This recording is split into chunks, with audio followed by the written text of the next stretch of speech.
Between 1100 and 1400, millions of people survived brutal European winters without electricity, central heating, or modern tools. They faced frostbite, starvation, and endless darkness, yet somehow endured. Their secret wasn't brute force, but ingenuity so subtle we've completely forgotten it today.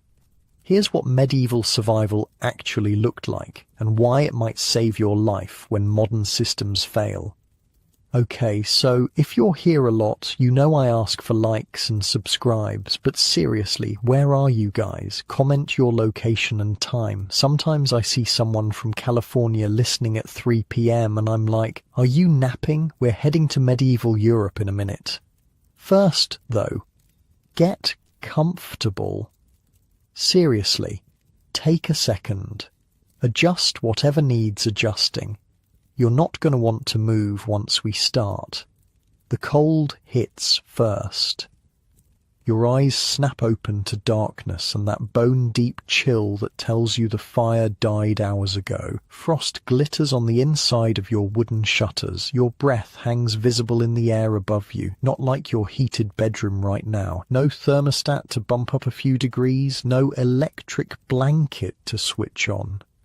You're wrapped in a scratchy wool blanket that smells faintly of smoke and sheep. The straw mattress beneath you crackles as you shift. Your joints ache from the cold, fingers stiff as you pull the blanket tighter. You're gonna be late, Elric. Your brother's voice from the darkness. Somehow, he always wakes before you do. You groan as you swing your legs over the edge of your sleeping platform. The wooden floor is like ice against your bare feet. The keeper's already heading up the hill, your brother says, already pulling on his worn leather boots. Shit, not today of all days. Hold up, you mumble, your voice thick with sleep. I'm coming. You dress quickly in the dark. Woolen underclothes, rough linen shirt, leather jerkin, thick woolen hose tied at the waist. No time to eat, no time to wash. The keeper waits for no one, not even his new apprentice. You stumble out the door behind your brother into the pre-dawn darkness of the village. The sky holds just enough light to outline the thatched rooftops against the stars. The air smells like wood smoke, damp earth, and the sour tang of the midden heap at the village edge. There he goes, your brother whispers, pointing to a hunched figure moving steadily up the path toward the forest. The old man doesn't use a torch, doesn't need one. He's walked this path every morning for 40 years. You break into a jog, feet crunching on the frozen ground. Your empty stomach protests. A day of hungry work ahead. Master Wulfric, you call, voice hushed but urgent. Wait for me. The old man doesn't slow or turn, just keeps his steady pace up the hill. His dark silhouette carries something in each hand. A leather pouch slung over one shoulder, a wooden box tucked under his arm. You catch up, breathing hard, your lungs burning from the cold air. You're late, the old man says simply, no anger in his voice, just fact. Sorry, master, the fire went out and the fire went out, he repeats, cutting you off. And why did that happen? You swallow. Day one as the keeper's apprentice, and you've already failed the most basic test. Because I didn't bank it properly before sleeping.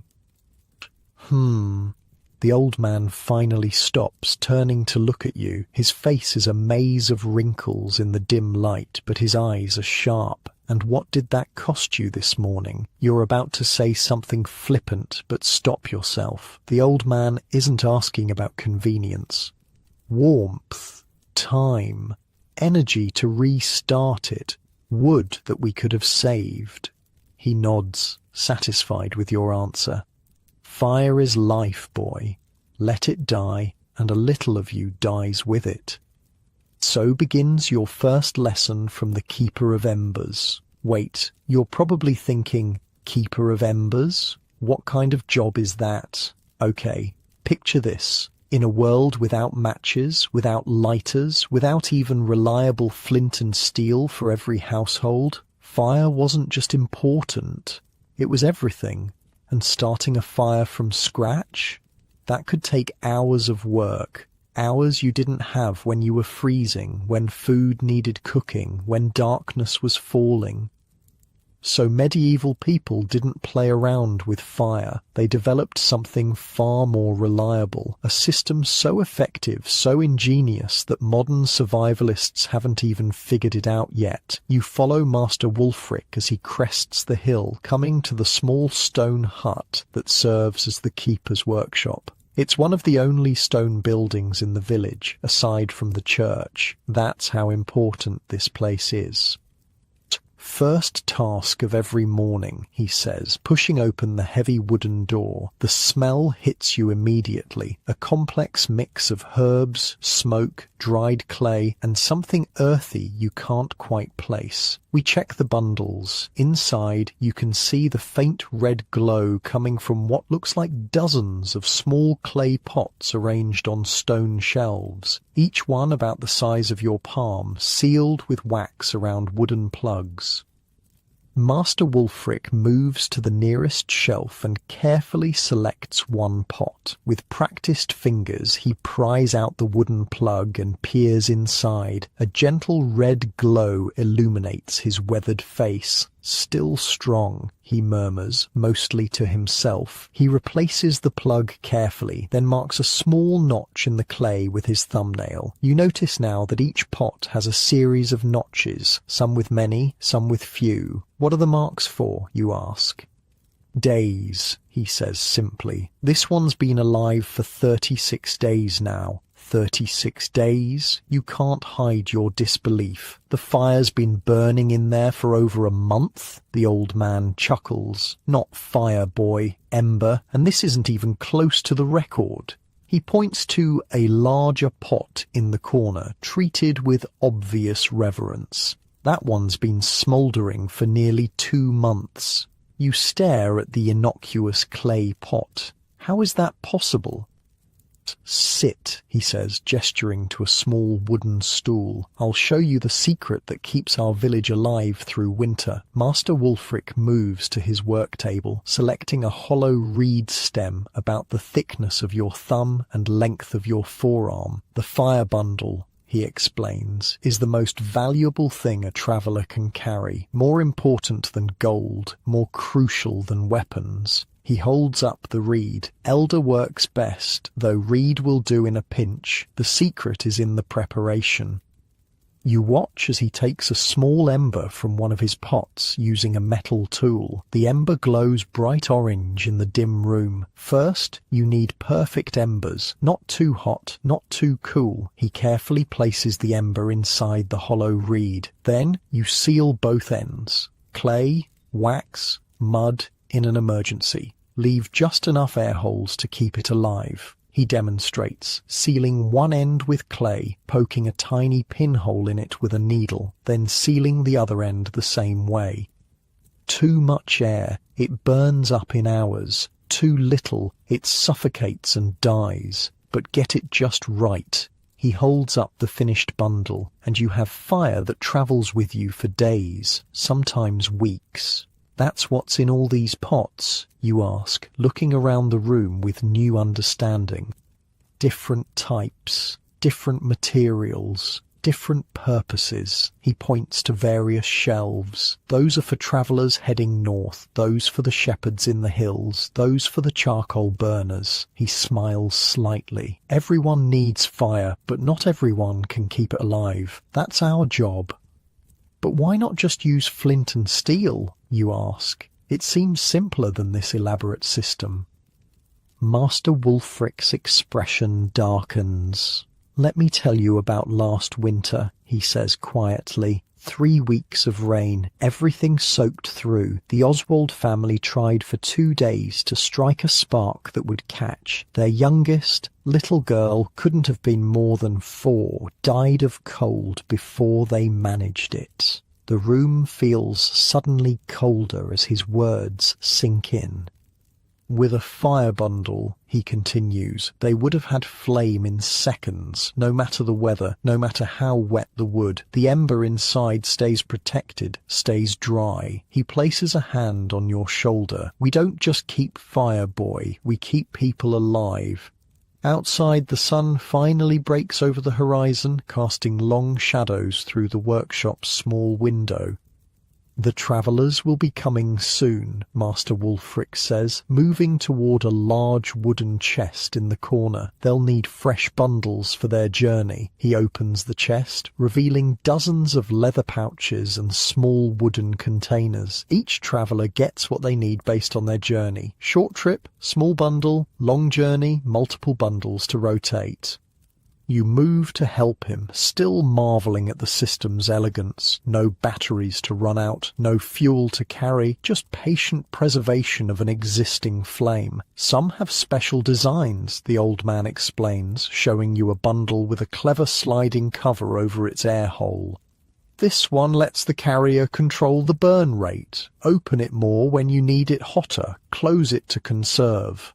And these, you ask, pointing to some strange dried mushrooms in a ceramic bowl. Ah, Master Wulfric's face lights up. The real treasure, tinder fungus, found only on certain birch trees. These can smoulder for extraordinary periods. He picks one up reverently. The record in this village is one that kept an ember alive for over 2 months. As the morning progresses, you help Master Wulfric prepare bundles for the day's travellers. Each one carefully crafted, each ember selected for its quality, each container designed for its specific purpose. Villagers begin to arrive as the sun climbs higher, a merchant heading to the next town, a shepherd taking his flock to higher pastures, a family travelling to visit relatives. The merchant approaches first, a heavy-set man with a face reddened by wind and sun. "Ah, Wulfric, I'll need 3 for the journey to Eastwick," he says, already reaching for his coin purse. 3? Master Wulfric raises an eyebrow. "It's only 2 days' journey, Edwin." The merchant shifts uncomfortably. The road's been wet, and after what happened to the Miller family, he doesn't finish the sentence. He doesn't need to. 3 it is. Master Wulfric nods, selecting appropriate bundles. 1 for your cart, 1 for your night fire, 1 for emergency. Rotate them, as I showed you. The merchant hands over several coins, more than you'd expect for something as simple as fire. "Your new apprentice?" the merchant asks, nodding toward you. "Started today," Master Wulfric says, "still learning the value of what we do." The merchant fixes you with a serious stare. "Last winter, I was caught in a snowstorm near Westbrook. Horse went lame, night falling, temperature dropping. Without my fire bundle, you'd be looking at a frozen corpse right now instead of my ugly face." He pats the leather pouch Master Wulfric hands him. Worth more than gold, these are.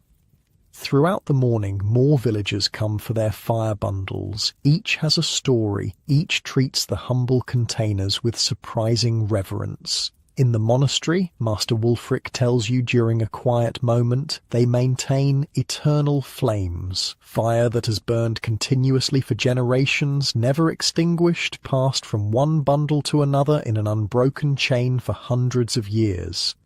You're struck by the thought, the same flame burning for centuries, ancestral fire linking past to present. Tonight, Master Wulfric says, as the day draws to a close, you'll learn to prepare the perfect ember, not too hot, not too cool, the soul of the bundle. As you help close up the workshop, you realize something has fundamentally shifted in how you see the world. Fire isn't just something that exists when needed and disappears when not. It's a living resource, a companion that must be nurtured, protected, respected. One last thing before you go, Master Wulfric says, reaching into his personal pouch. He pulls out a small wooden container, beautifully carved with symbols you don't recognize. He hands it to you. Inside is a perfectly prepared fire bundle, your first. Never let your home fire go out again, he says quietly. This one will last a week if you're careful. Bring it back when it weakens and I'll show you how to transfer the ember. You clutch the container carefully, feeling its slight warmth against your palm. Inside this humble reed is something precious, not just heat or light, but security, survival, life itself. As you walk back down the hill toward your family's hut, the weight of the container in your hand feels significant. You're carrying more than fire. You're carrying an ancient technology, a forgotten wisdom, unlike the flashlights with batteries that die, the lighters that run out of fuel, the matches that get wet. This simple system creates a closed loop, a perpetual resource that, with care, never needs replacement. The genius isn't that it worked back then. It's that we've forgotten it now, when we might need it most. In your warm, comfortable bed tonight, you don't have to worry about your fire going out. Your heating works automatically. Light comes at the flip of a switch, but somewhere in the back of your mind, a quiet voice might wonder, what would you do if those systems failed? How would you keep warm, keep fed, stay alive? The medieval firekeeper had an answer. Simple, reliable, tested through generations. Sometimes the oldest solutions are still the best ones. Your family's hut comes into view. Tonight, thanks to your new knowledge, the fire won't go out. Tomorrow, there will be warm embers waiting to greet the dawn. And as the weeks pass, you'll learn there are more forgotten systems, equally ingenious, equally forgotten, that kept medieval people alive through challenges we can barely imagine. The fire bundle was just the beginning. The crowing of the rooster wakes you before dawn, though you hardly slept. Your mind kept circling back to what Master Wulfric had shown you, the elegant simplicity of the fire bundles, the reverence with which villagers treated them. You check your own bundle, the one the old man gave you, still warm to the touch. Following his instructions, you'd kept it in a small clay pot near your sleeping mat, wrapped in wool to insulate it. Your brother watches, curious, as you carefully extract the ember and use it to kindle the morning fire. No flint and steel today? He asks, eyebrow raised. Don't need it, you reply, feeling an unexpected pride as the kindling catches easily from your preserved ember. Within moments, flames dance in the hearth. No struggling with damp wood or failed sparks. Just reliable fire, exactly when needed. The hedge weavers are coming today, your brother says, warming his hands by the newborn flames. Father says we're to help. Your stomach tightens a little. The hedge weavers. Everyone knows their importance to the village, but their work is mysterious, secretive. What about my training with Master Wulfric, you ask? He's the one who requested you join them. Said something about you needing to understand all the village systems. After a quick breakfast of hard bread and thin ale, you make your way to the village edge. The morning mist still clings to the fields, but you can see a group of men and women gathering by the northern boundary, carrying an assortment of tools, billhooks, saws, large wooden mallets, coils of flexible willow branches. Master Wulfric is among them, talking with an imposing woman whose silver-streaked hair is braided tightly against her head. Ah, there he is, Wulfric says as you approach. Elric, this is Mistress Edith, master of the hedge weavers. The woman studies you with sharp eyes. No warmth in her face, just assessment. You've never helped with the living wall before? She asks. No, mistress. But you know its importance. You hesitate. Everyone knows the hedge wall surrounds the village, but beyond that, it keeps wild animals out. A ripple of laughter moves through the gathered workers. Mistress Edith doesn't smile. It does a great deal more than that, boy. Come, today you learn what truly protects this village, and it's not the Lord's men or their steel. The group moves toward the northern edge of the village, where the massive hedgerow stands like a green fortress wall. You've seen it your entire life, of course, but never really looked at it. Now, approaching with purpose, you're struck by its size and density, easily 15 feet high in places, so thick you can't see through it. This section needs maintenance, Mistress Edith explains, pointing to an area where the growth seems particularly wild. It was last laid 4 years ago. All laid, you ask? She hands you a pair of thick leather gloves. Watch first, then you'll help. 2 men approach a young tree growing within the hedgerow, a hawthorn with a trunk about as thick as your wrist. Using a billhook, one man makes a deep cut into the trunk, about 2 feet from the ground. Not enough to fell the tree, but enough to weaken it. The cut must be precise, Mistress Edith explains. Too deep, and the tree dies. Too shallow, and it won't bend properly.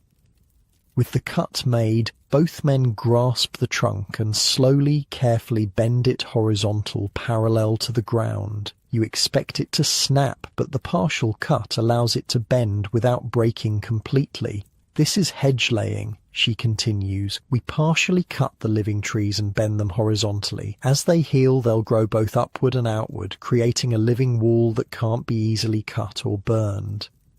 You watch in fascination as the men secure the bent tree using wooden stakes. The hawthorn now forms a living barrier about waist high. Your turn, Mistress Edith says, pointing to another young tree. Under her watchful eye, you make your cut, too shallow at first, and she has you deepen it slightly. The sensation of bending the living tree is strange. There's resistance, a tension that feels like the tree is fighting back until suddenly it gives way and lays horizontal.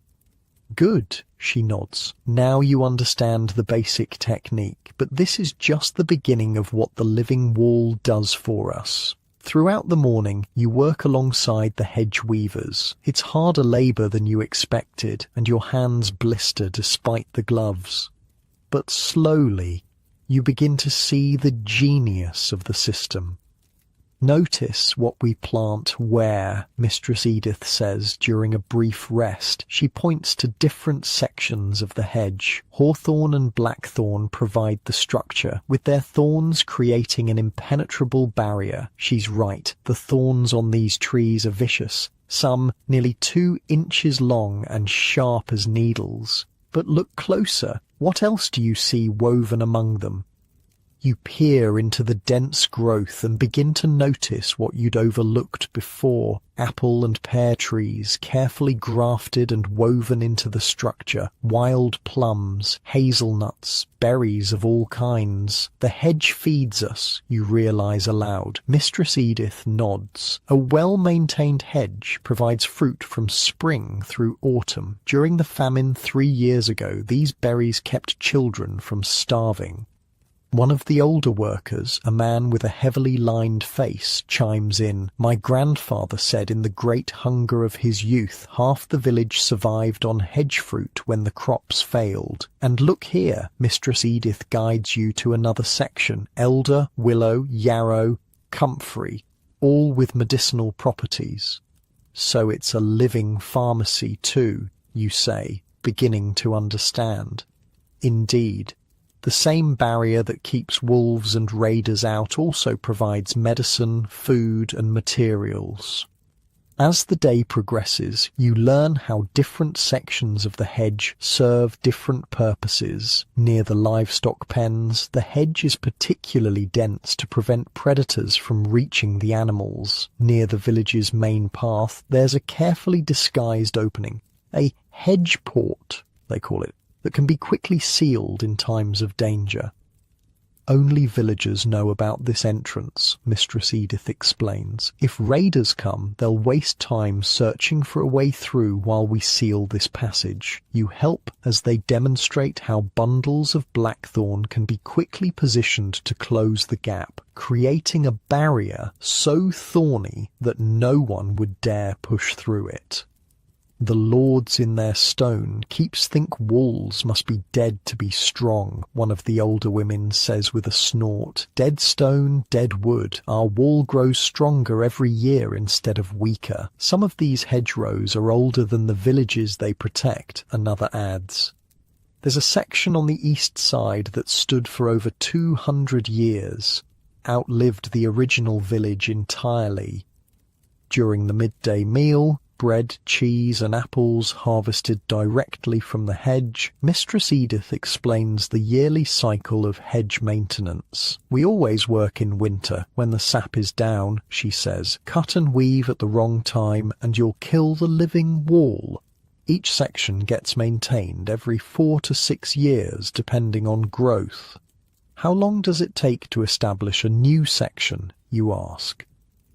7 years before it's truly formidable, but even a 3-year hedge will discourage casual trespassers. After eating, the work continues. You notice how birds flit in and out of the hedge continuously. Finches, thrushes, small wrens and larger fieldfares. The birds are as important as the thorns, Mistress Edith tells you, following your gaze. They nest in the safety of the hedge, then feed on insects that would otherwise destroy our crops.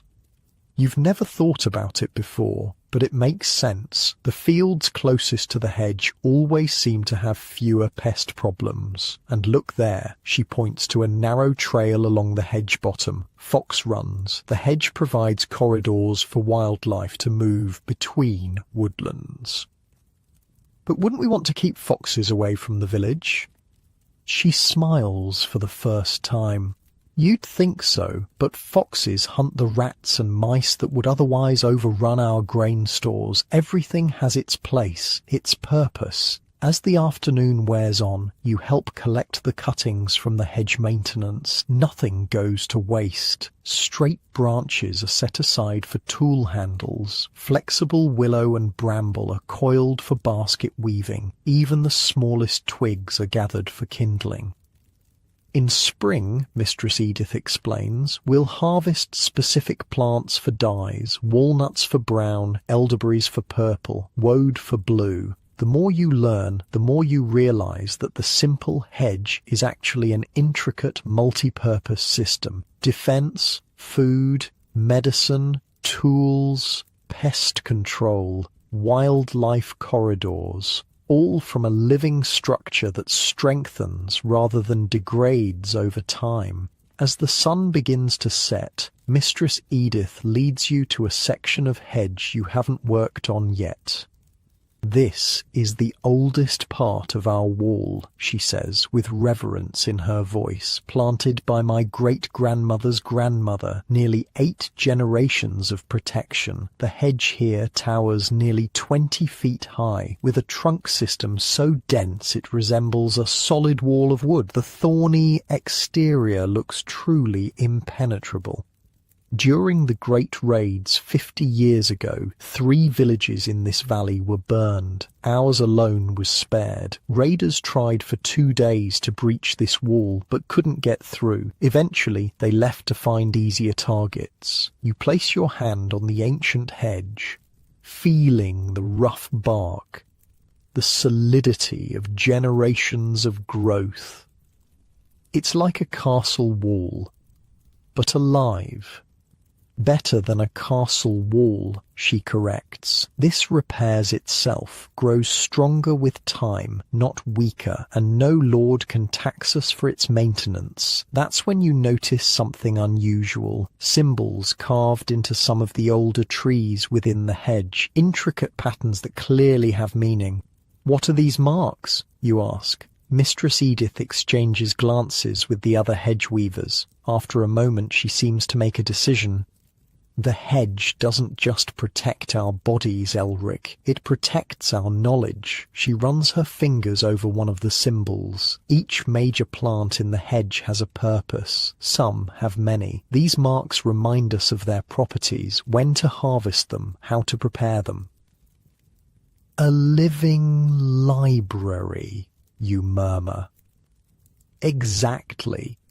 If soldiers come and burn our homes, if priests confiscate our books, if lords forbid our practices, the hedge remembers. The knowledge stays safe, hidden in plain sight. As twilight deepens, Master Wulfric rejoins your group, having spent the day working on another section of hedge. "Did you learn something today, apprentice?" he asks. "More than I expected," you admit. "I've lived with this hedge my entire life and never understood what it truly was." He nods, satisfied. The best protections are often the ones no one recognizes as protections. Remember that. Before you leave, Mistress Edith hands you a small bundle of hedge cuttings. "Plant these along the north side of your family's hut," she instructs. "In 3 years, you'll have a small food hedge of your own. In 7, it will protect your home as effectively as any guard." You take the bundle carefully. Seeds and cuttings of hawthorn, blackthorn elder, hazel, and crab apple. The beginnings of your own living wall. "Thank you," you say, understanding this is more valuable than it appears. "One more thing before you go," she says, her voice lowering. "The great storm last autumn damaged the eastern section badly. We'll need to replant. Meet us there tomorrow at dawn. Bring a spade if you have one." You nod, honoured to be included in such important work. Walking home in the gathering darkness, your mind whirls with all you've learned. 2 days of apprenticeship have already revealed 2 interconnected survival systems your village relies on: fire preservation and living fortifications, and yet neither would impress a modern observer. No complex machinery, no rare materials, just generations of accumulated wisdom working with nature instead of against it.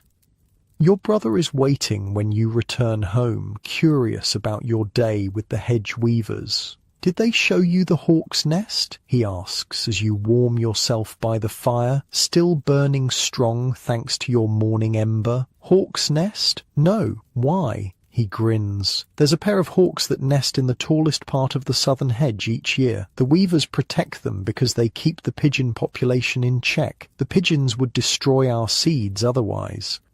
Another layer of protection you hadn't even seen. You wonder how many more there are, how many systems working in harmony that you've never noticed. You place your bundle of hedge cuttings carefully beside your sleeping mat, next to the clay pot holding your fire bundle. 2 forms of protection, 2 technologies more sophisticated than they appear. "Get some sleep," your brother advises. Dawn comes early for hedge weavers.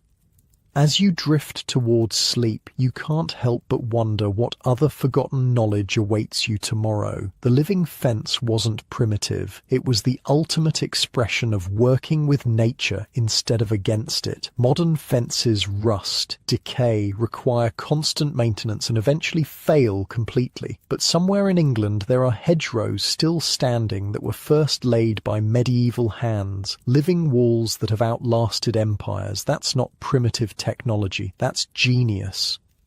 Dawn brings a thin, cold drizzle, the kind that soaks through clothes faster than a downpour. You join the hedge weavers at the eastern boundary as promised, hood pulled against the weather, spade in hand. The damaged section is worse than you expected. A massive oak had fallen during the autumn storm, crushing nearly 30 feet of ancient hedgerow. "We'll need to start fresh here," Mistress Edith says, surveying the damage with a frown. "Full replanting."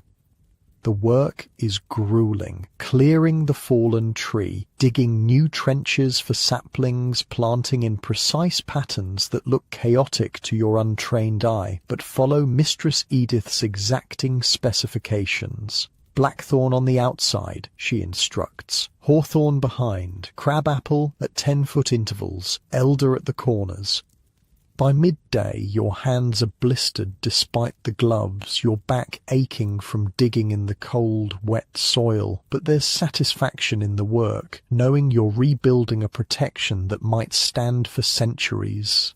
"Elric," a voice calls from the village path. You look up to see your cousin Leif jogging toward you, out of breath. Your father sent me, he pants. There's smoke rising from the Aylwoods barn, all able hands needed. Your heart sinks. Fire in the village is everyone's nightmare. Thatch burns like tinder, and a stray spark can destroy years of work in minutes. Go, Mistress Edith says immediately. We'll continue here. You drop your tools and run with Leif back toward the village centre, expecting to see flames, hear shouts of panic. Instead, you find a small crowd gathered calmly around the Aylwoods barn. Thick smoke rises from the roof vents, but there's no urgency in people's movements. Your father spots you and waves you over. Not a fire, he explains, seeing your confused expression. It's smoking day. The Aylwoods are doing their winter preservation. They requested help. Relief washes over you, followed by curiosity. You've eaten smoked meat your entire life, but never participated in its making. Go in and see if they need an extra pair of hands, your father suggests. Good knowledge to have. You approach the heavy wooden door of the barn. When you pull it open, a wall of fragrant smoke billows out, making your eyes water. Through the haze, you see Goodwife Aylwood, a stout woman known for her practical knowledge, directing several people hanging items from the barn's upper beams. "Ah, another helper," she says, noticing you. "Good. We need strong arms. Come in. Come in." Stepping into the smoke-filled barn is like entering another world. The light filters through the haze in strange patterns, creating an otherworldly glow. Your eyes sting at first, but you quickly adjust. What surprises you most is what's being smoked. You expected to see meat, hams, bacon, perhaps some fish. And yes, those are here, hanging from the highest beams, but there's so much more. "Take these up to the middle racks," Goodwife Aylwood instructs, handing you several large cloth sacks. Not too high, mind you. That's for the meat only. The sacks are heavy, filled with what feels like grain. You raise your eyebrows in question. "Barley," she confirms. "And those over there are rye and wheat. The smoke keeps the weevils and moths away."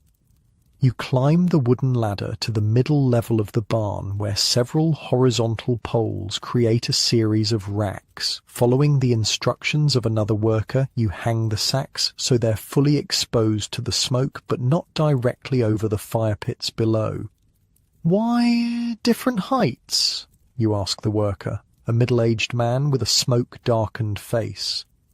"Heat and smoke density," he explains. "Meat needs the hottest smoke to kill rot. Grains need medium heat to drive off pests. Delicate things like herbs and medicines need the gentlest smoke." Looking up, you see the system now, a careful arrangement by height. Meat and fish at the top, where smoke is hottest. Grain sacks in the middle, and at your eye level, bundles of herbs, flowers, and what appear to be medicinal plants spread on wide, flat racks. "Is this all from one family?" you ask, surprised by the quantity. The man laughs. No, the whole village uses the Aylwood smoke barn. They have the best setup, and Goodwife Aylwood knows the smoke better than anyone. Each family brings their goods on their assigned day. Back on the ground floor, you report to Goodwife Aylwood for more instructions. "What's burning?" you ask, noticing multiple fire pits with different coloured smoke rising from each. She gives you an appraising look. "You've an interest in the smoke craft." "I'm learning the village systems," you explain. "Master Wulfric's apprentice." Her expression changes to one of respect. "Ah, the new keeper in training. Well then, you should understand what we're doing here." She gestures to the different fire pits. Each wood creates different smoke with different properties. She points to the pit with the whitest smoke. Apple wood there, sweet smoke, good for pork and fowl, gives a golden colour. She moves to the next. Oak, strong smoke, best for beef and heartier foods, preserves longest. And finally to a pit with bluish smoke. Juniper and pine creates a barrier that insects won't cross. We use it mainly for grains and textiles. I didn't know different woods made different smoke, you admit. Or most don't, she says, with a hint of pride. They throw any wood on the fire and hope for the best, but there's knowledge in smoke, old knowledge. For the next hour, you help carry items to their proper locations in the smoke hierarchy. It's exhausting work in the thick air, but fascinating. You see things you never expected to be smoked. Bundles of linen cloth, coils of rope, leather hides, even wooden tools. The rope and nets need smoke treatment before the fishing season, Goodwife Aylward explains when she catches you looking curiously at a pile of fishing nets, makes them last twice as long in water. And the cloth, you ask, nodding toward bundles of linen. Smoke makes it resist water and moths. Not as well as proper oiling, but it helps, especially for work clothes. You're helping hang a rack of leather hides when a fit of coughing overcomes you. The smoke has finally penetrated your lungs enough to irritate them. Go outside and catch your breath, Goodwife Aylward instructs. First-timers always need breaks. Grateful, you step outside into the cool air. Your clothes reek of smoke, and you can taste it on your tongue, but the fresh air is a relief. Several others are also taking breaks, sitting on logs near the barn entrance. An older man with a beard streaked with grey makes room for you. First smoke day? He asks. You nod, still catching your breath. I remember my first, he says with a chuckle. Thought my lungs would never recover. You'll get used to it. So much more than just meat, you observe.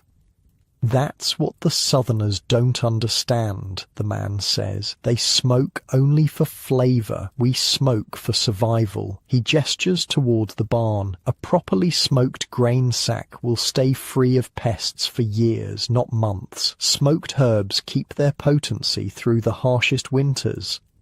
Some medicines actually become stronger after smoke exposure. How so, you ask, intrigued. Take willow bark, he says. Good for pain and fever, as you likely know, but smoke it with alderwood and its potency doubles. The old herbalist, before Mistress Agnes, discovered that by accident during a smoke day like this. Your break ends too quickly, and you return to the smoke-filled barn. This time, Goodwife Aylward leads you to a small side room off the main smoking area. Here, the air is clearer, though still pungent with smoke. An elderly woman sits at a table covered with small bundles of herbs and plants. This is Mistress Agnes, our herbalist, Goodwife Aylward introduces. She requested help with her medicines.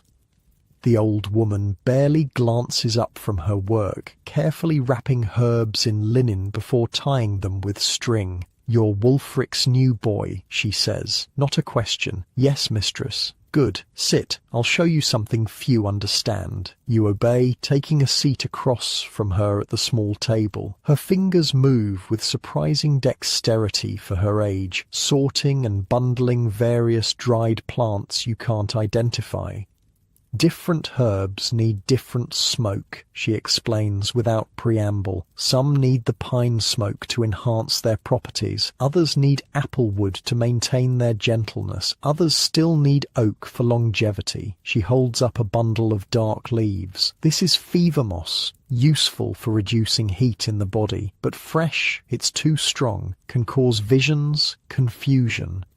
She sets the bundle in a small basket separate from the others. This will go to the gentlest smoke, just enough to mellow its effects without reducing its healing power. For the next hour, you help Mistress Agnes prepare her medicinal herbs for smoking. Each has its specific needs, its particular placement within the smoke hierarchy, its precise, almost ritualistic work.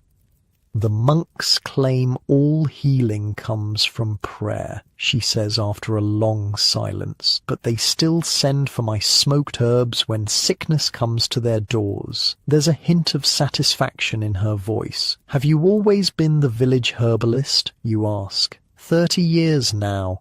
She nods. Learned from my grandmother, who learned from hers. The smoke knowledge goes back further than anyone remembers. Before the stone church, before the Lord's manor. She hands you a small cloth pouch filled with a pungent mixture. Smoke preservation isn't just for winter stores, boy. It's for knowledge itself. When the Big Abbey tried to burn our healing books during the last king's reign, we still had our smoked herbs. Our knowledge kept alive in practice, not just words. You're struck by the similarity to what Mistress Edith had said about the hedge, another form of preservation that protected knowledge as much as physical resources. By late afternoon, the smoking is at its peak. The barn glows with an almost magical light as sunbeams pierce the thick haze. The 3 fire pits are carefully tended, different woods added in precise amounts to maintain the correct smoke quality. Goodwife Aylward leads you to a corner where several clay containers sit sealed with wax. The most valuable part, she says, tapping one of the containers. Smoke ash. We collect it from each type of wood separately. The ash from apple wood makes the best soap for delicate things. Oak ash makes lye for the strongest soap. Pine ash mixed with fat creates a salve for winter rashes and chilblains. You marvel at the completeness of the system. Nothing wasted, everything transformed. How long will all this stay in the smoke? You ask, gesturing to the hanging food and materials.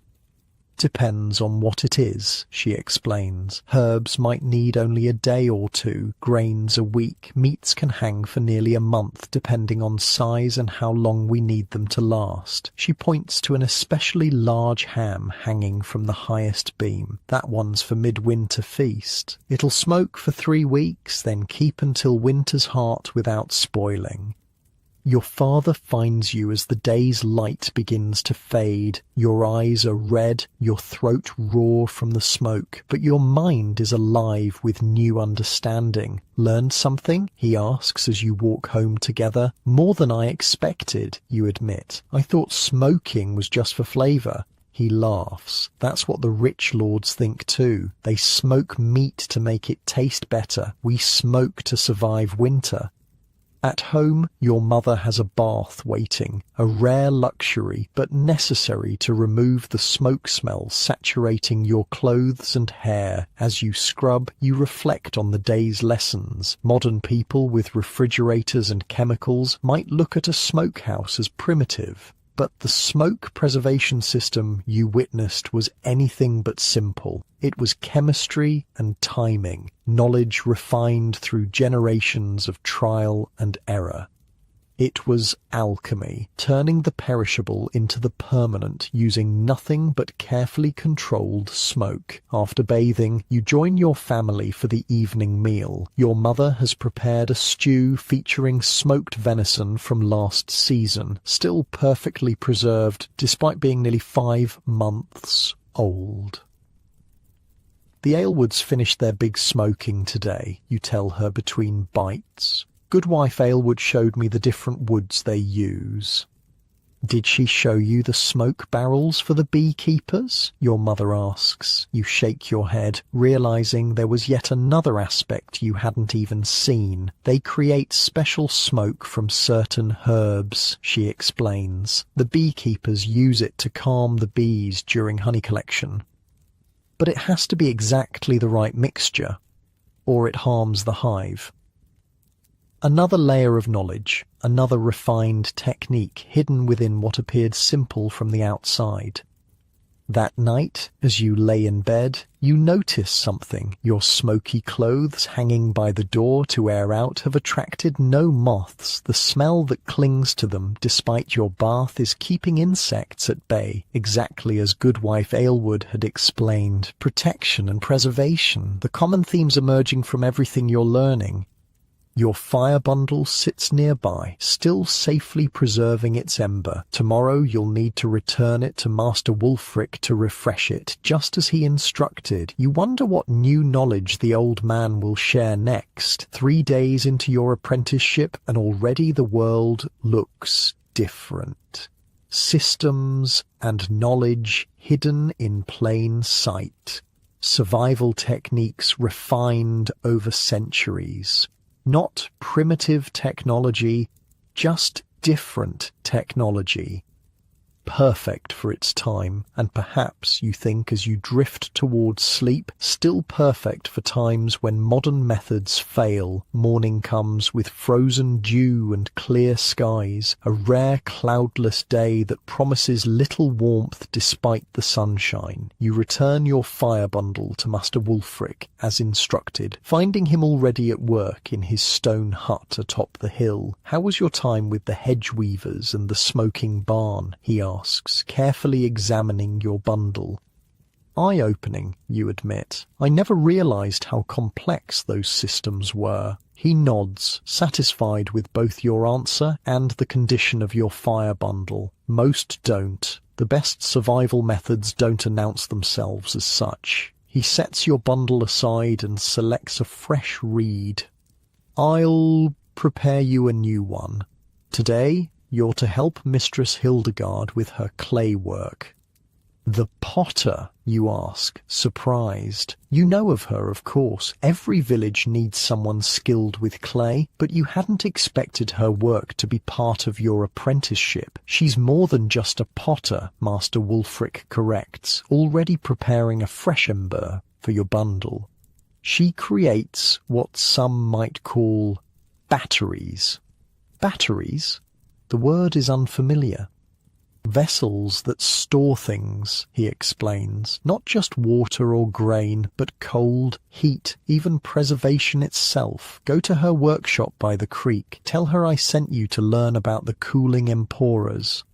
Armed with a fresh fire bundle and curiosity, you make your way down the hill toward the far side of the village where Mistress Hildegard keeps her workshop. The building is distinctive, larger than most village huts, with a tall kiln chimney rising from its rear.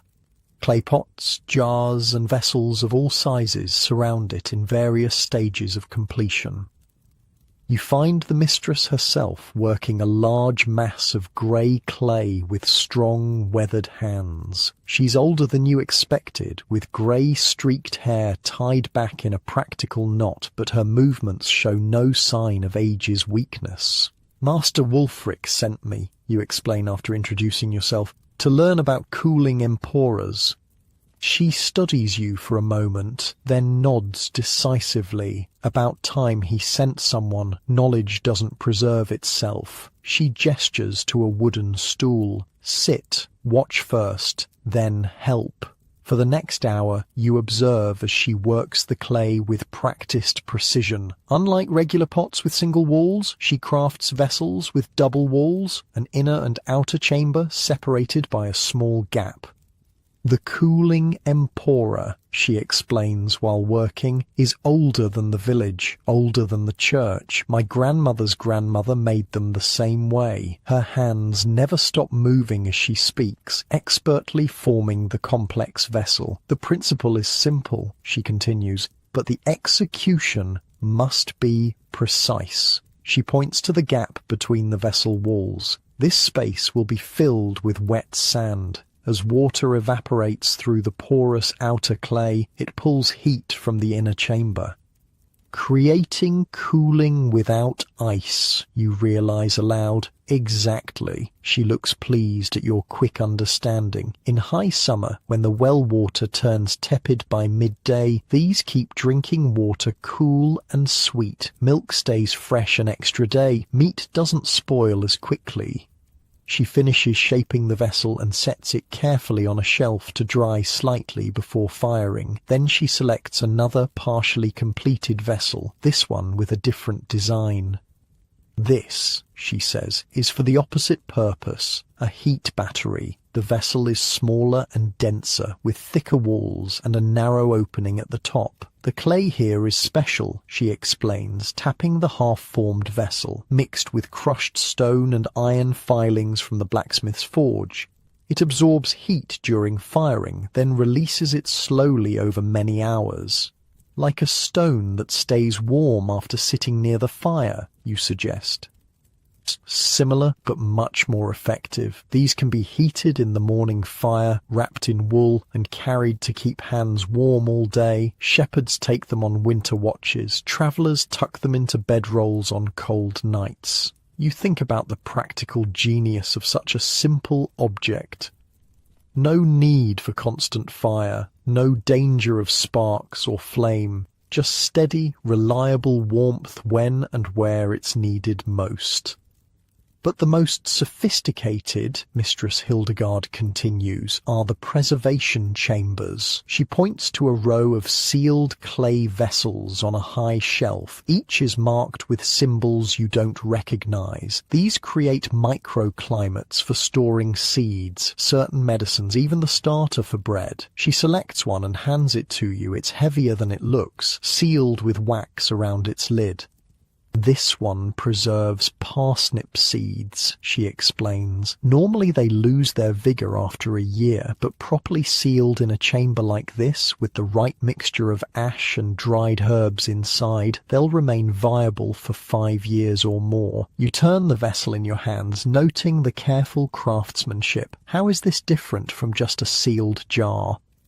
Everything is in the details, she says, taking it back from you. The porosity of the clay, it must breathe just enough, but not too much. The mixture inside creates the perfect environment for those specific seeds. Too dry, they die. Too damp, they rot or sprout prematurely.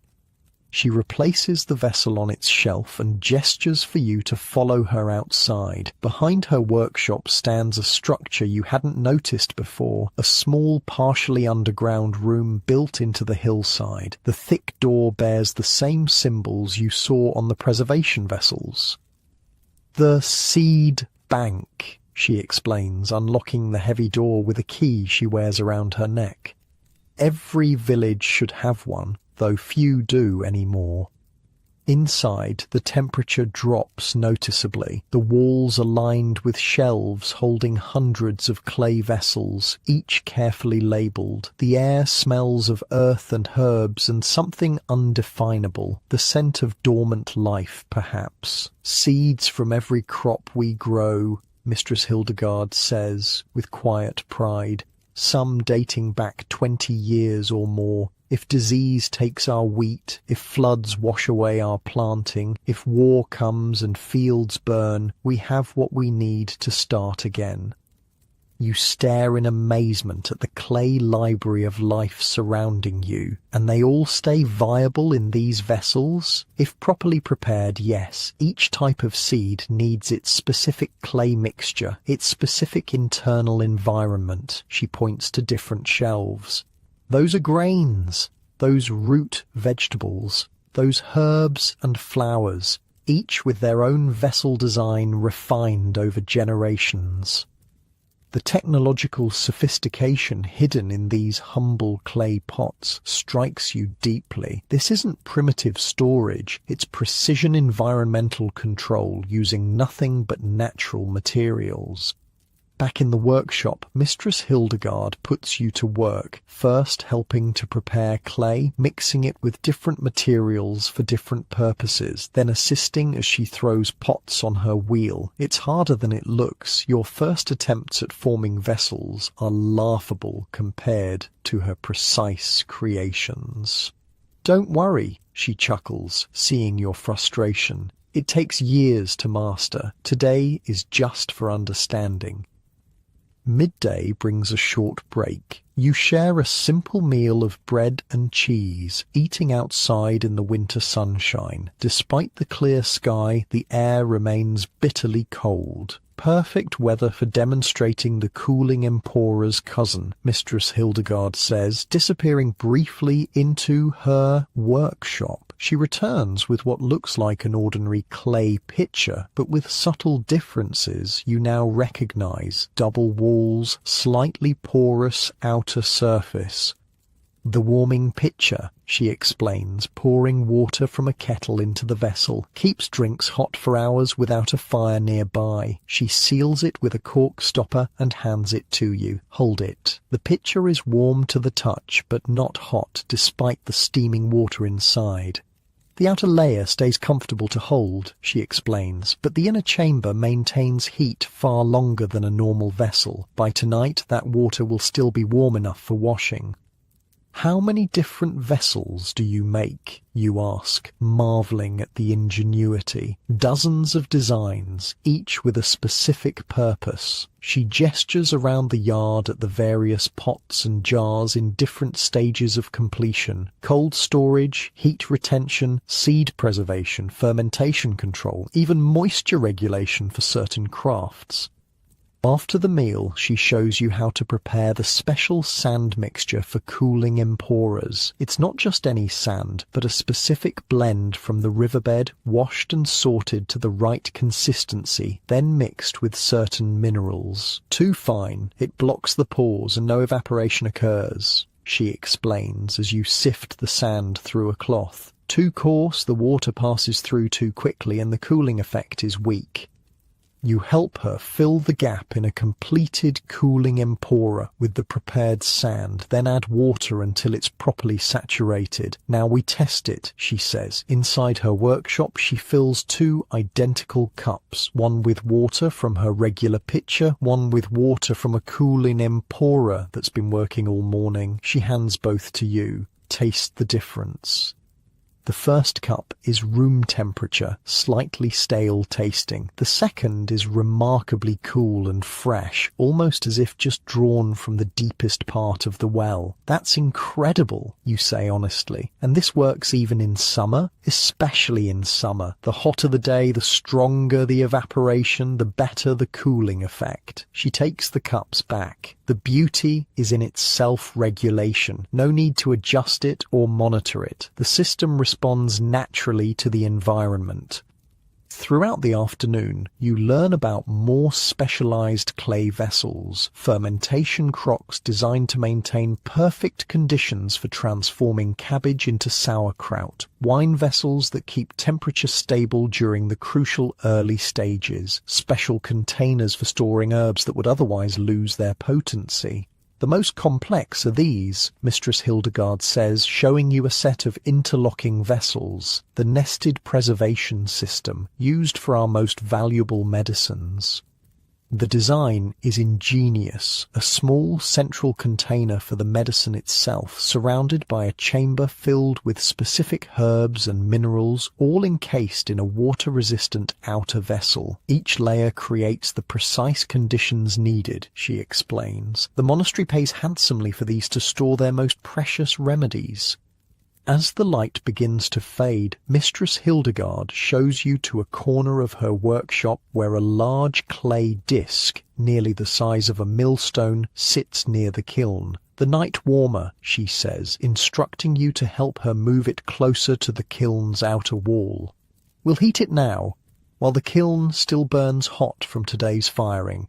Tonight, it will radiate warmth for hours after the fire dies. Together, you position the massive clay disc where it can absorb heat from the kiln. You notice it's a special formulation, darker and denser than her other clay works. Special clay mixed with iron stone, she explains, seeing your curiosity. It holds heat longer than any other material I've found. The sun has nearly set by the time you finish helping around the workshop. Mistress Hildegard hands you a small clay vessel, similar to the heat batteries she showed you earlier, but sized to fit in a pocket. For your walk home, she says, I heated it in the kiln. It should stay warm for at least 2 hours. You thank her and tuck the warm vessel into your pocket. The heat radiates through your clothing, a surprising comfort against the biting evening cold. "Come back in 3 days," she instructs. "We'll be firing the cooling emporas, and I could use an extra pair of hands." Walking home in the gathering darkness, you marvel at how something as simple as clay could be transformed into such sophisticated technology. Your pocket warmer still radiates heat against your side, a constant comfort in the freezing evening. At home, you find your family huddled near the hearth. Winter nights are always difficult. The fire can't warm the entire hut, and sleeping areas further from the hearth can be bitterly cold. "What's that?" your brother asks as you pull the pocket warmer from your clothing.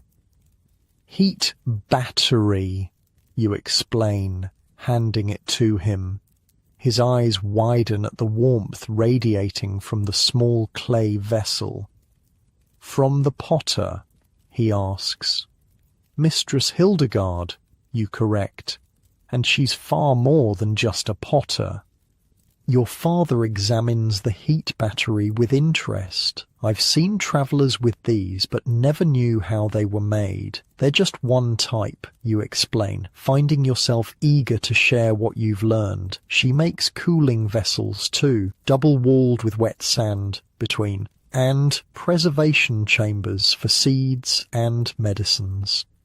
As you describe the various clay technologies, you realize how many of them you've seen around the village without recognizing their significance. The water pitcher that keeps the miller's drinking water cool even on harvest days, the vessels the herbalist uses for her most valuable medicines, the warming stones the baker tucks into bread deliveries on cold mornings. Hidden technology hiding in plain sight.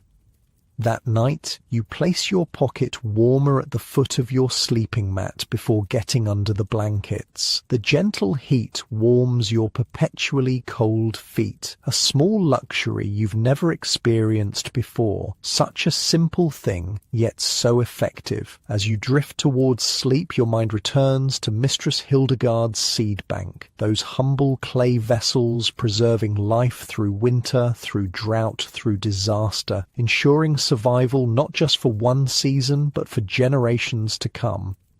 Modern storage depends on plastic, on refrigeration, on technology that inevitably fails. But these clay technologies, they could work forever, created from the earth itself, not primitive at all, just perfectly adapted for their purpose.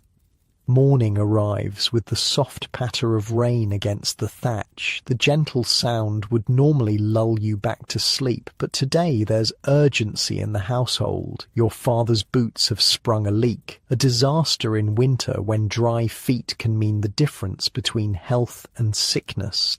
"They're my only good pair," he mutters, examining the cracked leather with a frown. Water from yesterday's work in the fields has seeped through, leaving the leather stiff and damaged. "Can't afford new ones before spring." Your mother glances at you over her breakfast porridge. "Didn't you say Master Wulfric was teaching you the village systems? Perhaps he knows someone who could help." You think about the knowledge you've gained over the past few days. Firekeeping, hedge weaving, smoke preservation, clay crafting, but nothing specifically about leather repair. Still, Master Wulfric would know who to ask. The morning rain has settled into a steady drizzle by the time you reach Master Wulfric's hut on the hill. You find him sorting through a collection of dried plants, carefully separating leaves from stems. "Father's boots are leaking," you explain after greeting him. "We can't afford new ones. Is there someone in the village who could help?" Master Wulfric sets aside his work and considers for a moment. Interesting timing. Goodwife Marta begins her waterproofing work today. The hunting party returns tomorrow and their gear will need treatment. He nods decisively. "Go to the tanner's yard. Tell Marta I sent you to learn about friction glaze." The tanner's yard sits downwind of the village for good reason. The process of turning animal hides into usable leather produces smells that turn stomachs. But today, as you approach, the usual stench is masked by a different scent, sharp, resinous, almost pleasant. You find Goodwife Marta working in an open-sided shed adjacent to the main tanning area. She's a sturdy woman with muscular arms and hands stained dark from years of working with tanning agents. 3 large pots bubble over small fires, each emitting a different coloured steam and distinct smell. Several village children help with simple tasks, stirring pots, sorting materials, carrying water. Unlike the main tanning work, this seems to be a process villagers are eager to assist with. Master Wulfric sent me, you explain, approaching Goodwife Marta, to learn about friction glaze. My father's boots are leaking. She looks you up and down, then nods. Wulfric's new apprentice heard about you. She wipes her hands on her apron. Boots are easy enough. We'll do them last after you've learned the process. She gestures to the bubbling pots. Friction glaze is all about the right ingredients and proper application. Nothing else works as well for keeping water out while letting sweat escape. She taps the largest pot. This is the base, pine resin collected last spring when the sap runs strongest. Rendered animal fat from last month's slaughtering, beeswax from the summer hives. The mixture in the pot has a golden amber colour and gives off a rich woody scent. Different items need different mixtures, she continues, moving to the second pot. This one's for fishing nets and ropes, more resin, less wax, with crushed charcoal added to fight rot in water. The second mixture is darker, almost black. The third pot contains a paler, more translucent substance, and this is for finer leathers and cloth, lighter, with more beeswax for flexibility.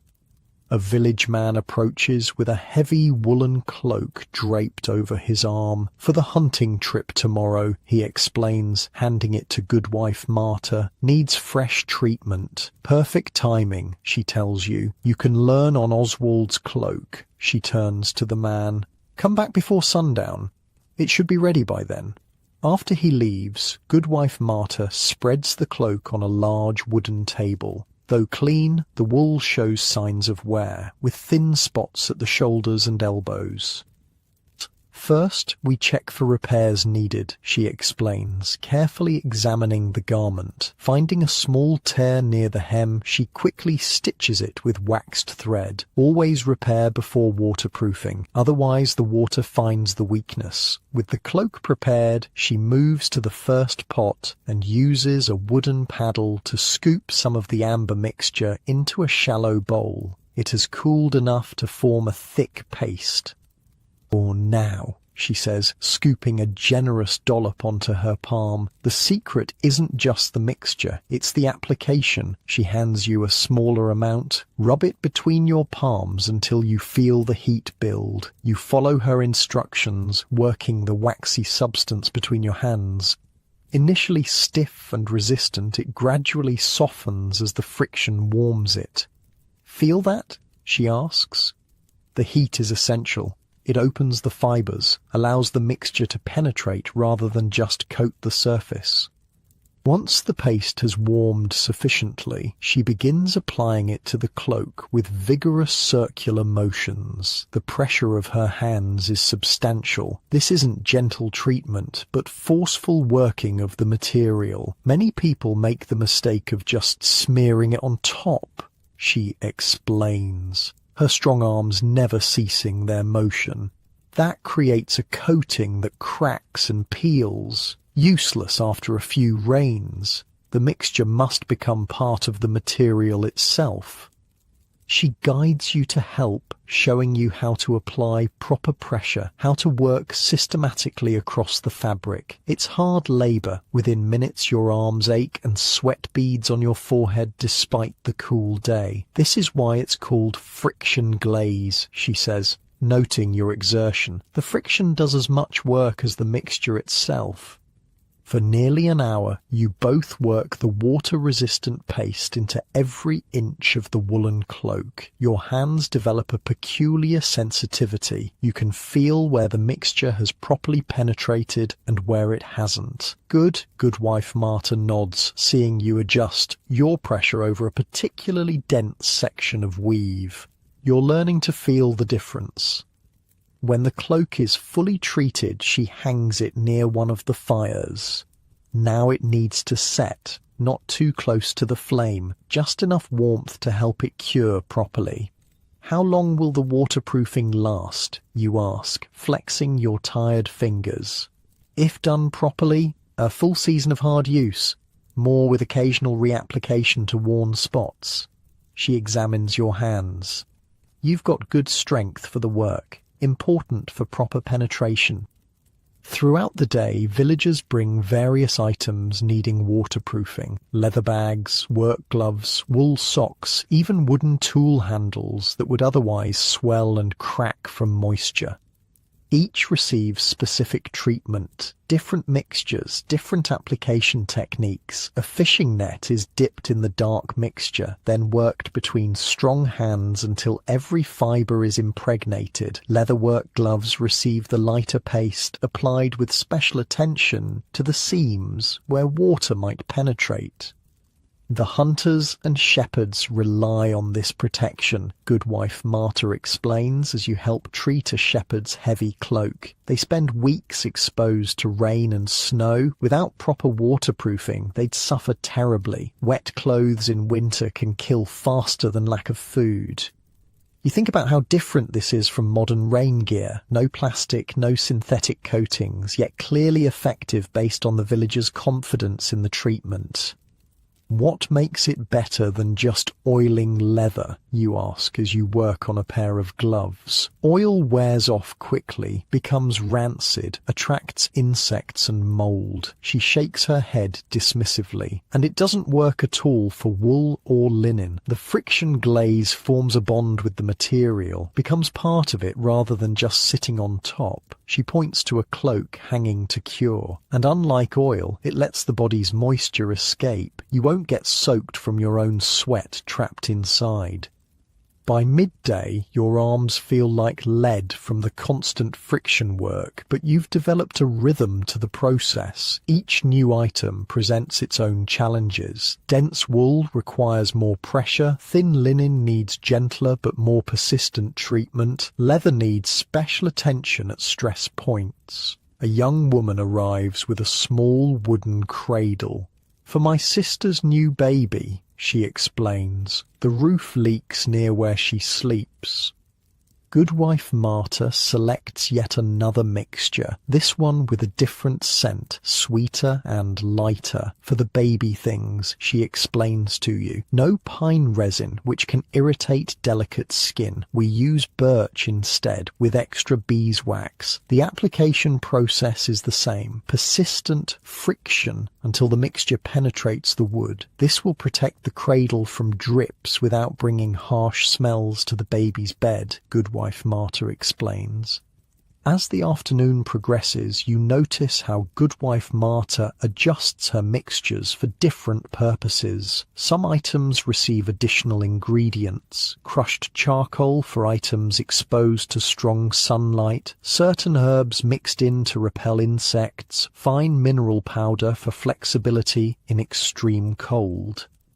"The forest provides everything we need," she tells you while preparing a fresh batch. Pine for general waterproofing, spruce for items that need flexibility in cold, birch for items touching skin. She points to various containers of collected resins. Each has its properties, its purpose. You help collect fresh rainwater in buckets placed outside the shed's overhang. This water, she explains, is used to test the waterproofing. The best way to know if the treatment worked, she says, taking the now cured shepherd's cloak down from its hanging place, she pours water over the wool. Instead of soaking in, the droplets bead beautifully on the surface, rolling off without leaving a trace of dampness behind. "Perfect," she nods with satisfaction. "That will keep Cedric dry even in the worst mountain storms."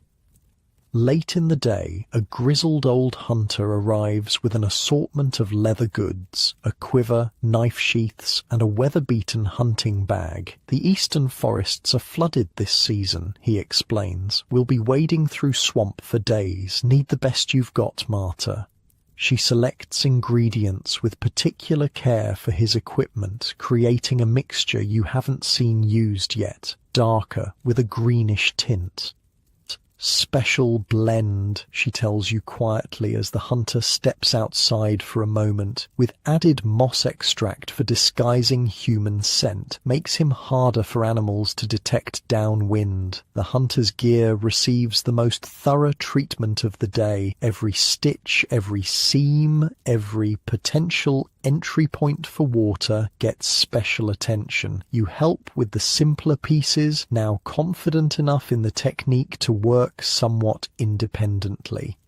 The difference between dry feet and wet feet can mean life or death on a winter hunt, the hunter tells you seriously as he watches you work. Few years back, a young hunter ignored Marta's advice, didn't get his boots properly treated, lost 2 toes to frostbite after they got soaked crossing a stream. Finally, late in the day, Goodwife Marta turns her attention to your father's boots. She examines them critically, noting the worn spots and cracked areas. These needed treatment months ago, she scolds mildly, but we can still save them. She selects ingredients carefully, creating a custom mixture for the damaged leather. First, she has you clean the boots thoroughly with a damp cloth, removing all dirt and old, flaking waterproofing. Now watch closely, she instructs. You'll need to do this for your family in the future. Her technique for the boots is slightly different. She heats the mixture more before application and works it into the leather with even more vigorous friction than before. The pressure is so intense that the leather actually warms from the effort. For damaged leather, we need deeper penetration, she explains. The mixture must reach through the entire thickness to restore flexibility and waterproofing. It takes nearly an hour to properly treat both boots. By the end, your arms burn with exhaustion, but the transformation is remarkable. The once stiff, cracked leather has become supple again, with a soft sheen that sheds water instantly when tested. They'll need a second treatment in a fortnight, Goodwife Marta says, setting the boots near the fire to cure. But this will keep them waterproof through the worst of winter if he's careful. As the day's work winds down, villagers return to collect their treated items. Each person tests their goods with the rainwater, nodding with satisfaction as droplets roll off instead of soaking in. You notice how each treated item maintains its original properties. Wool still feels like wool, leather like leather, but with the added resistance to water. Unlike modern plastic coatings that change how a material feels, this treatment enhances without fundamentally altering. One last thing before you go, Goodwife Marta says as you prepare to leave with your father's boots. She hands you a small clay pot with a tightly fitted lid. Inside is a portion of the waterproofing mixture for emergency repairs, she explains. If the boots begin to leak again before spring, warm this between your hands and work it into the problem area. Not as good as a proper treatment, but it will get him through until you can bring them back. You thank her and carefully pack the precious mixture in your bag alongside the boots. Come back when you have time, she adds. There's more to learn about protection from the elements, different mixtures for different seasons. Spring treatments need to repel insects as well as rain. Summer treatments need to allow more cooling. Winter treatments need more flexibility in extreme cold. Walking home as the day fades, you marvel at the sophistication of what you've learned. To an outsider, it might look like simply rubbing wax onto fabric, but you now understand the precise combinations, the specific application techniques, the careful curing process that turns simple ingredients into exceptional protection. Your modern rain jacket, waiting in your closet in 2025, will eventually degrade, its synthetic waterproofing failing after a few years. But the friction glaze system you've just learned has worked reliably for centuries, using only materials found in any forest. At home, your father examines his transformed boots with amazement. Better than when they were new, he admits, bending the now supple leather that was stiff and cracked this morning.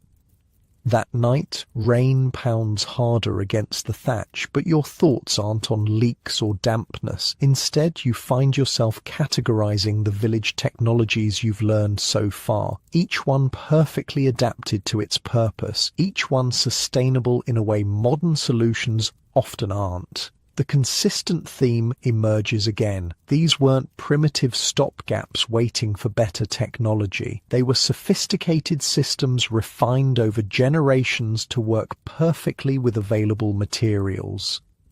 Not primitive at all, just perfectly adapted. Dawn breaks through thinning clouds, the rain finally spent after 3 days of steady downpour. Puddles reflect the grey-pink sky, and every surface drips with lingering moisture. Perfect timing for your father to test his newly waterproofed boots as he heads to the fields to assess flood damage. You're helping your mother hang sodden bedding to dry near the hearth when Master Wulfric appears at your door.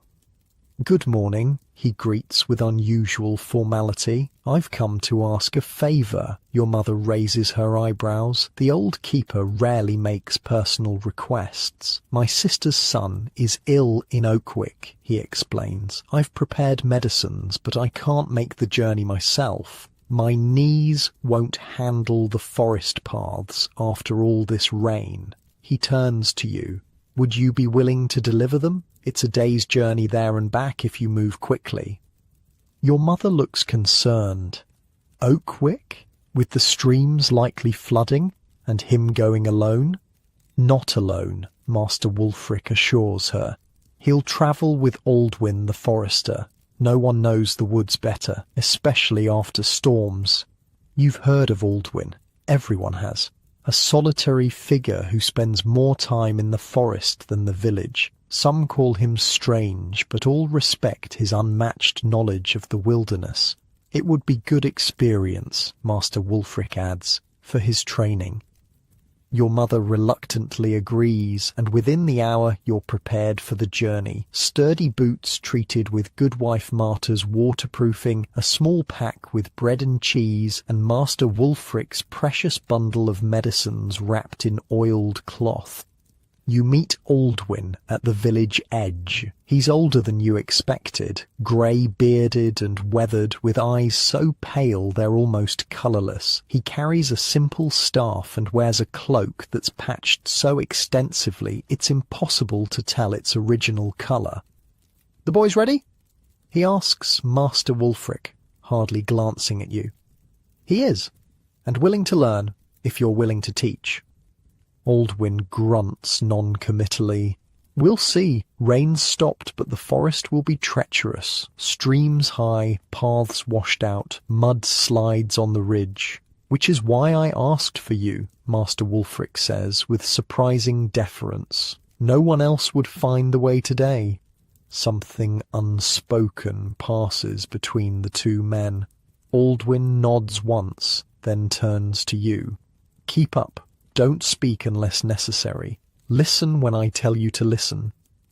Without waiting for a response, he turns and strides toward the forest edge. You hurry after him, glancing back once to see Master Wulfric watching with an unreadable expression. The forest embraces you quickly, bare winter branches dripping overhead, undergrowth sodden and heavy. Aldwin moves, with surprising speed for his age, following what seems to be a clear path to you, at least until it simply ends, disappearing into a tangle of shrubs. Without hesitation, Aldwin veers left where you see no path at all, yet as you follow you realise he's tracking something invisible to your untrained eyes. An hour into the journey, you come to your first obstacle, a stream that's transformed into a rushing torrent. its banks overflowing with muddy water. The simple log bridge that normally spans it has been swept away. Aldwin stops, staring not at the water but upstream, his head tilted slightly. His eyes close for a moment, and you realize he's listening intently. After a long moment, he opens his eyes and turns to you. "We need to head upstream. About 200 paces, there's a narrowing where we can cross."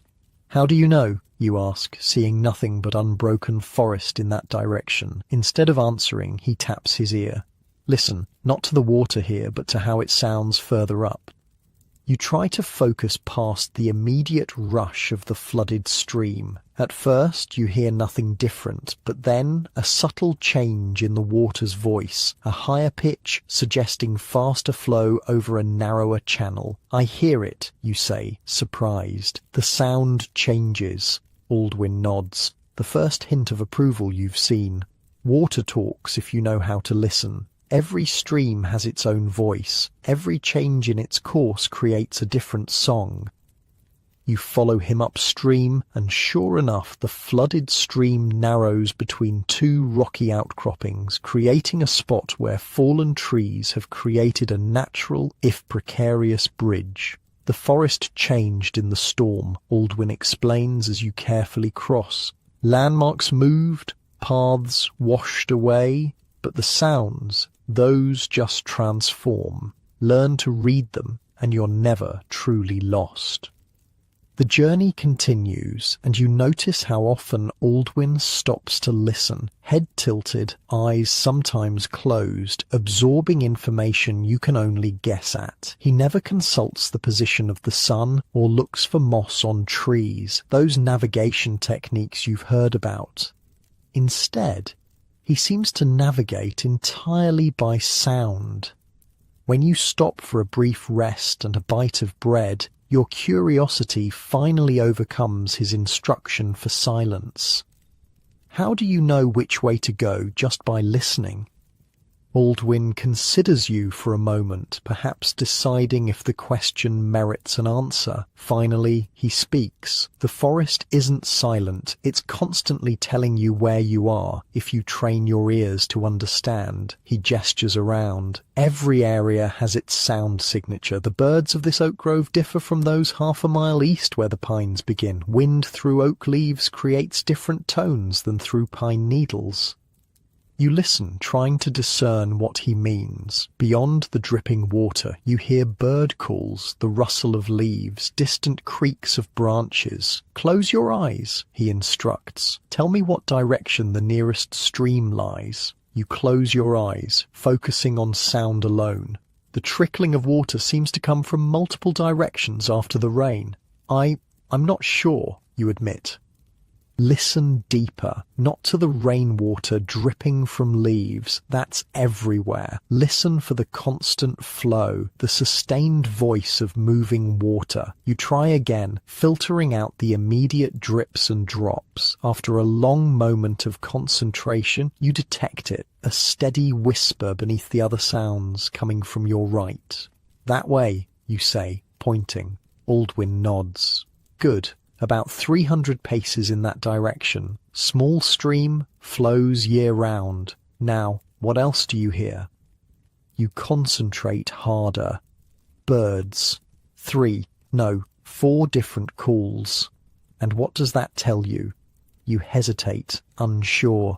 The finch you hear doesn't live in pine forest. The woodpecker works on oak and beech, not evergreens. The jay warns of open ground nearby. He taps his staff on the earth. Bird sounds tell you what trees surround you, even in fog or darkness when you can't see them. The lesson continues as you resume walking. Aldwin points out how the sound of your footsteps changes based on the soil, hollow on pine needle beds, solid on clay, damp and muffled on leaf litter, each sound signature telling you what you're walking on without needing to look down. In fog or darkness, he explains, this knowledge means survival. Many travelers have walked in circles because they trusted only their eyes, which easily deceive. You come to a place where the path splits. Without hesitation, Aldwin takes the right fork. When you ask how he chose, his answer surprises you. Listen to the bird sounds ahead on each path. The left fork leads toward a hawk's territory. Smaller birds are silent there. The right path has chattering finches, meaning no predators nearby. As the day progresses, you begin to notice sounds you'd previously ignored, the difference between wind in various types of trees, how sound carries differently up and downhill, how moving water at various distances creates distinct acoustic layers in the forest. Midday brings another challenge. Dense fog suddenly rolling in, reducing visibility to mere feet ahead. While you feel a spike of anxiety, Aldwin seems completely untroubled. "Now we truly use our ears," he says, almost pleased at the development. "Watch this." He cups his hands around his mouth and makes a sharp calling sound. The noise echoes through the fog, bouncing back from unseen obstacles. He listens intently to the returning echoes, then nods. Open ground 30 paces ahead. Then forest again. We're on the right path. "You can tell that just from an echo?" you ask, amazed. "Or sound reveals what eyes cannot. The echo pattern tells me there's a clearing ahead, then trees again. The quality of the echo reveals distance and density. He teaches you to make your own calls, different sounds for different purposes. A sharp clap works best for detecting nearby objects. A sustained call reveals more distant features. He even shows you how to strike your walking stick against a tree trunk to create a particular resonance that carries well through fog. You practice as you walk, creating sounds and listening to their return. Gradually, impossibly, you begin to develop a rudimentary sound map of your surroundings, even with limited visibility.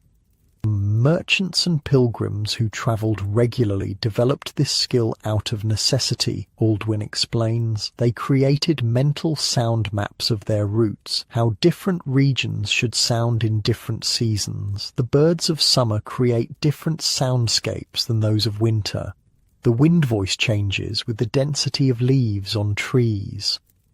You think about how different this is from modern navigation with GPS and maps, technologies that fail when batteries die or visibility drops. Sound navigation works in darkness, fog, even with eyes closed. Late afternoon brings an unexpected revelation. Aldwin stops abruptly, head tilted in that now familiar listening pose. After a moment, he changes direction, leading you up a gentle slope you wouldn't have chosen. "There's water ahead that wasn't there before the storm," he explains. "A new stream formed from the rains. We need to adjust our route." "How can you possibly hear a stream that small from this distance?" you ask incredulously. "Water has a voice that carries further than most sounds," he explains, "especially moving water. The human ear, properly trained, can detect streams from over a mile away in quiet conditions. The specific frequencies travel through forest or field with minimal degradation. You concentrate but can hear nothing beyond the immediate forest sounds." "You'll develop the skill with practice," he assures you. Some travellers could even estimate the size of a water source by its acoustic signature, vital knowledge when searching for safe drinking water. As you crest the hill, you see he was right. A new stream has formed in what was likely a dry gully before the storms, cutting directly across the path you would have taken. His hearing alone detected it long before visual confirmation was possible. A startling moment comes when Aldwin suddenly pulls you back just as you're about to cross what appears to be solid ground. "Listen," he commands. You hear nothing unusual at first, then detect a subtle difference in how sound resonates from the earth ahead. "Bog," Aldwin confirms. "The ground's saturated. Step there and you'll sink to your knees, maybe deeper." He strikes his staff against the ground, listening to the subtle differences in how the sound resonates through solid versus waterlogged earth. Following this acoustic guide, he leads you safely around the hazard. Most impressive of all is when he predicts a brief rain shower nearly an hour before the first drops fall. Weather speaks before it arrives, he explains. Certain bird calls change, insect sounds shift, the way distant noises carry warns of approaching weather fronts. You focus on the forest sounds, trying to detect what he hears. There's a subtle change in the acoustic environment, a dampening of certain tones, a clarity to others. When the rain indeed arrives as predicted, you understand it wasn't mystical foresight, but empirical knowledge based on careful observation. Hunters and shepherds developed this skill to find shelter before storms hit, Aldwin explains as you wait out the brief shower under a dense pine. Critical knowledge when exposed on mountainsides or open fields. By late afternoon, you reach Oakwick. The small settlement appears through thinning trees, smoke rising from chimneys in the grey daylight. You deliver Master Wulfric's medicines to his grateful sister, whose son indeed looks terribly ill with fever. "Will you stay the night?" she offers. "It's late to start back." "We have enough daylight," Aldwin answers before you can speak. "Better to return while the rain holds off." He glances at the sky in a way that makes you suspect he hears something about approaching weather that you don't yet perceive. The return journey feels different. Though the same distance, you travel faster, more confidently. You find yourself listening in a new way, not just hearing sounds, but interpreting them, creating a mental map of your surroundings through your ears rather than eyes alone. When darkness falls before you reach the village, Aldwin seems entirely untroubled. While your vision becomes increasingly useless, his navigation remains sure, guided by the acoustic landscape. This is when sound truly becomes your primary sense, he explains as you walk through growing darkness. Medieval travellers often journeyed at night when necessary, using sound to avoid hazards and stay on path. You notice how he periodically creates noise, clapping, singing, striking wood against wood to read the returning echoes. The information gathered prevents walking in circles or heading toward dangerous terrain. In your world, he says unexpectedly, people have forgotten how to listen. They walk with artificial sounds pumped directly into their ears, blocking the very information that would guide them naturally. You're startled by the reference to modern habits. It breaks the historical immersion you've been experiencing, but before you can question it, he continues. The human ear can distinguish over 1,500 different sound variations, a capability largely abandoned in your visual-dominant modern world. For today's hikers dependent on electronic navigation that can fail, this medieval technique offers a navigation system that works in darkness, fog, or when batteries die. There's something odd about his phrasing, almost as if he's quoting something, but the wisdom is undeniable. As the village lights finally appear through the trees, Aldwin stops for a final lesson. Sound navigation wasn't primitive, he says quietly. It was a sophisticated use of a sense we've allowed to atrophy precisely when we might need it most. Master Wulfric is waiting at his hut, seemingly unsurprised by your late return. Did he learn? He asks Aldwin. He listened, the forester responds cryptically. Time will tell if he heard. That night, lying in bed, you find yourself listening to your home in a new way. The subtle creaks of the wooden structure cooling in the night air, the different tones of family members breathing in sleep, the way sounds from outside filter through thatch differently than through the wooden walls. A world of information you've always had access to but never truly heard. Your modern headphones wait for you in 2025, ready to block out the acoustic environment completely. But now you wonder what vital information they might be silencing. Natural warnings, direction finding, weather prediction, all available through a sense we've allowed to diminish. Not primitive knowledge at all, just a different way of knowing.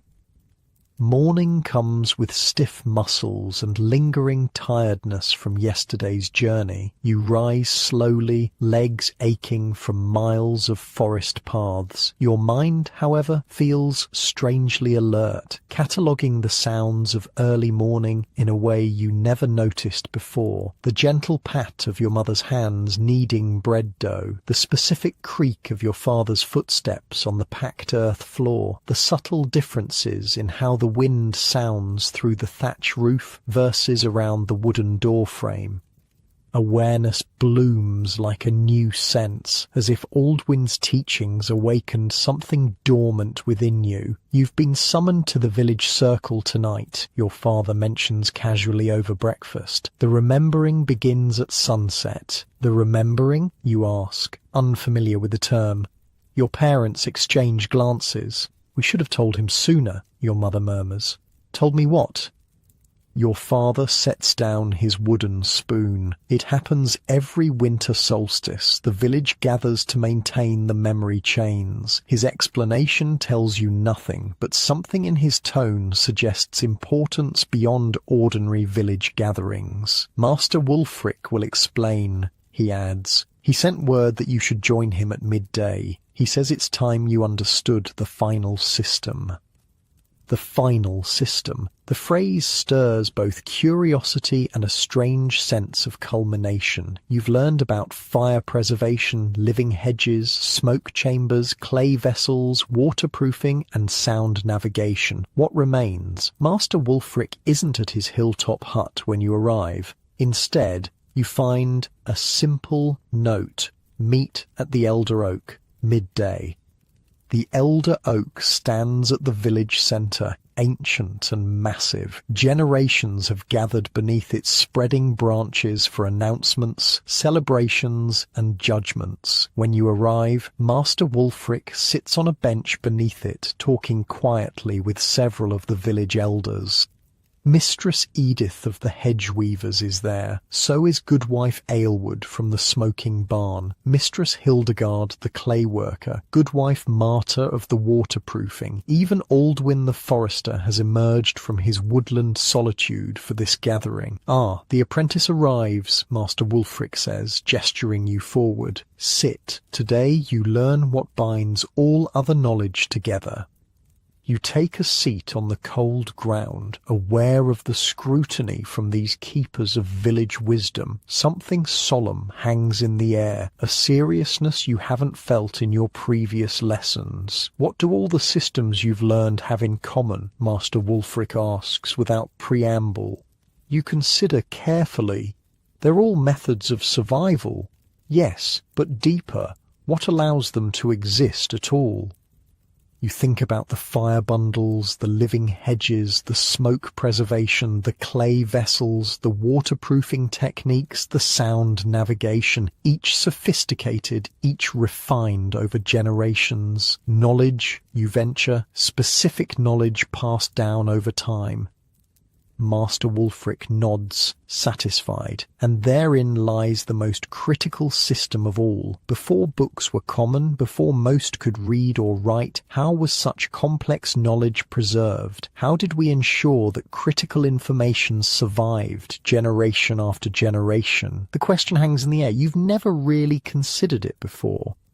Tonight, he continues, you'll witness the most sophisticated medieval information technology, the Human Memory Network, a system for preserving vital knowledge without a single page or screen. Throughout the afternoon, the elders take turns explaining the framework of what you'll witness tonight. Their usual practical demeanour has shifted to something more reverent, more ceremonial. All the systems you've learned, Mistress Edith explains, depend on precise knowledge, exactly how deep to cut a hedge stem, exactly which wood creates which type of smoke, exactly how much pressure to apply in waterproofing. If this knowledge is lost, the physical skills become useless. But writing is vulnerable, adds Goodwife Aylward. Books burn, parchment rots, ink fades, and most critical of all, few can read them. So our ancestors developed something more resilient, continues Master Wulfric. They created a living knowledge system using the most reliable storage medium available, distributed human memory. The concept is difficult to grasp at first. Master Wulfric elaborates. Critical survival knowledge wasn't entrusted to a single elder or expert. It was deliberately spread across the community through specialized memory techniques. He gestures to the gathered knowledge keepers. Each of us holds pieces of the whole. Mistress Edith knows which plants to use in each section of hedge and why. I know the precise preparation of fire bundles for different purposes. Goodwife Marta knows the exact proportions for waterproofing different materials. But what if someone dies unexpectedly, you ask? Wouldn't their knowledge die with them? Master Wulfric smiles. That's why we have the knowledge chain. Every critical piece of information is known by at least 3 people from different families, different ages. No single death, or even several, can break the chain completely. And tonight, adds Mistress Hildegard, we renew those chains, strengthen them, pass knowledge to new keepers when needed. As afternoon slides toward evening, villagers begin gathering in the central square. Children run about excitedly, unlike during normal village meetings where they're typically excluded. In fact, you notice children seem central to the preparation. They arrange benches in a specific pattern, place torches in precise locations. The physical arrangement matters, explains Master Wulfric, seeing your curiosity. The layout itself contains memory cues, where people sit, the pattern of torches, all designed to trigger specific memories. Mistress Edith adds, your ancestors understood that knowledge isn't just in the mind, it's in the body, in movement, in physical space. By recreating the same conditions each year, we strengthen the memory pathways. As twilight deepens, the gathering takes on a festival atmosphere. Food is shared, a barrel of special ale is tapped, brewed specifically for this occasion, you're told, with herbs that sharpen memory and loosen tongues. When full darkness falls, Master Wulfric stands before the assembled village. Conversation's quiet, and anticipation fills the air. The remembering begins, he announces, as it has since our grandparents' gathered here beneath this same oak.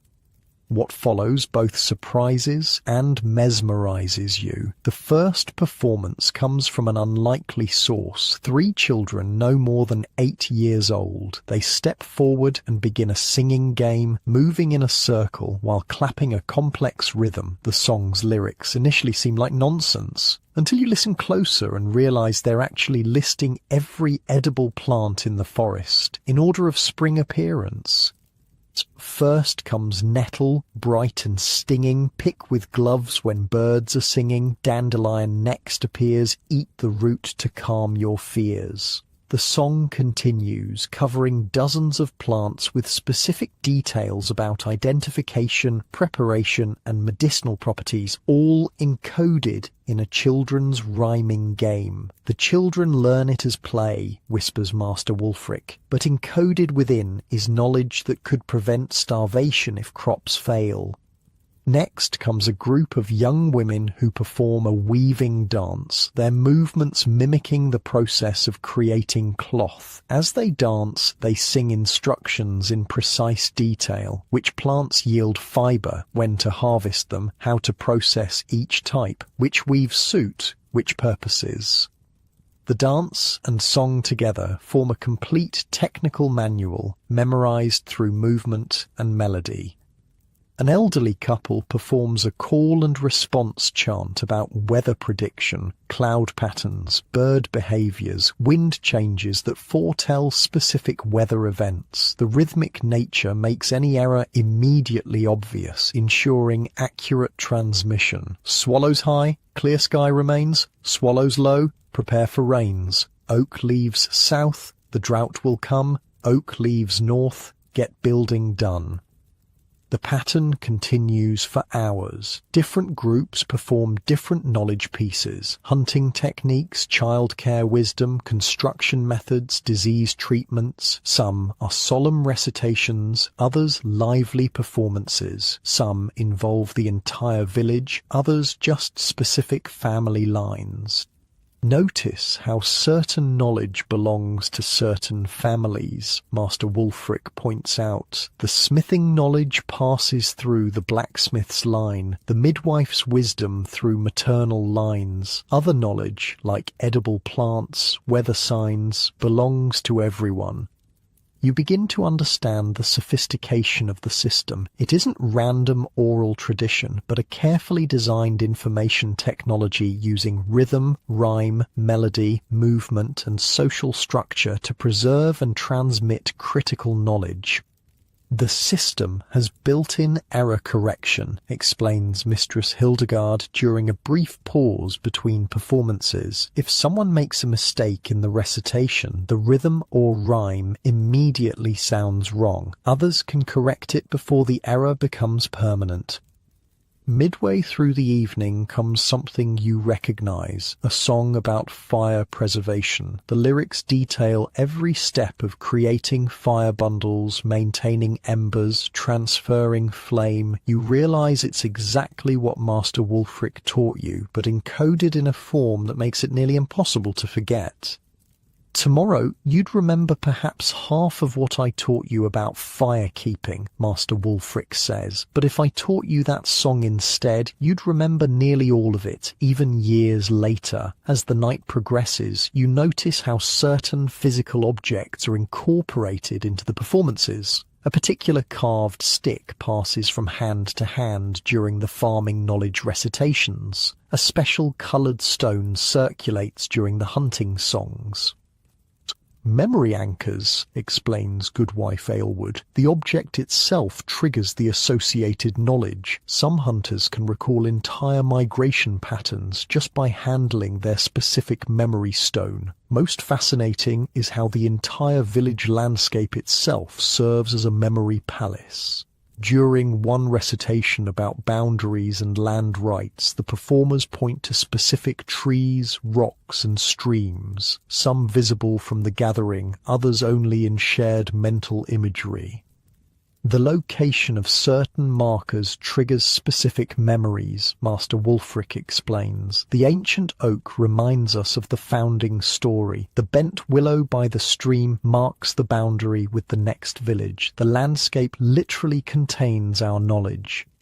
Children participate throughout the night, sometimes leading, sometimes following, but always included. Now you understand why. They're being systematically incorporated into the knowledge network through games that embed critical information. A simple counting rhyme might actually teach which mushrooms are safe to eat, Mistress Edith tells you. A jumping game preserves the proper sequence for a complex task like tanning leather or preserving grain. Near midnight comes what Master Wulfric calls the redundancy check. Different groups recite overlapping knowledge in different forms. The same crucial survival information about treating winter fever appears in a somber chant from the elders, a lively song from young adults, and a clapping game from children. The most vital knowledge is stored in multiple forms, he explains. A song, a story, a physical arrangement, a game, ensuring that even if one transmission method fails, others preserve the knowledge. You watch, transfixed, as the village performs its living library. This isn't simple storytelling around a fire. It's a human-centered information technology more resilient than any book or digital storage. Books burn, Master Wulfric says softly as the night winds down. Servers fail, but distributed knowledge spread across dozens of minds can survive almost anything. Plague, war, famine, even deliberate suppression. The official remembering concludes near dawn, though smaller groups continue recitations and performances as they drift homeward. Master Wulfric gestures for you to remain as others leave. Tonight you witnessed, but next year you'll participate, he tells you solemnly. As my apprentice, you'll become part of the knowledge chain for fire preservation. 3 others already hold that knowledge. You'll be the 4th, providing additional security. The responsibility feels weighty but right. You think of your smartphone waiting in 2025 with its fragile glass screen and battery that dies without constant charging, all its stored knowledge useless without electricity, without the complex infrastructure that supports it. Compare that to what you've just witnessed, a resilient, distributed knowledge network requiring no technology beyond the human mind and body, designed to survive almost any catastrophe. What happens if the Lord or Church forbids these gatherings? You ask suddenly, realizing the political vulnerability. Master Wulfric smiles. Another layer of the system's brilliance. The same knowledge exists in multiple forms. If formal gatherings are banned, the children's games continue, preserving the core information. If songs are forbidden, physical memory anchors remain. The system adapts to persecution by hiding in plain sight, in lullabies, in games, in everyday activities that no authority thinks to ban. You walk home as dawn breaks, exhausted but mind-buzzing. Modern education suddenly seems strangely inefficient, focusing on writing and reading rather than these powerful memory techniques that kept knowledge alive for centuries without a single page. Your parents are still awake waiting by the fire. You've seen the remembering, your father says. It's not a question. I never knew, you admit, all these years, and I never realized what was happening in those songs, those games. Your mother smiles. That's partly the point. The knowledge hides in joy, in community. Precious things worth knowing are worth making beautiful. You think about modern survival preppers stockpiling books that might never be read. How different from this approach, storing critical knowledge where it's most useful, in human minds, ready to apply at a moment's notice. That night, drifting towards sleep despite the morning sun, you reflect on everything you've learned. Fire preservation, living hedges, smoke chambers, clay technologies, waterproofing, sound navigation, each sophisticated in its own right. But the memory network that preserved them, that was the ultimate resilient information system. Not primitive at all, perhaps the most advanced technology of all, just not in a form we modern people recognize as technology. Medieval knowledge networks weren't simple oral traditions. They were the original cloud storage, distributed, redundant, and remarkably resilient. Days pass in a blur after the remembering. Winter tightens its grip on the village, bringing short days and long nights. The knowledge you've gained over these past weeks shifts from abstract learning to daily necessity as the harshest season takes hold. You rise before dawn, carefully transferring an ember from your fire bundle to kindle the morning fire. The technique Master Wulfric taught you now feels as natural as breathing. No more struggling with flint and steel in the freezing darkness. No more wasted time or precious tinder. Just reliable flame exactly when needed. Your father's boots, treated with Goodwife Marta's waterproofing, keep his feet dry despite the snow and slush. When a small crack appears in the right heel, you confidently warm a small amount of the mixture she gave you between your palms, working it into the leather with the friction technique she taught. The repair holds perfectly against the winter wet. Food stores remain fresh longer than in previous years now that your family understands the principles of smoke preservation. The techniques Goodwife Aylward demonstrated have become part of your household's practice. Even the humble herbs hanging from your ceiling rafters last longer, preserve better, having been properly smoke-cured. Your mother uses one of Mistress Hildegard's cooling emporas to keep milk fresh an extra day. No small thing when winter limits the cow's production. At night, clay heat batteries warm your sleeping area, reducing the need for constant fire maintenance. When your young cousin falls ill with winter fever, you recognize the specific birch bark treatment needed. Knowledge from the children's singing game at the Remembering. The information was there all along, you realize, hidden in play, in songs, in community ritual. One particularly bitter morning, Master Wulfric finds you helping repair a section of the living hedge damaged by heavy snow.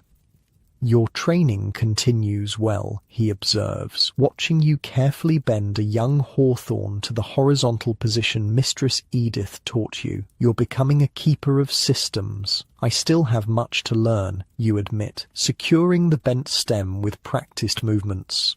Always, he agrees. But you understand the principle now, how all these systems work together rather than separately.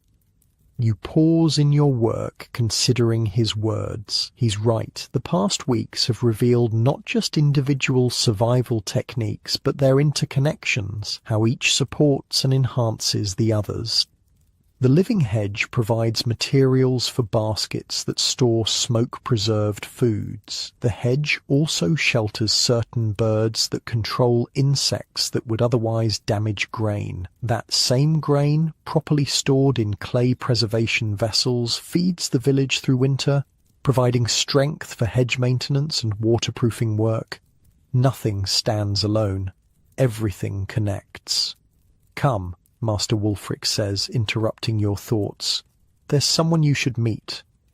He leads you away from the village, following a path you've never taken before. The frozen landscape glitters under weak winter sunlight as you climb a gentle slope toward what appears to be a small, well-maintained hut set apart from other dwellings. Who lives here, Yue?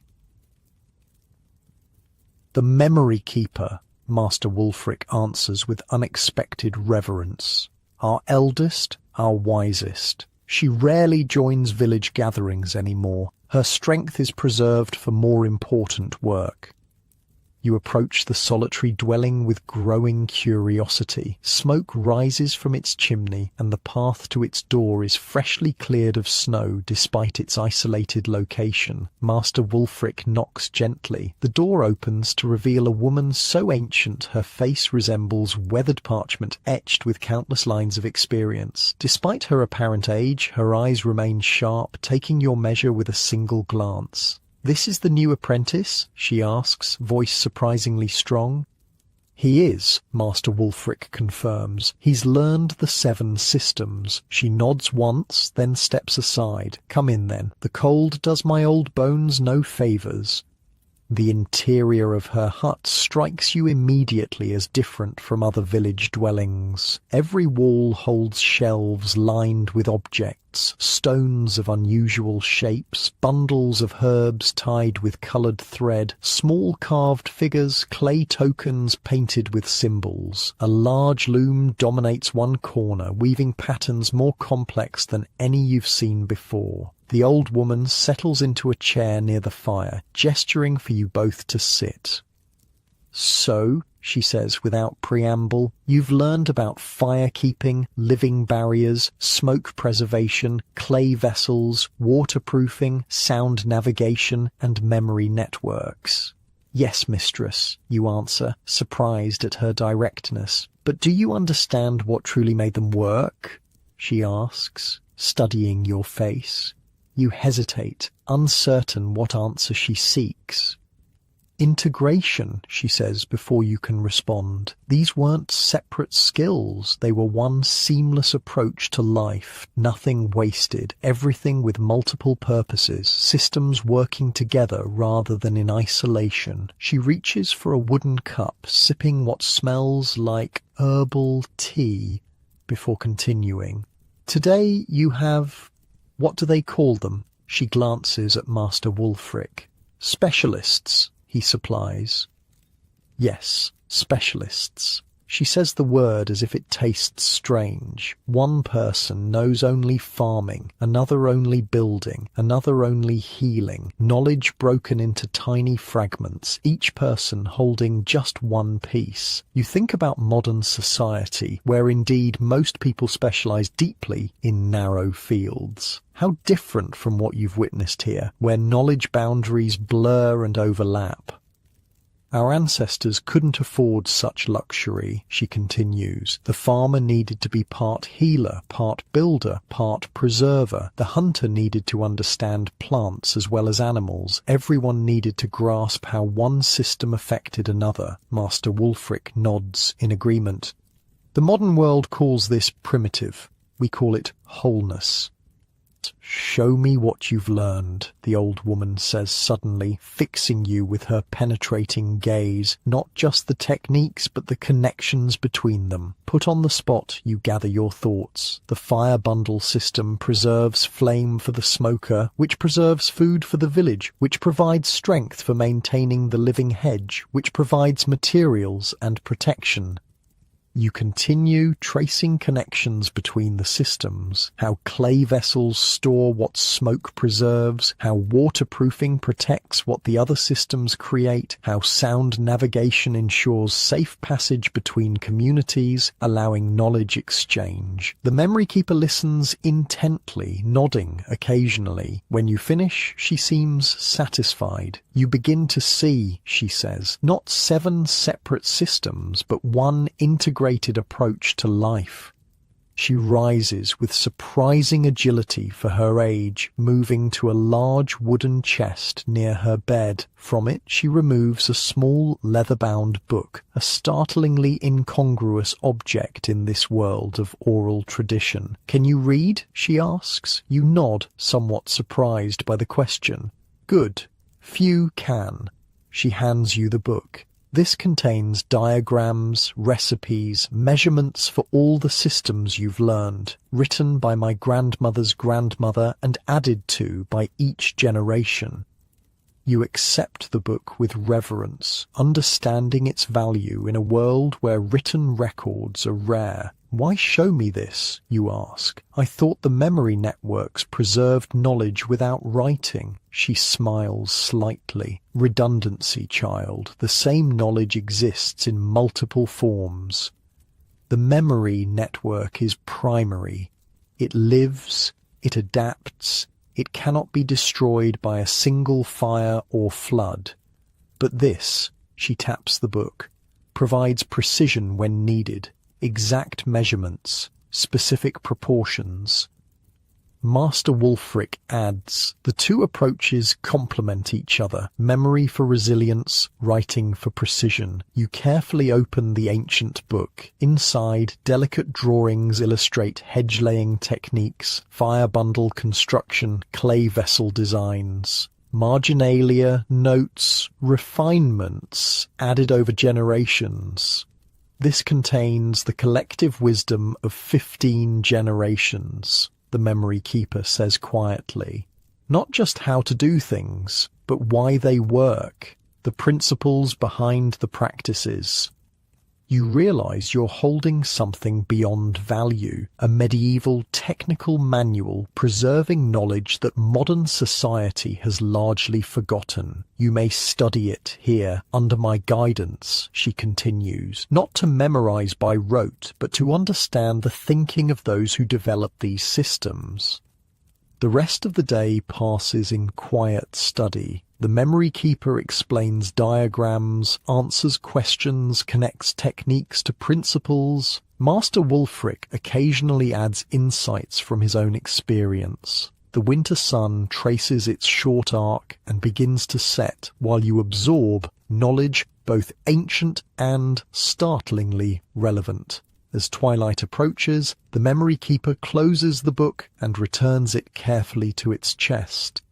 "You asked earlier why I showed you this," she says, settling again by the fire. "The answer is simple. Someone must remember." Her gaze fixes on the flames. "A time may come when these systems are forgotten, when people believe there is only one way to live, dependent on mechanisms they don't understand and can't repair." You think about your own modern world, so technologically advanced, yet so vulnerable to disruption. How many people know how to preserve food without refrigeration, how to find direction without GPS, how to waterproof without synthetic chemicals? Our ancestors weren't just surviving despite their limitations, the memory keeper says, echoing your thoughts. In many ways, they were thriving because of them. Her words strike you deeply. The constraints of medieval life forced innovation within natural boundaries, working with materials at hand, developing systems that could be maintained locally, creating technologies that lasted generations rather than years. The most powerful medieval survival technique wasn't any specific skill, Master Wulfric adds. It was their integrated approach to life.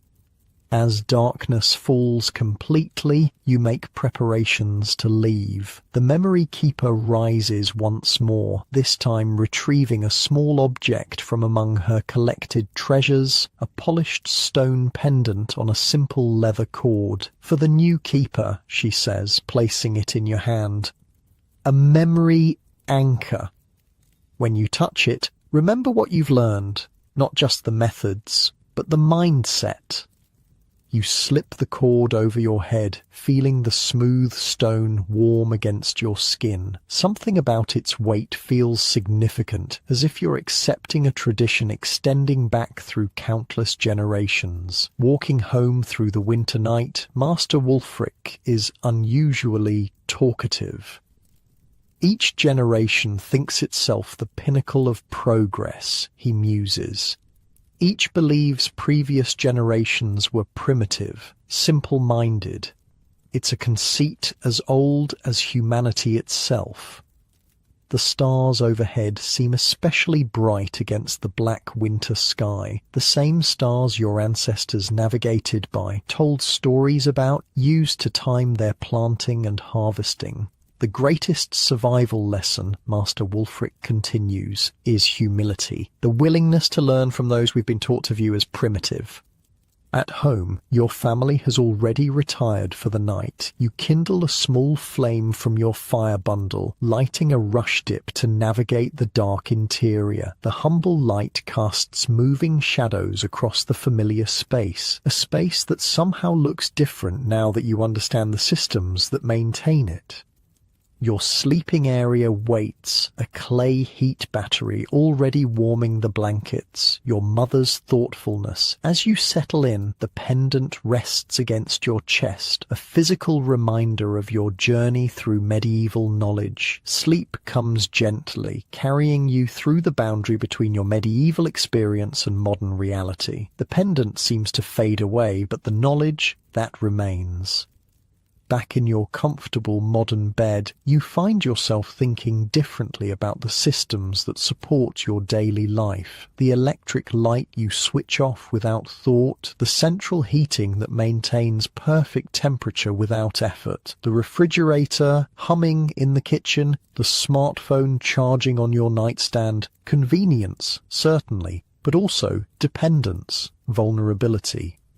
If those systems failed, how many people know the alternatives? How many could create fire without matches or lighters? How many could preserve food without refrigeration? How many could navigate without GPS or even paper maps? The medieval villagers you've come to know would view our modern world with awe, certainly, but perhaps also with concern at how completely we've outsourced basic survival skills to systems we neither understand nor can repair.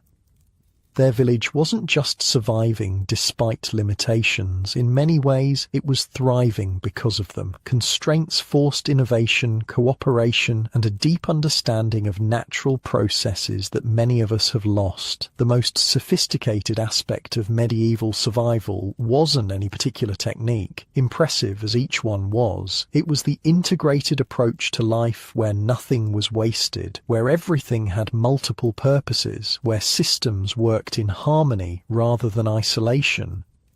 This wasn't primitive thinking, it was systems thinking at its most sophisticated. So perhaps the question isn't whether these medieval techniques still work. They do. The question is whether we're humble enough to learn from those we've been taught to view as primitive. Because in a world of increasing uncertainty, climate change, energy concerns, supply chain fragility, the most dangerous thing might be our modern arrogance, the belief that we've outgrown the wisdom of those who thrived without any of the systems we now depend on. As you drift towards sleep in your comfortable modern bed, the boundary between past and present blurs. The knowledge you've gained feels like a bridge between worlds, ancient wisdom with startling relevance for contemporary challenges. The fire bundle's elegant simplicity, the living hedge's multifunctional design, the smoke preservation's chemistry, the clay vessel's thermal engineering, the waterproofing's material science, the sound navigation's sensory awareness, the memory network's information technology, none were primitive. All were sophisticated adaptations to their time and place. All worked with natural materials and processes rather than against them. All could be created, maintained, and passed down without complex global supply chains or rare materials. Medieval people weren't just surviving despite their limitations. In many ways, they were thriving because of them, and that might be the most important survival lesson of all.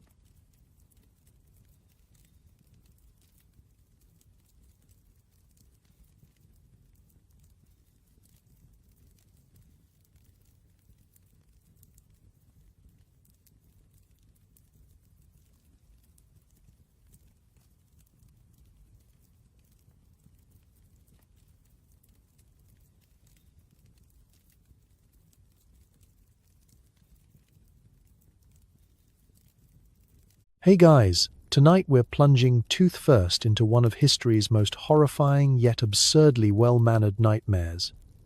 Victorian dentistry. Welcome to a world where dental pain wasn't just accepted, it was practically a hobby. Anesthesia was a bold suggestion at best, and your dentist was also the local expert in boot repair, sheep shearing, and possibly minor exorcisms. Imagine walking into an office that smells like pipe smoke, shoe polish, and a hint of panic, only to discover your dentist doubles as the town's barber, part-time butcher, and full-time collector of mysterious stains on his apron. The tools? Let's just say they look like they were borrowed from a medieval torture museum, and then used to fix a wagon wheel. So before you settle in, take a moment to like and subscribe. But only if you actually enjoy what I do here. Leave a comment telling me where you are listening from and what time it is for you.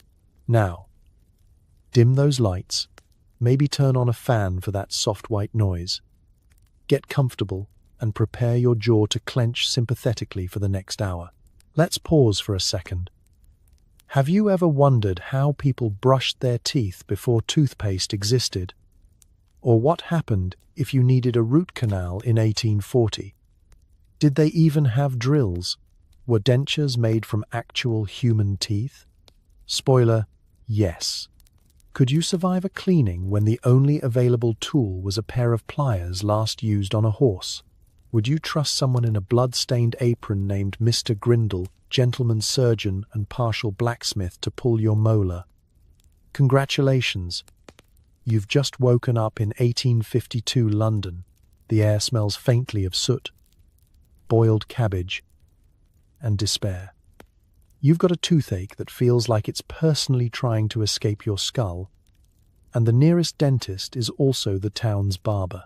Welcome to Victorian Dentistry, where smiles were rare, screams were common, and the only thing more rotten than your teeth was the medical advice. You wake up in your modest Victorian room with sunlight filtering through smog-stained curtains and immediately wish you hadn't. The throbbing in your jaw makes you question your entire existence. It's not just a toothache. It's an existential crisis with enamel. There's no ibuprofen, no ice pack, and the only pain relief in sight is gin. So you drink. At 7 a.m., welcome to Victorian healthcare. Let's set the scene a little deeper.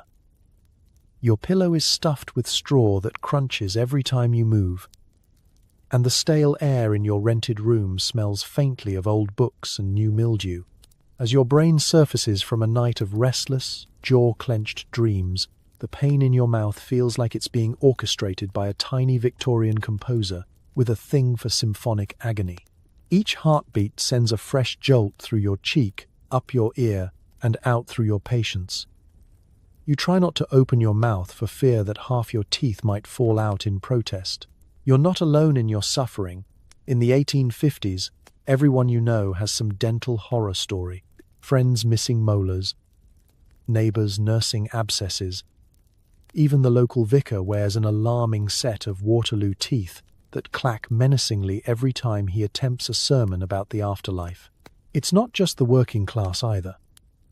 Rich or poor, the Victorians are united by their bad teeth, their deep mistrust of dentists, and the steady consumption of things like syrupy tea, sticky sweets, and food that seems scientifically engineered to lodge itself between your gums and your will to live. As you shuffle to your cracked mirror and squint at your swollen cheek, you consider your options. There aren't many. You might try rinsing your mouth with cold water, except the tap is a pitcher, and the water is already gritty. Or maybe you'll chew on a clove, if you can find one in your spice jar, or wedge a piece of linen soaked in whiskey between your gum and lip. It's the Victorian version of have you tried turning it off and on again? Except the only thing that shuts down is your ability to form coherent thoughts. Outside, you hear the city waking up. Hoofbeats echo on cobblestones. Newspaper boys shout the latest headlines. Queen endures extraction. And somewhere in the distance, a factory bell clangs. You'd like to ignore all this and roll over, but your toothache is the sort that makes sleep a distant memory and breakfast an Olympic sport. Toast is out of the question. So is anything hotter than lukewarm porridge, which you eat on one side of your mouth, chewing like you're auditioning for a role as a particularly resentful squirrel? This is the moment when you start bargaining with fate. If this tooth stops hurting, I swear I'll give up sugar, go to church, and never complain about Aunt Maud's cooking again. But fate, like Victorian dentistry, is not in the habit of making deals. The pain pulses on, refusing to be bribed, soothed, or ignored. You contemplate your next move. Do you go to the barber, surgeon, knowing full well his tools are older than your landlord and twice as rusty? Do you ask your landlady for her secret remedy, which probably involves mustard plasters and strong language? Or do you simply hope the tooth falls out on its own, as teeth so often do in this era, usually at dinner parties, or when you're trying to impress someone with your one remaining canine? Every hour, the toothache becomes your world. By midday, you're snapping at co-workers, flinching at loud noises, and keeping your mouth in a tight, dignified line. People stop asking what's wrong. They already know. Bad tooth, they mutter, with the grim sympathy of those who have been there and survived, more or less. By mid-afternoon, you're fantasizing about yanking the tooth out yourself, using the only tools at your disposal: a sewing needle, a leather strap, and an utter lack of common sense. Evening arrives. The pain has become a companion, steady, insistent. like the ticking of the mantle clock or the slow, relentless advance of cholera. You pour another measure of gin, raise your glass to progress, and wonder if tomorrow you'll finally be brave or desperate enough to let someone take a pair of pliers to your jaw. For now, all you can do is try to sleep, jaw throbbing, spirit battered, and mouth resolutely closed. Congratulations. You survived another day with Victorian teeth. And in the morning, if you're lucky, the only thing you'll have lost is another molar.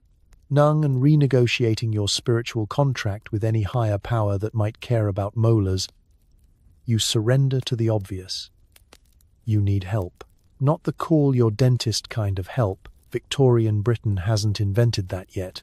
Instead, you're heading out into the foggy morning to search for someone who claims to fix teeth and isn't, technically, a veterinarian.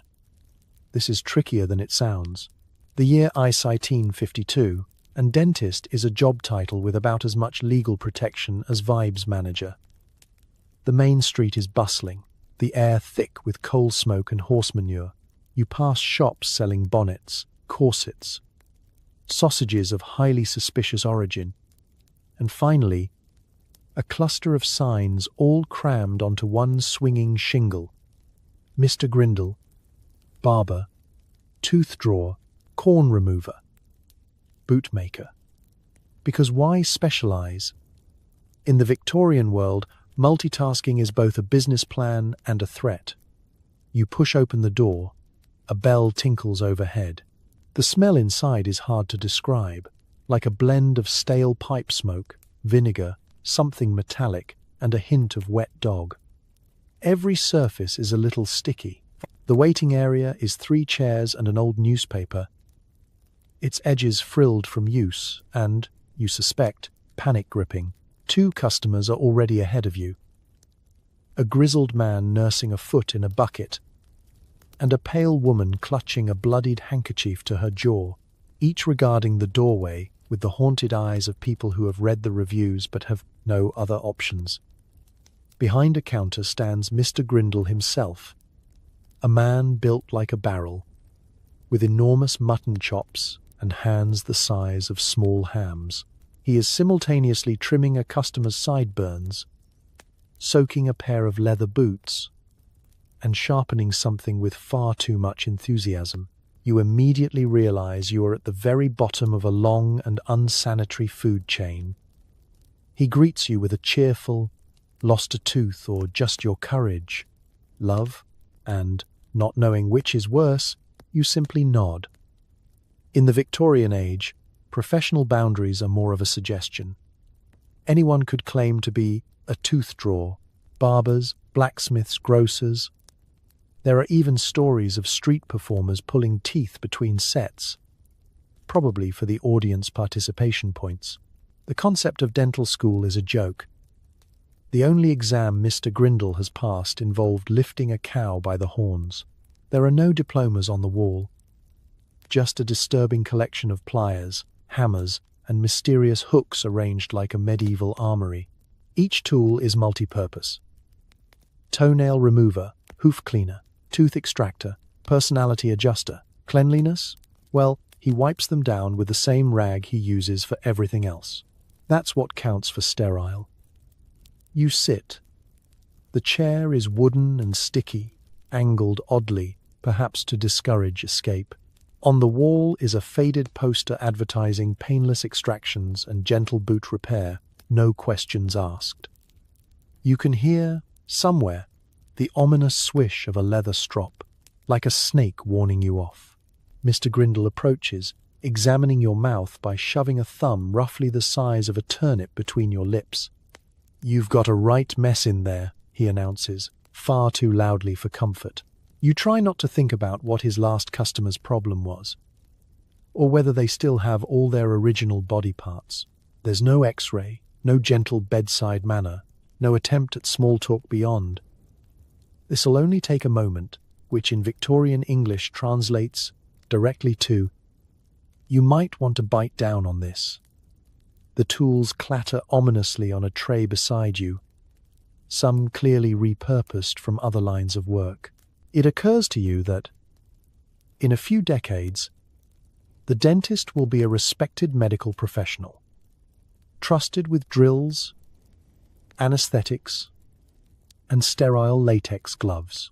For now, you're putting your fate in the hands of a man who can fix your overbite and your walking shoes in one appointment. 2 for 1, really.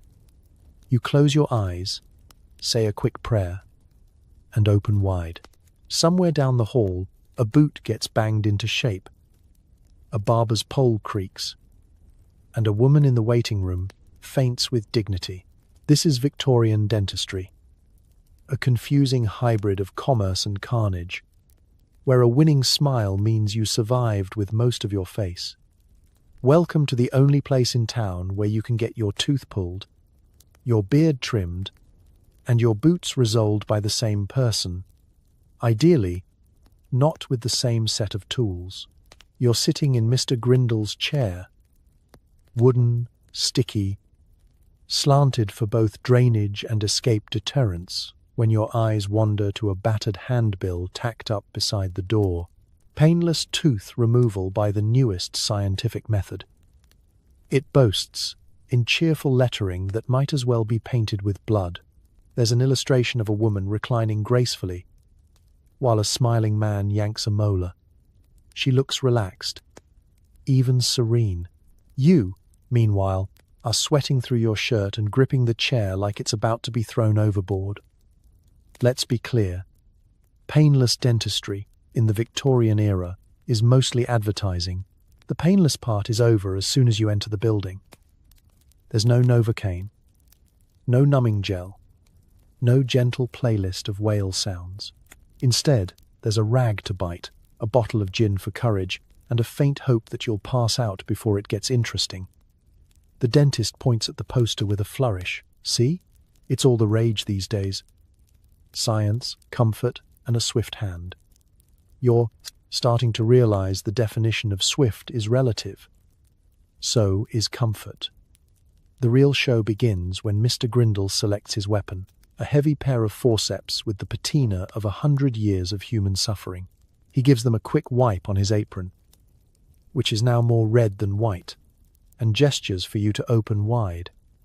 The sound of metal on enamel makes your jaw lock on instinct, but you steel yourself. He mutters about the latest advances, which, as far as you can tell, means he now aims for the correct tooth at least 60% of the time. Progress.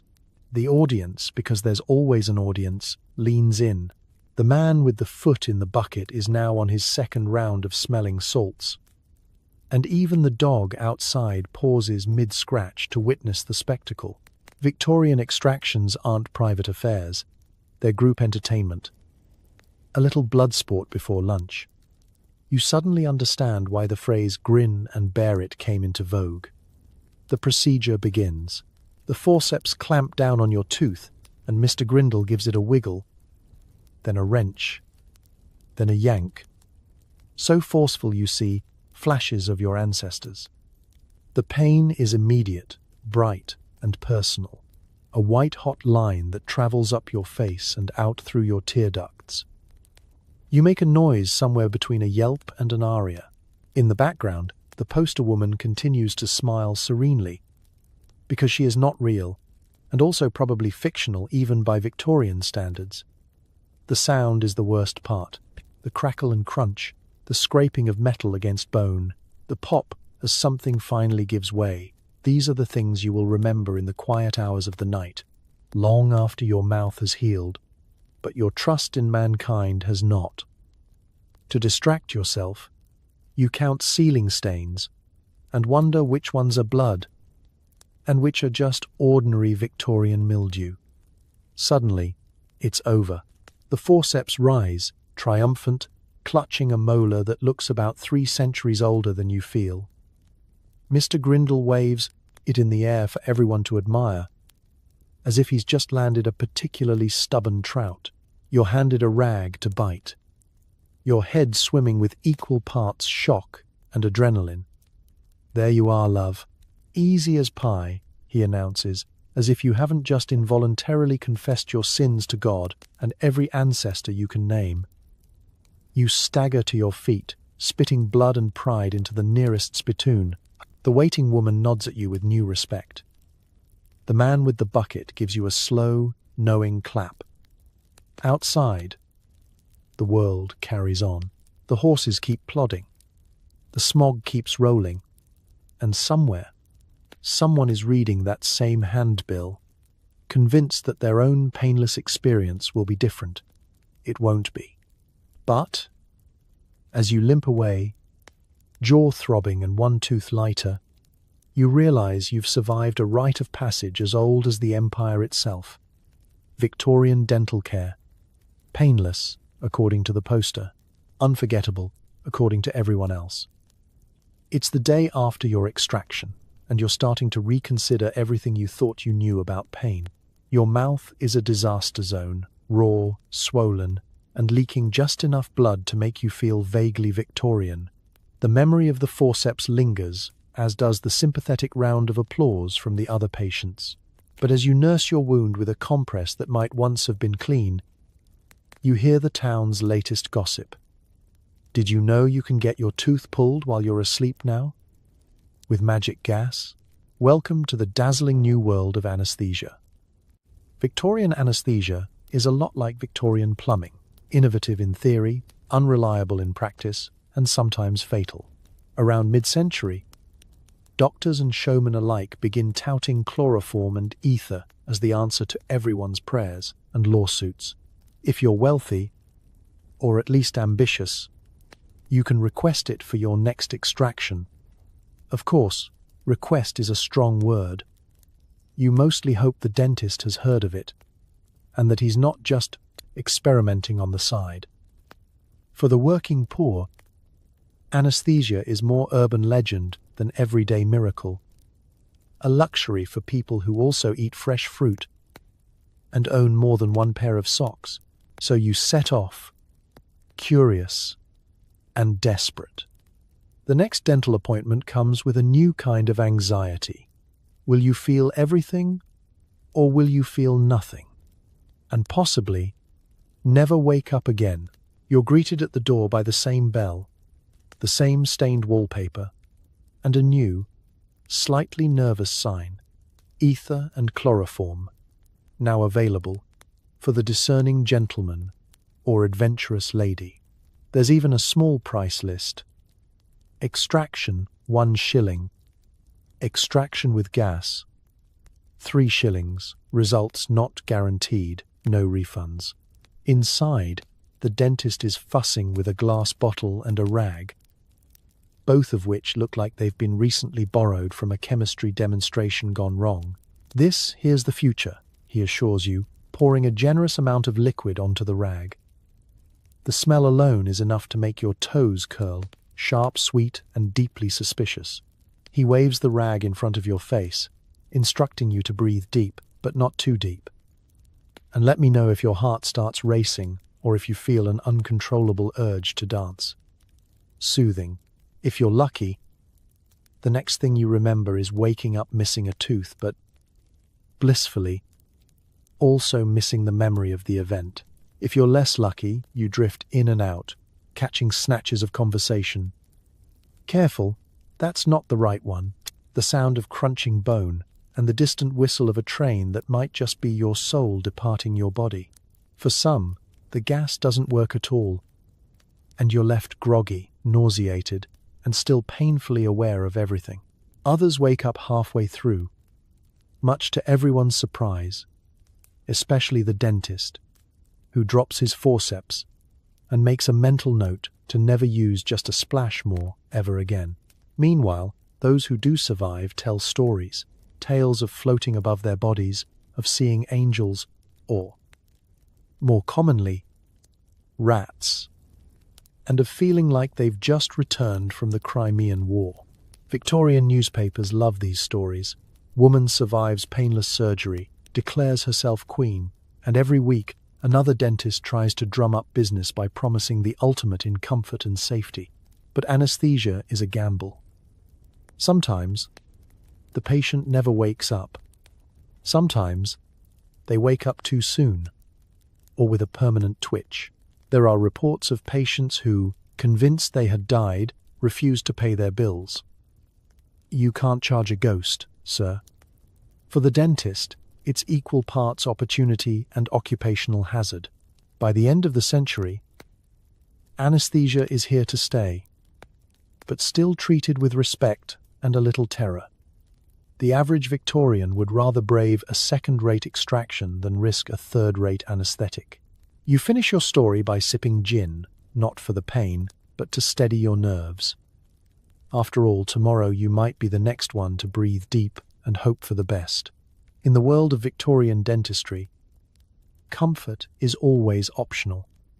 Safety is a luxury, and the only guarantee is a story worth telling, assuming you live to tell it. Let's take a moment to appreciate the Victorian dental toolkit. If appreciate is the word for gaze in horror, and immediately develop a sudden respect for modern plastic. After your run-in with Mr. Grindle and his questionable grasp of hygiene, you've begun to wonder just what exactly these people are putting into your mouth. Spoiler: it's not good. If you have a fear of dentists, the 1850s are here to validate every single one of your anxieties. Displayed proudly on a splintery wooden tray are the greatest hits of the 19th century dental world. There are forceps of every size and shape, each with a unique design philosophy. Removes molars, and possibly your hope. The most infamous tool of all is the tooth key, which looks like the result of an unholy union between a corkscrew and a crowbar. Its purpose? To clamp onto your offending tooth, twist, and, ideally, remove just the tooth. In reality, the tooth key sometimes removes everything from healthy enamel to small pieces of jawbone, and, in one memorable case, a patient's faith in humanity. You watch, wide-eyed, as Mr. Grindle lays out his arsenal. Some of these implements are so rusty they could double as tetanus delivery devices. A few appear to be repurposed from other trades entirely. One looks suspiciously like a hoof pick. Another might have once been a butter knife. He assures you they are all sterilized, which, in Victorian terms, means he's given them a brisk wipe on his apron and possibly dunked them in gin after taking a sip himself. Victorian dental tools are not delicate. There's no whisper of latex gloves or gentle suction tubes humming away. Instead, you get raw iron, splintered wood, and maybe a rag to bite down on if things get a bit spicy. The forceps are designed for brute force. If a tooth refuses to budge, Mr. Grindle simply upgrades to a larger size or employs a wedge and mallet, transforming your dental visit into something that would make a medieval torturer proud. The real fun comes with the elevators, tools meant to lever your tooth out of its socket. This process involves equal parts science and enthusiasm, with a splash of improvisational theatre. If at first the elevator doesn't work, try again, or switch to the trusty old tooth key. No part of your mouth feels safe. Even your tongue is reconsidering its loyalty. There's no subtlety, no finesse, just noise and pressure, and the occasional oops, you won't miss that bit. The sound of scraping metal against bone is unforgettable. A combination of chalk on slate, the squeak of rusty hinges, and a dash of oh no, that's attached. For the truly unfortunate, the tools sometimes slip, turning a routine extraction into a surprise mouth remodeling. You learn to close your eyes and think of England, which doesn't help, but at least gives you something to do besides panic. Blood, predictably, is everywhere. The tray, the rag, sometimes the floor, sometimes the ceiling, depending on how enthusiastic Mr. Grindle is feeling. Victorian dentistry is a messy business, and cleanup mostly involves hoping the next patient doesn't notice. There's no mouthwash to rinse. Instead, you're handed a cup of lukewarm water and told to spit like a gentleman. When it's over, you stagger out, dazed and slightly lighter, sometimes in the teeth, sometimes in the sole. The tools are wiped off and replaced, ready for the next victim, patient. You can't help but marvel at the resilience of people who survived an era when a trip to the dentist meant risking more than your smile. So the next time you see your hygienist's sterile plastic tools, remember, the Victorians faced their dental nightmares with nothing but iron, rags, and unearned optimism. And, of course, a prayer that their next extraction would be done with a tool made for humans, and not, say, cows. So you've survived Mr. Grindle's office and lived to tell the tale, jaw swollen and dignity slightly dented. But maybe you're feeling brave, or desperate, enough to try your luck elsewhere. In Victorian Britain, that usually means a visit to the local barber surgeon, a title that combines two of history's most nerve-wracking professions into one multitasking marvel. Because why should a man with a razor stop at haircuts when he can also pull teeth, lance boils, and set broken bones, all before lunch? Step inside the barber surgeon's shop, and it's a feast for the senses, in the same way a livestock auction is a feast. The air is thick with the scent of bay rum, pipe smoke, and something faintly reminiscent of spoiled pickles.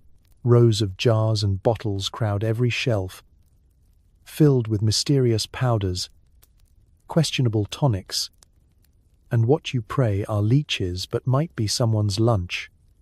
A battered chair sits in the middle of the room, surrounded by a sea of towels stained in every shade of red, burgundy for blood, rusty for old blood, and a shade you try not to think about for reasons best left to history. The barber himself is a man of indeterminate age, sporting an immaculate moustache and a steady hand. He can trim your sideburns, open a vein, and extract a molar all in the same breath. His tools are arranged on a tray.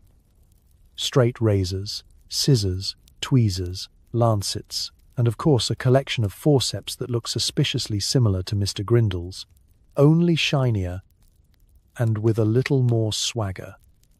Let's be honest, hygiene is an afterthought. The same blade that shaves your neck might have been used on the farmer's corns that morning, or the butcher's thumb, or the mare's unlucky wisdom tooth. The towels get a perfunctory rinse in tepid water between customers, which, in Victorian logic, counts as sterilization. The barber surgeon's hands are steady, but you suspect they haven't seen a bar of soap since the Napoleonic Wars. There's a rhythm to the place, a sort of grim efficiency. Customers come in for a haircut, and the conversation always turns to health. Still got that toothache, Henry? Aye, but not as bad as my bunion. The barber nods sagely, then whips out his forceps and gets to work, not even pausing to put down his scissors. There's no anesthesia unless you count the shot of gin discreetly offered before he starts. And no small talk except for an encouraging, hold still, this'll be over before you know it. That last part is a lie. It's a bit like a Victorian version of a modern nail salon. But instead of gossip and nail files, it's medical emergencies and bloodletting. Sometimes the barber surgeon offers a 2-for-1, a shave and an extraction. You leave smoother in the face, lighter in the jaw, and slightly less sure about the future of your immune system. The real magic is in the barber surgeon's adaptability. He is, above all, a problem solver. Broken finger? He'll splint it. Sore throat? A little bloodletting to balance your humours. Tooth won't budge? He's got a mallet. He's part stylist, part doctor, part medieval improvisational comedian. You can almost admire the confidence, until he's elbow deep in your mouth, humming a sea shanty, and making casual observations about the weather. Once it's all over, you stagger out, face smarting from a close shave and mouth sore from amateur dentistry. Outside, life continues. The barbershop pole turns. The leeches wiggle in their jar, and another customer takes your place, ready to risk it all for a cleaner chin and, with luck, one less throbbing tooth. And that, dear listener, is how the barber surgeon became a legend, not just for haircuts, but for the dubious honor of having the highest customer screams per hour in all of Victorian England. You may have lost a tooth, but you've gained a story. And possibly tetanus. Let's take a breath, if you dare, and marvel at the most miraculous, terrifying, and unpredictable development in Victorian dentistry. The arrival of early anesthetics. For centuries, your best hope for a pain-free tooth extraction was to drink until you could no longer feel your face. Then hope your dentist had steady hands and a forgiving disposition. But now, the world is changing. Enter chloroform and ether, the magical potions of the age, or, depending on whom you ask, the stuff of urban legends and medical malpractice lawsuits. It starts with a rumor. Maybe you overheard it in the public house, wedged between stories about haunted turnips and the neighbor's suspiciously robust chickens. Did you hear? Someone whispers, "Old Mrs. Billings had her tooth pulled without feeling a thing." The dentist waved a handkerchief under her nose, and poof, she woke up, toothless, but smiling. Of course, she also tried to marry the umbrella stand for a week afterward. But those are just details. The promise of painless dentistry spreads through Victorian London like wildfire, or possibly like cholera, depending on your optimism.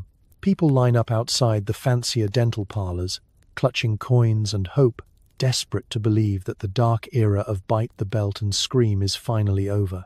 Early advertisements trumpet gentle extractions under the influence of science. Always science, with a capital S. Never mind that no one really knows how much ether is too much, or how often a patient might simply drift away and never return. Let's set the scene. You're in the waiting room, surrounded by wide-eyed optimists and seasoned skeptics. The dentist's assistant brings in a gleaming bottle of clear liquid and a mysterious sponge. You watch as the sponge soaks up the potion, its fumes heavy and sweet, laced with the unmistakable undertone of danger. "Just breathe," says the dentist, holding the sponge an inch from your face. You do as you're told, because the alternative is Mr. Grindle's rusty forceps and a poster promising painless extractions. The effects are immediate and dramatic. First, there's a strange floating sensation, as if you're rising above the chair, the ceiling, even your own body. You hear voices from far away, echoing and nonsensical. Turnip pudding, no. More ether. Then nothing. Blessed, merciful, nothing. If you're lucky, you wake up to a mouthful of blood and the warm, fuzzy realization that it's all over. If you're unlucky, you wake up to half a tooth and a dentist in full panic mode, trying to explain why your left eyebrow is missing. Not everyone is a fan. Some Victorian doctors warn that ether is the devil's work, a shortcut to the afterlife. Clergy frown at anything that removes suffering too easily, as if pain is a divine Wi-Fi signal. And for every success story, there's a cautionary tale. The man who snored so loudly under anesthesia that the dentist gave up, the lady who sang the national anthem through her entire operation, the child who woke up halfway through and bit the dentist. Justice, if you ask the other patients. There's also the small matter of explosions. Ether, you see, is highly flammable. Victorian dental surgeries are not exactly models of fire safety. What with their gas lamps, open flames, and hair full of pomade. It's not unheard of for an entire extraction to end in a small blaze, after which everyone agrees to go back to gin and stoicism. Despite all the risks, anesthetics represent progress. They transform the dental experience from one of certain horror to one of uncertain possibility. Maybe you'll wake up smiling. Maybe you'll wake up confused. But, for the first time in human history, you have a fighting chance of not remembering a single terrifying detail. So next time you recline in a dentist's chair and listen to the gentle hum of the anesthesia machine, remember, it all began with a Victorian dream and a very, very brave sponge. For every Victorian willing to risk the barber surgeon's shaky hands or the local tooth drawer's rusty pliers, there are a dozen more who'd rather take matters into their own trembling fingers. After all, why pay a week's wages for a dental experience that might end with tetanus, humiliation, or the town crier reporting on your demise, when you can handle your oral disaster at home? Thus was born one of the most questionable trends of the era: the do-it-yourself dentist kit. You could purchase a kit at your local chemist, and it came in a charmingly macabre wooden box, complete with brass clasps and an air of Victorian optimism. Open it up and you'd find a pair of tiny forceps, a miniature bottle of tooth tincture, several lengths of cord, a folded pamphlet of instructions written in font so curly you'd think it was meant as a vision test, and a small, mysterious saw. Sometimes, if you paid extra, the kit included a tiny mirror. Not to see the problem, of course, just to watch your own face as you realized the magnitude of your poor decisions. Let's examine the tooth tincture. Promoted as an instant solution to agony and decay, this Wonder Liquid's ingredients list was shrouded in mystery. Most versions included clove oil, a dash of opium if you were lucky or unlucky, and whatever the pharmacist had lying around that hadn't turned completely black. The instructions suggested applying it directly to the offending tooth with a tuft of cotton. The real effect? A burning sensation so intense you'd briefly forget all other worldly pain, including your toothache. But tincture was only the opening act. If the pain persisted, it was time for the forceps. These tools had the ergonomic design of a lobster trap and the gripping power of an undercooked noodle, but they did the job. Eventually, many a brave soul attempted the single-handed, no-mirror extraction. Some even recruited a friend, or, more dangerously, a spouse to do the honors. Domestic relationships were tested, and in some cases ended right there in the parlor, as one partner learned the limits of love while the other discovered the limits of the human jaw. For the children, things got even more experimental. Parents, desperate to avoid another trip to the local butcher dentist, would tie a length of cord around a wobbly tooth and the other end to the nearest door handle. 1, 2, 3, slam, to went the door. The tooth usually came out, along with several ounces of trust, and the hope of ever eating apples again. It was the Victorian answer to gentle parenting: teach resilience with a little home-based trauma. Of course, not every kit user was successful. Some gave up halfway through and simply decided to live with the pain, adopting a permanent scowl and a diet of tepid gruel. Others, emboldened by half a bottle of gin and a bad idea, ended up in the barber surgeon's chair anyway, sheepishly presenting their handiwork.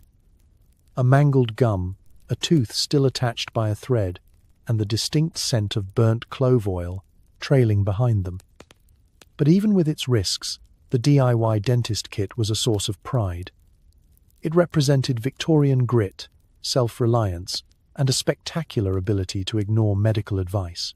You could say, "I did this myself," even if this was a lifelong fear of spoons and a pronounced whistle when you pronounced your S's. For a brief, shining moment, you were your own dentist, pharmacist, and cautionary tale. So tonight, as you uncap your minty toothpaste and regard your electric toothbrush, spare a thought for your ancestors, the ones hunched over a smoky lamp, gripping a pair of cheap forceps in one hand and their last nerve in the other. In the age before modern dentistry, Sometimes the bravest thing you could do was read the instructions, ignore half of them, and just yank. If you thought the world of Victorian dentistry couldn't possibly get any stranger, brace yourself, because nothing is quite as unsettling or as revealing as the booming business of false teeth. In an age where sugar addiction was on the rise, tooth decay was rampant, and real dentistry was often out of reach, a beautiful smile became a rare and expensive luxury. But don't worry. If you lost your teeth, you could always buy someone else's. Or, if you had a few to spare, you could sell your own. Welcome to the 19th century economy where incisors and canines were literally currency. The desire for a presentable set of chompers cut across all social classes, from wealthy merchants to factory workers and even the upper crust. False teeth were big business. And not just any false teeth. The best were made from actual human teeth, preferably young and healthy, plucked from wherever they could be found. Where did they get them, you ask, hoping the answer is donated by generous volunteers? It was not. The most prized teeth often came from the recently departed. Grave robbing became an unofficial profession, and after any major battle, scavengers combed the fields, extracting teeth from fallen soldiers before the bodies had even cooled. Dentists paid by the bag. The most famous example? The Waterloo teeth. After the Battle of Waterloo, looters harvested thousands of teeth from the dead and sold them to dental suppliers, who fashioned them into shiny new dentures for the fashion-conscious elite. Next time you see a sepia-toned portrait of a Victorian grandee flashing a pearly smile, remember, those teeth might once have belonged to a French cavalryman named Pierre. But graveyards and battlefields weren't the only supply chains. Desperate people sometimes sold their own teeth, especially the poor, who saw it as a grim but practical way to pay the rent. Tooth fairs, yes, that was a thing, were held in big cities, with buyers examining the goods like apples at a market. It wasn't uncommon for advertisements to read, "Wanted, sound teeth, good prices paid." Young persons preferred. Just imagine the Craigslist post. Once the raw materials were procured, the artistry began. Victorian dentures were feats of engineering, often built onto carved ivory, porcelain, or, if you were really unlucky, bits of animal bone. They were heavy, awkward, and prone to clacking during conversation, turning every dinner party into a percussive performance. But at least you looked healthy, so long as you didn't smile too wide or try to eat anything firmer than stewed cabbage. Maintaining your new teeth was another ordeal. There were no Polident tablets or ultrasonic cleaners. The advice was simple. Remove your dentures at night, scrub them with salt and a stiff brush, and hope for the best. Lost a tooth? No problem. Just pop by your dentist, who would pry out the old one and jam in a new Waterloo special, sometimes while you were still in the chair for a haircut. And then there was the social etiquette. Wearing false teeth was fashionable. But it came with challenges. Victorians were masters of subtlety. One did not discuss dentures in polite company, even as one's upper plate threatened to leap from one's mouth during a hearty laugh. Entire etiquette manuals were written on smiling discreetly, which in practice meant never showing more than 3 teeth at a time and never, ever sneezing in public. Still, there was a certain pride in owning a set of fine dentures, regardless of where the originals came from. It was the Victorian way. Ingenuity, pragmatism, and just a hint of graveyard chic. So if you ever feel embarrassed by your orthodontist's bill or grumble about your retainer, remember, the Victorians built a whole economy on second-hand smiles, and every grin told a story, even if it wasn't originally your own. You'd think the phrase second-hand smile would belong in a modern thrift store, but in the Victorian era, it was alarmingly literal and surprisingly profitable. The 19th century obsession with having a respectable gap-free grin created a market for human teeth, and nowhere was that market more lucrative or more unsettling than in the aftermath of battle. Enter the infamous Waterloo teeth, a dental phenomenon born out of the mud, blood, and misery of Napoleonic War. Picture it. The field of Waterloo, June 1815. Cannons have fallen silent, and the landscape is an apocalyptic tangle of uniforms, shattered swords, and tens of thousands of bodies. But as dusk falls, another army emerges, not of soldiers but of scavengers. While the living count their losses, the tooth hunters get to work. They move swiftly and efficiently, pulling fresh, young teeth from the mouths of the fallen. No time for sentimentality. These are premium goods, destined for the drawing rooms and parlours of fashionable Europe. Victorian dentists, never ones to ask too many questions, snapped up these grisly harvests by the bagful. Demand was insatiable. After all, the best dentures required real teeth, preferably from healthy young men. Waterloo had supplied an endless crop, and the Waterloo teeth became the gold standard. For the right price, anyone could wear the heroic incisors of a British grenadier or a dashing French cuirassier, though probably best not to mention this fact at afternoon tea. The Waterloo teeth were cleaned, sorted, and often bleached before being wired into ivory, bone, or sometimes even gold frames. The end result was a gleaming, if slightly uncanny, set of dentures. They clacked in time with every word and sometimes slipped alarmingly during moments of excitement. But they were status symbols, proof of both wealth and a certain patriotic vigour. What could be more fashionable than literally grinning with the valour of the nation? It wasn't just Waterloo. After every major European conflict, from Crimea to smaller colonial skirmishes, armies of looters rushed the fields, yanking teeth from the dead as a side hustle. In the wake of any battle, tooth traders followed the soldiers, carrying sacks and forceps, paid in coin and grim jokes. The dental profession, meanwhile, politely looked the other way and pocketed their fees. But behind the gleaming smile, there was an unmistakable ghostliness to the practice.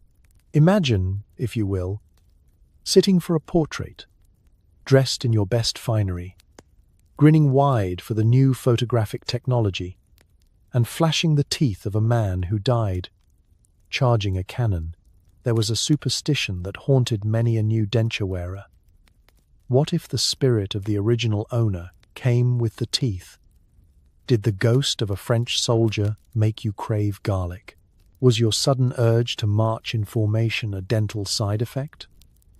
There are no statistics, but there are plenty of whispered stories. For those who couldn't afford the best Waterloo teeth, there were cheaper alternatives. Teeth from the poor, from criminals, or, in desperate cases, artificial ones made from porcelain or animal bone. These substitutes were often uncomfortable and prone to shattering at awkward moments, such as mid-proposal or while biting into a celebratory turnip.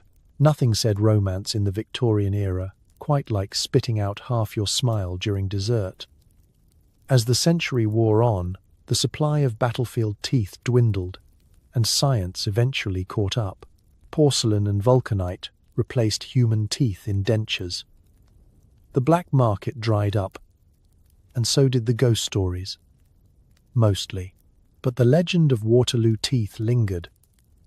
A strange reminder that even in an age of progress, people would go to heroic, if grisly, lengths for the perfect smile. So the next time you're at the dentist, dreading the bill for a crown or a filling, be glad you don't have to choose between modern resin and the last molar of a fallen soldier. The Victorians did, and they wore their history with every bite. If you've ever felt lazy for skipping a night of brushing, allow yourself a moment of smug satisfaction. You're already leagues ahead of most Victorians.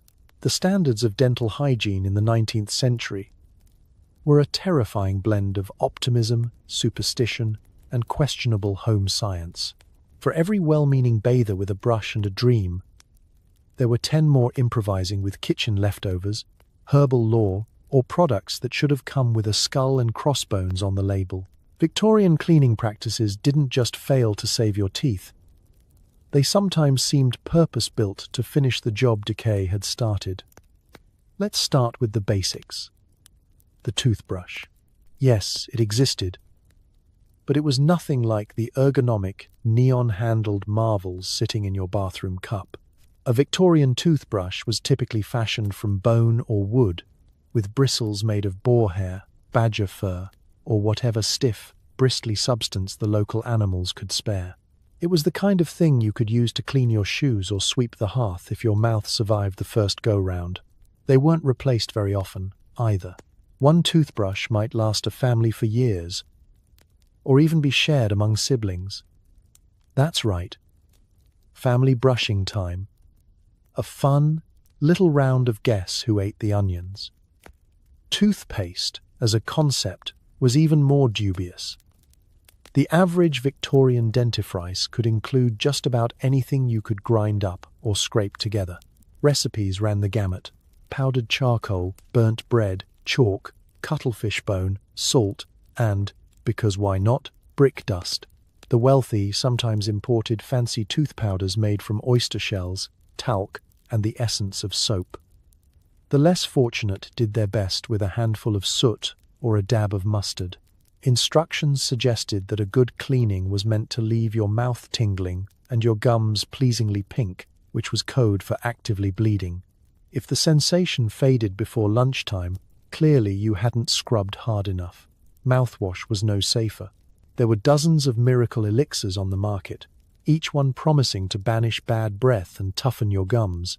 Many of these concoctions were alcohol-based, naturally, but others boasted more adventurous ingredients: ammonia, vinegar, alum, and in one infamous brand, a hint of mercury. The more it stung, the more it worked. If you weren't gasping and tearing up, the Victorians would have said you just weren't trying. And if your teeth turned a suspicious shade of grey, just smile less. For the true devotee, cleaning sometimes involved tools that should never have been anywhere near a human mouth. Scraping tartar was done with penknives, sewing needles, or metal picks, sometimes borrowed from the cobbler's kit. There were even advertisements for dental scrapers you could buy by mail, promising to banish stains and root out rot. Instructions for home use amounted to: apply firmly, stop if the pain is overwhelming, which of course nobody did. But the best, meaning worst, of Victorian cleaning innovation was the fashionable lead-based tooth whitener. Nothing said upper class like a dazzling white smile, so ladies and dandies would brush with lead paste, ignore the metallic taste, and wait for that signature glow. What they got instead was gum disease, loose teeth, and a side of chronic poisoning. The motto was beauty at any cost, and in the 1800s, the cost was often most of your enamel and a fair portion of your life expectancy.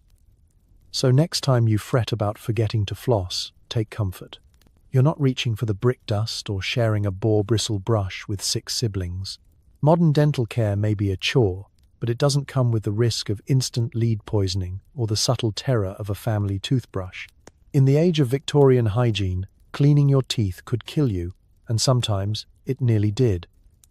If you think you've ever suffered from bad breath, spare a sympathetic sniff for the average Victorian. In an age where toothpaste was optional, toothbrushes were communal, and diets revolved around boiled cabbage and questionable meat pies, halitosis wasn't just common, it was a way of life. Victorian breath could clear a room, wilt a rose, and serve as an early warning system for oncoming visitors. If the 19th century had had breath mints, they would have been currency. Let's take a morning stroll through the typical Victorian home. The first scent that greets you isn't the sharp tang of lemon cleaner or the gentle whiff of morning coffee. No, it's a cloud of humanity. A cocktail of unwashed wool, coal smoke, and the unmistakable tang of morning breath, heavy with last night's onions and ale. In close quarters, this bouquet was inescapable. Family, friends, and livestock all shared air, and by noon, even the wallpaper needed a lie-down. Breakfast wasn't helping matters. Forget the breath-freshening effects of citrus and mint. Instead, you'd likely have a hunk of black bread, some pickled herring, or a bowl of pottage that had been simmering for a week. Maybe you'd enjoy a slice of cheese so ripe it might qualify for citizenship. The morning's only beverage? Sweetened tea, already taking its toll on your enamel, and possibly a dash of gin for medicinal purposes. Every bite was an assault on your molars and your social life. Tooth-cleaning rituals, as you've learned, were more art than science. If you had a brush at all, you shared it. If you made a paste, it probably contained something abrasive or mildly poisonous. Some folks chewed on twigs, rinsed with vinegar, or dabbed their gums with salt in a noble effort to mask the horror. Others went full apothecary and carried little pomanders, fragrant balls of herbs and spices, hoping a waft of clove or lavender would distract from what was happening inside their mouths. News flash.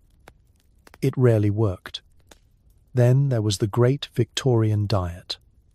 Rich or poor, meals leaned heavily on onions, garlic, and salted meats. These flavors weren't just for dinner, they lingered, setting up permanent residence in the back of the throat.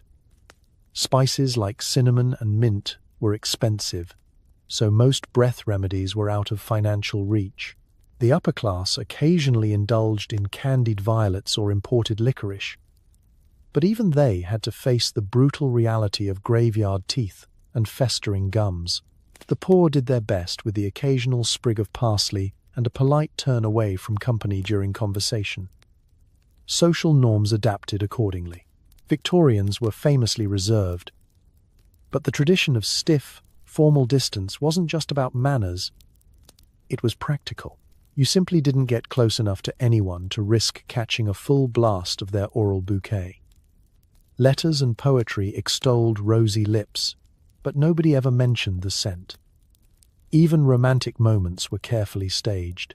A stolen kiss behind the hedgerow, more like a mutual agreement to hold your breath and pray for rain. There were, of course, remedies for the truly desperate. Apothecaries hawked mouthwashes made from alcohol, spices, and, occasionally, ammonia. Breath perfumes promised a floral mist, though the effect rarely lasted past the next sentence. Some products boasted imported peppermint oil, but unless you had royal connections or a very forgiving wallet, you were more likely to mask bad breath with even worse aftertastes. And so the Victorian world rolled along in a haze of politeness and pints, everyone quietly enduring each other's breath while pretending not to notice. If you've ever worried about garlic on a first date or carried a tin of mints to a meeting, congratulate yourself. You're living in a golden age of oral hygiene. The Victorians had to make do with distance, dignity, and dreams of peppermint. So next time you wake up with dragon breath, remember, in the 1800s, that was just called morning. And somehow, despite it all, people still fell in love, wrote poetry, and shared a laugh. Even if they did it from the other side of the room. Picture Victorian England, a land of soot, fog, and, increasingly, the irresistible lure of sugar. In the early 1800s, sugar was a luxury, a white, crystalline status symbol locked away with the family silver, guarded like a tiny, edible dragon's hoard. But as the century rolled along and the Industrial Revolution cranked its gears, sugar suddenly exploded onto every market stall and pantry shelf. It was cheap, it was everywhere, and it was about to wage silent war on the teeth of a nation. At first, sugar seemed like a miracle. Working families added it to their tea and porridge, and for the first time, children everywhere grew up knowing what a sweet tooth actually was. Shop windows filled with candies, sticky buns, biscuits, and toffee so hard it could shatter dreams. The British Empire was at its height, and so was the national glucose level. The country that once lived on gruel and boiled root vegetables was now inventing ways to cram sugar into everything, from puddings to breakfast cereal to health tonics, of deeply questionable medical value. But there was a catch. Dental care had not kept up with the times. The average Victorian mouth, already besieged by poor hygiene and questionable cleaning practices, was now ground zero for a sugar-fueled apocalypse. Sugar didn't just rot teeth. It did it with the subtlety of a cat burglar and the enthusiasm of a marching band. Every spoonful was a love letter to the bacteria in your mouth, who multiplied overnight, threw wild parties on your enamel, and left behind acid-shaped souvenirs. Suddenly, toothaches became an epidemic. Children wept over molars that ached and throbbed. Adults grimaced through afternoon tea, clutching their cheeks and dreaming of a day when biscuits would dissolve harmlessly into the ether. Barber surgeons and tooth pullers rejoiced. Their business was booming. Posters in shop windows advertised painless extractions and new scientific methods for rotten teeth. Never mind that the methods involved either whiskey or prayer, sometimes both. For the wealthy, sugar consumption was a status symbol and a dental disaster. Dinner parties featured elaborate sugar sculptures, molded into swans or miniature temples, which guests admired before slowly gnawing apart. The Queen herself was known to indulge in the occasional sweet. The result? The richer you were, the more likely you were to sport the infamous black-tooth smile. You might have pearls in your tiara, but your teeth looked like they'd been soaking in chimney sweepings. The working class wasn't spared either. With sugar cheap and plentiful, sweets became the highlight of childhood. Street vendors sold candied nuts and sticks of rock to eager crowds. Birthday cakes, once rare, became the new normal. Much to the delight of everyone except their molars, dental pain was universal, and solutions ranged from clove oil to quietly suffering through another day with your jaw clamped shut. Of course, Victorians invented their own folk wisdom about sugar. Mothers warned children that eating sweets before bed would invite the toothworm, a mythical creature blamed for every cavity. It was part dental advice, part horror story, and part desperate attempt to keep the cost of fillings down. Still, the temptation was too great. By the late 1800s, entire cookbooks were dedicated to sweet treats, and dental apocalypses were written into every family's future. The greatest irony: sugar had come to symbolize comfort, progress, and modernity. It was the sweet reward after a long shift in the factory, the centerpiece of Sunday tea, the reason children looked forward to holidays. All the while, it was quietly eroding the nation's smiles, one toffee at a time. So, next time you open a bag of candy, spare a thought for the Victorians, conquered not by war or famine but by dessert. Sugar, the silent assassin, proved you could have too much of a good thing, and for an entire era, that good thing ended with a toothache. By the mid-1800s, the rules of Victorian society governed everything from skirt length to salad fork usage.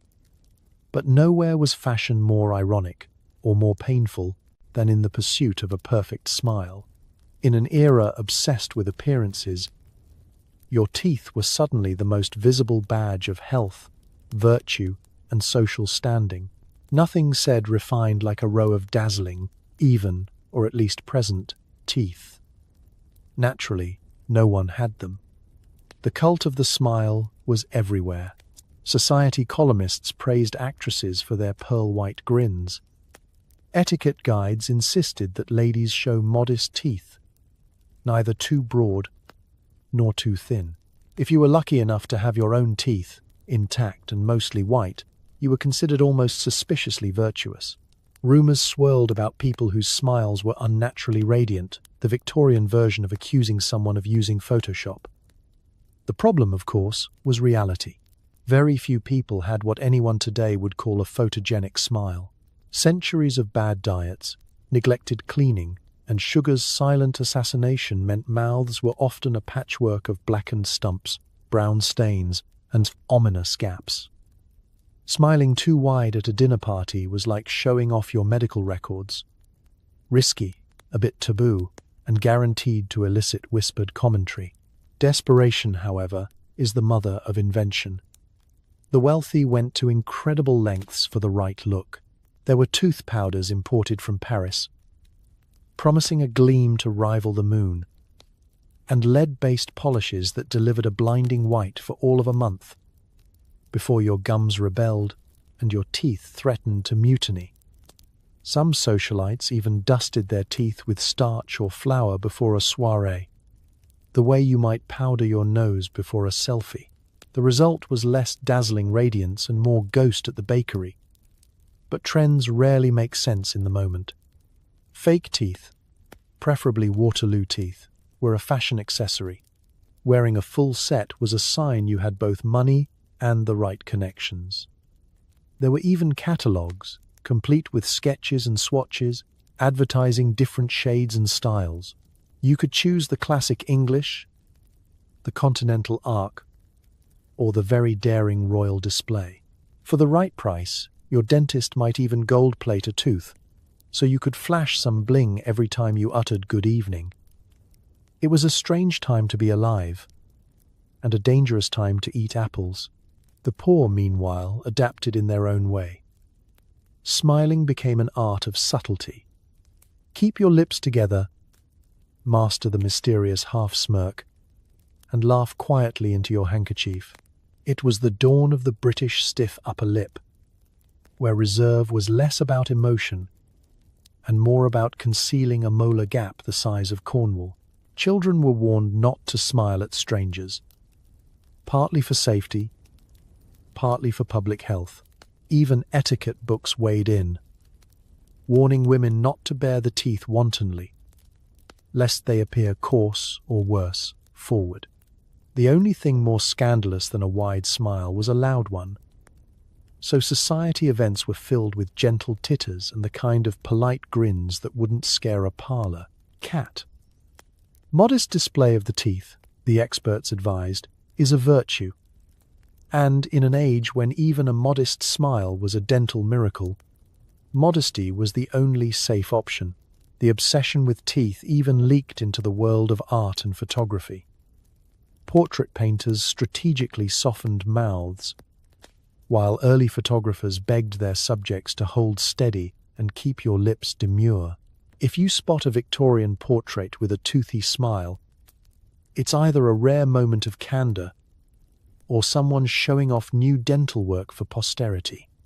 So, next time you snap a selfie with a mouthful of straight, bright teeth, remember the Victorians.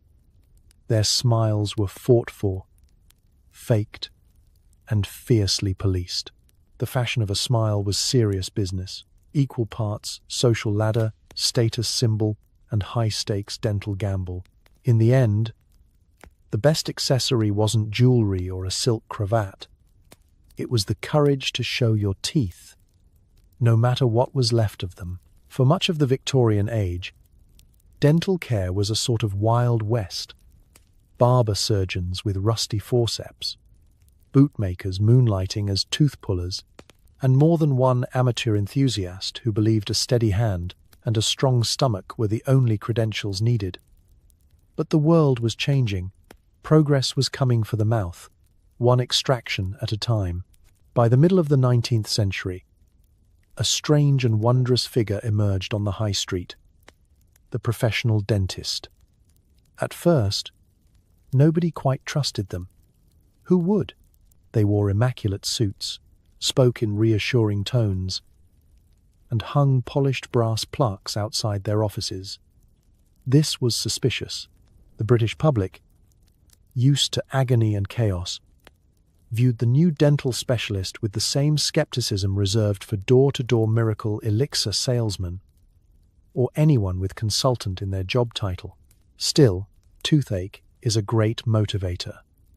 One by one, the desperate and the hopeful lined up at these new dental parlors, clutching aching jaws and modest dreams of survival.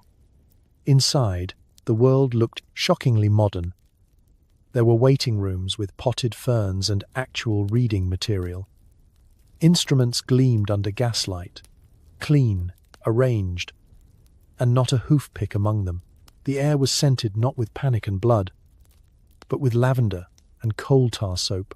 The dentist, meanwhile, was everything a Victorian professional aspired to be: calm, confident, and, miracle of miracles, washed. But the true revolution was education. For the first time, universities and dental colleges began popping up, promising a curriculum longer than find the tooth, pull the tooth. By the 1850s and 60s, aspiring dentists could attend lectures on anatomy, chemistry, and something delightfully called oral surgery, which until now had meant whatever you could survive. Textbooks circulated, full of diagrams, advice, and stern warnings against using blacksmith tools on molars. Membership in dental societies became fashionable. Nothing said respectable like a certificate with Latin on the wall. With education came innovation. Dentists imported tools from Paris, Vienna, and Philadelphia. The dental drill, once a nightmare device powered by hand crank or blind faith, got a foot pedal and, eventually, steam power. Fillings evolved from whatever metal is handy to slightly more scientific blends. Gold was prized for the wealthy, tin for the merely desperate. There were even early experiments with painless extractions, using ether or chloroform. Though, for many, the memory of waking up halfway through a procedure remained a cautionary tale. Of course, progress had its limits. Not all dentists were created equal. For every educated pioneer, there were two more with questionable diplomas and a deep fondness for shortcuts. Some embraced hygiene and antiseptics. Others believed a splash of gin and a quick prayer was as modern as anyone needed. Dental regulation was, in true Victorian style, a patchwork of well-meaning rules and spectacular loopholes. The Dental Act of 1878 tried to bring order. But for years, anyone with a sign and a set of forceps could call themselves a dentist. Some even called themselves dental artists, which is exactly as reassuring as it sounds. Still, standards were rising. By the end of the century, dentistry was a bona fide profession. Children could aspire to become dentists, not just victims. Middle-class families could schedule cleanings, not just extractions. The day would come when fillings, cleanings, and orthodontics replaced the clatter and chaos of the barber's chair. The professional dentist was a symbol of Victorian progress. Educated, optimistic, and stubbornly determined to wrestle British mouths into order. So next time you settle into a modern dental chair and see a diploma on the wall, remember your Victorian ancestors. They walked so you could run and floss. The rise of the professional dentist didn't just save teeth.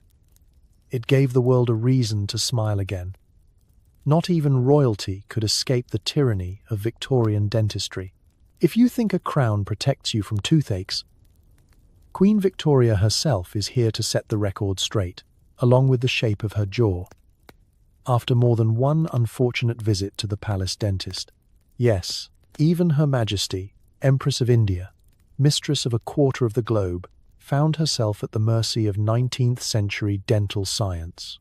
It was one of the few areas where being royal didn't come with perks, unless you count being able to scream in several languages. Queen Victoria's reign was famous for its strictness, prudery, and commitment to decorum. So when Her Majesty was stricken by toothache, the entire court became a little less stiff and a lot more anxious. Her personal dentist, Sir Edwin Saunders, was a man with nerves of steel and presumably very good life insurance. He was summoned to Buckingham Palace with all the solemnity of a state occasion and possibly an armed escort. The palace dentist's toolkit was the finest money could buy. Gold-handled forceps, gleaming drills, and elegant ivory scrapers. There was even a velvet-lined anesthetic inhaler for those brave enough to try chloroform. But the reality was as grim as any city back-alley surgery. An extraction was an extraction. Even if the waiting room was a gilded salon and the footman offered you tea, with 6 sugars, because it wasn't their teeth on the line, Victoria's dental woes were hardly a secret.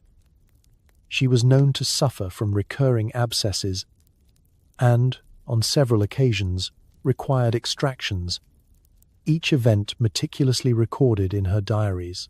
"My mouth most terribly swollen," she wrote after one particularly traumatic procedure, and the pain beyond words. "I felt quite desperate." One can only imagine the terror in the eyes of every palace servant when those words were spoken aloud. Naturally, the press caught wind of royal dental dramas. Newspapers reported on the Queen's toothaches, as if they were matters of national security. Whenever Victoria's schedule went suspiciously quiet, rumours swirled. Was she ill? Was there a diplomatic crisis? Or was she simply in bed, jaw wrapped in silk, glaring daggers at anyone who dared mention the word bonbon? Yet, Victoria was nothing if not resilient. She endured her dental crises with characteristic British stoicism. Even as she privately raged at her dentists, she insisted on setting a public example. No fainting, no wailing, only the briefest hint of royal displeasure. Once, following an extraction, she attended a state dinner with half her face numb and only managed to mutter through dessert. History does not record whether she attempted the custard. What did come out of Victoria's dental misadventures was a strange form of progress. If the Queen herself needed professional dental care, surely the rest of the nation could aspire to the same. Her patronage of Sir Edwin Saunders lent dignity and respect to the rising dental profession. Suddenly, going to the dentist wasn't just for the desperate or deranged. It was positively regal. So the next time you nervously await a checkup, remember, you are not alone. Even the most powerful woman in the world once lay back in a chair, clenched her fists, and prayed for mercy as a man with suspiciously large forceps approached. Royalty or not, nobody is safe from a toothache. But thanks to Queen Victoria's bravery, and perhaps a little royal swearing, a nation learned to grit its teeth and bear it, one extraction at a time. Every generation has its technological revolution. The Victorians got steam engines, telegraphs, and, for better or worse, the dental drill. If you've ever sat in a dentist's chair and gripped the armrests as a gentle, high-pitched whirring filled your ears, congratulations. You owe your trauma to the bold inventors of the 19th century, who thought, what if we could make tooth pain faster? The first dental drills were not the compact, electric gadgets of today, but ponderous contraptions powered by foot pedals, springs, or if you were very lucky, a small child willing to turn a crank. In 1864, British dentist George F. Green unveiled the clockwork dental drill, a device that promised to revolutionize cavity treatment. It was ingenious, it was cutting edge, and it was terrifying. The drill was big, noisy, and about as subtle as a Victorian locomotive. Imagine the scene. You're seated, upright and tense, in the best chair the dentist can offer. Beside you, the new drill gleams with brass and wood and ominous potential. There's a complicated system of belts, pulleys, and foot pedals, the sort of thing that would look right at home in a textile mill or a steampunk fantasy. Your dentist, proud and nervous, explains how he's about to bore out your decay with unprecedented efficiency. You wish he'd stop using the word bore. When the procedure begins, the room fills with a mechanical rattle. The dentist's foot pumps the pedal, the gears grind, and the drill bit whirs to life with all the grace of a wasp trapped in a coal scuttle. If the patient was lucky, the drill spun fast enough to reduce the pain to a fleeting scream. If not, well, it just dragged the agony out over several memorable minutes. The early drill bits were made of steel, prone to blunting and generating heat. Patients reported a burning sensation, the smell of scorched tooth, and a sort of out-of-body experience that comes only when you realize you are being operated on by a man using a machine that looks like it escaped from the factory floor. Occasionally, a drill bit snapped and shot across the room. An early version of dental Russian roulette. Dentists loved the innovation. Suddenly, they could clean out cavities and shape fillings with speed, precision, and just a touch of reckless abandon. For the first time, it was possible to save teeth rather than simply yank them out. But the price of progress was steep. Nerves were frayed, both literal and metaphorical. The sight of the drill was enough to make strong men faint and children plot elaborate escape routes. Victorians, never ones to miss a business opportunity, began advertising the dental drill as the future of oral health.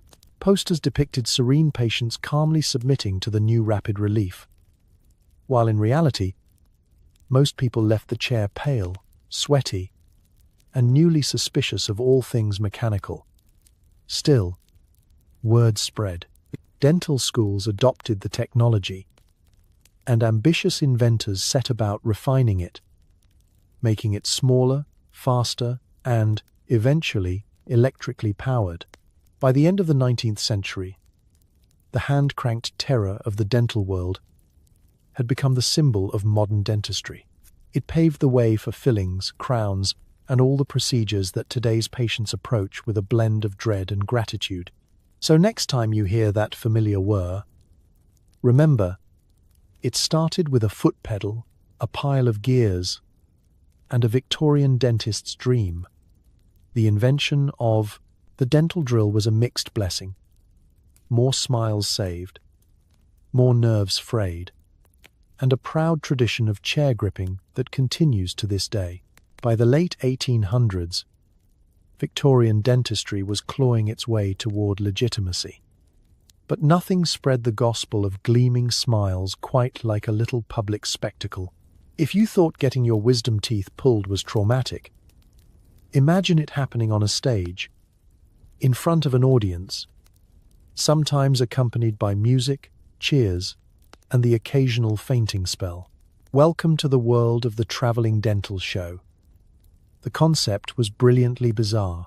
Enterprising dentists, eager for new clients and fame, loaded up their forceps, drills, and bottles of tooth tincture and hit the road. They set up shop at county fairs, bustling markets, and busy street corners, announcing their arrival with banners promising painless extractions and marvels of modern science. Some shows even included a live brass band, because what better soundtrack for a molar removal than a lively polka? Curious crowds flocked to the spectacle.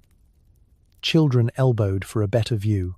Local dignitaries were invited on stage to say a few words and possibly have their own dental work done at a discount for the sake of demonstration. At the center of it all was the showman dentist, dressed in a spotless coat, waxing poetic about the miracles of chloroform and the modern dental drill. For a shilling or two, anyone could volunteer to be the next lucky patient, or, depending on how you looked at it, the day's main event. The procedure itself was nothing short of theater. The patient climbed onto a rickety chair, while the dentist displayed the tools of the trade, gleaming under the afternoon sunday. The audience watched every move, some with morbid fascination, others with morbid horror. The extraction began, often with a prayer, a gulp of gin, or both. If the dentist managed to yank the tooth in one smooth motion, the crowd erupted in applause. If not, well, the crowd still erupted, just with a few more screams and averted eyes. Of course, not every show went off without a hitch. There were mishaps. Patients who fainted mid-extraction, teeth that flew dramatically into the orchestra pit, and audience members who lost their lunch at the sight of a particularly stubborn root. Dentists developed the patter of seasoned carnival barkers. Ladies and gentlemen, a round of applause for Mrs. Finch. She's just lost her first molar and gained a shilling.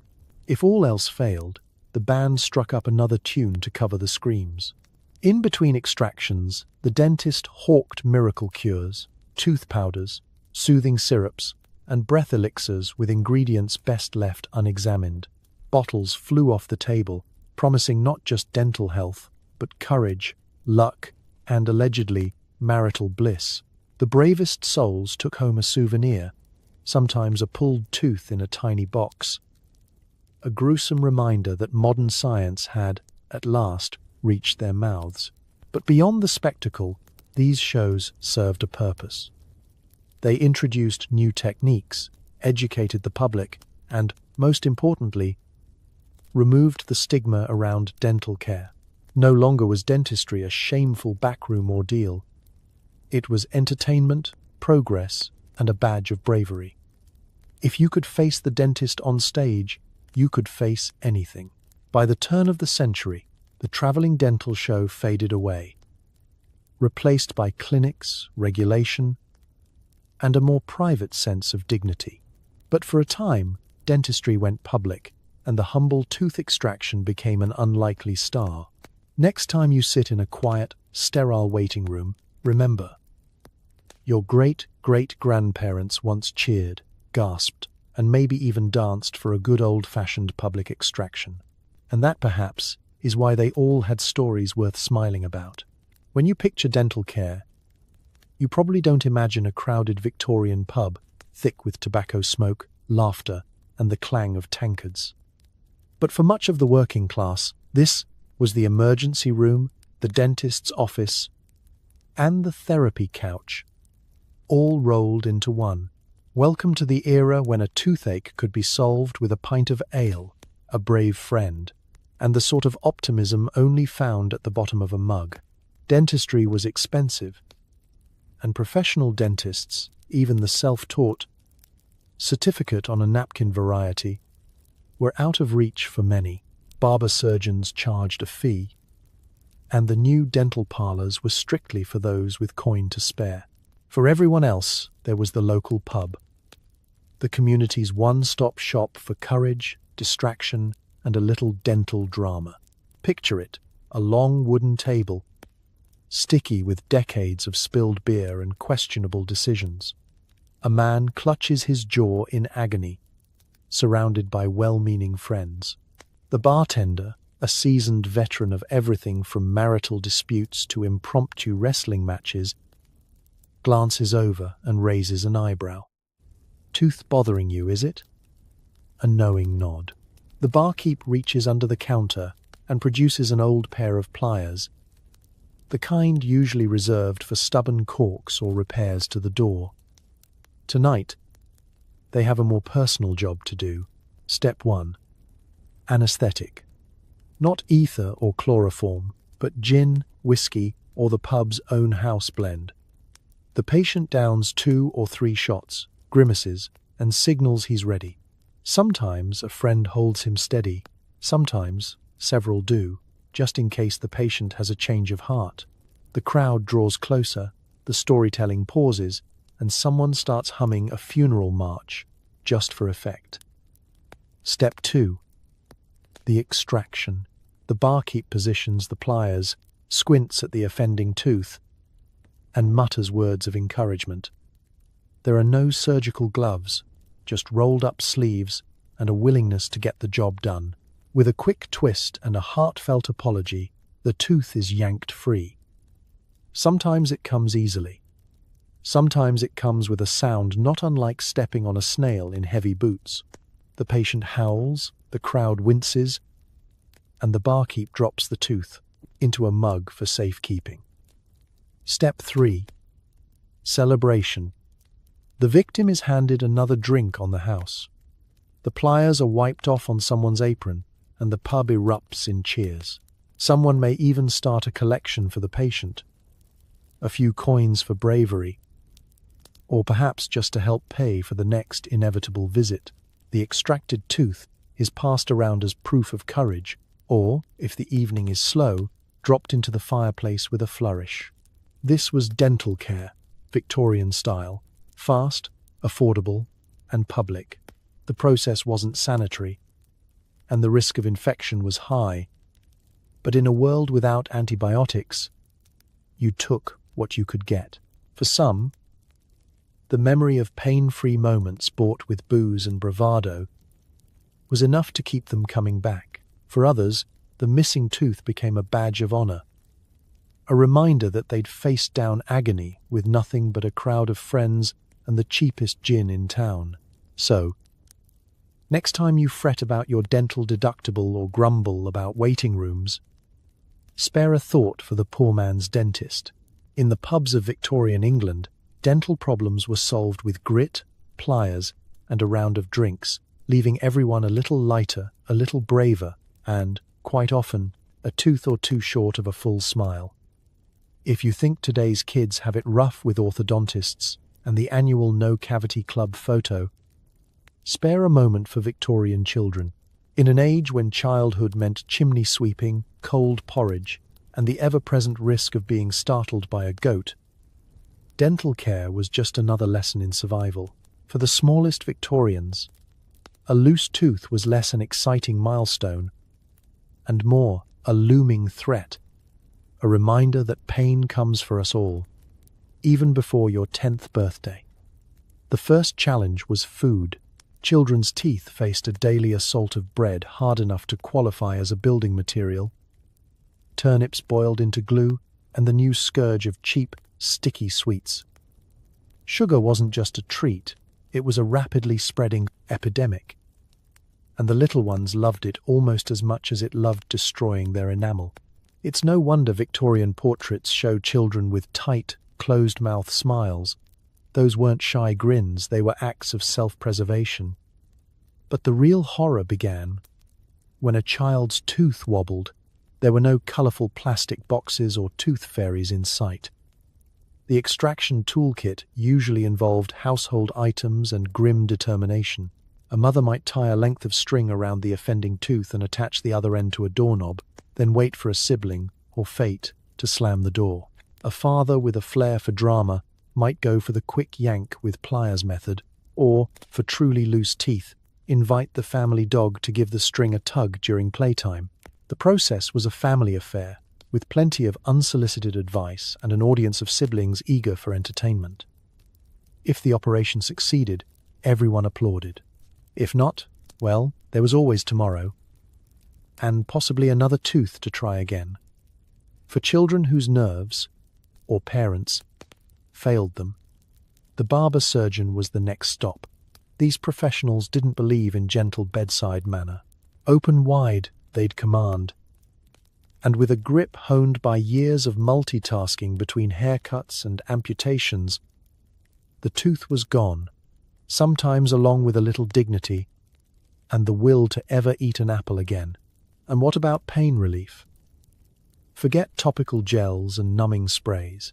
The best-case scenario was a dab of whiskey on the gums or a hearty distraction, singing, storytelling, or if all else failed, the promise of a sweet bun for bravery. If you were lucky, the only side effect was a lifelong suspicion of doorknobs. If you were unlucky, well, at least you learned early that life was not for the faint of heart or jaw. Superstition also loomed large in Victorian childhoods.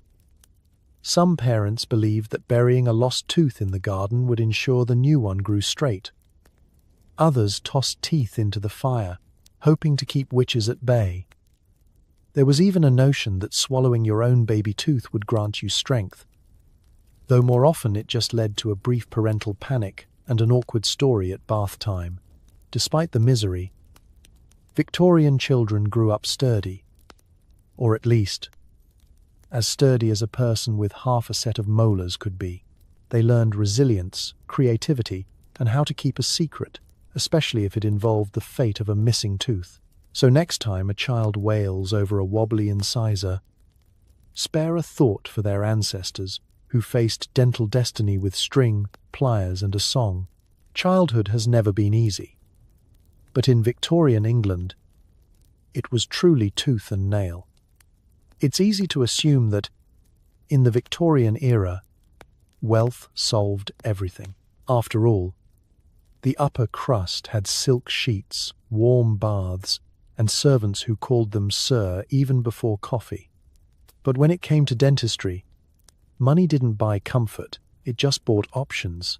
For the elite, dental care was a spectacle of glittering promise and gory reality, where the treatment was as likely to dazzle as it was to traumatize.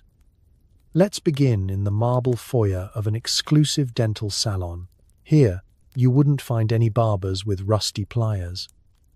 Instead, a gentleman dentist awaited, clad in frock coat and cravat, ready to guide you through a personalized tour of oral agony.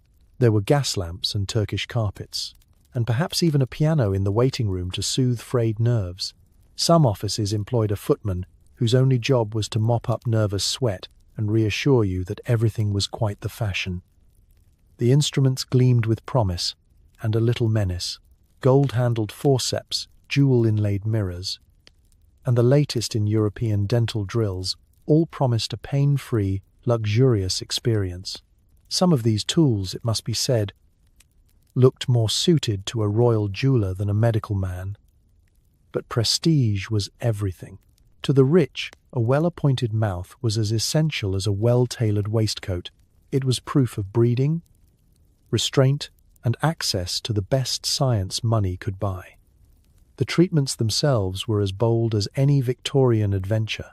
Fillings were made of gold, soft enough to pack into a cavity, but precious enough to flash at dinner parties. Silver amalgam was also available, but gold was the true status symbol. The procedure was neither quick nor painless. Drilling out decay with the foot-powered engine was a test of courage, patience, and trust in anesthesia that may or may not have been adequately mixed. The scent of burning tooth was often masked by cologne, and nervous patients could request a sip of imported brandy, though most still left white-knuckled and wishing they'd chosen false teeth instead. For those with truly disastrous teeth and money to spare, there were full sets of custom dentures carved from ivory, mother of pearl, or actual human teeth, polished and set in gold frames. Fashion magazines ran breathless ads for the royal smile, promising you could eat, sing, and even whistle with confidence. The truth was a little less grand. Many a duchess excused herself mid-banquet to adjust her teeth, while gentlemen discreetly slid molars into waistcoat pockets when faced with a tough cutlet. Of course, privilege brought its own unique miseries. The rich consumed mountains of sugar, candied fruits, bonbons, chocolate creams, creating a perfect storm of rot and infection.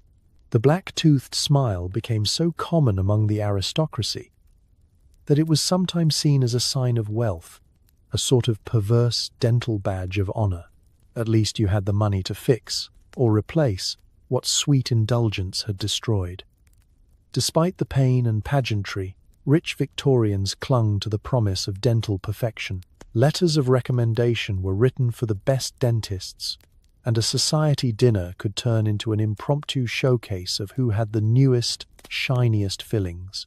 Behind every gilded smile was a story of blood, nerves, and bravery, plus a bill large enough to make a duke blush.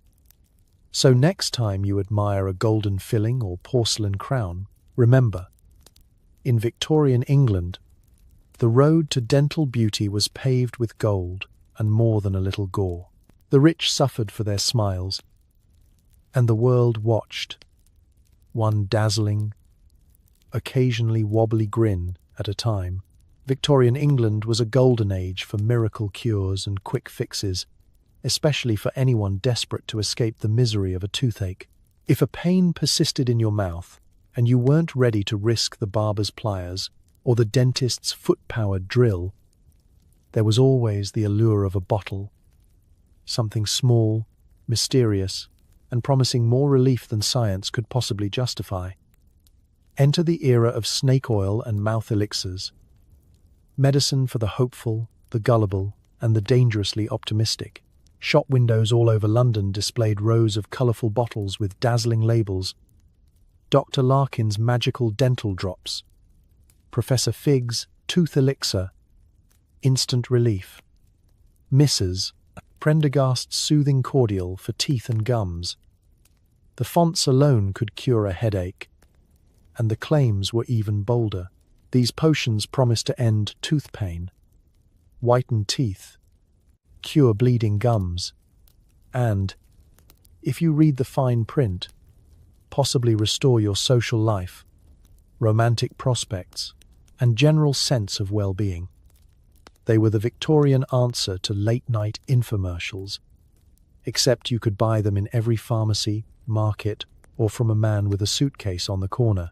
What was actually in these mouth elixirs? The short answer: everything and anything. Popular recipes included clove oil, genuinely helpful for numbing pain, but the list often expanded to cover everything from menthol and camphor to turpentine and ammonia.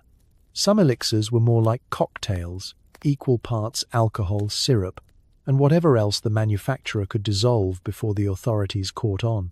And if you were really lucky or unlucky, your chosen tonic contained traces of cocaine, opium, or mercury. The result? A brief euphoric detachment from pain, followed by a strong urge to buy another bottle. The advertisements were masterpieces of Victorian marketing. Engravings showed handsome men and elegant women with impossibly bright smiles, casually holding a bottle of Larkin's, as if it were a glass of fine wine. Testimonials poured in. I was suffering terribly until one dose of Professor Figg's put me right. Sometimes the testimonials included a warning: do not exceed 3 spoonfuls, lest you see angels. No one seemed to mind. Word of mouth was powerful too. Mothers passed along recipes for home-brewed mouthwashes, steeped herbs, vinegar, brandy, salt, and a dash of wishful thinking. If you were feeling fancy, you could order imported tooth drops from Paris or Vienna, though those were just as likely to turn your gums blue or numb your tongue for a week. Friends swapped recommendations for which potions worked best, though worked usually meant tasted less awful than the last one. Of course, the medical community was skeptical, at least officially. Dentists issued stern warnings about unregulated concoctions, though even they sometimes dabbled in private label elixirs on the side. Guaranteed to soothe, they'd murmur, handing over a small bottle wrapped in brown paper, hoping the patient wouldn't ask too many questions. In the end, the popularity of snake oil and mouth elixirs was about hope. A hope that somewhere, in all those tinctures, was a shortcut past pain, a way to keep smiling without the terror of extraction. Sometimes, a mouthwash really did ease your suffering, if only for a moment. More often, it provided a story to share and a reason to avoid the dentist for another day.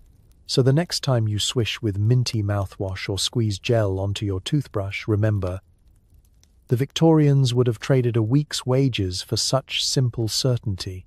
For them, relief came by the bottle, no matter what else came along for the ride. Long before, there was a sparkly, dollar-dispensing sprite to slip coins under pillows. Losing a tooth in Victorian England was a far stranger affair. The modern tooth fairy would have struggled to keep up with the elaborate, sometimes superstitious, and occasionally alarming customs surrounding baby teeth in the 19th century.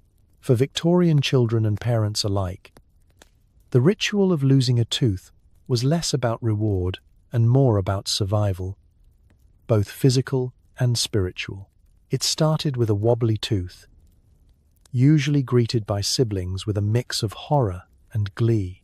The prospect of extraction meant a homegrown ceremony, a bit of string, a slamming door, and a chorus of family encouragement or nervous laughter.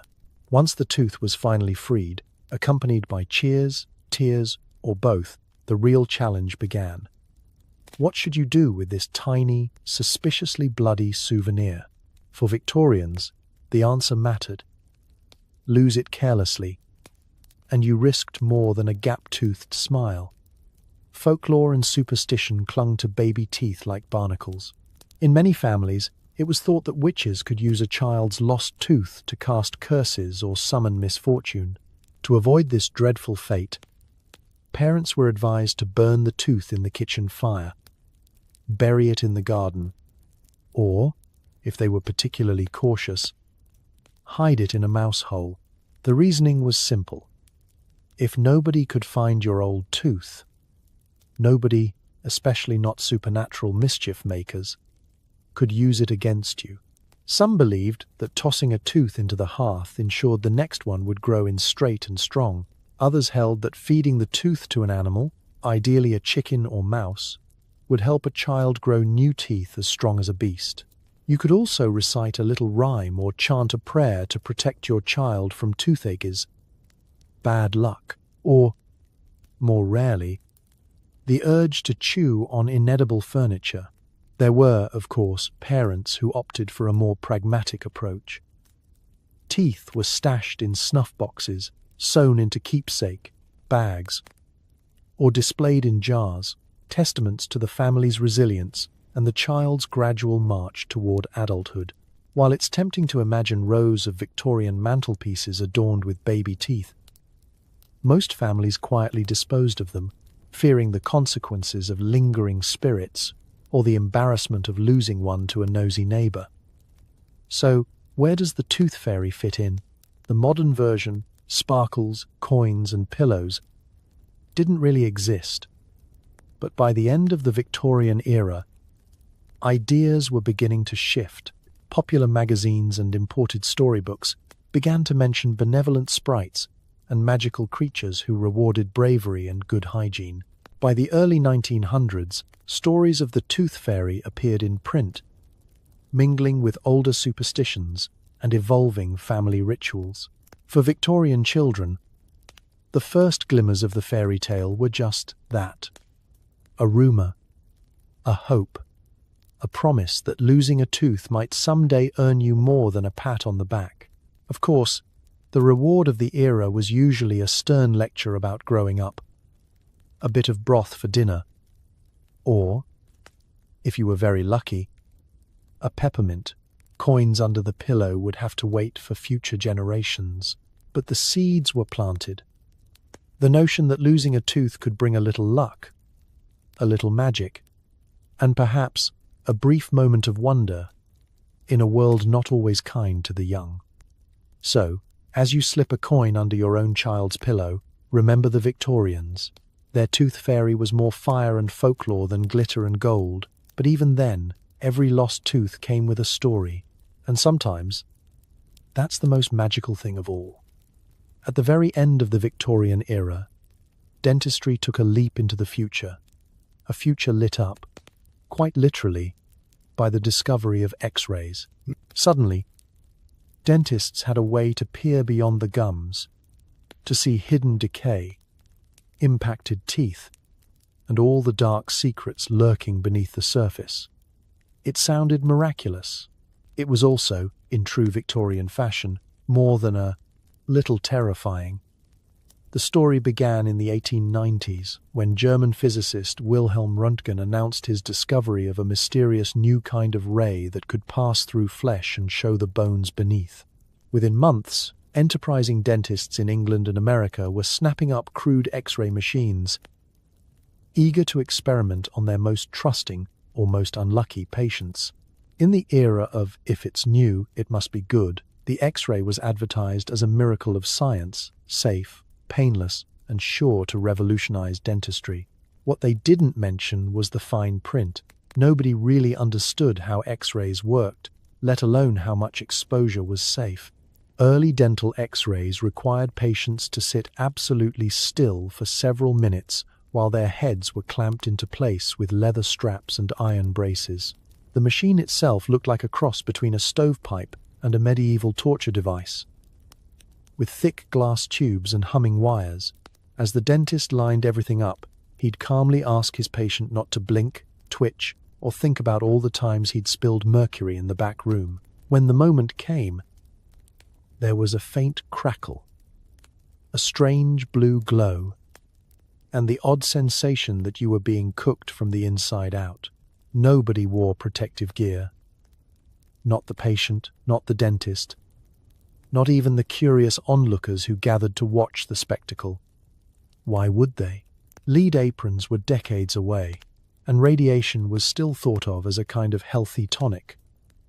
Like fresh air or a brisk walk along the Thames, patients marveled at the strange ghost pictures of their jaws, blurred white teeth hovering in dark shadows. It was like peering into the next world. Some dentists framed these first X-rays and hung them in their offices as proof of modernity. A few, never one to miss a business opportunity, advertised bone readings along with their dental cleanings, assuring customers that any unusual glow was perfectly normal. Unfortunately, the Victorian enthusiasm for innovation far outpaced the understanding of side effects. Patients sometimes left the dentist's chair with a sunburned face, hair that fell out in mysterious clumps, or ulcers that took months to heal. Early dental journals quietly reported on peculiar skin complaints among dental staff, though nobody dared blame the magic machine. The phrase "it builds character" was never more true than for those who glowed slightly in the dark. Still, the X-ray was here to stay. It became a badge of cutting-edge care, and soon no respectable dental office would be caught without one. Victorian dentists may not have known the dangers, but they believed in progress, and nothing said progress like a patient who could see inside their own skull, even if it meant losing a few eyebrows in the process. So next time your dentist shields you with a heavy apron and flees behind a lead wall, remember, the Victorians lit the way with their bare hands, and sometimes their bare heads. The early X-ray was an adventure in optimism and oversight, equal parts miracle and regret. And if your teeth ever feel like they're glowing after a checkup, take comfort. You're part of a grand, slightly radioactive tradition. By the dawn of the 20th century, the age of Victorian dentistry was grinding to a close, and with it, centuries of horror, hope, and sometimes hilarity were making way for something new. Out of the chaos and courage of the 1800s emerged a single, unmistakable symbol of progress: the modern smile. It wasn't just about white teeth or pain-free appointments. It was about the changing relationship between people and their mouths, a small revolution, one tooth at a time. It didn't happen overnight. For much of the Victorian era, a smile was something to hide, or at best, reveal only with strategic caution. Teeth were a battleground, and a grin often exposed more about your diet, class, or luck than you'd care to admit. Yet, as dentistry advanced, so did the confidence to show your teeth to the world. Anesthesia became routine. Sterilization standards improved. Toothbrushes and toothpaste went from luxury to household staple. Smiling was no longer just the privilege of the rich and the brave. It was becoming, slowly, everyone's business. It was a cultural shift as much as a medical one. Photographs, once solemn affairs, began to capture rare flashes of teeth, especially from the young, the daring, and those showing off new dental work. Postcards featured happy couples, children with gap-toothed grins, and athletes flashing shiny winning smiles. Even advertisements got in on the act. Toothpaste brands urged Victorians to smile with confidence, and early film stars, those glamorous icons of the silent era, wore radiant, healthy teeth like a badge of honor. The shift was more than cosmetic. Better dental care meant fewer extractions, less pain, and longer-lasting teeth. For the first time, children could expect to keep most of their molars into adulthood, and adults could eat, sing, and laugh without planning emergency visits to the barber surgeon. It's no exaggeration to say that the ability to smile without fear changed the way people lived, and even how they saw themselves. After centuries of keeping their lips sealed, people finally had something to smile about. Behind the scenes, dental science kept marching on. The new century brought safer anesthetics, sharper drills, and eventually, fluoride. Dentists embraced X-rays, professional standards, and a dazzling new array of tools, now cleaned between patients. What luxury! Toothbrush advertisements promised gleaming smiles for all. And with growing awareness of hygiene, public health campaigns taught entire populations the importance of brushing twice a day. For once, pain and embarrassment were no longer inevitable. But the greatest change was social. The modern smile was democratic, no longer the exclusive property of the wealthy, or the consequence of a dude battlefield grave robbing. Dentures improved, false teeth lost their shame, and ordinary people could, at last, see their own reflection and think, "Not bad." Grinning became a form of connection, a way to signal warmth, humor, and trust. The simple act of smiling, long fraught with anxiety, was now an everyday pleasure.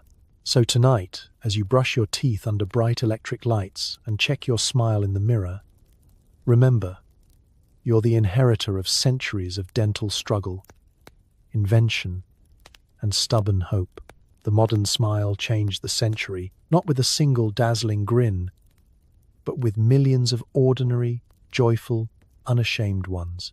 And if you catch yourself smiling in your sleep, you can thank the Victorians, who suffered so you could show your teeth with pride. Waking up in Victorian England with a toothache was like discovering your day had been cursed before it even started. Pain relief was a hope, not an expectation, and the line between folk remedy and outright madness was razor thin. Still, hope springs eternal, especially when your molar feels like it's been possessed by an angry spirit. Victorians, faced with the relentless throbbing of a bad tooth, reached for whatever was at hand, and sometimes for things that never should have been in a mouth in the first place. The go-to solution was the kitchen cabinet. Cloves were a favorite, pressed between aching gums. Their oil produced a numbing effect, albeit one with a flavor somewhere between holiday ham and firewood. Saltwater rinses were also popular. Swirl, spit, and pray for mercy. Some swore by a mouthful of strong vinegar, which stung so fiercely it briefly made you forget the original pain. For a particularly Victorian twist, you might dab whiskey or brandy onto the tooth, or simply skip the dabbing and drink until the ache faded into the background of your general existential discomfort. But when the kitchen failed, people turned to more creative measures. Onions, roasted or raw, were packed between cheek and gum in the belief that they would draw out the humours. A slice of cold potato, applied like a compress, was said to cool the nerves. For those with a flair for the dramatic, burning a bit of shoe leather and inhaling the smoke was thought to drive away the toothache demon. This didn't help the pain, but it did guarantee you'd have the kitchen to yourself for the rest of the night. The local apothecary was a treasure trove of questionable hope. There were tooth tinctures and drops in every colour and strength, promising instant relief and sometimes a small hallucination. Ingredients lists were more suggestion than science. Opium, laudanum, camphor, belladonna, or mysterious botanical extracts. Some drops worked by numbing the pain. Others worked by numbing the entire patient. The truly unlucky sampled the mercury-based concoctions, discovering a quick end to their toothache and, occasionally, their lunch. Superstition flourished in the face of misery. Folk healers promised relief through ritual. One charm required you to walk backward around your house at midnight, spitting salt over your left shoulder and muttering the Lord's Prayer. Another cure suggested placing a frog in your mouth, the logic being that the amphibian would absorb the pain. The only thing absorbed was the frog's overwhelming sense of betrayal. There were cures involving horsehair, blessed bread, and even, no kidding, the wearing of a dead man's tooth on a string around your neck. Perhaps the most desperate remedy was pure denial. Many simply gritted their teeth, literally, hoping the pain would vanish with time, prayer, or enough distraction. There was always a neighbor, a grandmother, or a kindly stranger in the market with a new suggestion, a half-remembered rhyme, or a bottle of something brownish and alarming. Some of these worked for a few minutes, most didn't. So next time you reach for your ibuprofen, take a moment to honor the creative misery of your ancestors. The Victorians suffered with cloves, onions, frog-based therapy, and the unshakable belief that there must be something, anything, that could defeat a toothache. If nothing else, they left behind a legacy. Hope, stubbornness, and a cautionary tale about what not to put in your mouth, no matter how desperate you get. In a world without Yelp, dental insurance, or even the faintest promise of consistent hygiene, a special breed of Victorian hero, or perhaps anti-hero, emerged. The travelling tooth yanker. These intrepid souls wandered the highways and byways, part showman, part surgeon, and all bravado, offering the desperate a quick solution to the agony in their mouths. If the town's barber surgeon was booked, or, more likely, simply terrifying, and you didn't trust your neighbor's homemade forceps, you waited for the telltale wagon, a ramshackle cart, a weather-beaten banner, and the unmistakable scent of camphor and risk. The arrival of a tooth yanker was an event. Word spread fast. He's here. The tooth man. Within hours, a crowd would gather at the town square or market. The tooth yanker would set up shop, unfurling a stained sheet that doubled as both tent and operating table.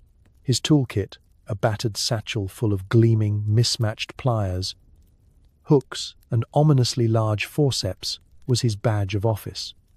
He dressed for the role, too, favouring a waistcoat splattered with mysterious stains and a top hat permanently dented by years of road dust and anxious hands. The show began with a speech, delivered in tones halfway between carnival barker and battlefield surgeon. Step right up. Suffer no longer. I guarantee relief, swift, scientific, and affordable. He'd wave testimonials, real or forged, and maybe display a collection of teeth in a jar, trophies from previous triumphs. Some tooth yankers travelled with a fiddler or drummer to keep nerves steady and drown out the inevitable screams. Choosing the first patient was part bravado, part volunteerism, and part peer pressure. Occasionally, a child was pushed forward by his siblings, but usually it was a red-faced farmer or an aging matron tired of her molar's mutiny. The chosen one took a seat, sometimes a proper chair, more often a barrel or crate, while the crowd leaned in, hungry for spectacle and hoping their own turn would somehow be less memorable. Anesthetic? Only if you counted the swig of gin provided for courage. The tooth yanker worked quickly, jamming his chosen instrument onto the offending tooth, muttering encouragement. Hold still, nearly done, and yanking with a sharp, practiced twist. If the tooth came out clean, the crowd cheered, and the yanker held it aloft like a trophy. If it broke, well, there was always the next appointment, or a hasty retreat if the mood soured. After each extraction, the patient was rewarded with applause, a free handkerchief, or, in rare cases, a coin. The tooth yanker would drop the tooth into his jar, wipe his tools on the corner of his coat, and invite the next brave soul forward. Sometimes, he'd toss a few drops of herbal tincture onto the wound and assure everyone it would heal by sunset. Infection and complications were tomorrow's problems. Despite the chaos, the travelling tooth yanker played a real role in Victorian communities. For many, he was the only option between endless pain and a chance at relief. His methods were crude, his credentials dubious, but his reputation was legendary. Even years later, families swapped stories. Remember the day the tooth man pulled Uncle Harry's molar right in front of the bakery? So next time you see a brightly lit dental office, remember the Yanker's battered wagon and the courage it took just to sit down. For all their faults, these wandering miracle workers yanked more than teeth. They yanked a little hope from the jaws of despair and gave every town a story to chew on. If you think modern dental anxiety is bad, consider this. Victorians didn't just fear toothache. They feared mysterious, often catastrophic mouth diseases, a parade of ailments with names as alarming as their symptoms.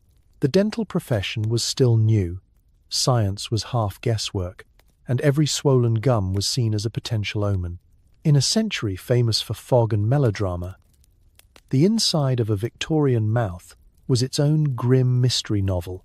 Let's start with feta oris, or, more bluntly, breath so foul it could send a dog whimpering from the room. Victorians blamed it on everything from spicy food to liver gloom. The real culprit? Rampant gum disease, rotting teeth, and the occasional decaying fragment of yesterday's dinner. If your breath could peel wallpaper, your diagnosis was miasma of the mouth. Treatments included mouth rinses with vinegar, chewing cloves, or, for the wealthy, imported French tooth powder, which worked about as well as waving a scented handkerchief at a burning building. Then there was scurvy gums, not just for pirates, but for anyone with a diet low on fresh fruit and high on salted meat. Gums would swell, bleed, and recede with a persistence that alarmed even the hardiest souls. Loose teeth were common, and it wasn't unusual for an unlucky biter to leave half a molar in their bread. The remedy? Lemons, if you could get them, or failing that, a little prayer, and a great deal of resignation. Black tongue was another horror, sending sufferers scrambling for explanations. Doctors blamed noxious airs, melancholy, or reading novels by candlelight. In truth, it could result from medicine, poor hygiene, or, sometimes, the use of certain popular mouthwashes with heavy metals. Still, nothing sold more miracle elixirs than the promise to keep your tongue a healthy pink and not the colour of old licorice. But the true king of Victorian mouth maladies was tooth rot, blamed on melancholic humours, damp weather, and, increasingly, the devil's favourite food, sugar. Cavities were known as carious lesions, and their treatment was a roulette of home remedies, dubious ointments, and, when desperation hit, the forceps. Some doctors recommended rinsing with urine. Not recommended, even by Victorian standards, while others swore by rubbing teeth with crushed chalk or powdered sage. If you were truly unlucky, you might receive a mercury-based ointment and the blessing of your local apothecary. The medical establishment did its best to categorize, name, and treat the onslaught. Thick volumes on oral afflictions appeared in pharmacies, filled with nightmarish illustrations and stern warnings about the dangers of unchecked dental decline. Yet for all their charts and remedies, Victorian doctors knew less than they cared to admit. Diagnosing a mouth disease was equal parts science, superstition, and improvisational theatre. Sometimes it worked. Sometimes it left the patient with fewer teeth, more anxiety, and a prescription for quiet walks in the country. Victorian mouth diseases weren't just a physical hazard, they were social disasters. A swollen jaw or missing teeth could mean lost work, missed marriage prospects, or becoming the object of village gossip. The only thing worse than the pain was the shame. So next time you feel a twinge in your gum, be grateful for antiseptic, science, and the utter lack of urine-based mouthwashes. The Victorians lived in a world where every tooth was a potential mystery, every diagnosis a shot in the dark. And yet, through bad breath, black tongues, and dental melodrama, They carried on, armed with pluck, powders, and an unbreakable, if occasionally crumbling, smile. In Victorian England, social class decided nearly everything: where you lived, what you wore, how you spoke, and especially how you faced your dental nightmares. If teeth were the great equalizer, everyone had them, at least to start with. Dentistry was the great divider, drawing bright lines between silk and soot, privilege and poverty. The way you lost your molars, and what you did about it, told the world exactly who you were. Let's begin at the top. For the rich, dentistry was just another avenue for displaying wealth and status. The finest dental parlors glowed with gaslight and offered imported French tooth powder, gold fillings, and dazzling false teeth carved from ivory or real human Waterloo teeth. Appointments could be scheduled at leisure, often accompanied by soothing piano music and a comforting glass of sherry.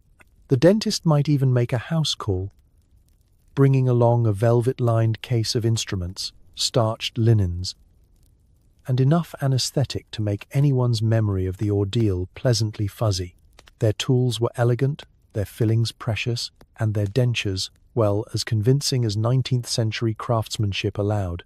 Etiquette books instructed wealthy ladies in the art of smiling with restraint, lest anyone see that all that glitters might, in fact, be gold-plated. The pursuit of dental beauty was fashionable, expensive, and sometimes deadly. But descend a few rungs, and the world changed. For the middle classes, dental care was an aspiration, a symbol of progress and respectability, but not always within reach. They might visit a trained dentist for a special occasion, a wedding, a portrait, or a desperate molar. But most relied on do-it-yourself kits, home remedies, or the barber surgeon's increasingly crowded chair. Tooth powders were mixed at home from chalk and charcoal, and whitening meant rubbing your gums with salt or lemon juice and praying for the best. The working, poor-faced dental disaster as a fact of life. No regular checkups, no gleaming offices, just the local pub, a friend with steady hands, or the travelling tooth yanker's visit to town. Infections were common, pain relief was rare, and losing teeth was an annual event, mourned but expected. A missing front tooth might mark you as tough, but too many gaps spelled trouble. Trouble at work, trouble in marriage, trouble with soup. Children from wealthier families learned to brush, eventually, sometimes even with their own brush, while their less fortunate peers were lucky if someone told them not to eat all the sugar in one go. For the very poor, teeth were sometimes sold, one by one, to pay a bill or buy bread. Losing a tooth wasn't just a medical event, it was a family's survival strategy. Yet even with this grim divide, there were moments of strange camaraderie. The pain of a rotting tooth didn't care if you wore silk or rags. Everyone, at some point, faced the agony, the swelling, the hope that maybe, just maybe, the next remedy would work. In crowded city streets and country lanes alike, you could tell the rich from the poor by their smiles, and sometimes by the way they kept their mouths politely shut. By the close of the Victorian era, dentistry was becoming more professional and, slowly, more accessible. Public health campaigns began to reach beyond the manor house. Toothbrushes, powders, and the dream of keeping your own teeth crept their way down the social ladder. Progress, though slow, was real. So tonight, as you brush your teeth in peace, remember, for the Victorians, dentistry was more than medical. It was destiny, divided by birth, fortune, and the whims of sugar. But no matter their class, they all learned one lesson. Pain, like laughter, needs no translation. And a lost tooth is a story everyone understands. By the twilight of the Victorian era, Dentistry wasn't just a grim necessity or a battlefield for desperate improvisation. It was fast becoming an industry, an art form, and even, for the first time in history, a business opportunity. Where there is misery, there will always be someone ready to sell hope. And thus, from the soot and sugar, the birth of the smile industry arrived, equal parts science, spectacle, and strategic marketing. The transformation started innocently enough. As dental care improved, people began to believe that a healthy, attractive smile was not just possible, but desirable. Newspapers and magazines published etiquette columns praising good teeth as the hallmark of self-discipline and moral virtue. Suddenly, it wasn't enough to be clean, upright, and punctual. You also needed to flash a respectable smile, preferably one that wouldn't frighten the neighbors or set off the family dog. Advertisers leaped on the trend with gusto. Posters and pamphlets urged the public to try the latest tooth powders for whiter, brighter smiles. Mouthwashes freshens breath, secures friendships, and miracle toothbrushes made from imported bristles. The dream was clear. Anyone, rich or poor, could purchase a shot at dental respectability. Just follow the instructions. Don't ask too many questions about the ingredients. And remember, if it stings, it's probably working. Soon, the marketplace was flooded with smile solutions. There were powders guaranteed to erase stains, elixirs to fortify the gums, and even imported Parisian tooth cosmetics for those who wanted their smile to look continental. Competing brands boasted endorsements from doctors, real or imagined, and illustrations featured families so radiant you could almost forget their previous generations had survived on boiled potatoes and watery gin. The smile industry didn't stop at products. Services emerged too. Tooth, whitening sessions, breath consultations, and for the truly ambitious, entire books of smile exercises. The middle class, keen to keep up, flocked to dental lectures and exhibitions, eager to learn how best to maintain their facial assets. Dentists, once pitied and avoided, rebranded themselves as smile specialists. A new professional class was born, not just tooth pullers, but guardians of the public grin. Of course, the fashion for smiles brought its own anxieties. Etiquette guides warned against excessive display, lest one be accused of immodesty, or, worse, American enthusiasm. Satirical cartoons poked fun at society's new obsession, showing men and women smiling so broadly their hats fell off and their friends fainted from shock. Behind the laughter, though, was real pressure. To keep up appearances, to prove you were modern, healthy, and properly invested in your own set of chompers. Even those who couldn't afford the latest powders felt the impact.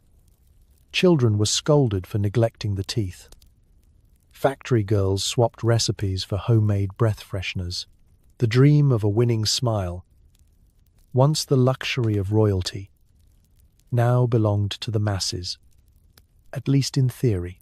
And in parlors across the nation, awkward family portraits began to feature the hesitant, hopeful beginnings of a modern grin. By the turn of the 20th century, the smile industry was unstoppable.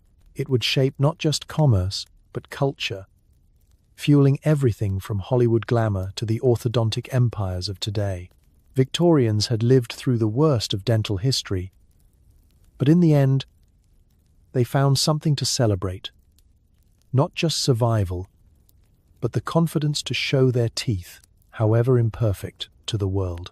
So as you fall asleep tonight, remember, the business of smiling began in an era of pain, but ended in hope. And with every bright grin since, we keep that legacy alive.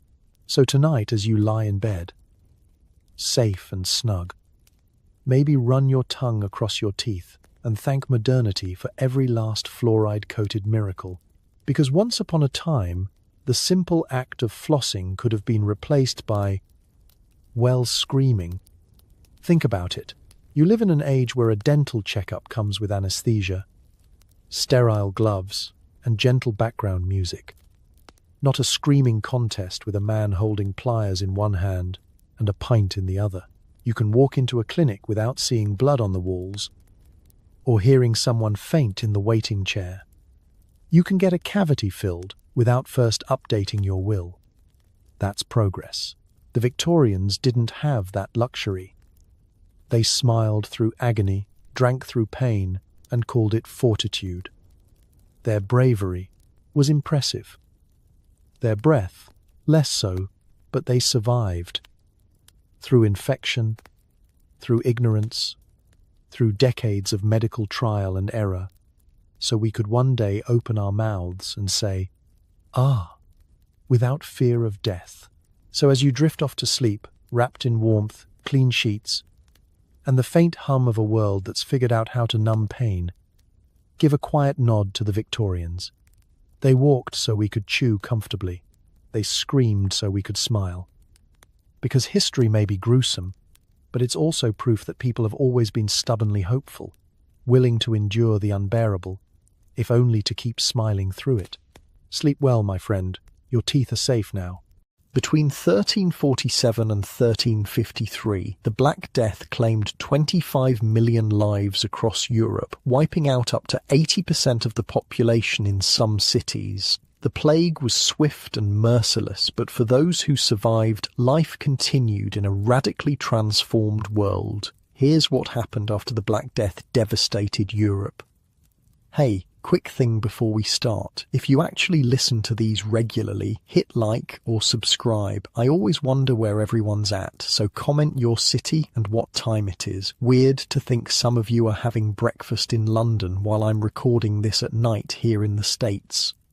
Alright, let's head back to Europe in the aftermath of the Black Death. Trust me, it's going to be quite a ride. But first, get comfortable. Seriously. Adjust those pillows, pull up that blanket, because where we're going, you're going to want to be cozy.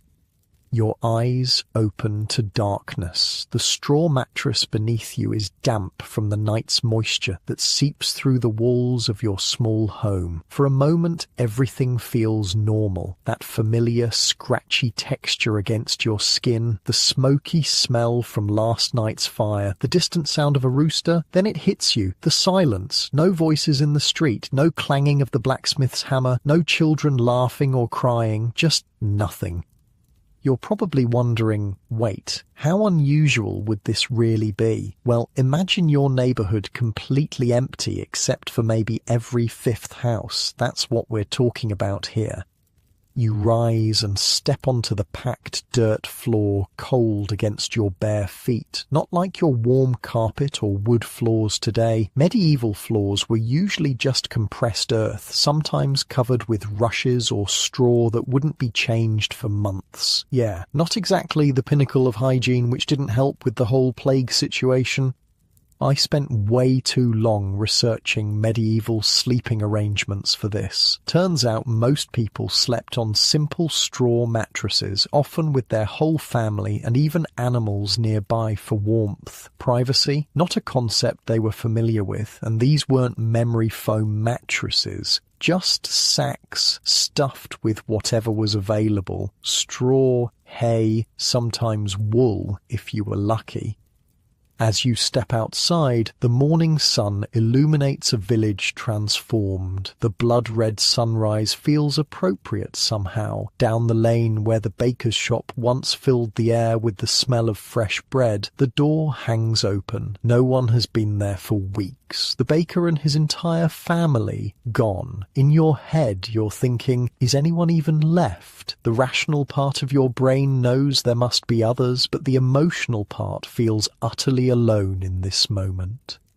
You make your way to the village centre. Before the plague, this would have been bustling with activity. Merchants setting up for the day, villagers drawing water from the well, church bells calling people to morning prayer. Now, the well sits untouched, the church door closed. The silence is broken only by the occasional bird or the wind rustling through empty market stalls. "Hello," you call out, your voice sounding foreign even to yourself. "Is anyone there?" There's a shuffle from a nearby house and an old woman appears, her face gaunt and suspicious. She's carrying a small bundle of herbs, rosemary, thyme, lavender, clutched tightly to her nose. "Stay back," she says, eyeing you cautiously. "You got the sickness?" The sickness. That's what many called it. Others called it the Great Mortality, the Pestilence, or the Great Plague. The term Black Death wasn't actually used until centuries later. "No," you reply, "my family," but you can't finish the sentence. She nods, understanding without words. Her bundle of herbs is what people believed would protect them from bad air, the miasma theory that disease spread through foul smells. So they carried sweet-smelling herbs or flowers to counteract it. Completely useless against the actual cause, bacteria carried by fleas on rats, but they didn't know that. "The priest is collecting the dead," she says flatly. "They're digging a pit outside the village, a mass grave." The normal burial customs had broken down completely. One Florentine chronicler wrote about how burial shrouds shot up to 10 times their normal price. And even then, there weren't enough people to dig individual graves. Bodies were piled in great pits, often with little or no ceremony. You follow the path she indicates, and over the rise you see them, a small group of figures, some digging, others dragging wrapped bodies. The smell hits you before you get close, that unmistakable sweet rot of decomposition. Stay with me here, because this is where it gets weird.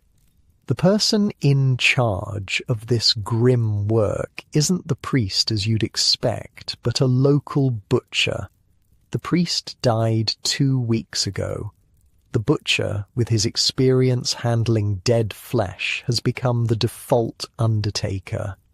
"We need hands," he calls when he sees you. Not hello or good morning, just a demand for labor. In a world where perhaps 2/3 of your community has vanished, every surviving pair of hands is precious.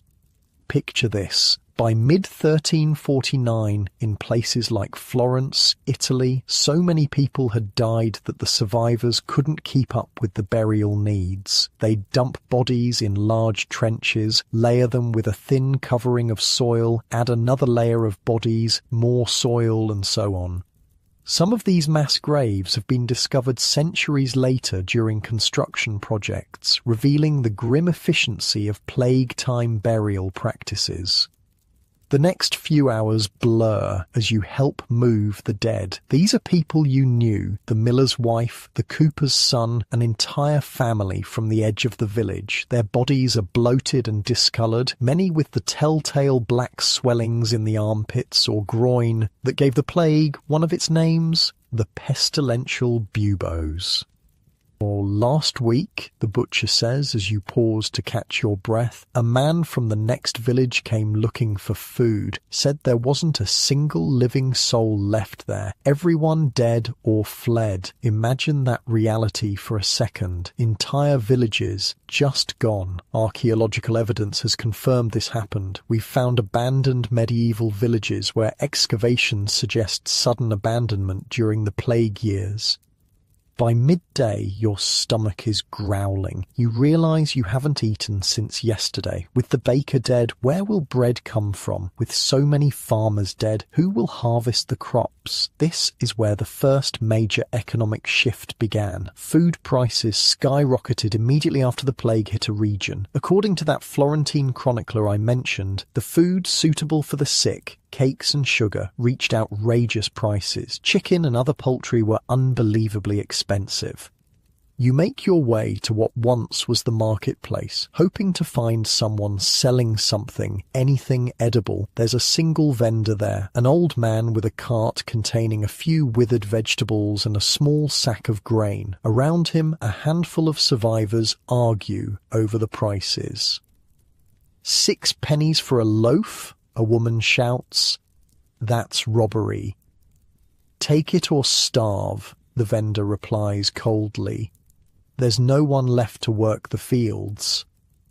He's not wrong. Farms lay abandoned, crops rotting in the ground. Farmers had died or fled, leaving the fields untended. Domestic animals wandered freely with no one to care for them. In some places, sheep and cattle died in the fields because there was no one to herd them. Okay, picture this. You're standing there watching people argue over the last scraps of food when suddenly the church bell rings. Everyone freezes. This isn't the normal call to prayer. It's erratic, desperate. You all rush toward the church where a lone survivor is pulling frantically on the bell rope.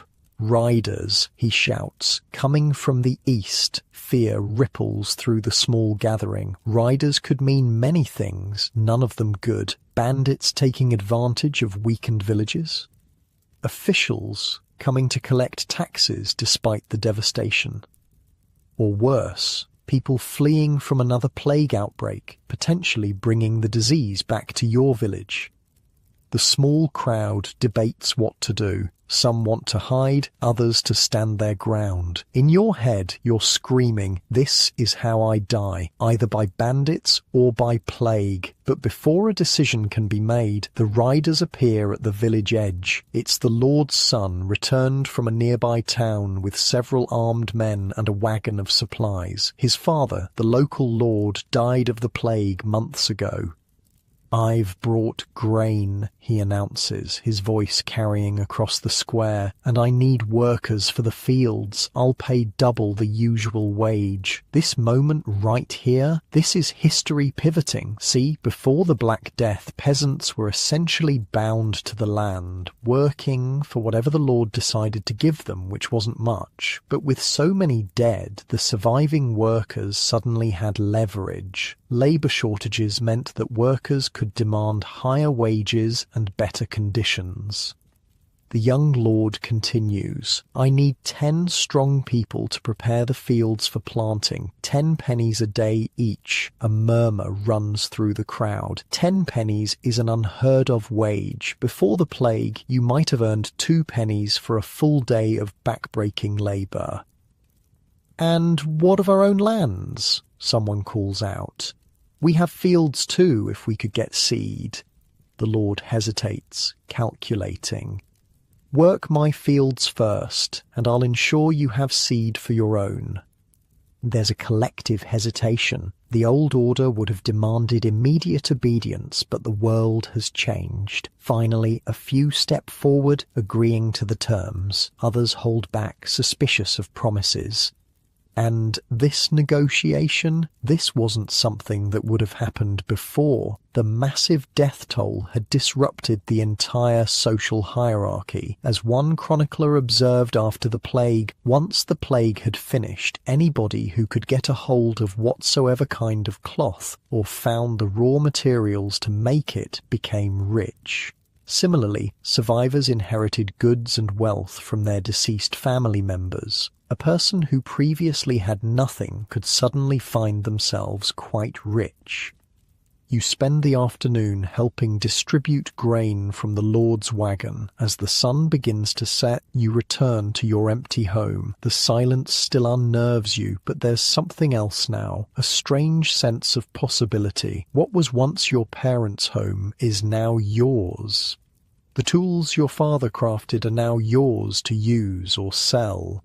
The small plot of land, while not much, is still more than you ever expected to own.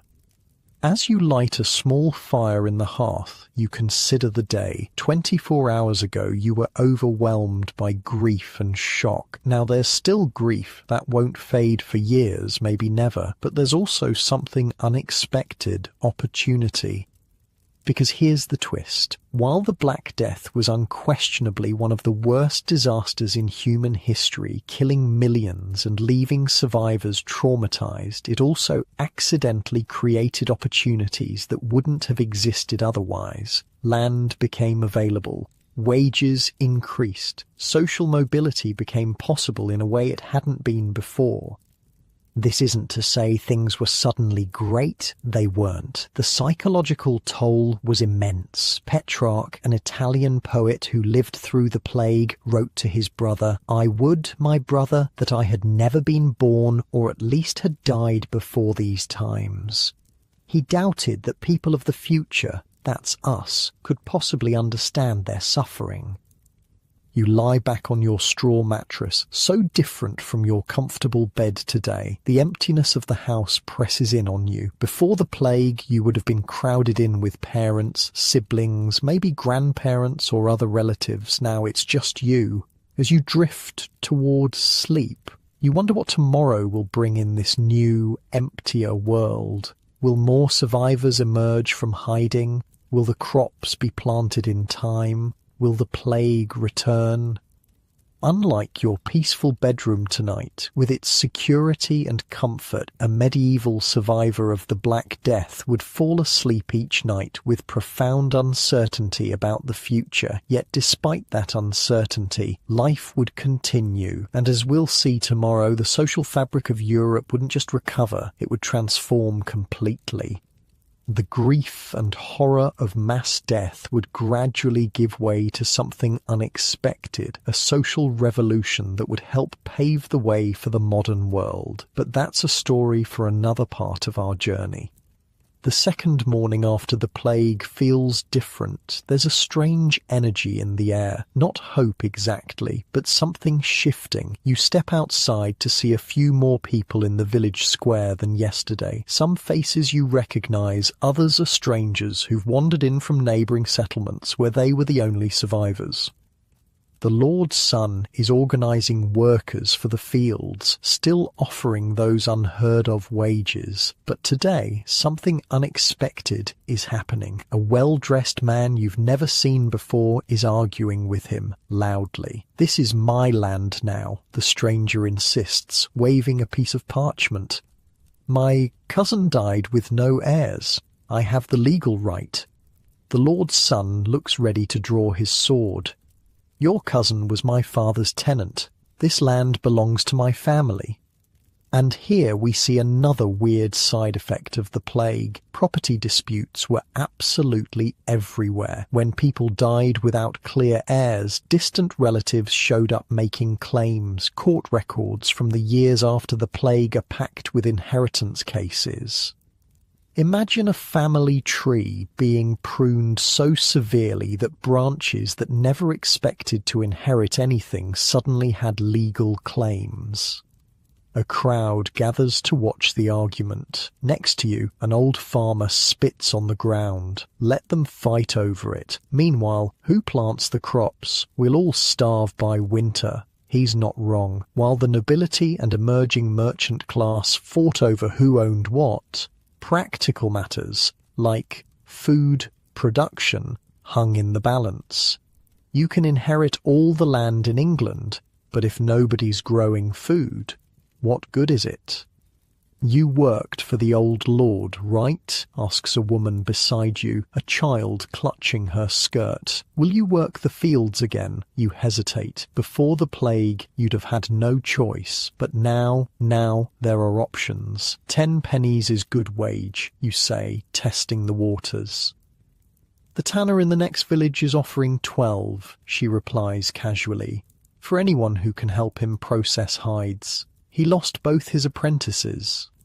Okay, freeze this moment right here. This conversation, this casual mention of shopping around for better wages, this was revolutionary. Before the plague, most peasants were tied to the land through serfdom or other obligations. The idea of just picking up and going somewhere for better pay? Unthinkable for most, but the massive labour shortage changed everything. Meanwhile, the Lord and the newcomer are still arguing. The Lord's Son finally shouts, "We'll take this to the King's Court." The stranger laughs. The King's Court, half the judges are dead, and the other half have fled London. Who's going to hear your case? He's got a point. The legal system, like everything else, had collapsed in many areas. Records from this period show court sessions cancelled, delayed for months or years, or conducted with whoever happened to be available rather than proper officials. You decide to follow the woman with the child, curious about this tanner offering higher wages. As you walk through the village, you notice something odd. Doors standing open on several houses. People are just taking what they need, the woman explains, following your gaze. No one left to claim it. Inside one abandoned home, you glimpse someone filling a sack with cooking pots, tools, clothing. Not stealing exactly, more like redistributing. Who was left to say who owned what? This massive wealth redistribution wasn't just happening with small items. In Florence, one chronicler recalled, once the plague had finished, anybody who could get a hold of whatsoever kind of cloth or found the raw materials to make it became rich. Similarly, survivors inherited goods and wealth from their deceased family members. A person who previously had nothing could suddenly find themselves quite rich. The woman leads you to a crossroads where a small group has gathered around a makeshift market, just a few blankets spread with goods. But these aren't normal market goods. There are silver cups, fine linen, tools, jewellery, things that would have been far beyond your reach before. Where did all this come from, you ask, though you already know. The dead don't need silver, says the man sitting cross-legged behind the display. He's missing 2 fingers and has the rough hands of someone who worked the fields his whole life. Found a whole chest of this stuff in my master's house after everyone there died. Figured I'd trade it for things I can actually use. You reach out to touch a silver goblet, then hesitate. It feels wrong somehow, profiting from so much death. The peasant notices your hesitation. "Oh, look," he says flatly, "my whole family's gone. Took them all in 3 days. You think I wanted this cup instead? But here we are. Might as well make use of what's left." I've studied accounts from plague survivors, and this practical approach was common. Not because people were heartless, but because the sheer scale of death made prolonged mourning almost impossible. Society had to continue functioning.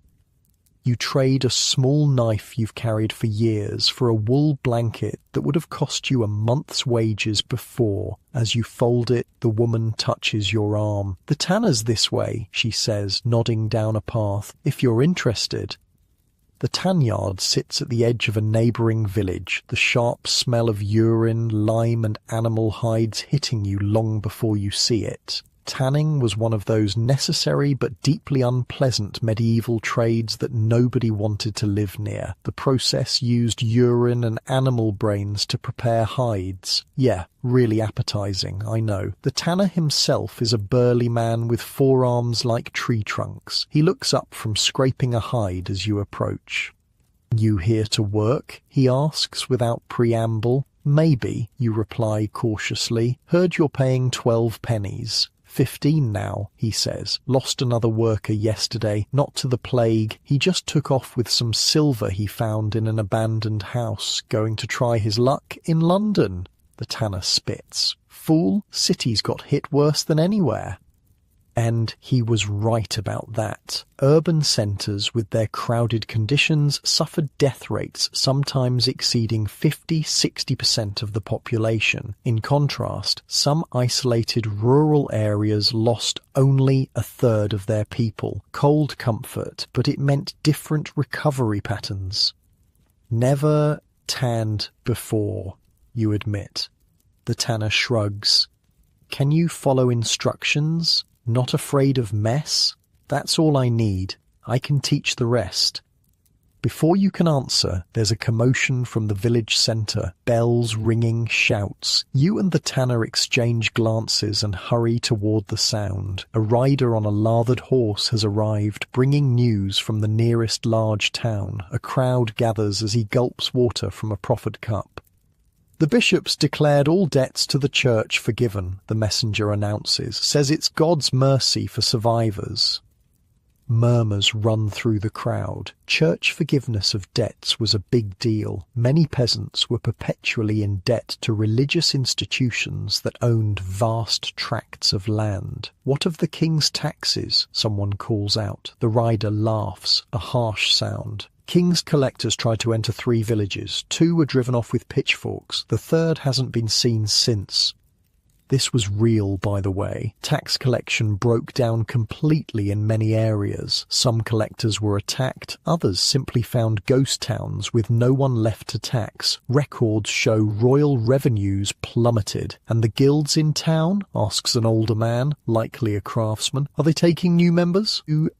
Before the plague, craft guilds, organizations controlling trades like baking, metalworking, or weaving, were notoriously exclusive. They limited membership to protect their monopolies and keep prices high. "The Weavers' Guild is taking anyone who can thread a loom," the messenger replies. "Half their members are dead, and they have orders backed up from before the sickness." It's hard to overstate how significant this was. Guilds that once required 7-year apprenticeships and family connections were suddenly desperate for anyone with basic skills. Social mobility that would have been impossible before was now there for the taking. You look back at the tanner, considering his offer. 15 pennies a day is more than you would have earned in 2 weeks of fieldwork before. But the smell, the mess. "Tell you what," the tanner says, reading your expression. "Try it for 3 days. If you hate it, I'll pay you for the time and no hard feelings." As you hesitate, a woman elbows her way through the crowd, heading straight for the tanner. "Master Fuller," she says, "I've come about the work." The tanner looks surprised. "You? But you're—" "A woman? Yes," she interrupts. "And my husband was your best worker before he died. I helped him for years. I know the process as well as any man." Okay, so here's another massive social shift happening. Women entering trades that were previously male-dominated. With labour so scarce, gender barriers started crumbling in certain industries. Not everywhere, not completely, but enough that women found opportunities that would have been unthinkable before. The tanner scratches his chin. "Ever actually done the heavy scraping? The lifting?" "I've given birth to 4 children," she replies dryly. "I can handle lifting a hide." A few people in the crowd chuckle. The tanner shrugs. 15 pennies, same as anyone else. 20. She counters. The crowd goes silent. A woman negotiating wages like this? Unheard of. The tanner barks a laugh. 18 and not a penny more. "And you train this one too?" He jerks a thumb at you. "Done," she says without hesitation. And just like that, you've become an apprentice tanner with a woman as your teacher, being paid more than skilled craftsmen made before the plague. The old world truly was gone. As the crowd disperses, the messenger continues sharing news. Towns are offering citizenship to any skilled worker who will settle there. Landlords are reducing rents to keep tenants. Merchants who once dealt only in luxury goods for the wealthy are now selling to anyone with coin. You follow your new mentor back to the tannery, trying to ignore the smell that will soon become your daily reality. "I'm Agnes," she says over her shoulder. "Why tanning?" you ask. "You could probably do something less foul." Agnes slows to walk beside you. "My husband didn't die of the plague," she says quietly. 2 years ago, a cart crushed him, left me with 4 children and no income. Begged the tanner to let me work. He refused, said it wasn't woman's work. I took in washing instead, barely keeping us fed." She smiles grimly. "And now he needs me more than I need him. Funny how things change." This reveals another side of the post-plague economy. People who had been marginalized before, women, lower-class workers, even the disabled in some cases, suddenly found their skills valued, not out of charity or social progress, but out of sheer necessity.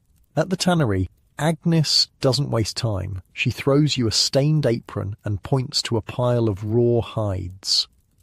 First step, scrape off all the flesh and fat, she demonstrates with a curved knife. Too much left on, the hide rots. Too much taken off, the leather's weak. The work is disgusting. Within an hour, you're covered in animal bits. Your arms ache, and the smell has penetrated everything.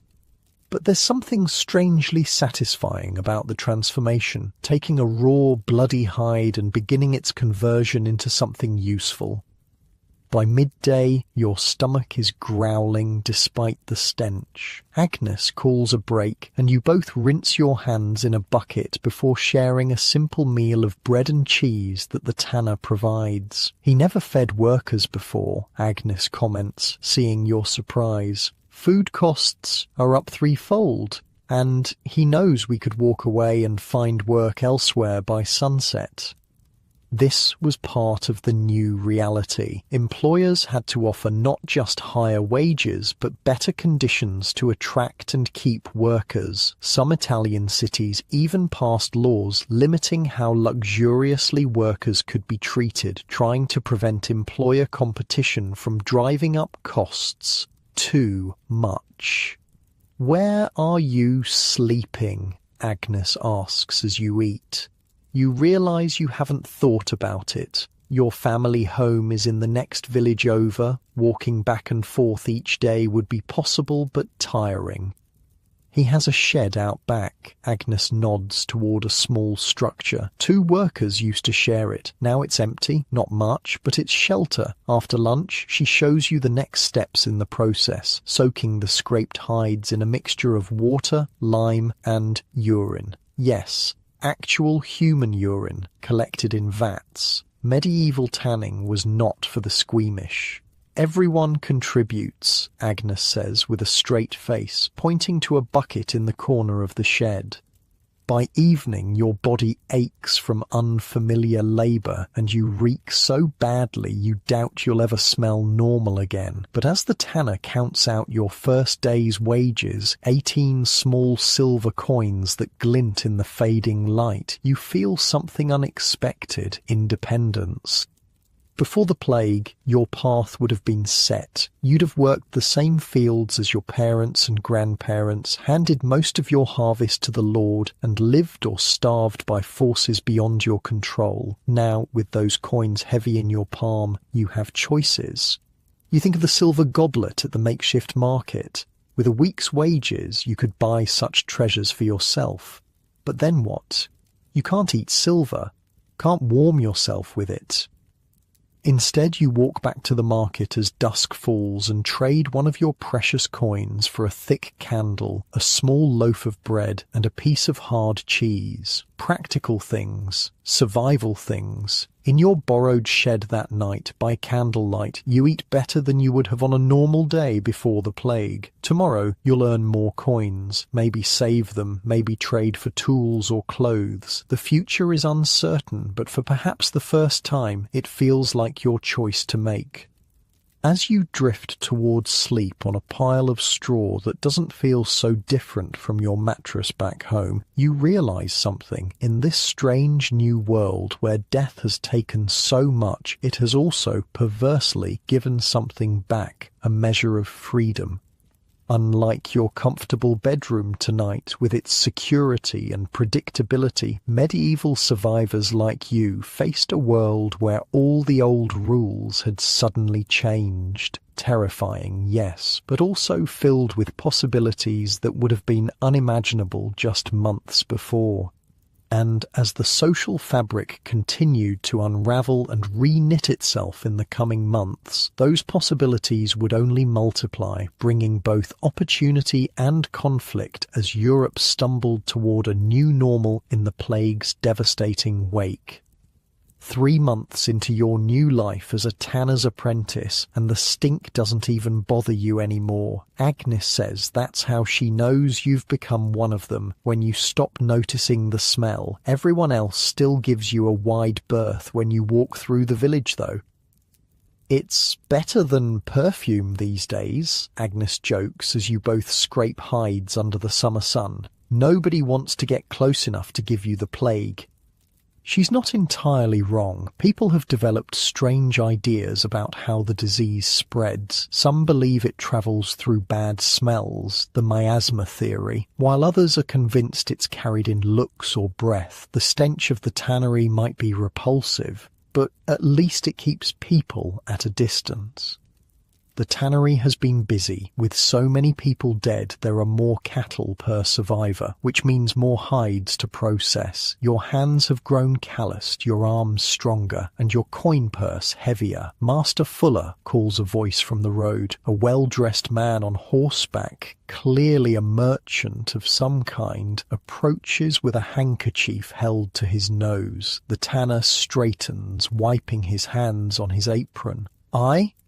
I need 50 good leather hides by month's end for saddles and harnesses. The king's requisitioned horses for his French campaign, and there's good money for those who can outfit them. 50? The tanner scratches his chin. That's a tall order. Got just 4 workers now. The merchant eyes you and Agnes. 4? You're counting the woman? Agnes straightens, knife in hand.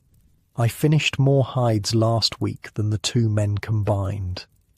I've read accounts where women who stepped into traditionally male roles during the labour shortage faced exactly this kind of scepticism, but the economic reality eventually forced even the most traditional minds to adapt. The merchant looks doubtful, but turns back to Master Fuller. 50 hides, 6 shillings each. The tanner nearly chokes. 6? The price was 4 before the death. Take it or leave it. Every tanner for 20 miles is getting the same offer. After the merchant leaves, Master Fuller calls everyone together. 4 of you now. You, Agnes, a teenage boy who started last month, and a grey-haired man who'd been a farmer until his entire family died. We can do 50 hides in a month, the tanner says, but we'll need to work from sunrise to sunset. I'll pay you each 25 pennies a day. Agnes crosses her arms. 30. 28, he counters immediately. And Sundays off, adds the older man, for church. The tanner sighs. Fine, 28 pennies and Sundays free, but we start at dawn tomorrow. Once he walks away, Agnes nudges you. Before the plague, he'd have laughed at us for even suggesting higher wages. Now he bargains like we're equals. This was happening everywhere. A Suffolk landowner complained in his journal that workers become so rebellious that the master fears his servant more than the servant his master. Can you imagine how radical that shift must have felt to people who had lived their entire lives in a rigid hierarchy? By late summer of 1350, about 3 years after the plague first hit Europe, something remarkable was happening across the countryside. Peasants weren't just earning more, they were living better. You see it in your own life. With your wages, you've moved out of the shed into a small but solid cottage whose previous owners all died. You've bought a real bed with a stuffed mattress instead of sleeping on straw. Your meals include meat several times a week, something unheard of for common folk before. On your next free Sunday, you walk to the village church. The building seems too large now for the smaller congregation. The new priest, the 3rd since the plague, the first 2 having died, is a young man with a nervous manner. He was rushed through his training to fill the desperate shortage of clergy. Brothers and sisters, he begins, his voice cracking slightly. Let us pray for those still suffering from God's great punishment. An old woman near the front stands up. If it's God's punishment, why did he take my innocent grandchildren and not sinners like the tax collector or the Lord's bailiff? They survived without a mark. The priest stammers, God's ways are mysterious. Mysterious, another voice calls out. Was it mysterious how the Jews poisoned the wells to spread the disease? This awful rumour had spread across Europe, leading to horrific persecution of Jewish communities. In some places, entire Jewish populations were murdered by mobs looking for someone to blame. There is no evidence of well poisoning, the priest says, with surprising firmness. The Pope himself has said as much. Then why did the plague spread along trade routes? Someone else demands. It followed where people travelled. This observation was actually quite astute. The disease did indeed follow human movement patterns, though not because of deliberate poisoning, but because the rats and fleas carrying the bacteria travelled with human cargo. After the service, people linger in small groups outside the church. You overhear snippets of conversation. The miller's charging triple what he did before. Can't get decent cloth anymore. All the best weavers died. My cousin's gone to London, says a craftsman can name his price there. The world has turned upside down. Things that were once cheap are now expensive. Jobs that were once scorned are now sought after. People who once had no options now have choices. You spot Agnes talking with several women and join their circle. Telling him I won't marry unless I can keep my job at the tannery, Agnes is saying, and my own wages. And what did he say to that? Asks a younger woman, eyes wide. He agreed, Agnes laughs. Can you imagine? Before the death, he'd have just found another woman. Now, she shrugs. Men need wives more than wives need husbands these days. It wasn't just economic power shifting. Social relationships were changing too. With so many widows and widowers, new marriages were forming with different expectations. Women who had proven they could support themselves weren't so quick to give up that independence. As you walk back from church, you pass the manor house where the Lord's son, now the Lord himself since his father's death was confirmed, is overseeing renovations. The windows are being enlarged, glass is being installed, even the nobility is living differently now. A group of labourers sitting in the shade, taking a break from the construction, wave you over. Tanner, one calls out. Come tell Martin here what you're earning these days.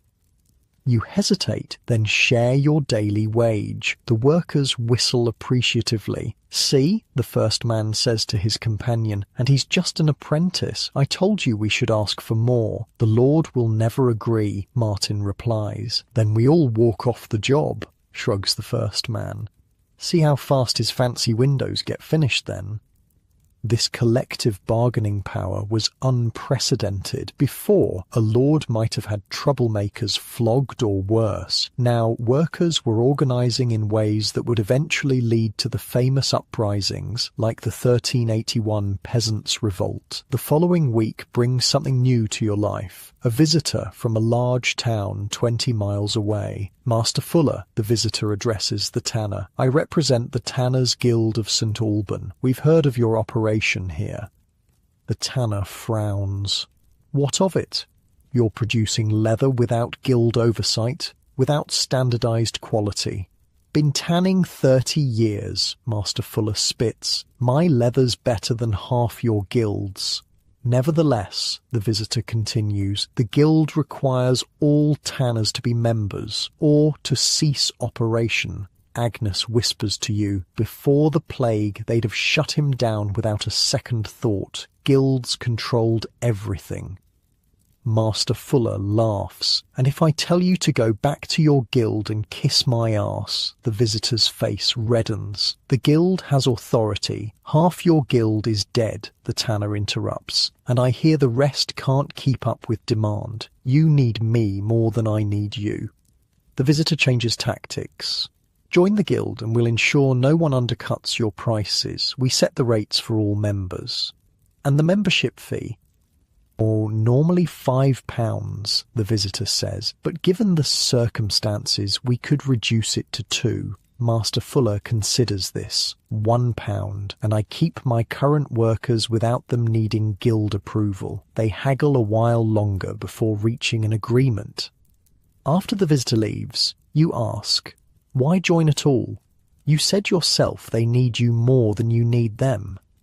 For now, the tanner nods. But times change. Better to have a say in the guild than fight it forever. Besides, he grins, now we can charge guild prices. By autumn of 1350, another change becomes apparent. People are obsessed with avoiding disease. New daily rituals have emerged that would have seemed strange before the plague. You see it when trading in the village market. People hold fragrant herbs to their noses while shopping. They avoid touching hands when exchanging coins. Many wear small pouches of sweet-smelling herbs around their necks. Plague amulets, they're called. It keeps away the bad air, explains a woman selling these pouches. Rosemary, mint, lavender, and wormwood. Wear it at all times.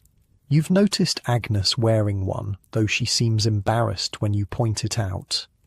Can't hurt, she mutters. My neighbour swears they work. Her whole street died except for those with the herbs. Of course, this was pure coincidence. The herbs did nothing against the real cause of plague. But in a world without modern medicine, people desperately grabbed onto anything that seemed to offer protection.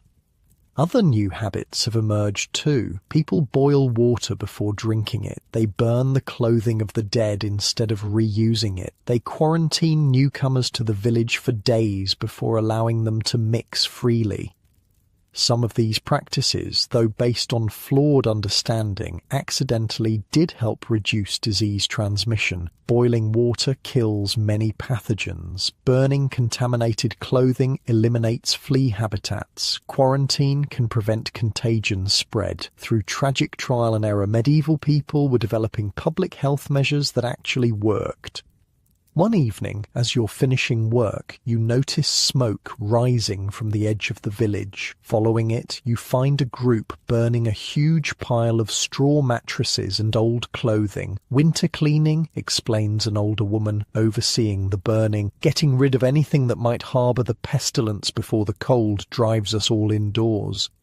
Another unintended benefit, destroying flea habitats before winter, when people would crowd together in enclosed spaces, sharing warmth and, unfortunately, parasites. As winter approaches, you realise how much your life has changed in a single year, from a field worker bound to the land to an apprentice in a trade, from sleeping on straw in a crowded family hut to having your own cottage with a real bed, from near starvation to regular meals with meat.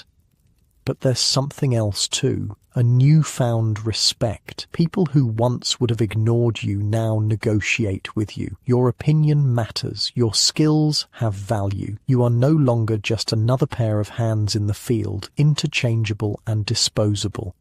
One cold November evening, you're sitting in the village alehouse, another luxury you can now afford, when the newly installed bailiff enters. Before the plague, the bailiff was the Lord's enforcer, often feared and resented. This one looks barely older than you, thrust into the role by necessity. He calls for attention. The Lord requires 3 men to repair the mill before winter sets in. 6 days' work, 30 pennies per day. A few months ago, that would have been an astronomical wage. Now there's little reaction from the alehouse patrons. 35, calls out a man by the fire, and ale provided. The bailiff looks like he wants to argue, but just nods tiredly. Fine, who will take the work? 3 men eventually volunteer, but only after extracting promises about the exact hours and conditions. The bailiff leaves, looking defeated. Saw the old lord turn a man's bones to jelly for talking back like that, comments an older patron after the bailiff leaves. Now they're practically begging us to work. Agnes, who has joined you for a drink, leans in. It won't last, she says quietly. The nobles and merchants, they're not going to accept this new order forever. They'll find a way to push us back down. She's more right than she knows. Even as you enjoy your new status and comfort, forces are already working to restore the old hierarchies. In England, the first labour laws freezing wages will be enacted in 1351. In France, similar attempts to control labour costs are being implemented. But for now, in this strange window between the plague's devastation and the elite's reassertion of control, ordinary people are experiencing something rare: leverage. Later that night, returning to your cottage, you notice how different the village looks, not just because of the empty houses or the fewer people, but because of the improvements. Homes that once were simple wooden structures are being rebuilt with stone foundations. Windows that once were just openings covered with shutters now have oiled paper or even glass. People are using their new wealth to live better. Inside your own home, you light a candle. Beeswax, not tallow, another small luxury you can now afford. The mattress on your bed is stuffed with wool rather than straw. A copper pot hangs by the fire instead of a clay one. These material improvements might seem small from our modern perspective, but they represented significant quality of life changes. Better housing meant warmer, drier living conditions. Better bedding meant better sleep and fewer parasites. Better cooking implements meant more nutritious food preparation. All these improvements added up to something significant. People were living longer, not dramatically longer. Medieval life was still harsh by our standards, but the survivors of the plague who managed to avoid subsequent outbreaks often lived healthier lives than their pre-plague ancestors, simply because they had access to better nutrition and living conditions. As you drift towards sleep, you reflect on the strange paradox of your time, a world devastated by death, yet offering more opportunity for the living than ever before. Your wool-stuffed mattress is nothing compared to your comfortable modern bed, but compared to the straw pile you slept on a year ago, it feels like luxury. The next day will bring new challenges and opportunities as society continues to transform around you. The old world is gone, swept away by the plague's devastation. What replaces it is still forming, still malleable, and for the first time, people like you have a say in shaping it. Spring has arrived, bringing with it a strange tension to the village. It's been nearly 2 years since the plague swept through, and life has settled into new patterns. You've become skilled at tanning, earning wages that would have been unimaginable before. Agnes is now officially the tanner's wife, though she insisted on keeping her position and her own earnings. But something's shifting. You feel it first in small ways. Whispers in the marketplace, nervous glances when wages are discussed. Then one morning, the village crier arrives with a proclamation. Hear ye, hear ye, his voice carries across the village square. By order of our sovereign Lord King Edward, the following laws are now in effect throughout England. A crowd gathers quickly. Royal proclamations aren't common events in small villages.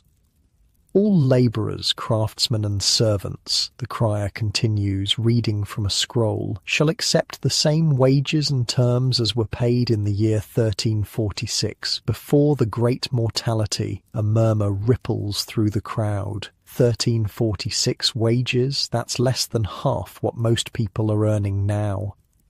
Furthermore, the crier raises his voice over the growing noise. It shall be illegal for any able-bodied man or woman to refuse suitable work when offered. Those violating these laws shall be fined or imprisoned. The crowd erupts. Someone throws a turnip at the crier, who ducks and continues reading even louder. These laws are enacted for the common good, to prevent the realm from falling into ruin due to excessive wages and idle hands. What you're witnessing is the Statute of Labourers, enacted in 1351. It was a direct response by the ruling class to the economic changes we've been following. Landowners, nobles, and wealthy merchants were horrified by rising wages and workers' new mobility. This law was their attempt to turn back the clock to before the plague. As the crier finishes and hurries away, the village explodes in angry conversation. They can't enforce this, a carpenter declares. Who's going to make me work for half my worth? The king's sheriffs, you idiot, replies a woman clutching a basket, and they'll throw you in a cell if you refuse. Master Fuller pushes through the crowd toward you and Agnes.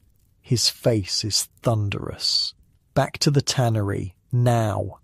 Once you're back at the workshop, away from prying ears, he paces in agitation. This is bad, very bad. You're not actually going to cut our wages, are you? Agnes asks directly. The tanner runs a hand through his thinning hair. Not if I can help it, but they've appointed enforcers in every county. They'll be checking guild records, questioning workers. So what do? You ask. He thinks for a moment. On paper, you'll be paid the old wage rates, but... He lowers his voice, though there's no one else around. I can provide your meals. A cart of firewood might appear by your cottage each week. A winter coat might be a gift, not payment. This kind of under-the-table compensation became common. Employers who valued their workers found ways around the wage freezes. Some provided housing, food, or goods in addition to the mandated lower wages. Others simply ignored the law when they could get away with it. But the authorities were serious about enforcement. 2 weeks later, you see that seriousness firsthand. The weekly market is interrupted by the arrival of the sheriff and 4 armed men. They drag a stonemason into the square and force him to his knees. This man, announces the sheriff, demanded 3 pennies per day for his labour on the church repairs. When the legal rate is 1.5, he has been found guilty of violating the statute of labourers. The crowd watches in uneasy silence as the sheriff continues. The penalty is 3 days in the stocks and a fine of 20 shillings. The mason is forced into the wooden stocks at the edge of the square, his head and hands locked into the uncomfortable restraints where he'll remain exposed to the elements and public humiliation. Let this be a warning, the sheriff calls out. The king's law will be enforced. That evening, under cover of darkness, villagers secretly bring water and food to the mason. One person even holds a cloak over him during a brief rainfall. Small acts of solidarity, but meaningful. When the sheriff's men aren't around, people discuss the situation openly. The nobles are terrified, explains an old merchant who travels between villages. They've lived their whole lives with peasants under their thumb. Now that we have some leverage, they're using the king's power to crush us.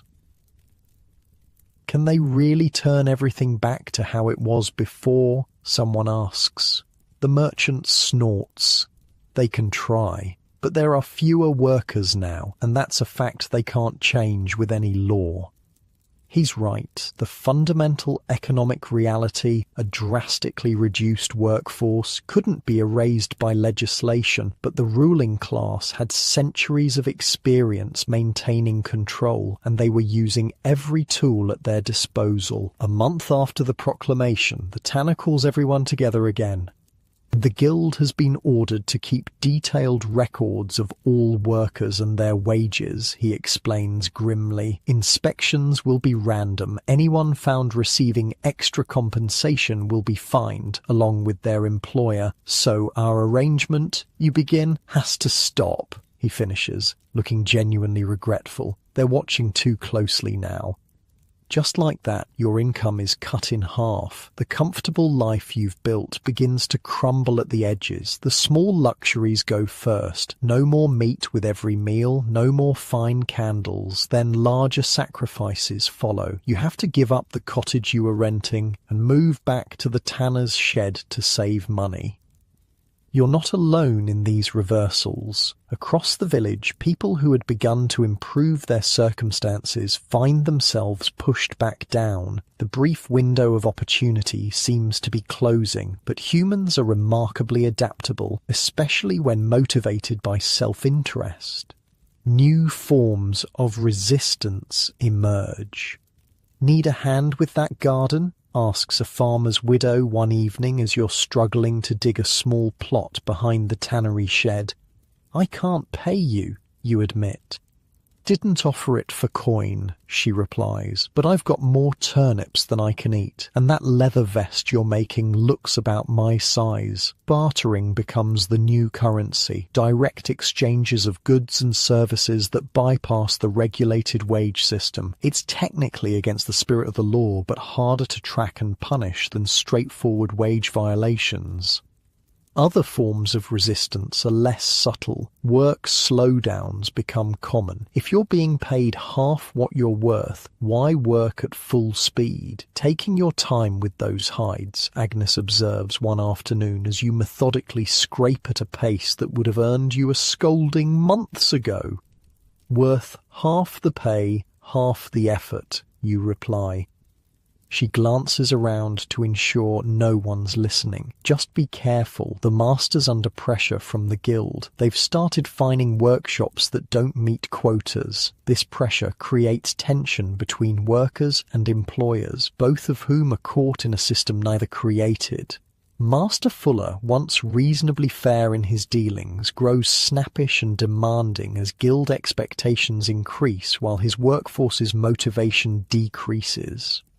"I could have you replaced," he threatens after finding you taking an unauthorized break. "With who?" you challenge, knowing that even with reduced wages, workers are still scarce. "Good luck finding someone who knows how to prepare the lime pits properly. It's a dangerous game of chicken. You need the work, however poorly paid. He needs your skills, which would take months to replace. Neither can afford to break completely with the other."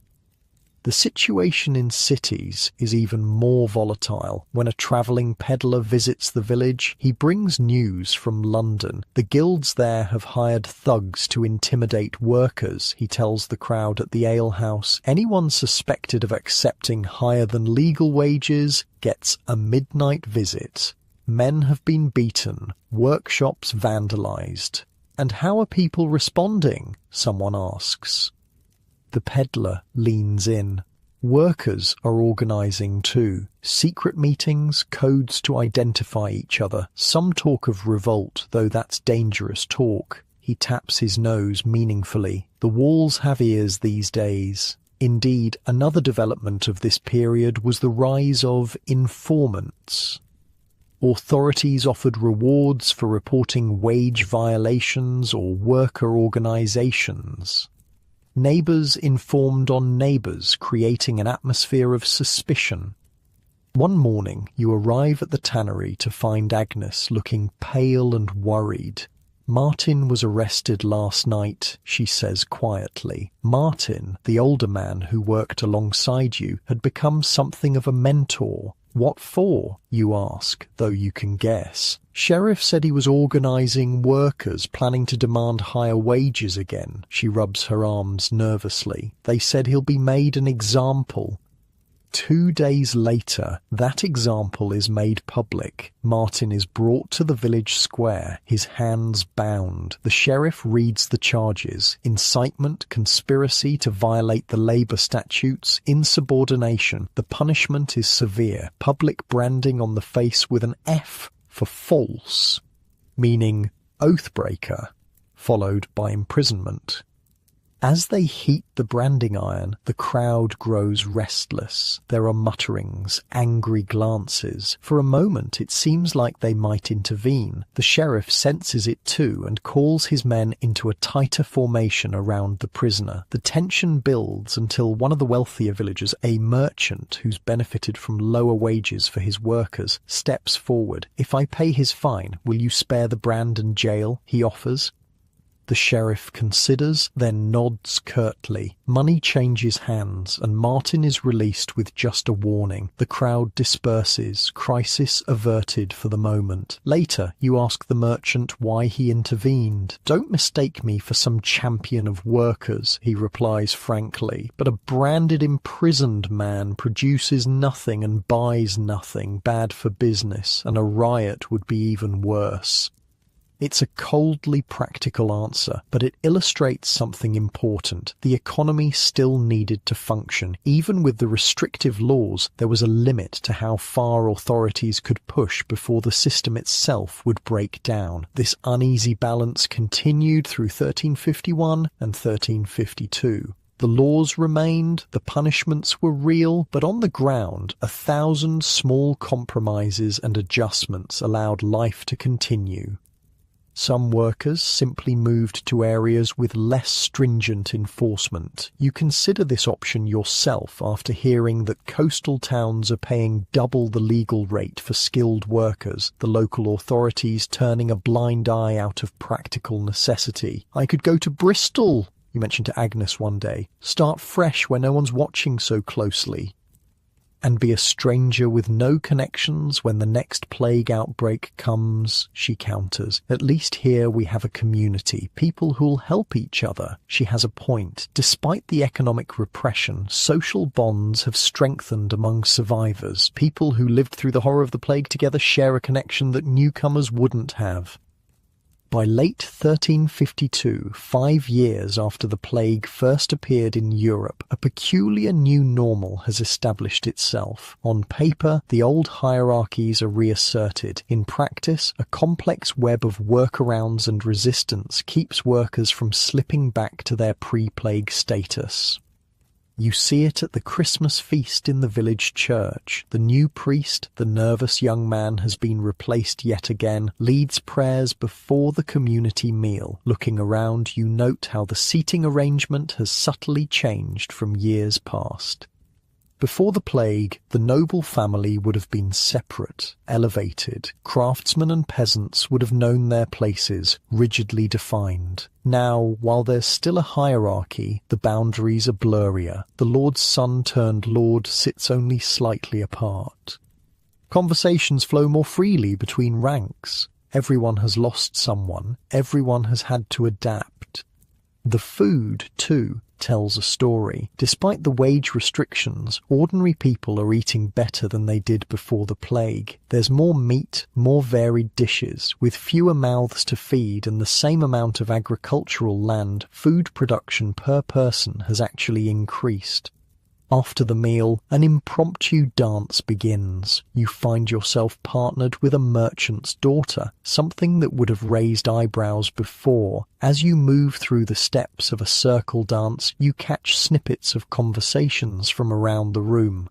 "Thinking of appealing to the King's Court. Can't find anyone willing to thatch the roof for the legal wage. Sheriff's been taking bribes to look the other way. Heard there's good land available up north." Each comment reflects the ongoing negotiation between the law as written and reality as lived. The statute of labourers hasn't failed entirely. Wages have indeed fallen from their immediate post-plague highs, but neither has it fully succeeded in restoring the pre-plague order. As the night winds down, you walk back to your shed with a full stomach and conflicted thoughts. Your life is harder than it was a year ago, when wages were at their peak, yet it's still better than it would have been if the plague had never happened. The stars above are brilliant in the winter sky, the same stars that shone down on this land long before the plague and will continue long after everyone now living is gone. From that vast perspective, even the catastrophe of the Black Death is just a moment in time. Terrible, transformative, but ultimately just one chapter in humanity's long story. And that's a comforting thought as you settle onto your straw mattress, so different from your soft bed today. Despite all attempts to freeze time and preserve old power structures, change continues, sometimes visibly in proclamations and punishments, sometimes invisibly in 1,000 small acts of negotiation and resistance. Tomorrow, you'll return to the tannery. You'll work for less than you're worth, but more than your father ever earned. You'll navigate the complex new reality, finding paths between compliance and defiance. You'll survive as humans always have by adapting. And unlike the comfortable certainty of your modern life, medieval survivors lived with daily reminders that nothing was guaranteed. Not health, not status, not even the social order itself. The plague had revealed how quickly everything could change, a lesson none of them would ever forget. 10 years have passed since you first became a tanner's apprentice. You're now a respected craftsman in your own right, having taken over the workshop 3 years ago when Master Fuller died of a winter fever. Agnes still works alongside you, though she's teaching her eldest daughter the trade now too. The world has changed in subtle ways. The initial shock of the plague has faded into memory, though no one who lived through it will ever forget. The desperate labour shortages have eased somewhat as children born after the plague have grown old enough to work. Wages have stabilised at a level lower than the post-plague peak, but still higher than before the pestilence. And something else has changed too. The way people think about disease. You notice it first when news comes that plague has reappeared in a town 30 miles away. Before, such news would have caused panic, with people fleeing in all directions, ironically helping to spread the disease further. This time, the reaction is different. The town council has sealed the gates, explains a merchant who managed to leave just before the quarantine. No one in, no one out, until the pestilence has passed. The whole town? Someone asks. Even the healthy? Everyone, the merchant confirms. They've arranged for food to be left outside the walls, no direct contact with outsiders. This is new. During the first plague outbreak, people fled infected areas, spreading the disease wherever they went. Now, communities are learning to isolate themselves when disease appears. They didn't understand exactly why it worked, but they observed that it did.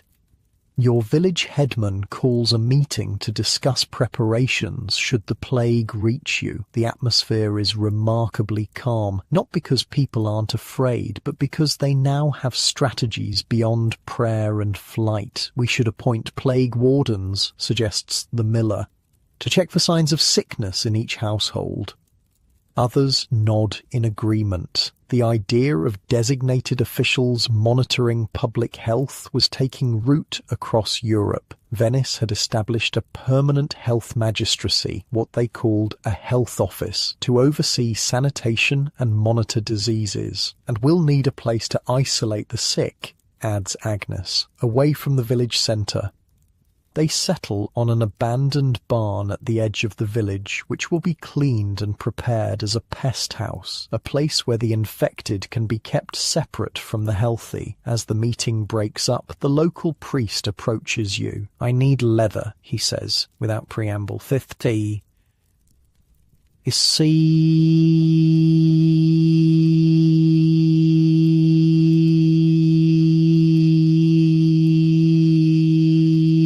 is enough for a full body covering."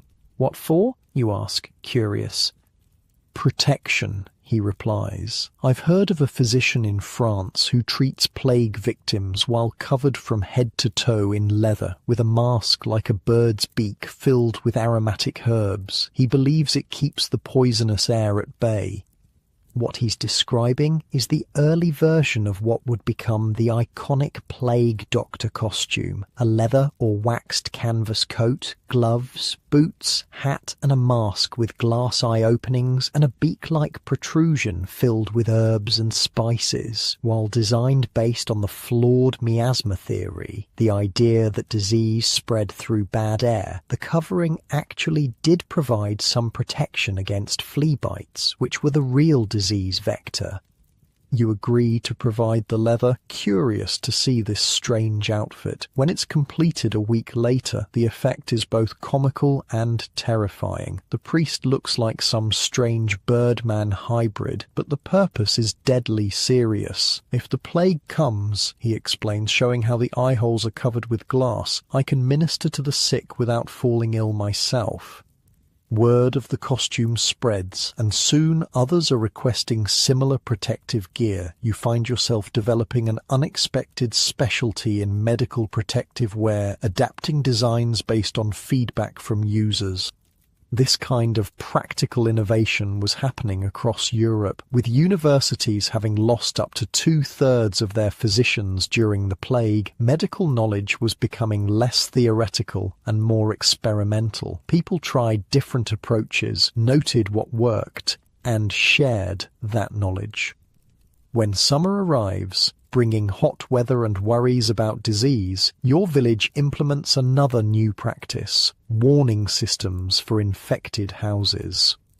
Each home with illness must mark their door with a white cloth, announces the headman. No one enters or leaves except the plague wardens and priest. This system of marking infected households became common across Europe. In some places, they used red crosses painted on doors or posted guards outside plague houses. The goal was the same: containment through isolation, but the most significant development comes from Venice, brought to you by an Italian leather merchant.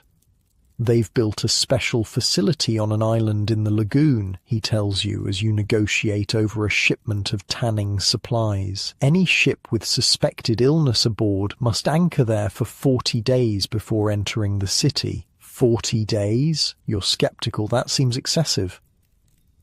Caranagione, he says with a shrug. 40 days. Long enough to be sure no hidden sickness will emerge. They call it quarantine.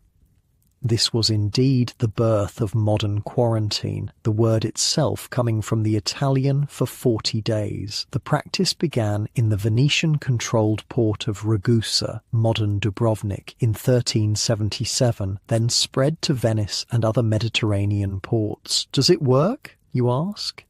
Venice has avoided major plague outbreaks since they implemented it, the merchant replies, while other cities have suffered terribly.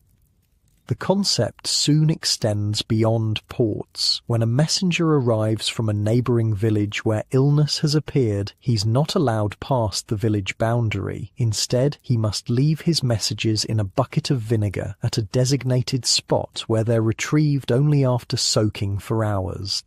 Vinegar was believed to purify objects contaminated by plague, and surprisingly, there was some merit to this. The acid in vinegar can kill certain bacteria, though not the plague bacterium itself. Still, the practice of disinfecting potentially contaminated items was a step toward modern sanitation. By 1365, almost 20 years after the first plague outbreak, medical knowledge has evolved significantly. No one yet understands the true cause, bacteria carried by fleas on rats, but practical experience has led to effective preventative measures. You see this evolution in action when a travelling physician visits your village. Unlike the university-trained doctors before the plague, who relied heavily on ancient texts by Galen and other classical authorities, this new breed of healer emphasises observation and results. "I don't bleed my patients," he announces, contradicting centuries of medical practice. "I've observed that those who are bled during plague sicken and die faster than those left alone." This kind of empirical approach, based on observation rather than authority, marked a significant shift in medical thinking. The catastrophic failure of traditional medicine during the Black Death had created space for new approaches. The physician shares other observations. Plague seems to strike less often in homes that are kept clean, with few rats and mice. I advise all households to keep cats and to store food in covered containers. Again, without understanding the exact mechanism, people were identifying practices that actually helped reduce disease transmission by limiting contact with plague-carrying rodents. Your own workshop has implemented many of these new practices. Where once scraps and waste accumulated freely, now everything is carefully disposed of. The workshop is swept daily and cats prowl freely, keeping the rodent population in check. One autumn day, a stranger staggers into the village square, clearly ill with fever. Before anyone can approach, the village plague warden intercepts him. "Stay back," he shouts to the gathering crowd. "No one touch him." The sick man is given water and food, but kept isolated in a small hut outside the village. The priest, wearing his leather costume, goes to offer comfort and assess the illness. When he returns, the village holds its collective breath. "Not plague," the priest announces to audible sighs of relief. "A marsh fever, I believe. Still, he should remain apart until recovered." This caution, this systematic approach to potential contagion, represents a profound shift from the pre-plague world, where once disease was seen primarily as divine punishment or bad luck. Now it's treated as something that can be managed through human intervention. Even children's games have changed to reflect this new understanding. You watch your neighbour's children playing in the square one evening. "Ring around the rosy, a pocket full of posies, ashes, ashes, we all fall down." They chant, spinning in a circle before collapsing in giggles. The rhyme is new, one of many that emerged in the plague's aftermath, though modern scholars debate whether it actually refers to plague symptoms, the rosy rash, and preventatives, posies of herbs. It shows how deeply the experience of epidemic disease penetrated every aspect of culture, even children's play. By 1370, your village has experienced another small outbreak of plague, not nearly as devastating as the first wave, but frightening nonetheless. However, the new systems proved effective, isolating the sick, marking affected households, implementing village-wide cleaning efforts, and restricting travel. The results are striking. While 6 families fell ill, the disease didn't spread through the entire community as it had before. People still died. Medicine remained primitive by our standards, but not on the apocalyptic scale of the initial outbreak. One evening, sitting outside your workshop, you overhear 2 young men talking. Neither was born when the Great Plague struck. They know it only through stories. "My father says it was God's judgment," one says, "for the sins of mankind." "My grandmother says it was poisoned wells," replies the other. "She still won't drink from public fountains." You smile slightly at these old explanations, while religious interpretations remain common and conspiracy theories about deliberate poisoning still circulate. Practical knowledge has advanced regardless. "Actually," you interject, "it seems to have something to do with uncleanliness and rats. Keep your home clean, keep cats to catch rats, avoid those who are ill, and your chances are better." They listen respectfully. You're an elder now, someone who survived the Great Dying. Your empirical wisdom carries weight with the younger generation. This generational transmission of practical knowledge was crucial. Without understanding the scientific mechanism, communities developed and passed down effective public health measures based on observed results. By 1374, 27 years after the Black Death first struck Europe, Venice implements another innovation, the first permanent quarantine station, or lazaretto, on an island in its lagoon. Ships, goods, and people suspected of carrying contagion would be detained there before being allowed into the city. When news of this reaches your village through travelling merchants, it prompts discussion at the alehouse. "Seems the Venetians have the right idea," comments the miller. "Stop the pestilence before it enters the community." "We should do the same," adds another villager. "Build a house outside the village for travellers to stay in for a week before entering." The idea gains support, and within months your village has its own simple quarantine station, just a small hut with basic amenities, but a significant step in community health protection. You're asked to provide leather for a special door that can be cleaned easily, and for protective aprons for those who will manage the station. Your trade, once simply about making shoes and saddles, has evolved to include these medical applications. This practical ingenuity characterized the post-plague medical world. Without modern scientific understanding, people nevertheless developed effective strategies through observation, experimentation, and sharing of knowledge. On a personal level, these changes have affected your daily habits too. You wash more frequently than you would have before the plague. You keep your living quarters cleaner. You pay attention to signs of illness in yourself and others. You understand, at least intuitively, concepts of contagion and prevention that were not common knowledge before. One hot summer day, as you're working outside your shop, you notice a man watching you from across the square. There's something vaguely familiar about him, though you can't place him at first. When he approaches, recognition dawns. "Martin?" you ask uncertainly. It is indeed Martin, the older worker who was arrested for organizing laborers over 20 years ago. His hair has gone completely white, and he walks with a slight limp, but his eyes are the same.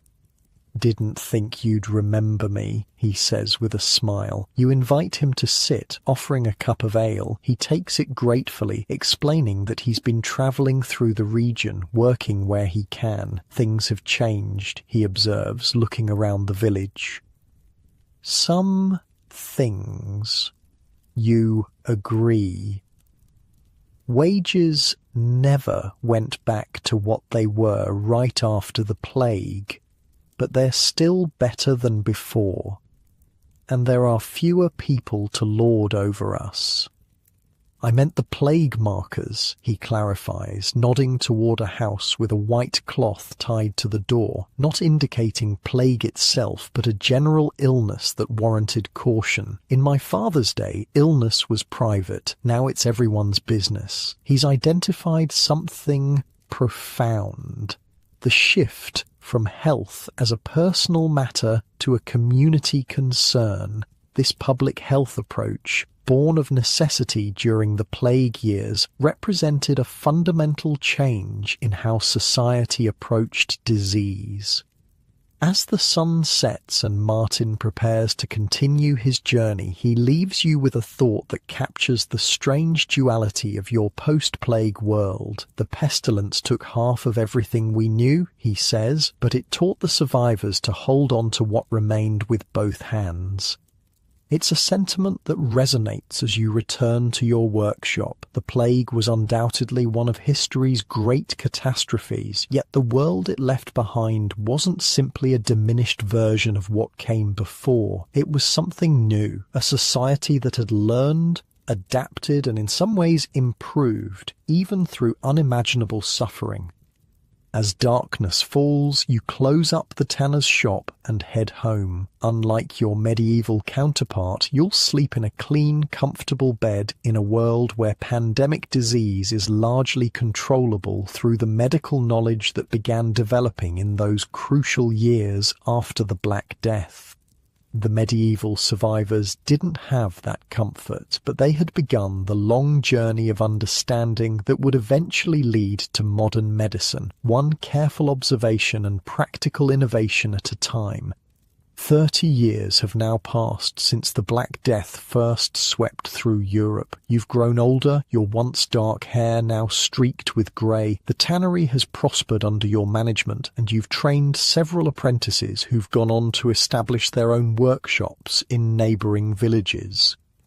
The world has changed around you too. Children born after the plague are now adults with children of their own. To them, the great mortality is just a story told by their elders, not a lived memory. But its effects continue to shape society in ways both obvious and subtle.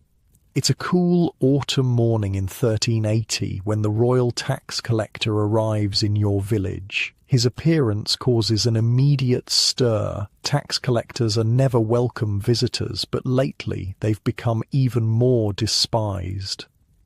"Another tax?" grumbles the blacksmith as people gather reluctantly in the village square. "They just collected last spring." The tax collector, a thin man with nervous eyes, unrolls a scroll. "By order of the King's Council, a new poll tax is hereby levied on all persons above the age of 15, regardless of status or income. Each must pay 3 groats. The crowd's murmuring grows louder. Poll taxes, fixed amounts charged per person regardless of wealth, hit the poor far harder than the rich, and this is the third such tax in just 4 years. 3 groats, calls out a farmer. That's nearly a week's wages for a labourer. The tax collector ignores the protests, continuing to read from his scroll. Payment is due within the month. Those failing to pay will face imprisonment. As he finishes, he glances up nervously at the increasingly hostile crowd and hurriedly adds, "I merely deliver the message. The tax was approved by Parliament." Agnes, now in her 60s but still sharp-tongued, pushes to the front. And who sits in Parliament? Not people like us. She's right. Parliament at this time was dominated by wealthy landowners and merchants. The common people had no direct representation.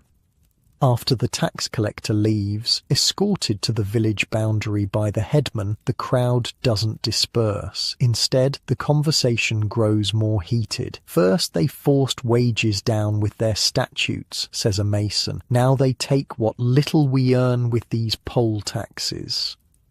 They say it's for the French wars, adds another. Why should we pay for the King's wars? What do we get from them? The frustration you're witnessing wasn't unique to your village. Across England, similar conversations were happening. 30 years of economic suppression following the brief post-plague empowerment had built up tremendous resentment. The poll taxes were simply the spark that would eventually ignite this powder keg.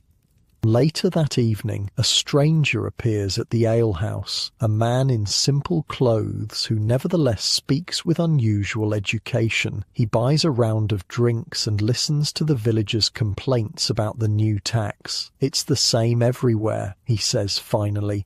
"From Kent to Yorkshire, working people are being squeezed dry."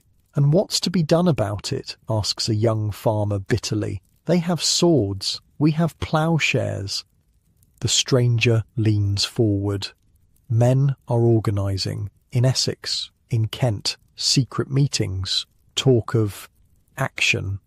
The alehouse grows quiet. This kind of talk could be considered sedition. "What kind of action?" you ask cautiously. The stranger gives you a measuring look before answering.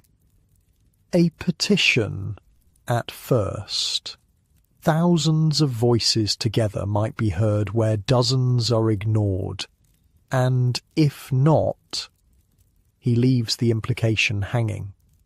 Over the next weeks, you hear more rumours of these meetings. Some of the younger men from your village begin disappearing in the evenings, returning late with excited expressions but closed mouths. Agnes's grandson, Thomas, now works in your tannery. One morning, you notice a fresh bruise on his cheek. "Walk into a door, did you?" you ask, knowing better. The young man glances around to ensure no one's listening. "There was a meeting last night. King's men broke it up." "You're playing a dangerous game," you warn. Thomas straightens. "Is it a game to want fair treatment? They push us down with one hand and take our money with the other." You can't argue with him. You've lived through the entire cycle. The brief window of opportunity after the plague, the legal clampdown that followed, and now these crushing new taxes. As winter approaches, tax collection begins in earnest. The results are ugly. In some households, people sell essential belongings to raise the money. In others, particularly those with several adult members, payment is simply impossible. You witness a family being evicted from their cottage, their few possessions confiscated to pay their tax debt. The mother clutches a crying infant while the father stands helplessly by. Their older children, including a daughter barely 16, are taken to the town jail until the debt is paid, which, without their labour, becomes even less likely. This scene was repeated across England, feeding growing outrage. The authorities seem to have forgotten a crucial lesson from the plague years. When people have nothing left to lose, they become dangerous. The winter of 1380-1381 is tense. Secret meetings continue despite crackdowns. Messages pass between villages carried by travelling workers or peddlers. There's talk of coordinated resistance come spring. In May of 1381, the spark finally catches. Word arrives from Essex that tax collectors there have been driven out by angry crowds. Similar incidents quickly spread through Kent. They say a man called Wat Tyler leads them in Kent, Thomas tells you excitedly. And there's a priest, John Ball, who preaches that all men are created equal, that serfdom is against God's will. John Ball's famous line, "When Adam delved and Eve span, who was then the gentleman?" questioned the very foundation of the feudal hierarchy. If Adam and Eve were the first humans and they worked with their hands, then on what basis did aristocrats claim superiority? The news gets more dramatic by the day. What began as scattered tax resistance has swelled into organised rebellion. Thousands of commoners are marching on London itself, led by Tyler and other newly emerged leaders. Your village is too far north to join the main rebellion, but the excitement is palpable. Some young men, including Thomas, leave to join the marchers. Others begin refusing local authorities' demands. The village priest, reading the mood of his congregation, delivers a sermon that carefully avoids condemning the rebels. Our Lord Jesus ate with tax collectors, but he also cast the money changers from the temple. For about 2 weeks, remarkable news continues to arrive. The rebels have reached London. They've opened the prisons. They've executed the Archbishop of Canterbury, the Lord High Treasurer, and other officials seen as responsible for the poll tax. Most incredibly, the 14-year-old King Richard II met with the rebels at Mile End and agreed to their demands, including the abolition of serfdom. Hope surges through the countryside. Could this actually be happening? Could the old order truly be overturned? Then comes the crushing sequel. Wat Tyler was killed during a second meeting with the king at Smithfield. Without his leadership, the rebel forces fragmented. The king retracted his concessions. Royal forces regrouped and began a brutal crackdown on the rebels. The news hits your village like a physical blow. Thomas and the others who left haven't returned. No one knows if they're dead, captured, or in hiding. The authorities waste no time reasserting control. An armed force arrives in your village, led by a minor noble. "By order of the king," he announces, "all illegal assemblies are henceforth banned. Any man found to have participated in rebellion will be executed. The poll tax will be collected in full."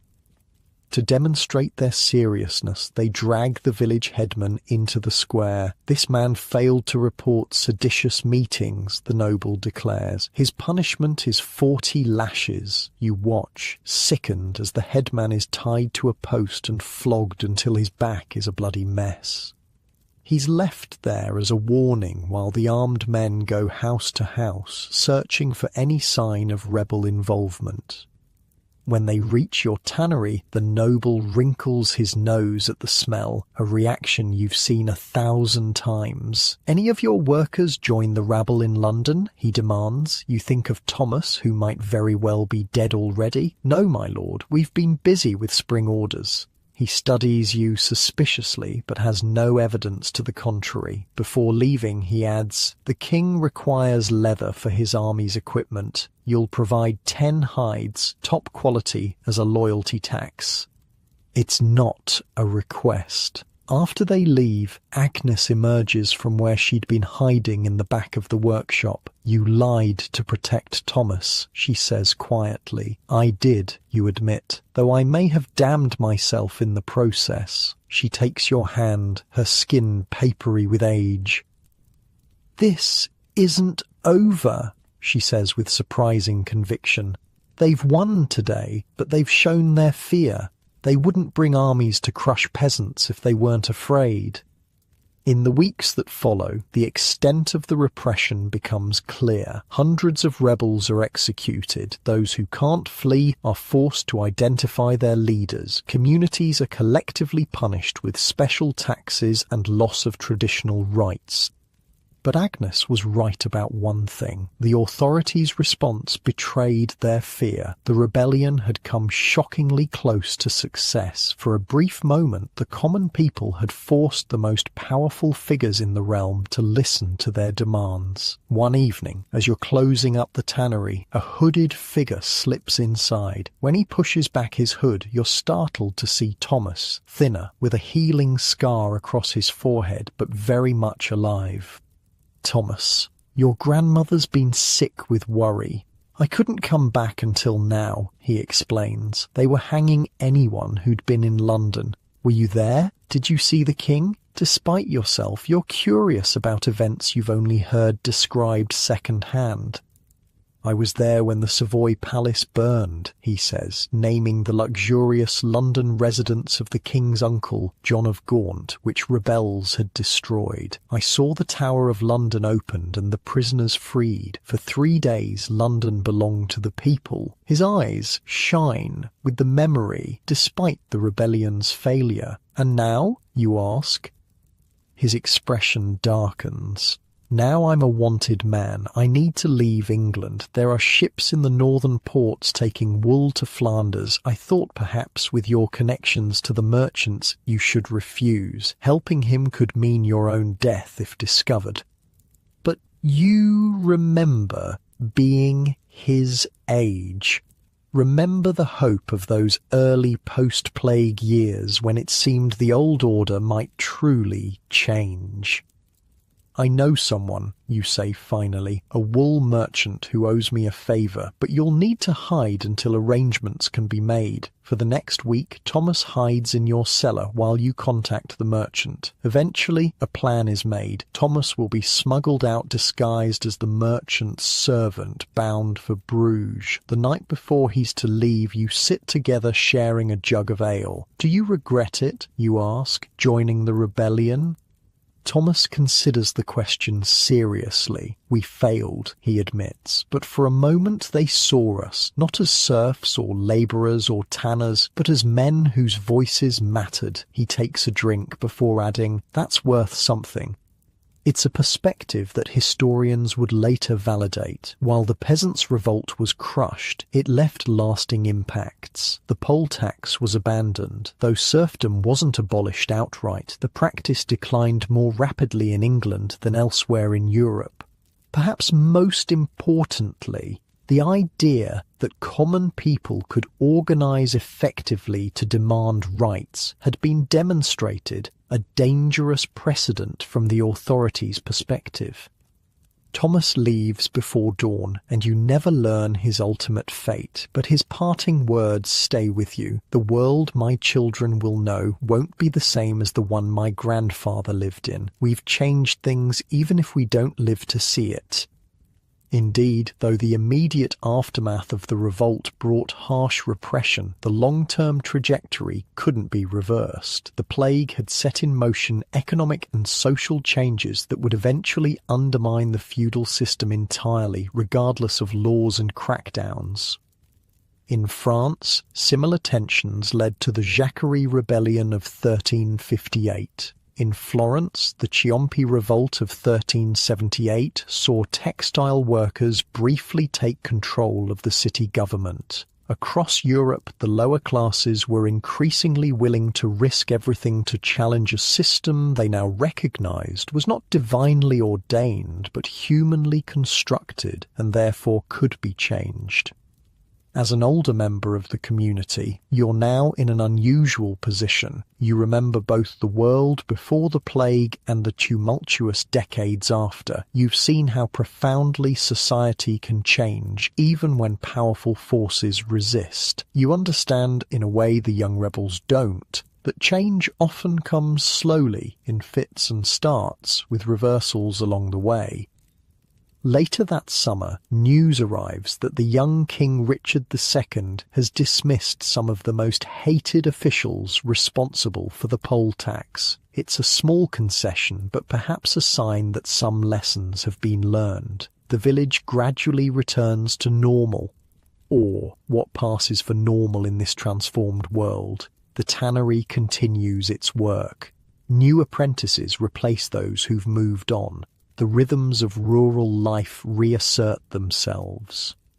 But underneath that apparent normalcy, the social contract has been irrevocably altered. The lords and authorities still hold power, but their subjects now understand that power is not absolute. The commons, ordinary working people, have discovered their collective strength, a discovery they will not entirely forget. One afternoon, you're teaching a new apprentice how to prepare a hide for tanning when the conversation turns to the rebellion. "My father says it was all for nothing," the boy says. "The nobles still rule, we still pay taxes." You think about how to respond, how to explain the complex legacy of those turbulent days. Finally, you say, "When the plague first came, it seemed like the end of everything, but those who survived found opportunities no one had imagined before." You run your hand over the leather, feeling its transformation from raw hide to useful material. The rebellion might look like failure now, but it planted seeds. Your grandchildren might yet harvest what we've sown. As you say these words, you realize you've come to believe them. The arc of change is longer than any single life, but the direction is clear. The old medieval world, with its rigid hierarchies and immutable social boundaries, is slowly giving way to something new. Not utopia, but a society where even common folk might have a voice. That night, as you walk home through the village, you pass the church where weathered stone memorializes generations past. Inside those walls, prayers have been offered for plague victims, for rebels, for kings. The building stands as it has for centuries, seemingly unchanging. But you know better. You've seen change come in both cataclysmic waves and in barely perceptible shifts. You understand now that nothing, not social order, not authority, not even the church, is truly permanent. It's a perspective that your modern, comfortable life rarely forces you to confront. Unlike medieval survivors of plague and rebellion, you likely take stability for granted, assume that tomorrow will resemble today in all meaningful ways. Yet the lesson of the post-plague decades remains valuable. Systems that appear immutable can transform, sometimes through disaster, sometimes through resistance, sometimes through the slow pressure of economic reality. What matters is not just the change itself, but who has a voice in shaping what comes after. The summer of 1374 brings something strange to your region. At first, it's just rumours carried by travellers, tales so bizarre you dismiss them as exaggerations or outright fabrications, but then you witness it yourself when visiting a neighbouring town for a leather fair. In the town square, a group of people are dancing, not the organised circle dances of festivals or the dignified paired movements of court dances, but wild, seemingly uncontrollable spasming. Men and women of all ages leap and twirl, arms flailing, bodies contorting. Their faces show expressions ranging from ecstasy to agony. Some cry out, some laugh hysterically, others seem trapped in a waking nightmare.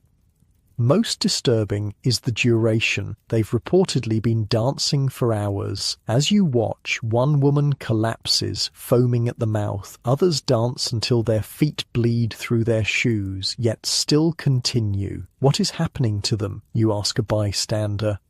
"Dancing plague," the man replies grimly.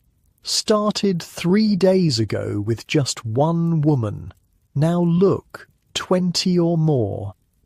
This was a real phenomenon, documented across Europe in the decades following the Black Death. In places like Aachen, Liège, and Utrecht, groups of people would dance uncontrollably for hours or days, unable to stop even as they collapsed from exhaustion. "Are they possessed?" asks someone else in the crowd. "Perhaps," says a cleric who's watching with obvious distress. "Or perhaps it's the plague returning in a different form."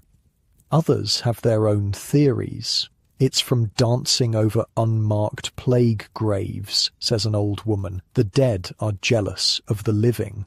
"It's St. Vitus's curse," counters another, "for neglecting his feast day." You watch, transfixed by the horrifying spectacle, until Agnes tugs your sleeve. "We should go," she says quietly. "Some think it spreads like plague by bad air or proximity." As you turn to leave, you notice something odd about the crowd watching the dancers. Many hold posies of herbs to their noses, a plague-time precaution. Others make protective signs against evil. But strangest of all is the look in some eyes. Not just fear or disgust, but a kind of longing, as if part of them wants to join the frenzied dance. The dancing plague wasn't the only strange mass phenomenon to emerge in the plague's aftermath. As you travel more for your leather business over the next decade, you witness other bizarre outbreaks, a laughing epidemic that swept through 3 villages in Bavaria, children who spoke in tongues after a religious procession, a town where hundreds claimed to simultaneously see the Virgin Mary in the clouds. Modern historians and psychologists now believe these were forms of mass psychogenic illness, physical symptoms caused by psychological distress, spreading through social contagion. The immense trauma of the Black Death, which killed so many and overturned the social order, created a population primed for such outbreaks. But for people of the time, these events required different explanations. Divine intervention, demonic possession, or new forms of physical disease. By 1380, now in your 60s, you've developed a reputation as one of the plague-wise, those who lived through the great mortality and gained practical knowledge about survival. Young people sometimes seek you out for advice or stories, especially when rumours of disease surface. "Is it true," asks the daughter of the village baker one day, "that you can tell if someone will get plague by making them drink sheep urine? My cousin says if it makes them vomit, they're already infected." You shake your head. That's nonsense. No one can predict who will get sick. These kinds of strange folk remedies and diagnostic methods had proliferated in the decades since the plague. Some were harmless, like carrying herbs or reciting certain prayers. Others were dangerous, like consuming toxic substances believed to prevent infection. Then how did you survive when so many died? She persists. It's a question you've been asked many times, and you still don't have a satisfying answer. Was it luck? Some quirk of your body's resistance? Divine selection? You settled long ago on a practical response. I kept away from the sick when possible. I stayed clean. I ate well when food was available. You shrug. And perhaps God wasn't ready for me yet. This blend of practical precautions and religious fatalism characterized much of the post-plague approach to survival. People did what they could through emerging understandings of contagion, while acknowledging that much remained beyond human control. Religious practices had transformed too. You notice it during the Corpus Christi procession that summer, a festival that had actually gained prominence after the plague. The participants include a new feature, flagellants. These men march bare-chested through the village, rhythmically whipping their own backs with leather straps embedded with metal pieces. Blood runs down their skin as they chant prayers of penitence. They believe suffering will protect them from plague, explains the priest, who watches with a carefully neutral expression. The church's relationship with flagellants was complicated. While self-mortification had religious precedent, the movement had grown so large and independent that it threatened church authority. During the initial plague outbreak, groups of flagellants had travelled from town to town, performing public whipping rituals to appease God's wrath. Ironically, their travels likely helped spread the disease further. Though the Pope eventually banned the practice, smaller groups continued for decades. What's striking is how the community reacts to these bloody displays. Some watch reverently, crossing themselves. Others turn away in disgust. A few look almost envious, as if the flagellants have found certainty in an uncertain world through their extreme devotion. That evening in the alehouse, conversation turns to another strange development of recent years, the obsession with death imagery. "Did you see the new paintings in the church at Thornbury?" asks a wool merchant. "The entire wall is covered with dancing skeletons leading people to their graves, nobles, clergy, peasants, all following death's dance." This was the Danse Macabre, or Dance of Death, an artistic genre that exploded in popularity after the plague. These images showed death, depicted as a skeleton, choosing victims from all walks of life, emphasizing how no amount of wealth or status could provide immunity. A lesson burned into collective consciousness by the plague's indiscriminate killing. "I saw a similar scene at St. Paul's in London," adds another man. "The skeletal figures seemed to be laughing as they led the living away." The preoccupation with mortality wasn't limited to church art. It permeated daily life in ways both obvious and subtle. Memento mori, remember death, had become a common theme in jewellery, household objects, and even children's toys. Agnes's great-granddaughter, a bright child of 7, shows you her wooden doll, beautifully carved on one side to show a lovely young woman, but when flipped, revealing a grinning skull with worms crawling through the eye sockets. "To remember that beauty doesn't last," the child explains, with disturbing solemnity. "My mother says it helps me focus on heaven instead of earthly things." This morbid sensibility would have seemed bizarre before the plague, particularly for children's playthings, but in a world where death had become so visible and commonplace, acknowledging mortality openly seemed the only honest approach. Even clothing and fashion reflected the post-plague mentality. The sombre, practical styles of earlier medieval periods gave way to more extravagant and even outlandish designs. Men wore shoes with points so long they had to be tied to the wearer's knees with chains. Women adopted towering, horn-shaped headdresses. "Why waste time on modesty when death could come tomorrow?" explains a tailor from London who visits your village with the latest styles. "The rich especially want to display their wealth while they can. After seeing so many nobles buried in mass graves alongside beggars, they're determined to distinguish themselves in life." This eat, drink, and be merry, for tomorrow we die attitude characterized much of post-plague culture. Chroniclers complained about declining moral standards, increased gambling, drinking, and sexual licentiousness. While some turned to extreme religious devotion, others embraced hedonism. By 1385, you begin noticing another cultural shift, an increased interest in the vernacular, the common languages people actually spoke, as opposed to Latin. Books and poems written in English, French, Italian, and German become more available and widely discussed.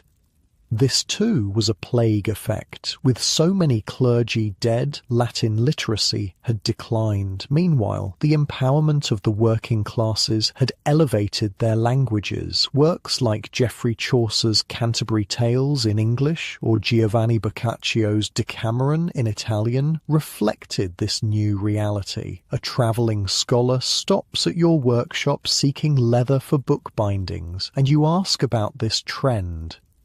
Before the mortality, he explains, knowledge was tightly controlled by the church and nobility, mostly through Latin, but death made no distinction between those who read Latin and those who didn't. Now people want wisdom in words they can understand. You think about this later as you work on the Scholars' Commission. You never learned to read yourself, but your grandson can, having been taught by the village priest who survived the plague. The idea that knowledge might become more accessible to ordinary people seems like yet another barrier falling in the post-plague world. The 1390s bring another wave of plague to parts of Europe. Though less severe than the initial outbreak, still it reawakens fears and triggers a fresh round of unusual social behaviours. In some regions, authorities order all dogs and cats killed, believing they spread contagion. This tragically removes the natural predators of rats, potentially making the situation worse. In others, towns require travellers to carry health certificates from their place of origin, an early form of public health documentation. Most bizarrely, you hear of communities where plague survivors are treated as both blessed and cursed, believed to have special powers but also potentially carrying lingering contagion. Some are sought out as healers, while others are shunned. They say a plague survivor's touch can cure warts and fever, claims a woman selling amulets in the marketplace. Nonsense, counters a man nearby. My sister survived the great mortality, and the only thing special about her was her terrible singing. The laughter this provokes reveals another change, the increased use of dark humour to cope with trauma. Jokes about death, plague and mortality had become surprisingly common. Even church art sometimes included comical elements among the skeletons and demons. This gallows humour served an important psychological purpose, allowing people to process their fears and grief through laughter. It was yet another coping mechanism in a society still coming to terms with unprecedented catastrophe. By 1395, as you approach your 80s, remarkable for a medieval lifespan, you find yourself increasingly reflective. One quiet evening, sitting outside your workshop, watching the sunset with Agnes, now bent and frail but still sharp-minded, you discuss the strange world the plague created. Remember how they danced until they dropped? Agnes says, referring to the dancing plague. Sometimes I think we're all still dancing, just more slowly. How so, you ask? Rushing about, building, trading, fighting, as if keeping busy enough will somehow stop death from noticing us. She smiles wryly. But the plague taught us death notices everyone, eventually. A grim lesson, you observe, but a true one, she counters, and truth has value, even when painful. Her words capture something essential about your post-plague world. The Black Death had stripped away comfortable illusions about the natural order, about divine protection, about the stability of human institutions. What remained was a kind of harsh realism, a willingness to look directly at mortality and human vulnerability. Yet alongside this grimmer outlook, paradoxically, came greater appreciation for life's pleasures and possibilities. The plague years taught survivors to seize opportunities when they appeared, to find joy where possible, to value human connection in a world where such connections could be suddenly severed. You see this dual awareness in many aspects of late 14th century culture. Churches incorporate both terrifying depictions of hell and more compassionate images of divine mercy. Literature explores both the bleakest human experiences and the most transcendent. Music ranges from solemn requiems to surprisingly bawdy drinking songs. This complex cultural response to mass death would influence European art, literature, philosophy, and religion for centuries. The Renaissance, with its emphasis on humanism and the value of earthly life, grew partly from seeds planted during these strange post-plague decades. As twilight deepens, Agnes points to a group of children playing near the village well, enacting some complicated game involving circles and chanting. "What do you suppose they're playing at?" she asks. You listen to their sing-song voices, ring around the rosy, pocket full of posies, ashes, ashes, we all fall down. The children collapse in giggles, then scramble up to begin again. Whether this nursery rhyme truly originated as a plague reference remains debated by modern scholars. But watching the children transform potential plague imagery, rosy rashes, herbal posies, cremation ashes, falling dead, into innocent play seems to perfectly encapsulate humanity's resilience. "They're playing at survival," you answer finally, "turning our nightmares into their games." Agnes nods thoughtfully. Perhaps that's what we've all been doing in our different ways. As darkness falls completely, you both head inside, moving slowly with the aches and limitations of age. Your cottage, far more comfortable than the home you grew up in before the plague, feels like a testament to how much has changed in your lifetime. Yet for all the material improvements, perhaps the most significant changes were invisible. How people thought about themselves and their place in the world. The plague had demonstrated humanity's fragility, but also its adaptability. It had revealed the arbitrary nature of social hierarchies while simultaneously showing the necessity of community. These contradictory lessons, humility about human power alongside appreciation for human potential, would continue shaping European consciousness long after the last plague victim was buried.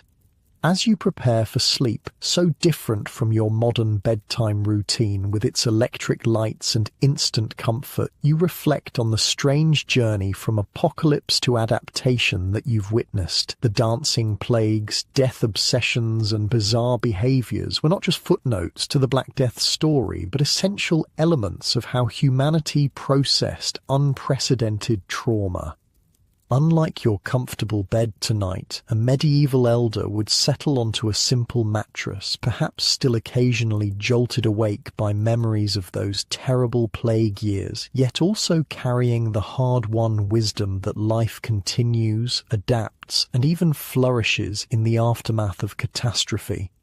The year 1400 arrives, marking the dawn of a new century. You've lived to see it, though few from your generation remain. At over 80 years old, you're now regarded as a living relic, one of the last who remembers the world before the great mortality transformed everything. Your hands, once strong enough to work the toughest leather, are now gnarled with age. You've passed the tannery to your grandson, though you still visit daily to offer advice and, more importantly, to tell stories. The younger workers gather around you in quiet moments, eager to hear about the old days. "What was it like?" asks a young apprentice, "before the plague came?" It's a question that makes you pause. How to explain a world that no longer exists? The rigid hierarchies, the certainty of one's place, the unquestioned authorities, concepts increasingly foreign to these children of the post-plague world. More orderly, you finally answer. Everyone knew their place and stayed in it. Sons followed fathers into the same trade. Peasants remained bound to the land. Lords and clergy ruled without question. "Sounds boring," the boy remarks, earning chuckles from the others. Perhaps it was, you admit, but there was security in that order too. Less questioning, less uncertainty. Yet even as you say it, you wonder if that's really how you remember it, or if time has gilded those pre-plague years with a false simplicity. Was the old world truly more secure, or just more confining? Did the appearance of stability merely mask sufferings that went unaddressed? These philosophical musings would have been unlikely for someone of your station in the pre-plague world. That itself is evidence of how profoundly society has changed. Common folk now regularly discuss ideas once reserved for scholars and clergy. Later that week, you accompany your great-grandson to Florence on a leather-selling expedition. The city has transformed since your first visit decades ago. New buildings rise everywhere, their architecture lighter and airier than the heavy medieval structures of your youth. The Duomo, the great cathedral dome designed by Brunelleschi, is under construction, a project of such ambition it would have seemed impossible in the world you were born into. Grandfather, look. Your great-grandson points to a workshop where a crowd has gathered. Inside, an artist is painting a scene from classical mythology, not a religious subject, but pagan gods and goddesses rendered with startling realism. This shift in artistic focus from exclusively Christian themes toward classical and secular subjects is one of many changes you've witnessed. After the plague demonstrated the Church's inability to prevent or cure the disease, its cultural monopoly weakened. People still believed, still attended Mass, but with a new willingness to look beyond religious authorities for answers. The artist steps back from his work, and you recognize him as one of Florence's rising stars, a young man named Masaccio. His paintings incorporate new techniques that create the illusion of three-dimensional space on flat surfaces. The crowd murmurs appreciatively as he adds another brushstroke. They say he paints people as they actually appear, whispers your great-grandson, not as flat symbols like the old church paintings. This emphasis on realism, on seeing and depicting the world as it actually is, rather than through the lens of religious symbolism, is yet another legacy of the post-plague mentality. Having faced mortality so directly, people seemed less satisfied with abstract representations of life. After watching the artist work, you visit the workshop of a family friend who deals in books and manuscripts. His shelves are filled with works not only in Latin, but in Italian, French, and other vernacular languages. The latest from Petrarch's followers, he says, showing you a beautifully bound volume. Poetry celebrating human achievement and beauty, very different from the death-obsessed writings of a few decades ago. Francesco Petrarch had lived through the Black Death himself, writing poignantly about its horrors. Yet he and intellectuals who followed him also helped usher in a new way of thinking, what would later be called humanism, with its focus on human potential rather than solely on divine power. I'm also getting more requests for classical texts, the bookseller continues. Plato, Cicero, Aristotle. People rediscovering the ancient knowledge. This revival of interest in classical learning was directly connected to the plague's aftermath. With so many scholars and clergy dead, ancient manuscripts were redistributed, often finding their way into new hands. Simultaneously, the questioning of medieval authorities opened minds to older sources of wisdom. Walking through Florence's streets, you notice other changes that reflect this new mindset. Public buildings commissioned by wealthy merchants rather than the church or nobility. Women visible in workshops and businesses continuing the expanded roles they adopted out of necessity during the labor shortages. Children being taught to read and write in growing numbers, regardless of their social status. The world is opening up, observes your great-grandson as you rest on a bench near the river Arno. My friend Paolo is studying mathematics. His father was a butcher. Such social mobility would have been almost unthinkable in your childhood. The plague had broken open ossified structures, creating spaces for talent to rise regardless of birth. That evening, staying at an inn, you overhear merchants discussing political developments that further illustrate how thoroughly the post-plague world has transformed. Milan's experiment with republican government failed, but Florence's council system seemed stable, one says. Venice's model is most interesting, counters another. Neither a monarchy nor truly a republic, but a system of checks and balances. These conversations about governance models reflect another change: political experimentation. With traditional authorities weakened by the plague, cities and regions had been forced to develop new approaches to governance. Some returned to older forms, but many incorporated innovations that distributed power more widely than before. Even everyday social interactions have evolved. You notice it at dinner, where merchants, craftsmen and artists sit together discussing ideas as near equals. The strict separation of social classes that marked pre-plague society has softened considerably. To Lorenzo's new banking venture, toasts one man, raising a glass to another. May it serve Florence as well as the Medici have. The rise of banking families like the Medici represents yet another post-plague development. With land no longer the sole basis of wealth and power, financial innovation had created new paths to influence. These merchant banker families often used their wealth to support arts and learning, becoming patrons of the cultural flowering now called the Renaissance. Returning home after a week in Florence, you find yourself contemplating how completely the world has changed in your lifetime. It's not just that buildings are different or new technologies have emerged, though that's true too, with advancements in printing, navigation, and military technology. The deeper change is in how people think about themselves and their place in the universe. The plague showed us our smallness, you tell your great-granddaughter one evening as she helps prepare your evening meal. How easily we could be swept away, but strangely, it also showed our greatness, how we could rebuild, reimagine, create beauty even from ashes. The girl, barely 15 but already literate and quick-minded, considers this. Is that why there's so much new art and building now? Because we faced the worst and survived? Perhaps, you nod. When half the world died, the survivors had to question everything they thought they knew. Some turned back to old certainties, but others looked forward to new possibilities.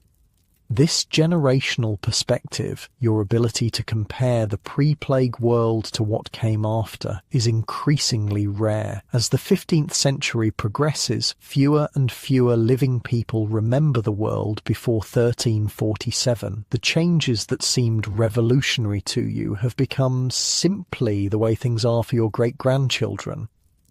By 1410, your body grows frailer, though your mind remains sharp. From your chair by the window, you watch the village life that continues to evolve in subtle ways. Children attend a small school established by a local merchant, another post-plague development as education expands beyond clergy and nobility. Women gather at the well, discussing not just household matters, but politics and business. A group of labourers negotiate confidently with the Lord Steward over harvest terms.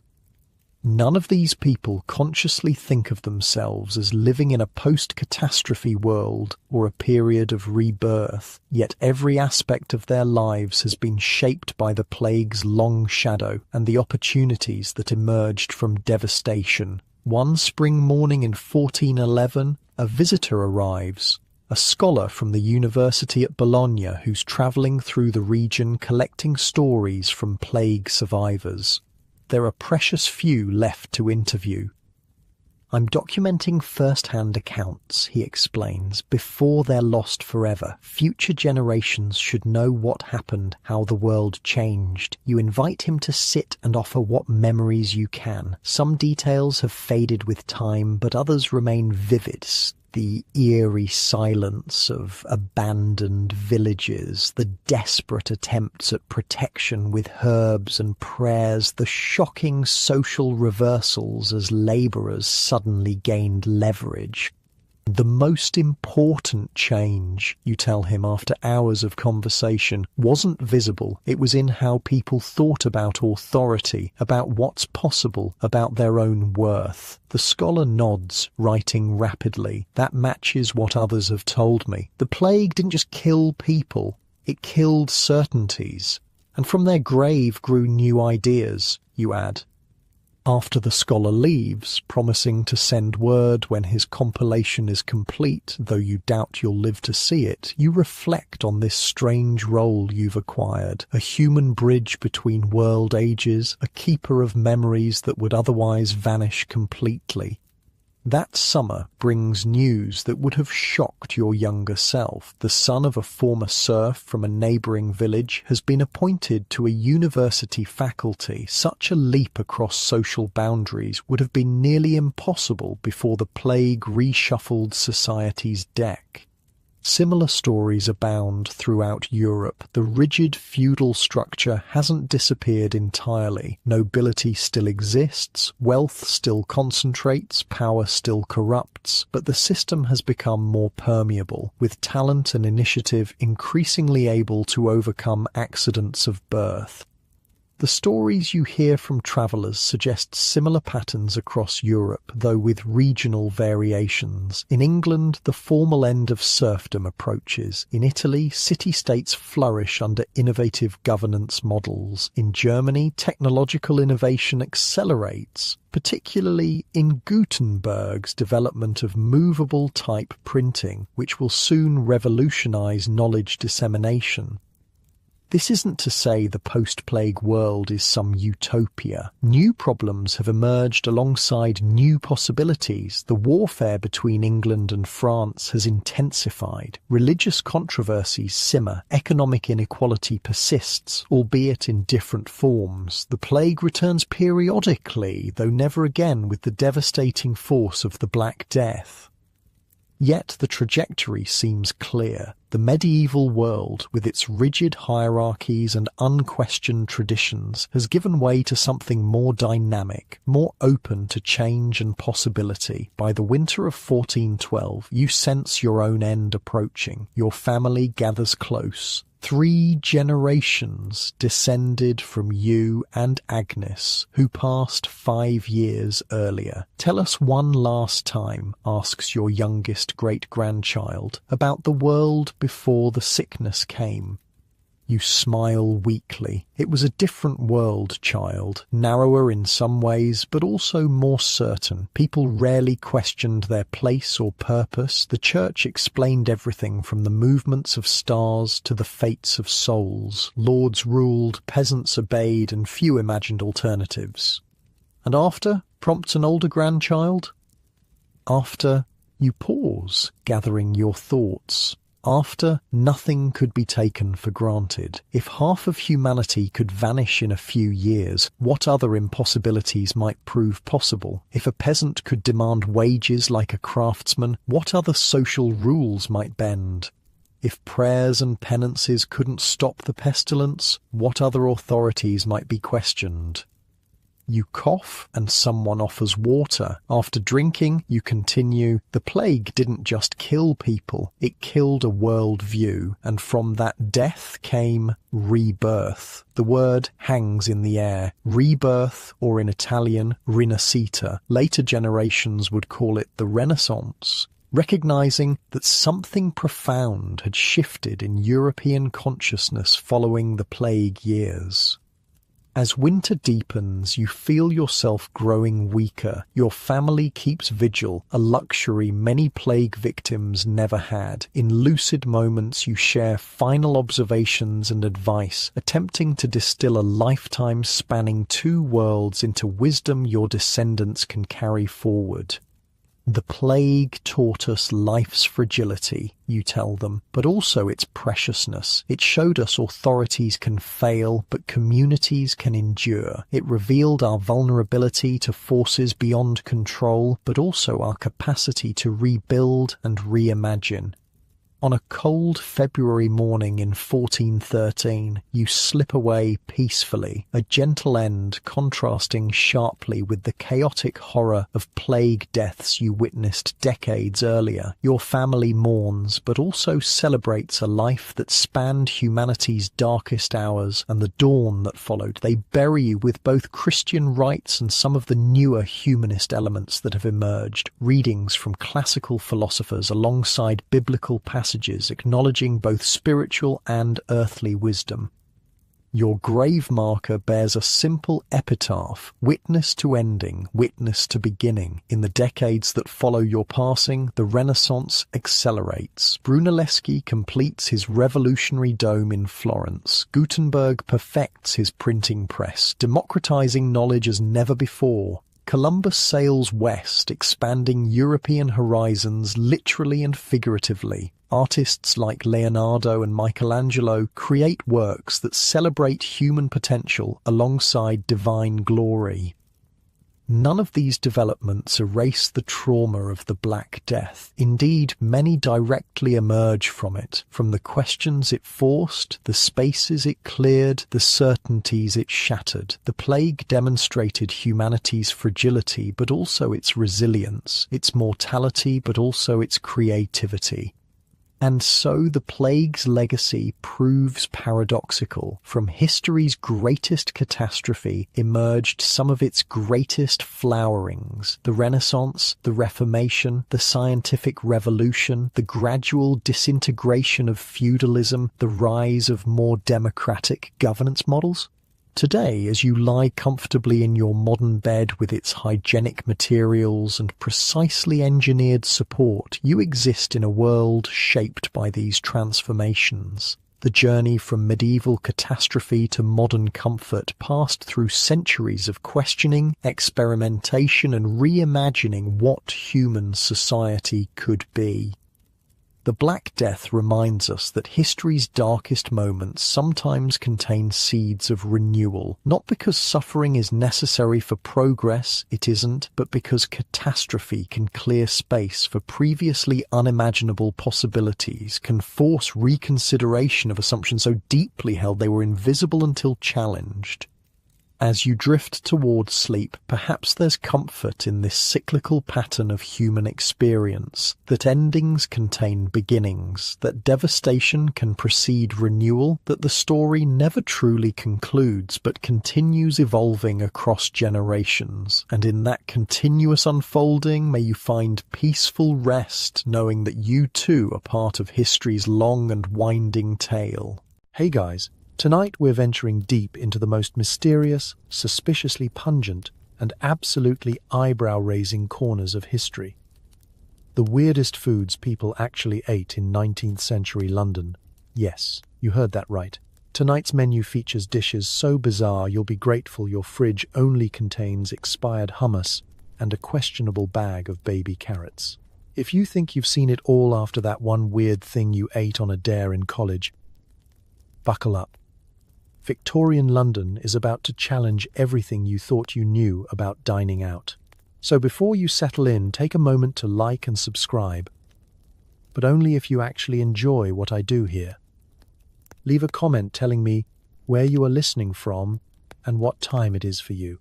Now, dim the lights, switch on a fan for that white noise, and get as comfortable as possible. Let's pause for a second. Have you ever wondered what dinner looked like before Uber Eats, before expiration dates, before people knew what bacteria was? What would you eat if your choices were limited to street vendors, mysterious market stalls, or whatever was left at the bottom of the Thames? Would you be brave enough to try a jellied calf's foot?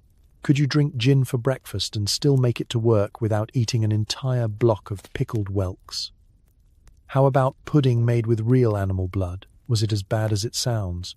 And what did meat even mean in a city where the definition was, let's say, flexible?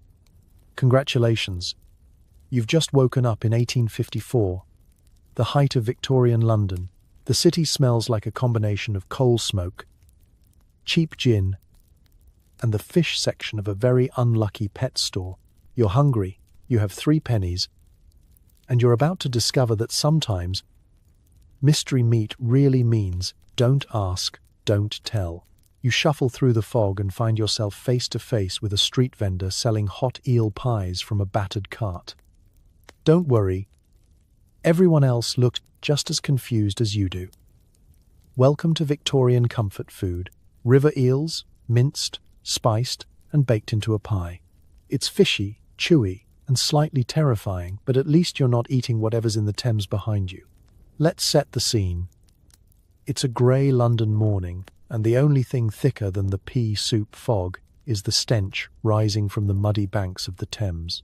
You're cold, you're broke, and you've got exactly 3 pennies rattling around in your pocket. Breakfast? You could take your chances with a suspicious sausage. But the smell wafting over from Eel Pie Alley is, shockingly, kind of inviting. Or maybe that's just the smell of desperation. You step closer, trying not to make eye contact with the eels staring up from a bucket beside the cart. These aren't elegant sushi-grade fillets. They're Thames eels, writhing, glistening, and about as far from gourmet as you can get.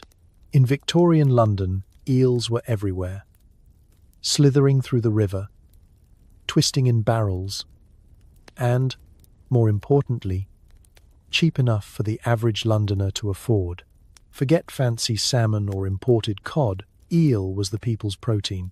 Plus, they had the added benefit of being extremely difficult to accidentally poison, which, in a city where food safety was just a rumour, was a definite bonus.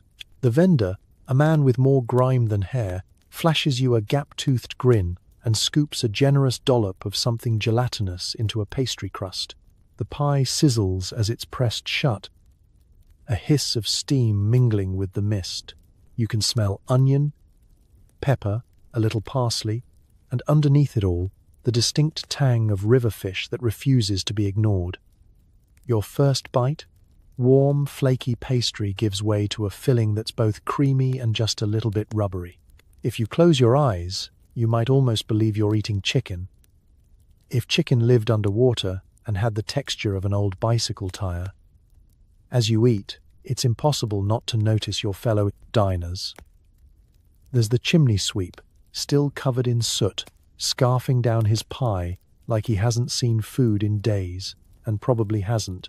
There's the seamstress, carefully picking out the bones with her fingers and dropping them onto a page of yesterday's newspaper. Even a local constable stops by for a quick meal, which you hope isn't an official endorsement. Nobody looks particularly thrilled, but everyone is eating. In a world without refrigeration, you take your chances. Now, you might wonder, why eels? Partly because they were abundant and easy to catch, so easy that Londoners fished them from the river by the barrelful.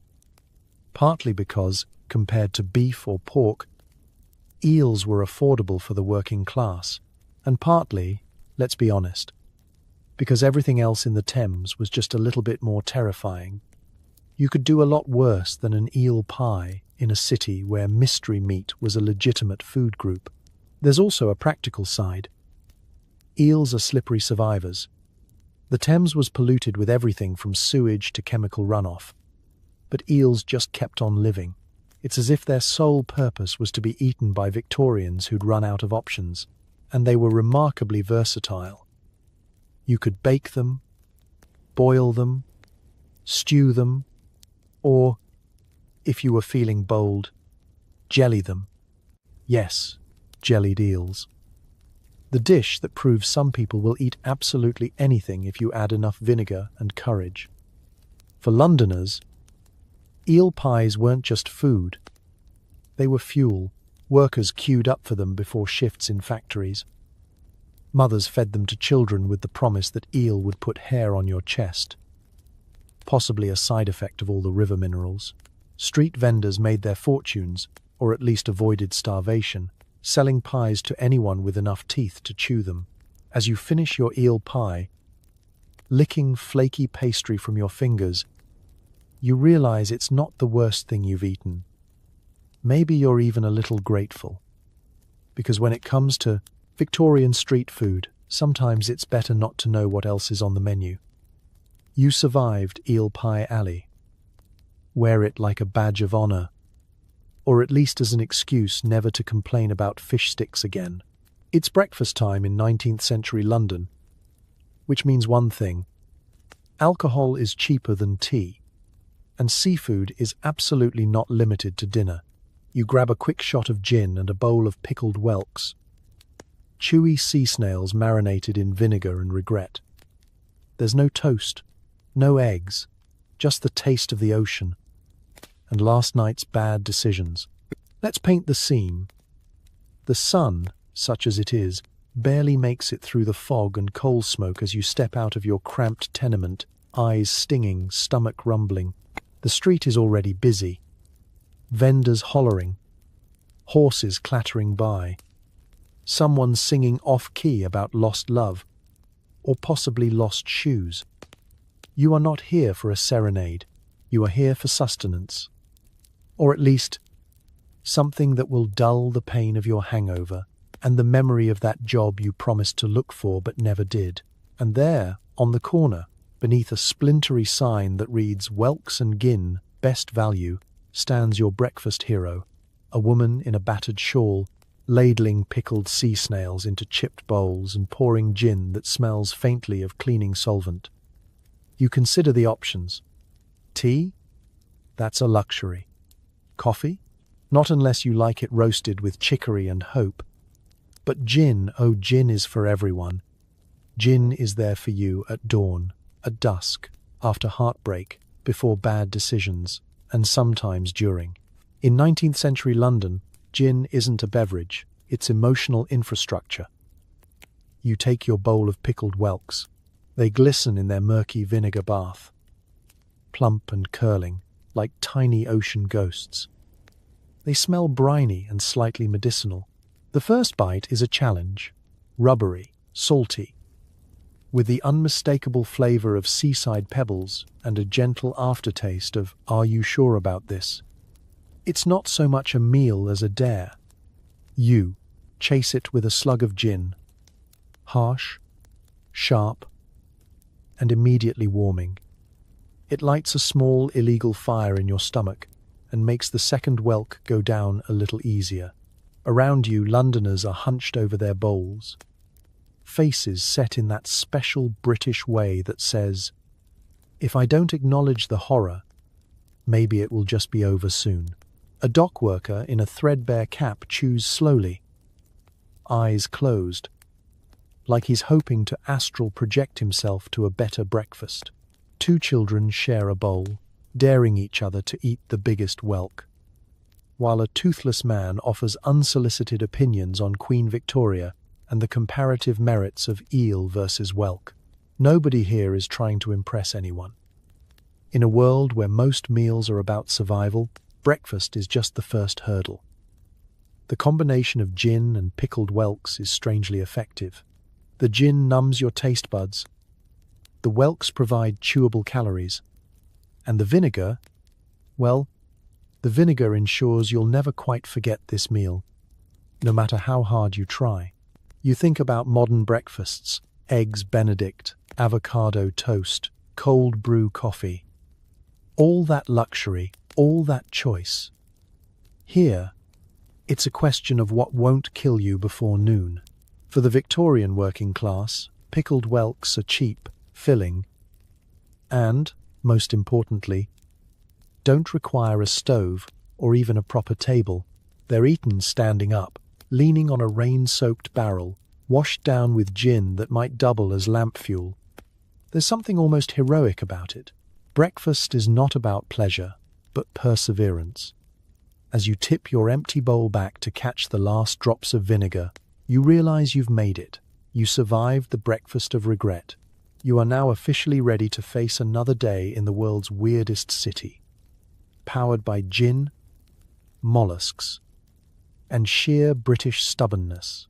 And as the morning fog gives way to the endless grind, you can honestly say, at least you didn't have to eat porridge again. Small victories. Ever wondered what happens when you mix oatmeal, onions, and pig's blood? The answer is black pudding. A classic English breakfast item that looks like overcooked brownie, tastes like salted pennies, and has been confusing children for generations. Congratulations, you're starting your day with more iron than a railroad spike. It's early. Too early. The London sky is an uninspiring shade of grey, which is actually an improvement over the colour of your breakfast. You make your way to a crowded stall, dodging the puddles that may or may not just be water, and breathe in the aroma, if that's the word, of something frying in yesterday's leftover lard. The vendor, sleeves rolled and attitude unbothered, is slicing thick rounds from a black log of sausage, plopping them onto a smoking griddle. The sizzle is impressive, the color is alarming. If you didn't know better, you'd swear he was cooking up slices of rubber boot. But this is no ordinary sausage. This is blood pudding. Beloved by Londoners, feared by anyone with a squeamish streak. It's a marvel of Victorian thrift. Nothing goes to waste. The butcher's scraps, the onions, a generous handful of oats, and of course, the main ingredient, fresh animal blood, poured in and stirred until the whole thing congeals into a shape that could double as a medieval weapon. The blood is what gives it its signature color and that distinct, mineral-forward flavor. If you've ever wondered what it's like to lick a rusty fence, this is the breakfast for you. The first bite is an experience. The texture is unexpectedly soft, almost creamy, with just enough chew to remind you this isn't a dessert. The flavor is earthy, rich, and slightly metallic. Your tongue can practically feel the red blood cells.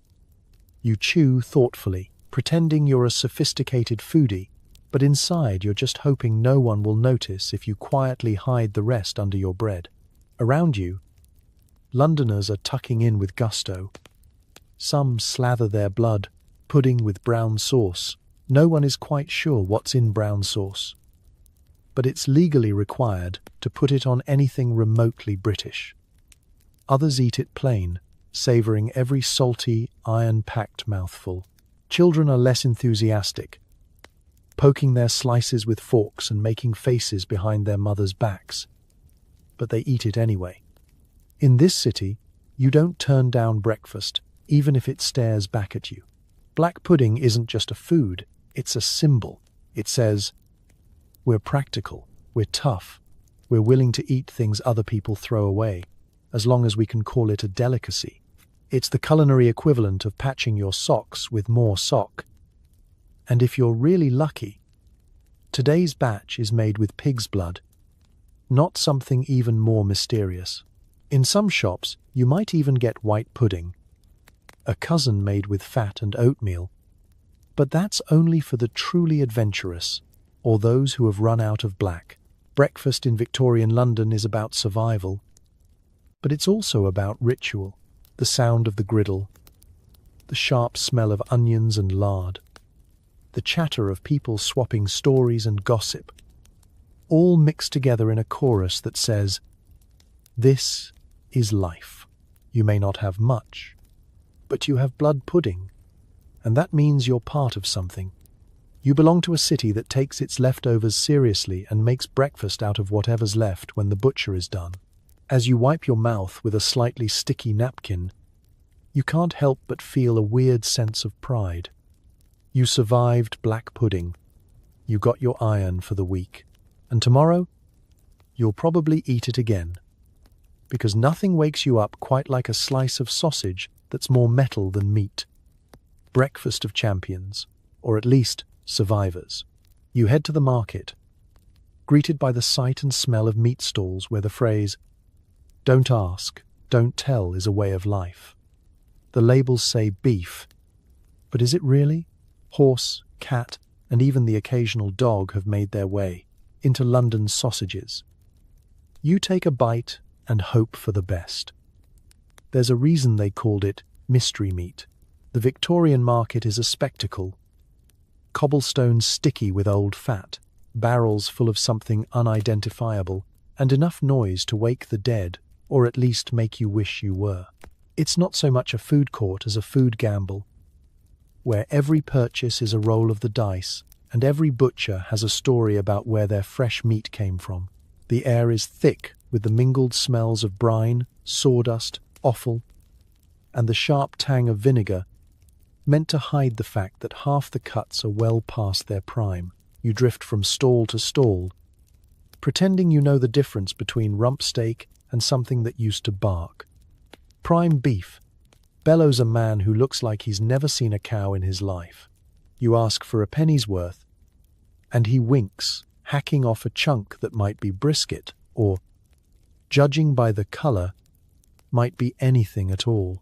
Beside you, a woman haggles for sausages, unconcerned by the streaks of green. Sausages are the great equalizer. Everything goes in. Nothing comes out recognizable. They're the city's original recycling program, and the less you know, the happier you'll be. Victorian butchers were masters of disguise.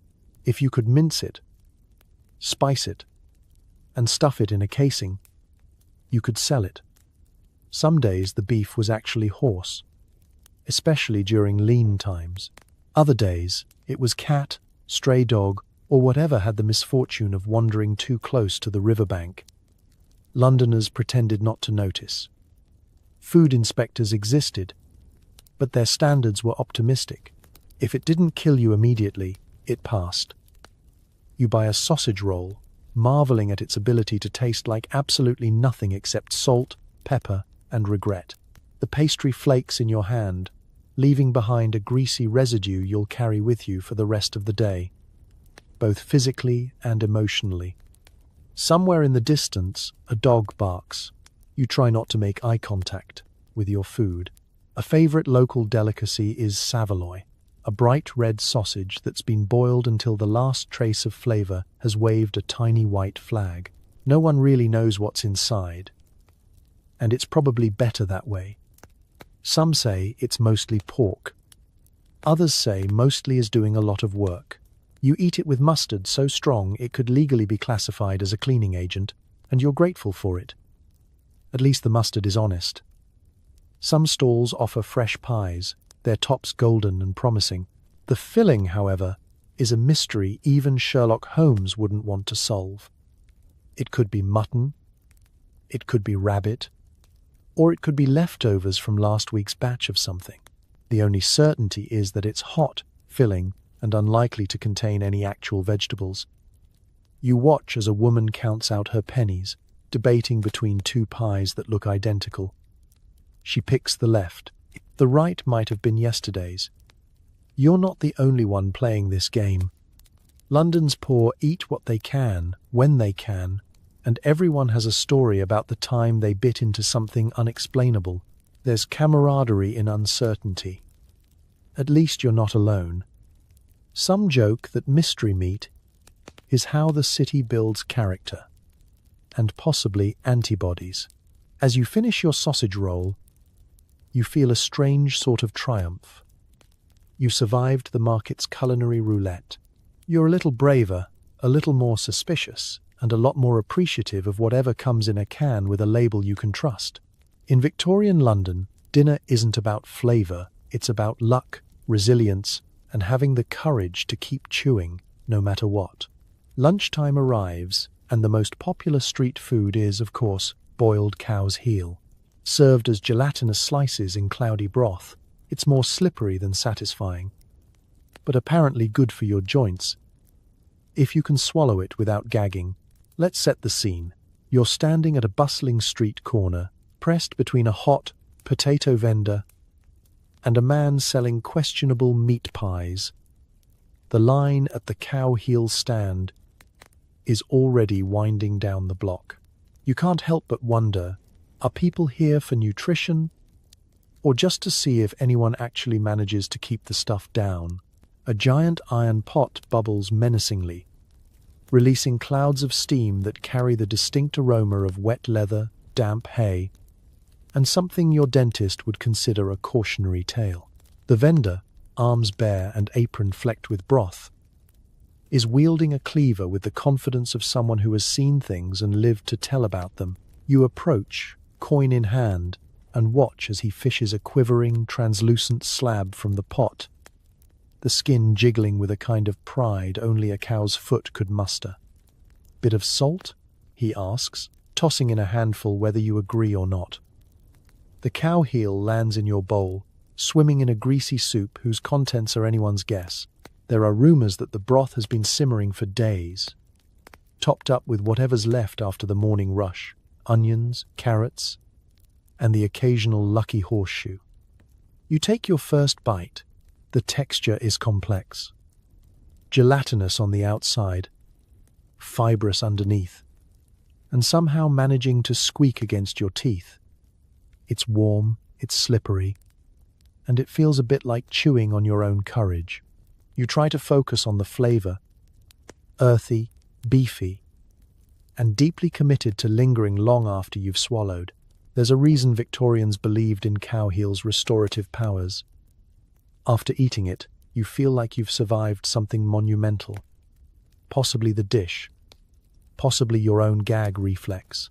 Around you, others are tucking in with varying degrees of enthusiasm. A wiry laborer slurps his heel, swears it puts strength in your bones, and holds up a bony forearm in demonstration. Next to him, a harried mother encourages her children to eat up for health, though the youngest looks unconvinced and is quietly feeding scraps to a grateful stray dog. The cow heel stand is a social equalizer. Rich or poor, if you're hungry enough, you'll give it a go. And, truly, cow heel was marketed as the perfect Victorian superfood. Got aches and pains? Need to fortify your constitution? Cow's foot is cheaper than medicine, more filling than bread, and conveniently comes with its own broth. Even doctors, with their boundless optimism and lack of germ theory, might recommend a bowl after a long night. There's nothing like a bit of cartilage and marrow to put the spring back in your limp. For the vendor, the cow heel pot is both a livelihood and a community service. He's heard every joke, every complaint, and every compliment, genuine or otherwise. Some customers claim it helps with the gout. Others say it's a cure for hangovers, heartbreak, or whatever ails you. Really, it's just food, strange, sticky, and surprisingly comforting when the wind cuts through your second-hand coat. As you finish the last wobbly bite and wipe your lips, you realize you've earned your spot in the great boiled cow heel standoff. Not everyone can face a Victorian lunch and walk away victorious. There's a camaraderie in this shared ordeal, a story to tell, maybe not to your friends back home, but certainly to yourself the next time you eye a modern menu. Because after you've survived boiled cow heel, no jelly dessert, no bone-in steak, and certainly no mystery soup will ever intimidate you again. If you thought eels were only for pies, think again. The Victorians loved to boil eels into submission, let them cool, and then eat them jellied. Cold, quivering, and sitting in a bowl of their own stock, this dish is 1 part protein, 1 part dare. Let's picture it. You're wandering down a damp, bustling street, and every other stall is hawking something that could pass for dinner or a science experiment gone wrong. There, in a battered glass display case, sits a wobbly mountain of jellied eels, shimmering faintly under the flicker of a gas lamp. Even the flies are hesitant. You watch as a vendor, hands red from the chill, deftly spoons out a gelatinous coil onto a cracked plate, slapping it down with the enthusiasm of a man who's stopped asking why a long time ago. You stare at your serving. The eels, chopped into bite-sized pieces, are set in a translucent, jiggling jelly, made by boiling eel bones until the very essence of wiggle is extracted. Each bite glistens, catching the light and your growing anxiety. The Victorians claimed this was a treat, a delicacy. You wonder if they just enjoyed watching newcomers. Try not to flinch. You muster your courage and prod the eels with your fork.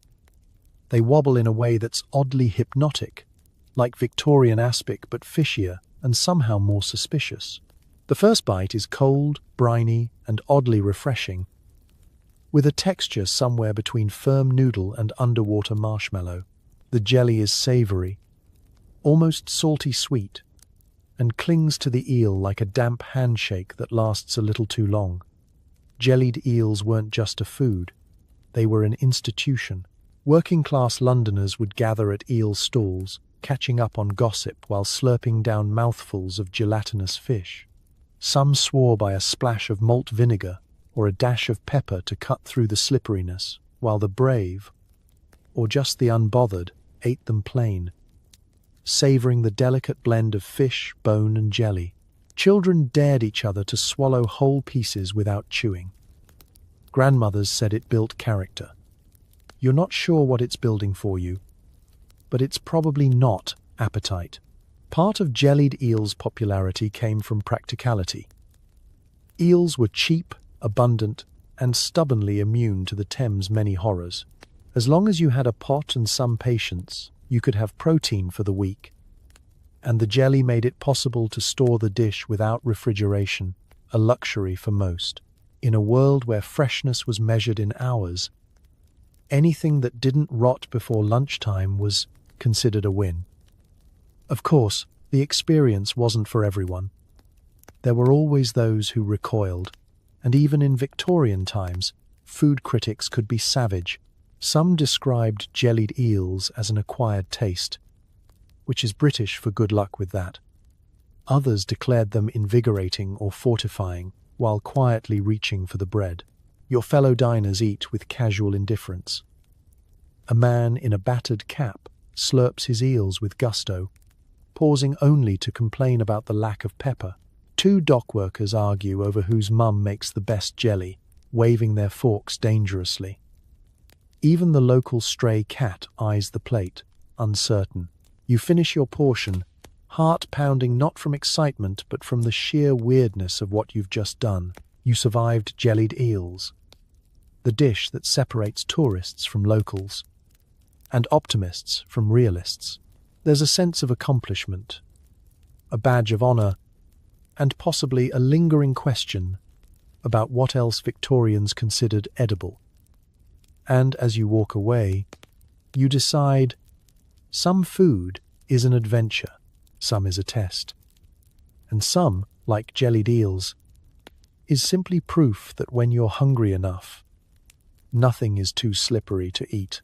Needing something to warm your hands, you grab a cup of suvh, a Victorian beverage made from ground orchid tubers, sweetened with sugar and a dash of mystery. It's hot, thick, and oddly comforting, until you realize it's basically the 19th century version of a protein shake made from flower roots. Picture this. It's a dreary London morning, and you can't feel your fingers. The air bites at your ears, and every breath is a chilly reminder that central heating is a distant fantasy. Coffee exists, but it's expensive, and, unless you like your beans cut with chicory and disappointment, mostly reserved for the wealthy. Tea is for the middle classes, at least when it's not just hot water pretending to be a beverage. For everyone else, there's suvh. You approach a street stall. The suvh seller stands behind a battered copper urn swirling with steam. The sign above reads, "Suvh, hot and cheering." He ladles out a viscous, milky liquid into a cracked mug, sweetens it with sugar, and gives it a stir with a stick that's definitely seen better days. The result: a pale, slightly gloopy concoction that smells faintly of vanilla, earth, and a secret no one will ever explain. You take a sip. The warmth floods your body, the thickness coating your tongue in a way that's both comforting and slightly alarming. There's a floral undertone, a sweetness that hints at vanilla, and a texture reminiscent of warm pudding left out in the rain. Suvh isn't quite tea, isn't quite coffee, and isn't quite anything you've had before. It's the drink you reach for when you need calories, not excitement. Victorian Londoners loved suvh for its alleged health benefits, made from powdered orchid root, or, when business was slow, from powdered sassafras, or whatever else the vendor could find. It was said to soothe coughs, cure colds, and put the colour back in your cheeks. Whether that was true or just wishful thinking, no one cared. It was hot, filling, and, best of all, cheap. In a world where breakfast might mean last night's bread crust, a mug of suvh was practically luxurious. You look around. Everyone is clutching their mugs like precious treasures, letting the steam rise and thaw the chill from their faces. Dock workers, seamstresses, chimney sweeps and street urchins, all united by the universal desire to stop shivering. Saloop stalls are little islands of warmth in a city famous for its cold shoulders and colder weather. The drink has its own etiquette. Some people sip politely, pinky raised in a parody of high society. Others gulp it down, chasing the warmth as quickly as possible before getting back to their endless daily hustle. Children beg for a taste, noses pressed against the urn, dreaming of sugar and something that isn't river water. Saloop isn't immune to criticism. The texture unsettles some, the flavor confuses others. There are whispers about what actually goes into each batch. Is that real orchid root, or just ground-up parsnip? But in the end, no one asks too many questions. The point is survival, not satisfaction. Besides, the occasional crunch only adds to the experience. When you finish your mug, you're not sure whether you feel better, braver, or just slightly more hydrated. Maybe all three. You return your cup, wipe your hands on your coat, and head back into the London fog, fortified by a beverage that's 1 part health tonic, 1 part street magic, and entirely Victorian. And as you walk away, you make a mental note. If you ever complain about instant coffee again, remember the taste and the texture of Saloop. Looking for fresh milk? In London, that means literally following a goat through the streets, or trusting a milkmaid who might have diluted her product with anything from river water to chalk. Every sip is an adventure in immunity. It's a pale, misty morning, and you step out of your cramped lodging, mug in hand, joining a crowd already gathering on the corner.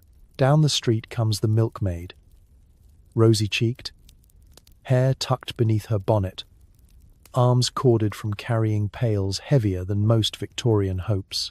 If you're among the lucky, she's trailed by a placid cow. If you're not, well, you get the goat. This is the daily dairy ritual, and your stomach is placing bets against your common sense. In theory, you could trust the product. But in Victorian London, fresh milk is a choose-your-own-adventure novel where every outcome involves intestinal risk. Pasteurization is still just a twinkle in Louis Pasteur's eye, and the notion of bacteria is something you catch in a bad fish stew, not from your breakfast. Most mornings, the only thing separating you from calamity is your milkmaid's honesty, and, occasionally, her inventiveness. You line up behind a parade of regulars, children with chipped cups, housewives with battered jugs, and one elderly gent who swears by a pint of goat, right from the source. The milkmaid gets to work. If it's a good day, she draws your portion straight from the animal, the warm milk frothing as it pours. If it's a bad day, you notice a suspicious swirl in the pail, a hint of chalk, a glimmer of flour, maybe even a little river water. Everyone knows the tricks. Some milkmaids stretch their supply as far as it'll go, and the difference between rich, creamy milk and pale, watery disappointment is a matter of both luck and the recent rainfall. And then there are the goats. Yes, actual goats, stubborn, unpredictable, and absolutely unfazed by city chaos. Some Londoners swear by goat's milk.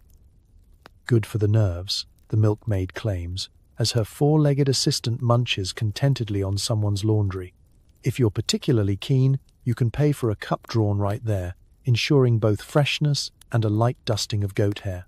The taste is grassy, slightly gamey, and carries a strong undertone of what am I doing with my life?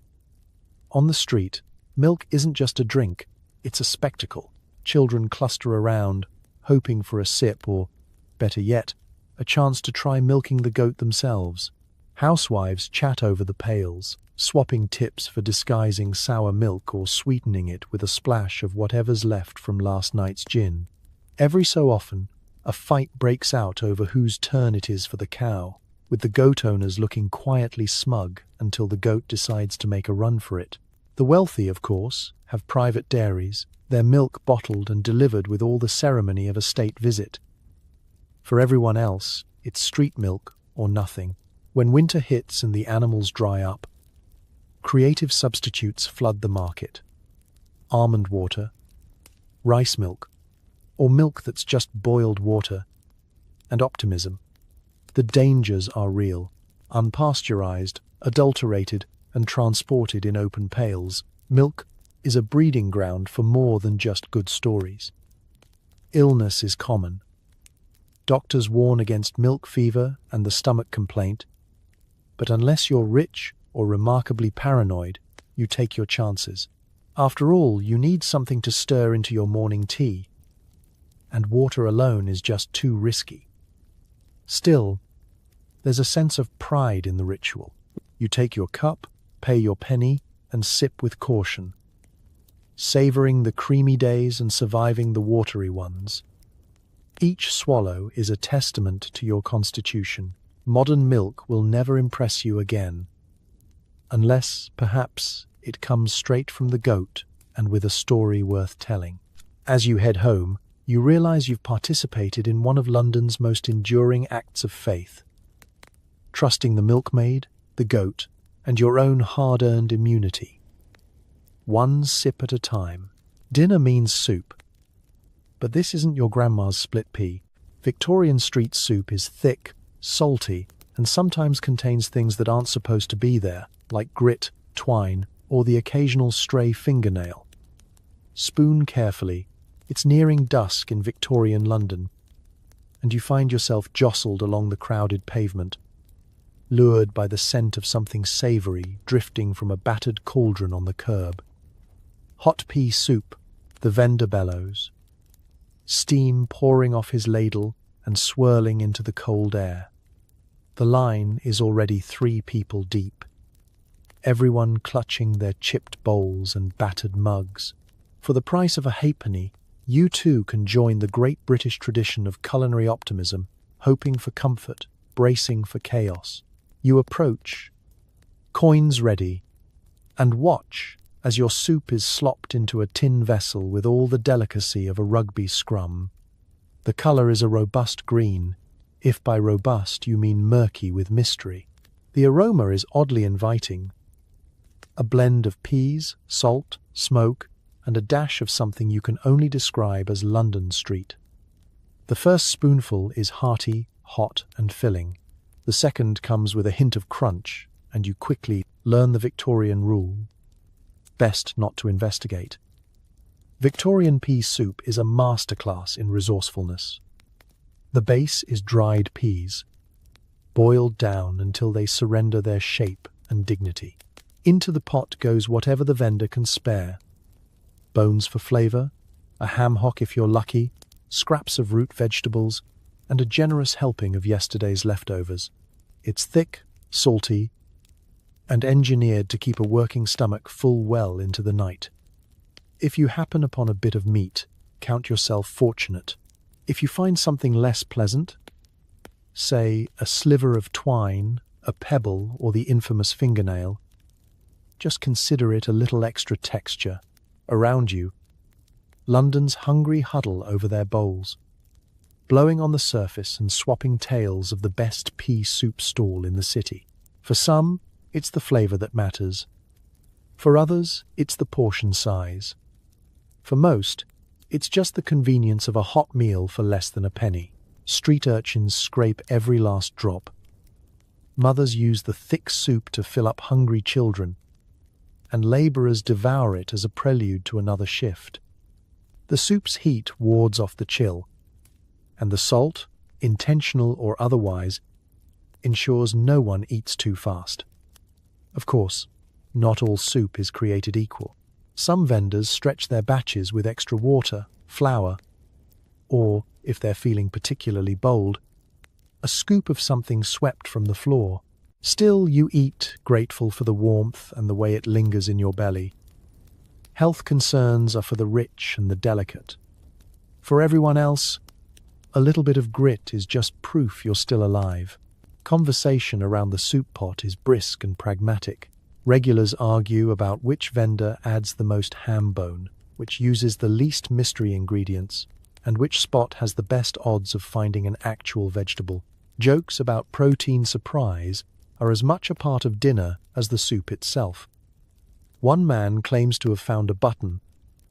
Another boasts of chewing something he swears was part of a broom. Adds character, someone says. Builds teeth, says another. As the last spoonful vanishes, you feel oddly satisfied. Your hunger is gone, your body is warm, and your sense of adventure is only slightly diminished. You survived the soup that fights back, emerging with a full stomach, a story to tell, and a lingering suspicion that you'll be finding grit in your teeth for days. And as you return your empty bowl and blend into the fog, you realize you've just eaten the ultimate Victorian comfort food. A hot meal, a little bit of danger, and a big helping of resilience, all for less than the price of a cup of questionable coffee. You pass a row of tripe shops, the windows fogged with steam and ambition. Inside, you're served a bowl of boiled cow stomach, chewy as an old shoe and just as fragrant. Don't think about it too much. Just keep chewing. Step inside one of these steamy havens, and the atmosphere wraps around you like a moist, meaty hug you never asked for. The windows are streaked with condensation, blurring the view of the world outside and leaving you cocooned in a gentle cloud of boiling beef and vague optimism. The clientele, dock workers with red hands, housemaids on their break, and the odd apprentice dreaming of steak, sit hunched over battered enamel bowls, spoons working furiously as if time and flavor are in short supply. You take your place at a communal bench, the table scarred by years of impatient cutlery and the ghosts of 1,000 lunches. A waitress with arms like rolling pins and a voice that could slice bread slaps down your bowl of tripe, a steaming mountain of white and grey ribbons bobbing in an ocean of broth. She offers you a chunk of crusty bread and a nod of encouragement that might be concern or just gas from her own meal. The aroma is unmistakable, something between freshly laundered laundry and a stable at the end of a long summer. You prod the tripe with your spoon. It yields reluctantly, bouncing back with the resilience of a Victorian boot sole. You muster your courage, dip the bread in the broth, and finally bring a strip of tripe to your lips. The first bite is a revelation. If revelation means a cross between chewing a damp book cover and trying to remember when you last had a dental cleaning, tripe is, quite literally, the lining of a cow's stomach, cleaned, boiled, and, in the best shops, tenderized until it only slightly resembles the surface of the moon. For many, it's a taste of home. For others, it's a challenge to both palate and perseverance. The broth is hot, salty, and tinged with whatever the butcher could spare. A dash of onion, a carrot scrap, a hint of bay leaf. Sometimes there's a mysterious yellow sheen floating on top, and you just hope it's butter. Victorian London is a city of thrift, and tripe shops are its temples. Here, nothing goes to waste, not even the parts of the animal that seem least likely to inspire poetry. Tripe is cheap, nutritious, and once you surrender to the experience, surprisingly filling. The bread is there for support, a necessary buffer between you and the unrelenting texture. Some locals drown their tripe in malt vinegar. Others sprinkle it liberally with pepper, while the true believers eat it plain, savoring every chewy, slightly spongy bite. You glance around. The regulars barely notice their meal, eating with the brisk efficiency of those who know there are few alternatives. At the far end of the table, a pair of children giggle over their bowls, daring each other to slurp the biggest piece. An elderly man, moustache trembling, dips his bread and chews with solemn purpose, as if the fate of London itself rests on finishing his lunch. Tripe shops are as much about community as they are about sustenance.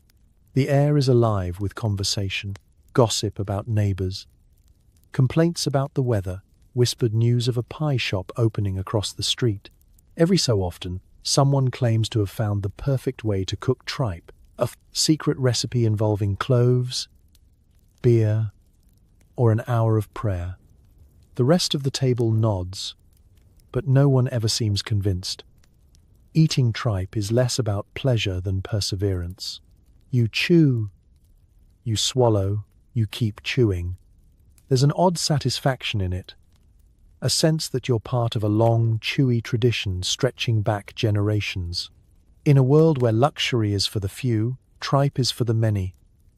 Humble, honest, and nearly impossible to ruin. As you finish your bowl, scraping up the last of the broth with your bread, you realize you've survived yet another rite of Victorian passage. You step back into the chill street, mouth tingling, breath fragrant, and stomach undeniably full. In London's tripe shops, you've found proof that with enough heat, salt, and stubbornness, even the humblest meal can earn its place on the menu. If you're feeling peckish, why not gnaw on a sheep's foot, sold from carts and boiled until the bones threaten to dissolve? Sheep's trotters are the protein bar of Victorian London. Portable, chewy, and likely to get stuck in your teeth for days. It's late afternoon, and you're wandering the maze of market stalls, following your nose past the scent of roasting chestnuts, cheap tobacco, and something that might once have been fruit. Then you hear it. The distinctive cry of the trotter vendor. Hot sheep's feet, penny a pair, strength for your bones and courage for your heart. You drift over, curiosity piqued and stomach growling. The vendor stands behind a battered cart, a battered iron pot bubbling away atop a pile of glowing coals. Inside, dozens of pale, knobbly sheep's feet bounce and roll in the broth. The occasional wisp of steam carrying a smell somewhere between boiled lamb and old sock. You hand over your penny and are handed a pair of trotters, gleaming from their long, slow bath. They're carefully wrapped in a strip of newspaper, which immediately becomes translucent as the gelatin starts to melt. The first thing you notice is the heat. The trotters warm your hands, a blessing on a cold day. The second is the texture. The skin is slick and shiny, almost translucent from hours of simmering. Beneath it, there's a layer of sticky, glutinous fat that squelches between your fingers, threatening to escape before you can even take a bite. But you're hungry, and this is Victorian London. You sink your teeth in and encounter resistance. Firm, rubbery skin giving way to soft tendon and a sliver of marrow. It's not a refined experience. Each bite is a mix of flavors. Savory, faintly sweet, and overwhelmingly, undeniably muttony. If you're lucky, the meat peels away in soft shreds. If not, you spend the next 10 minutes gnawing around a joint, trying to avoid splintering a tooth on a stubborn bone. There's satisfaction in the struggle. Every chew is a tiny triumph. Every morsel a reward for perseverance. Trotters are beloved by the city's poor and working class.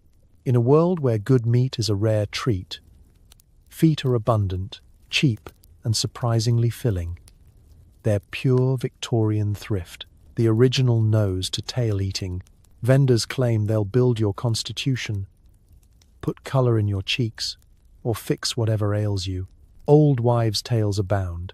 Children are told they'll grow up strong if they finish their trotters. And grown men swear the sticky broth will soothe aching joints and chase away the winter chill. There's no etiquette to eating a trotter. You grip it by the end, teeth and fingers working together. Children compete to see who can strip a foot cleanest, while adults lean against carts or lampposts, savouring the warmth and the salt. It's a messy, public ritual. A good vendor keeps a bucket for bones and a smile for anyone brave enough to gnaw the little ones near the ankle. The truly daring dip the feet in vinegar or douse them in pepper, adding heat and astringency to an already wild flavor.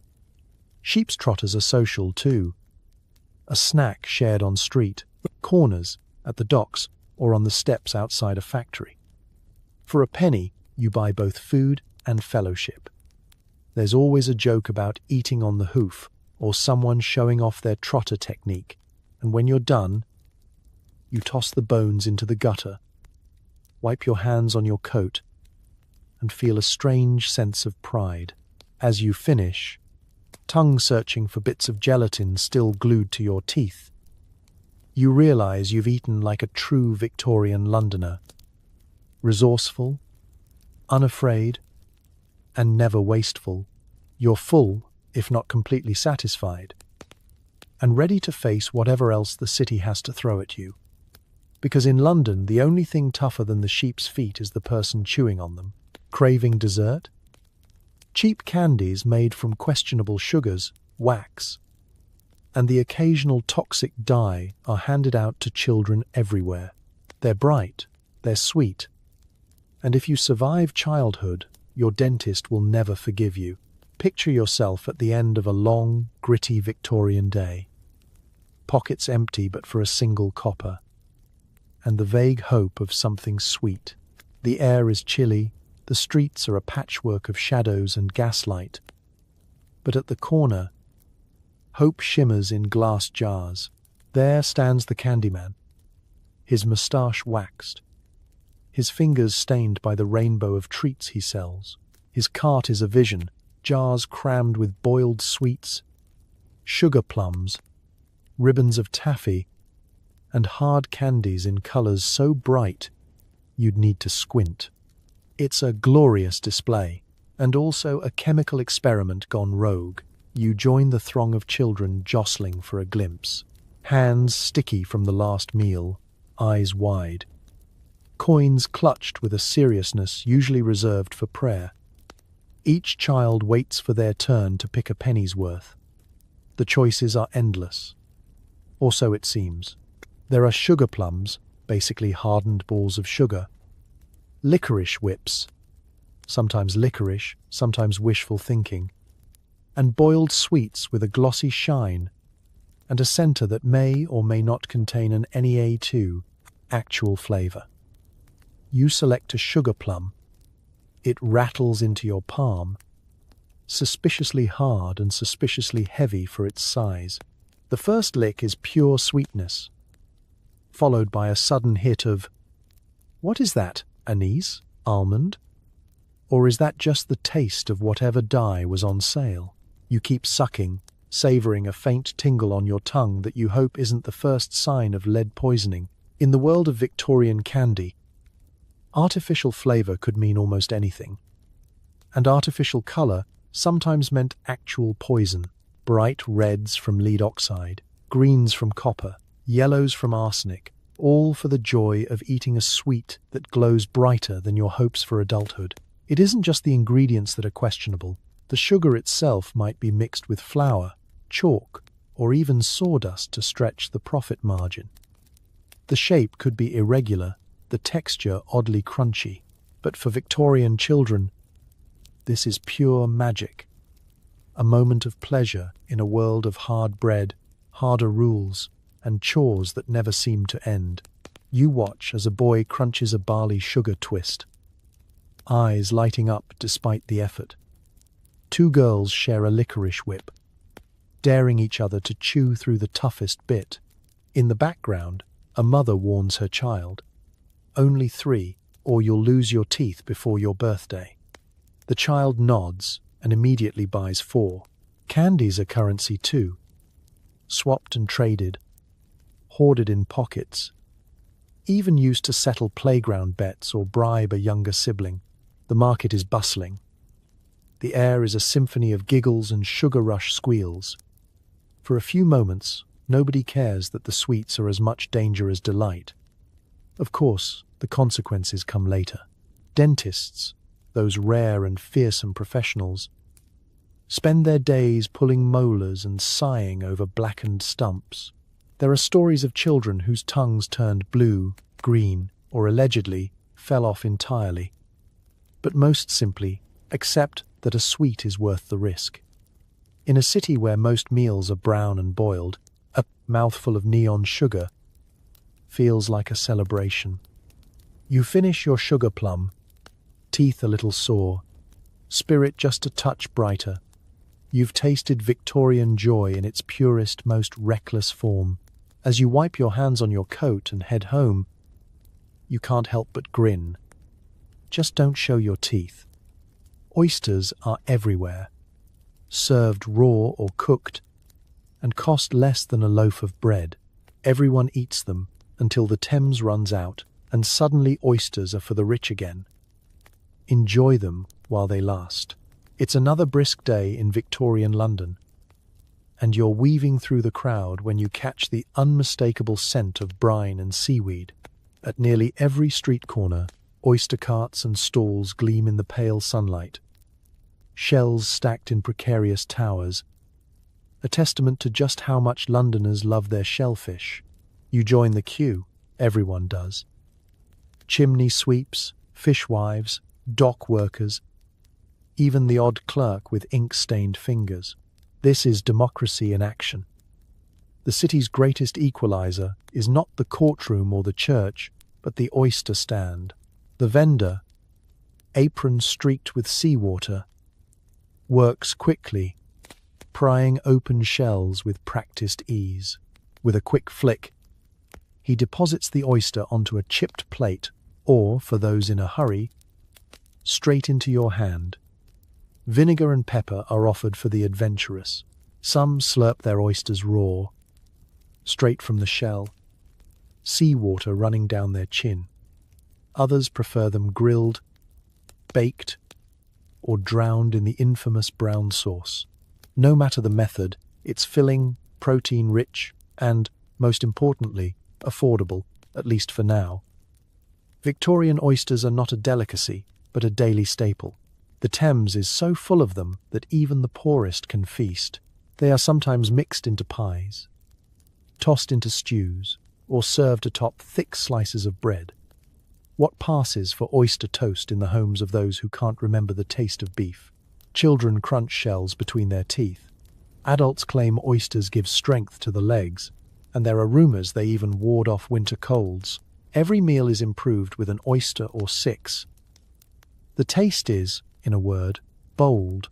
Oysters from the Thames are briny and a little muddy, with a flavour that hints at the river's many secrets. A good oyster is slippery, cold, and gone in a gulp. A bad oyster is memorable for days, sometimes in ways you'd rather forget. But Londoners are stoic. If it's fresh, it's food. If it's questionable, well, so is half the city's cuisine. Yet, as with all things in London, change is coming. The more the city grows, the more it takes from the river. Oysters become harder to find, prices creep higher, and before long, what was once a poor man's meal becomes the mark of wealth. The carts dwindle, the crowds thin, and the best oysters are sent upriver to fancy restaurants, places with white tablecloths and people who ask, "Are these local?" But for now, you savour your meal, shell after shell. The chatter around you is a symphony of slurps and sighs, a chorus of the satisfied and the soon-to-be full. Children run back for seconds. Workers debate the best stall, and the vendor shucks on, hands moving with the rhythm of the city itself. You finish your last oyster, wiping your fingers on your coat, the briny taste lingering long after. It's not glamorous, but it's yours. A hot meal, a cold shell, and a fleeting sense of plenty. Tomorrow, the price may rise. Next year, only the rich might afford them. But tonight, at least, you've eaten like a king on a pauper's coin. As you step back into the press of the street, you hear the call of another oyster vendor. Maybe you'll have just one more, for luck. In Victorian London, You take your luxuries where you find them, even if they come wrapped in a shell and flavored with the river's own secrets. At the local pie shop, you order a meat pie and immediately regret asking what's inside. Could be mutton, could be pigeon, could be something that was just flying by. Either way, it's filling, probably. It's mid-afternoon, and you find yourself shuffling into a cramped little pie shop, the door swinging shut behind you with a clang that's half welcome, half warning. The air is thick with the smell of flour, suet, and the faintest whiff of something you can only describe as mystery. The pie counter gleams, stacked with golden brown pastries of every shape and size, their crusts bursting with promise, or possibly just steam. The woman behind the counter greets you with a brisk, businesslike nod. Her arms are dusted in flour, and she moves with the authority of someone who's spent her entire life making sure nobody gets an extra slice for free. You slide your coin across the counter and point to a meat pie, trying not to sound too hopeful or too nervous. She wraps it in a square of yesterday's newspaper and hands it over with a smile that's equal parts pride and secret. You step aside, clutching your warm, hefty prize, and take a cautious bite. The pastry is thick, buttery, and just the right side of tough, designed to withstand travel, hunger, and Victorian dentistry. The filling is piping hot, an aromatic mix of spices and meat, or at least something that once resembled meat. Sometimes it's the robust, slightly gamey flavor of mutton, hearty, rich, and just chewy enough to give your jaw a workout. On other days, the flavor is lighter, sweeter, and faintly reminiscent of feathers, the telltale sign you've bitten into pigeon pie. Pigeon is, after all, everywhere in London. They perch on statues, flutter in alleys, and occasionally end up inside a pie if they're not careful. In Victorian kitchens, nothing goes to waste, and a pie is the great equalizer. Anything from offcuts of lamb to street-savvy birds can disappear beneath a blanket of pastry, transformed into a dish that's equal parts necessity and invention. You chew thoughtfully, eyes darting over your fellow diners. Some eat standing at the counter, tearing into their pies with gusto and little concern for what lurks inside. Others sit on wooden stools, eyes closed in concentration, savoring every mouthful as if deciphering a secret code. There's camaraderie in the unknown. No one truly knows what they're eating, and that's just the way the city likes it. Pie shops are the heart of working-class London. Their windows fogged from baking, their counters crowded, they hum with gossip, laughter, and the occasional heated debate about which shop has the flakiest crust or the richest gravy. The pies themselves are practical miracles, portable, durable, and nearly indestructible. They're breakfast, lunch, and dinner, sometimes all in one if your week's been particularly long. Inside, the filling is a marvel of Victorian thrift. Chopped onions, a few cubes of potato, maybe a carrot or two for colour, all blended with scraps of whatever meat the cook could source. Occasionally, you hit a chunk of something unexpected. A bit of bone, a sliver of gristle, the odd shot pellet if the pigeons were especially fresh. The gravy is thick and peppery, clinging to the meat and seeping into the pastry, disguising any ingredient that might be a little past its prime. Children hover by the counter, noses pressed to the glass, eyeing the pies like treasure. Factory workers grab two at a time, washing them down with a cup of weak tea.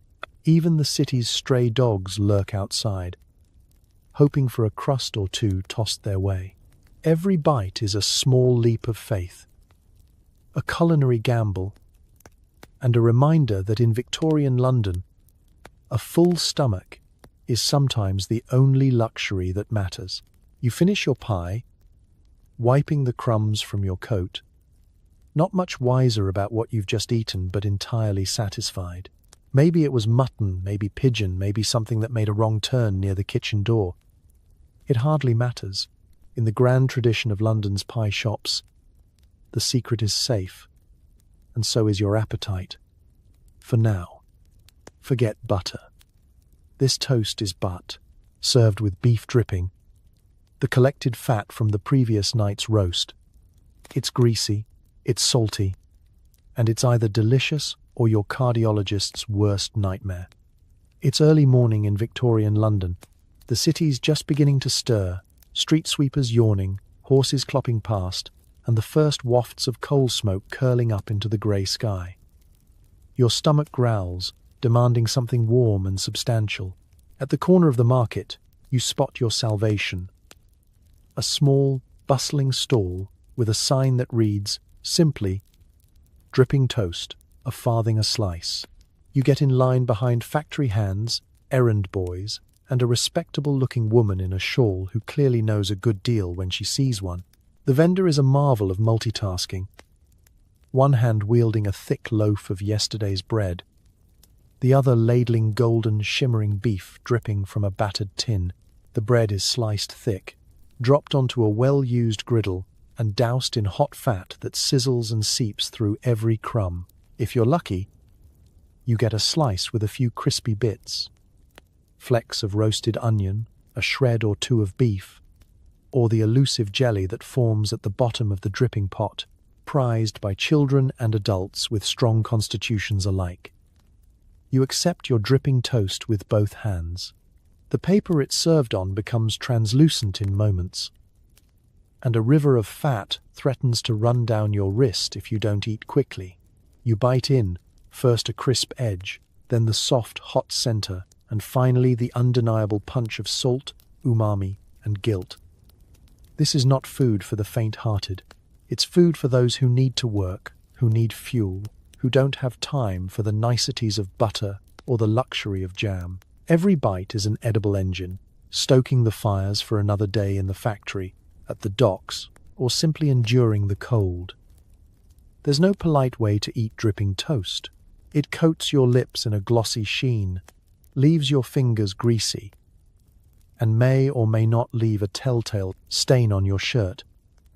The regulars, unbothered, eat standing up, balancing mugs of weak tea or the ever-present mug of questionable coffee.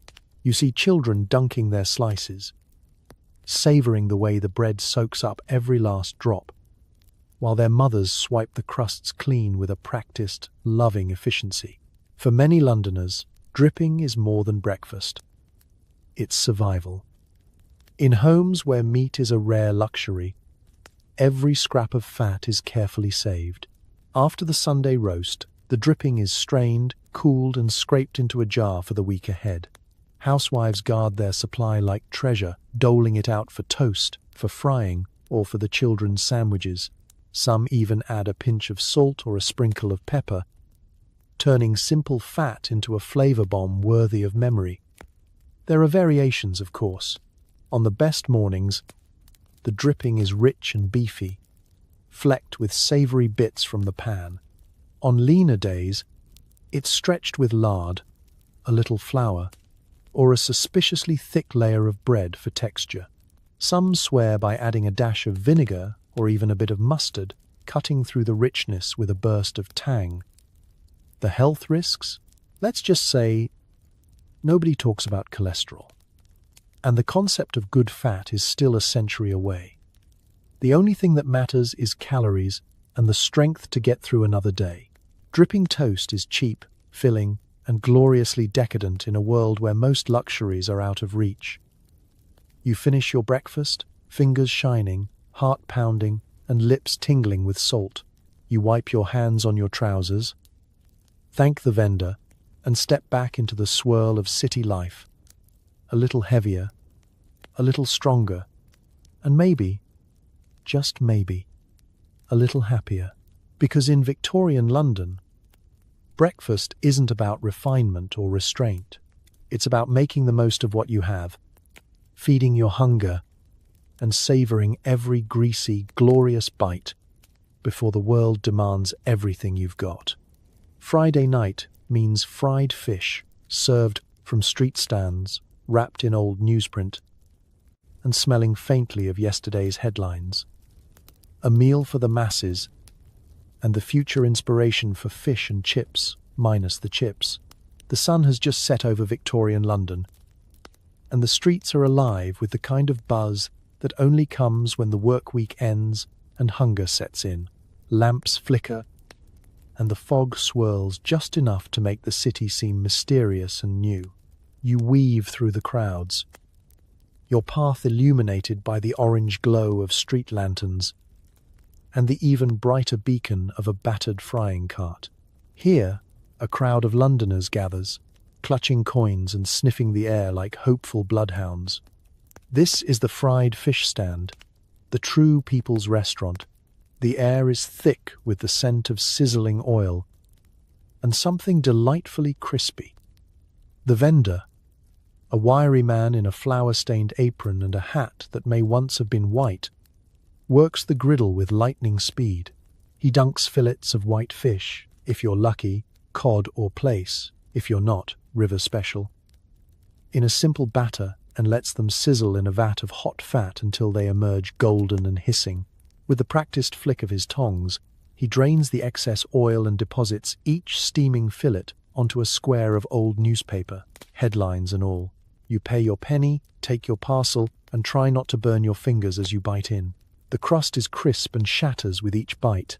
The inside is moist, flaky, and carries the unmistakable tang of London's rivers, sometimes reassuring, sometimes not. Each mouthful is salted generously, and if the vendor's feeling generous, you might get a splash of malt vinegar, which cuts through the grease with a sharp, nostalgic bite. There is no greater equalizer than the fried fish stand. The queue is a jumble of city life. Labourers in flat caps, maids on a rare evening out, nannies with sticky-fingered charges, even the odd clerk in a crumpled suit, all united by a shared craving for something hot, filling, and affordable. There's no cutlery, no seating, and certainly no pretensions. Here, you eat with your hands and wipe your lips on your sleeve, if you're fancy. Fried fish is London's first real fast food, and it shows. The vendor keeps the line moving, shouting over the sizzle, sometimes tossing scraps to a passing stray dog or offering a crisp tail to a child with extra-wide eyes. The newsprint wrapper soaks up the grease, doubles as reading material, and, after you're finished, becomes an accidental handkerchief or, in some cases, a makeshift hat for the bold or desperate. The taste lingers long after the fish is gone, equal parts comfort and cholesterol. Some say the oil improves with age, giving each batch of fish a unique, if slightly mysterious, character. Others claim the real secret is in the batter, a closely guarded mix of flour, water, and maybe just a pinch of last week's leftovers. But the truth is simpler. Hunger makes everything taste better, especially when it's hot and eaten outdoors, surrounded by laughter and the endless stories of a city that never really sleeps. For many Londoners, this is the week's highlight. A chance to eat something fried, something festive, and, for a moment, forget the grind of work, the worries at home, or the state of one's shoes. You eat slowly, savouring each greasy, crunchy bite, licking salt from your lips and trying to read the backwards headlines through the translucent paper. As the crowd drifts away, you toss your empty wrapper into the gutter, recycling, Victorian style, feeling warm, full, and just a little bit greasy. The city continues to bustle, but for now, your hunger is sated and your spirit just a little lighter. In Victorian London, a meal could be many things. Adventurous, questionable, occasionally unidentifiable, but on Friday nights, thanks to a battered cart and a brave soul with a vat of oil, it could also be deliciously, democratically fried. In a city where nothing is wasted, stewed giblets, hearts, livers, gizzards make up the stew du jour. It's nutritious, economical, and best eaten with your eyes closed. It's a damp evening in Victorian London, and you follow the aroma of simmering meat through narrow, foggy streets until you find a small, bustling stall tucked between a bakery and a coal yard. The air is thick with the scent of onions, herbs, and boiled meat, an aroma that is simultaneously comforting, alarming, and slightly mysterious. A crowd has gathered, bowls and mugs clutched in hands that are already warm from the steam rising from the cauldron. Each person waits patiently, knowing that, whatever comes out of that pot, it will fill both stomach and soul. The vendor, a rotund man with flour-dusted hands and an apron mottled with broth, ladles a generous portion into your bowl. The stew is thick, brown, and packed with chewy chunks of organ meat, pale, tender hearts, firm livers, and the odd knobby gizzard floating in a rich, savoury broth. A few stray root vegetables bob between the pieces, unidentifiable to the untrained eye, but adding just enough substance to make the meal feel wholesome. The steam curls up and warms your face, carrying hints of thyme, pepper, and the faintest suggestion of optimism. You take your first bite, cautious. The heart is tender, slightly metallic, and full of a robust flavour that reminds you vaguely of a Sunday roast, if your Sunday roast included parts of the animal that most modern kitchens would politely ignore. The liver melts under your teeth, rich and earthy, while the gizzard offers a chewy contrast. Its fibrous texture a challenge that somehow makes you feel stronger for having overcome it. The broth is thick enough to coat the spoon, salty enough to awaken every taste bud, and surprisingly soothing in the chill evening air. Stewed giblets are more than a meal, they are Victorian ingenuity in edible form. Nothing goes to waste in a city where meat is precious, and every scrap of the animal has a purpose. The butcher's leftover hearts, livers, and gizzards, combined with whatever vegetables or bread bits are on hand, become this stew, a practical, economical, and, for the brave, nourishing dinner. For the poor and working class, this is a treasure. Inexpensive, filling, and, if you eat it fast enough, free of any lingering odors that might otherwise betray the animal origins. Around you, the crowd is a lively mixture of anticipation and acceptance. Factory workers slurp eagerly, wiping their lips on sleeves and arguing about which vendor has the best stock. Children tiptoe around the cauldron, fascinated by the sight of floating organs, and mothers encourage the brave ones to take a bigger spoonful. There is camaraderie here, born of shared hunger and mutual tolerance, for a stew that asks you to set aside your preconceptions and simply eat. Every spoonful teaches resilience. You chew, swallow, and discover that there is a rhythm to the dish. The hearts for strength, the liver for flavour, the gizzard for endurance. The broth itself binds everything together, a soothing reminder that even scraps, when treated with care and patience, can become sustenance. It is messy, it is fragrant, it is challenging, and it is undeniably human. When your bowl is empty, your fingers sticky, and your coat warm with steam, you feel a quiet sense of accomplishment. You have eaten stewed giblets, survived their textures and flavors, and come out the other side nourished and oddly satisfied. In a city where survival is often improvised and luxury rare, this stew proves that nothing is wasted, nothing is forgotten, and even the most humble parts of the animal can provide warmth, sustenance, and a story to tell.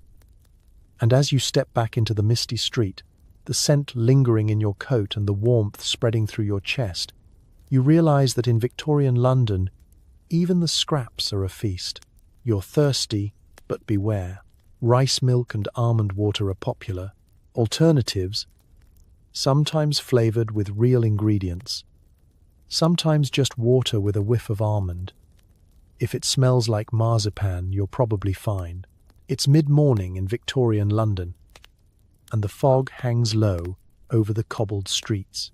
Your stomach has been filled by whatever humble provisions you could find, but your throat demands something soothing, something that won't challenge the patience of your digestive system. Street vendors call out their wares. Hot tea, fresh coffee, rice milk and almond water, and you gravitate toward the last, curious about this mild, creamy alternative to the more robust options. You approach the stall, a wooden cart adorned with glass jugs and a few chipped mugs, the aroma delicate and sweet, like marzipan and distant summer orchards. The vendor, a middle-aged woman with a flower-streaked apron, nods at you with the confidence of someone who has served hundreds of curious customers before breakfast. She ladles a pale liquid into your cup and adds a swirl of sugar if you ask politely, then hands it over with a wink. "Careful," she murmurs. "It's lighter than milk, but it has spirit." You take a cautious sip. The rice milk is thin but surprisingly satisfying, creamy without the weight of cow's milk. It carries a subtle sweetness, the sort that doesn't overwhelm but lingers pleasantly on the tongue. Almond water is sharper, slightly floral, and, if prepared well, fragrant enough to momentarily distract from the city's coal and smoke. Both drinks are designed to hydrate, soothe, and provide just enough energy for another morning of trudging along the foggy streets. These beverages were essential for Londoners who either couldn't afford dairy or preferred a gentler alternative. Rice milk, often prepared from boiled rice and water, was a staple for the poor or infirm. Almond water, made from ground almonds soaked and strained, was considered nutritious and even restorative, though its quality varied wildly from vendor to vendor. Some added sugar, some flavored it with rosewater or vanilla, while others, less scrupulous, offered only diluted water with a ghost of almond aroma. Every sip was a gamble, and every cup an adventure in taste and tolerance. Around you, the street hums with life. Children clutch small mugs, delighted by the sweetness and novelty. Factory workers pause briefly, cradling their cups in gloved hands, enjoying the warmth that seeps into their fingers. Housewives chat quietly, trading tips on stretching almond water for a larger family breakfast. Regulars know which vendor's batch is best, who dilutes the least, and whose mixture will leave a gritty residue on your tongue, a test of both skill and bravery. Drinking rice milk or almond water is as much about ritual as refreshment. You sip slowly, letting the warmth and flavor settle, noticing the steam rising from your cup, curling around the letters of the newspaper, used as a makeshift coaster. Each mouthful is comforting, a small indulgence in a world otherwise dominated by gruel, meat scraps, and uncertainty. The street around you continues its rhythm. Carts rumble, bells clang, horses shuffle by, and the occasional stray dog pads silently between the legs of hurried pedestrians. By the time you finish, your fingers are warm and sticky from drips, your tongue tingling slightly from the sweetness, and your stomach content. You've survived the gamble of Victorian non-dairy beverages, hydrated, a little nourished, and oddly satisfied. The taste lingers, faintly nutty and sweet, a reminder of ingenuity in a city that often thrives on improvisation. As you step away from the cart and back into the foggy street, you glance at the jugs and imagine the next person, thirsty and weary, hoping their cup will contain real almond essence and not just a whiff of hope. And you smile, knowing you've tasted Victorian resilience, one careful sip at a time. It's party time. The centerpiece is a molded dish made from the head of a pig, boiled until everything sets into a wobbly, savory jelly. Nothing says celebration like a dish that stares back. You enter the modest, candle-lit parlor, where the party is already humming. The furniture is a mix of well-worn chairs and patched benches, and the room smells of a dozen simmering dishes, roast potatoes, onions, the faint tang of overworked lard, and, of course, the unmistakable aroma of pig's head brawn. On the table, in all its gelatinous glory, sits the centerpiece, a wobbly, shimmering mass, flecked with tender meat, savory herbs, and the occasional unidentifiable morsel. It jiggles gently as someone bumps the table, a reminder that it is alive in spirit if not in body. The pig's head has been boiled with care, every ounce of flesh scraped from the bones and folded back into the gelatin that forms naturally from the simmered skin and cartilage. It is a triumph of resourcefulness, a dish that proves the Victorians had a deep appreciation for both thrift and drama. The top layer glistens, catching the candlelight and reflecting the eyes of the guests like a mild culinary stare-down. Children inch closer, daring each other to touch it, while adults offer the occasional impressed nod, murmuring about tradition, flavor, and how the wobbly texture is somehow comforting if you ignore the origin. You grab a fork, tentative, and slide it under a piece. The slice quivers as if it knows you're about to eat it, wobbling dramatically before it finally succumbs to gravity. The first bite is rich, deeply porky, and slightly salty. The gelatin surrounds the meat like a savory cushion, softening the chew and amplifying the flavor. Bits of cheek, a smidge of ear, and the occasional jowl remind you exactly what you're eating. But the taste is familiar, hearty, and oddly celebratory. With each mouthful, you understand why this dish has earned its place at so many gatherings. It is simultaneously economical, filling, and a spectacle. The room hums with conversation as people help themselves, dipping bread into the wobbly jelly to scoop up extra flavor, comparing textures, and passing around condiments like mustard or pickles to adjust the taste. The children, emboldened by sugar from earlier treats, dare each other to eat larger slices, while the adults discreetly observe, offering encouragement or mild horror. Everyone participates in this ritual, understanding that the pig's head brawn is more than food. It is entertainment, sustenance, and a sign that the household has pulled together for a proper Victorian gathering. The gelatinous nature of the dish encourages a slower pace. Guests cannot rush, for each piece must be carefully sliced and lifted without toppling the delicate balance. Conversation is naturally measured, punctuated by gentle laughter and the occasional ooh or ooh when a particularly large or jiggly portion is served. The wobbly centerpiece demands attention, even admiration, as it quietly asserts itself at the heart of the table. It's a dish that commands patience, respect, and an adventurous palate. As you continue, the flavors deepen. The savory richness of pork combined with aromatic herbs, softened by the gentle embrace of jelly. The texture varies from tender meat to more resilient morsels, offering a mini adventure with each bite. It's a lesson in Victorian ingenuity, how nothing went to waste, how scraps could be transformed into something elegant, and how even the most humble ingredients could shine at a celebration. When the final slice is eaten and the table wiped down, you step back with a satisfied sense of triumph. You've partaken in a dish that is equal parts spectacle and sustenance, survived the wobbly texture, and understood why pig's head brawn was once considered the height of culinary creativity. As you leave the room, the gentle aroma lingers on your fingers and clothes, a reminder of a meal both strange and delightful, nourishing body and imagination alike.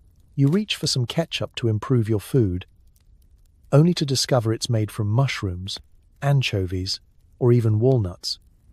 Tomatoes are a luxury, and real ketchup is a rare treat. It's lunchtime in Victorian London, and your stomach is ready for a little excitement, preferably edible. You glance at the table, where a haphazard assortment of pies, boiled meats, and breadcrumbs awaits. Something about the scene whispers, this could use a little zing. Naturally, your eyes settle on the bottle of ketchup. Its label promising flavor, salvation, and a dash of culinary adventure. You tip it toward your plate and immediately pause, catching the scent, earthy, pungent, and vaguely fishy. Something isn't quite right. Victorian ketchup is a slippery slope. Unlike the modern tomato-based sauce you know and love, this sauce is a patchwork of ingredients designed to stretch expensive staples and keep flavors interesting, or at least edible. Mushroom ketchup is the most common. A dark, earthy liquid crafted from fermented fungi, salt, and vinegar. It's rich, strong, and hits your tongue with a savory intensity that makes you question whether you're improving your meal or merely participating in an elaborate taste test. But mushrooms are just the beginning.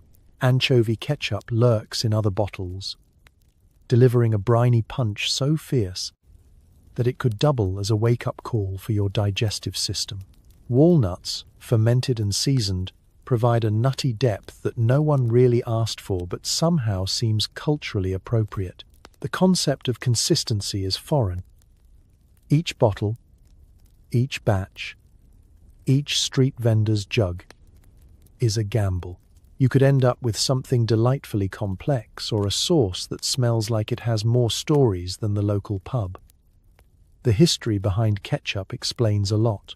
Imported tomatoes were expensive, seasonal, and unpredictable in quality. Mushroom, walnut, and anchovy ketchups were inventive substitutes, affordable, shelf-stable, and more than a little daring. They were also an opportunity for foodies to showcase resilience. If you survived a meal with anchovy ketchup, you were officially a connoisseur of Victorian ingenuity, or at least a brave eater. You tentatively pour a small dollop over your pie and take a cautious bite. The mushroom base hits first. Earthy, dense, unrepentant. Then the vinegar comes forward, cutting through the richness of your pie with surprising force. Your taste buds recoil and then settle, uncertain whether to be grateful or alarmed. Across the table, other diners are experiencing their own brand of culinary roulette. A boy gags slightly on walnut ketchup. A woman nods approvingly at mushroom, and someone in the corner is silently mourning the lack of actual tomato flavor. Ketchup, in Victorian London, was also a social statement. The more adventurous the eater, the higher the prestige, at least among peers who understood that flavor could be both creative and hazardous. Vendors boasted of secret recipes, whispered about infusions of clove, cinnamon, or other spices that transformed the sauce into a miniature adventure with every pour.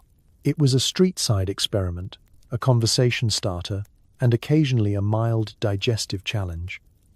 Despite, or perhaps because of, its unpredictability, ketchup thrived.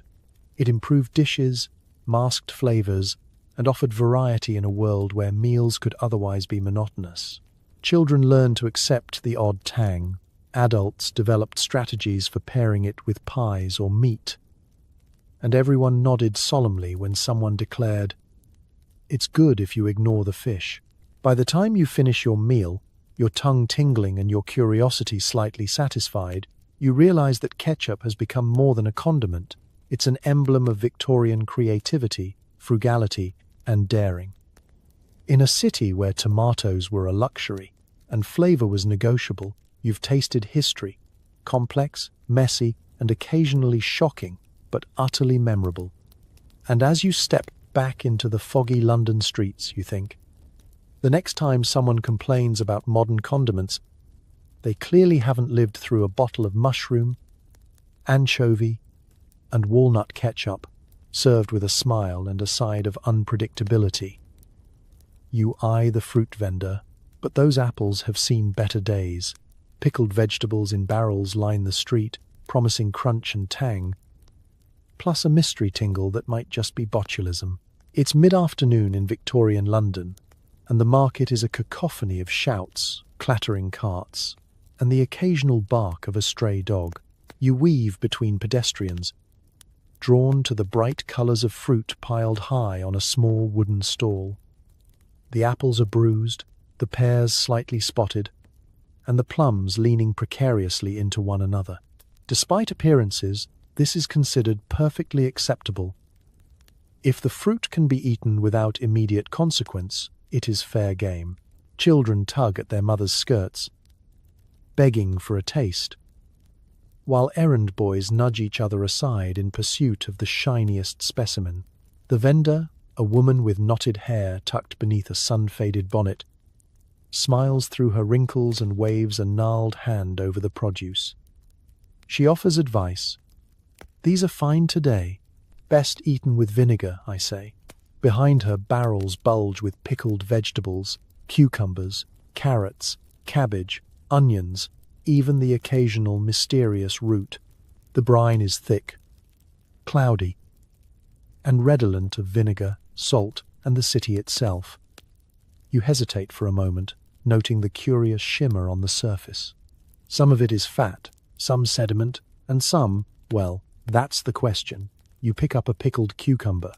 It crunches satisfyingly, the vinegar biting at your tongue while the salt leaves your lips tingling. You suspect it's been pickled longer than you've been alive, but the flavor is bold and strangely comforting. You glance around at the other customers. A dock worker shoves a carrot in his mouth with determined efficiency. A small boy gingerly nibbles at a cabbage leaf, and a mother carefully cuts her daughter's portion into manageable pieces, clearly hoping that the child's stomach can handle the adventure. The occasional cough or grimace is overlooked. In this city, flavor sometimes comes with consequences. Pickled vegetables are an exercise in improvisation. The Victorians preserve whatever they can find, ensuring that nothing goes to waste. Cabbage cores, carrot peels, even slightly wilted herbs are packed into brine, salted, and left to ferment. The result is crunchy, tangy, and, depending on luck, a minor digestive challenge. Some barrels contain slightly overzealous fermentations, while others are safer, albeit still slightly suspicious.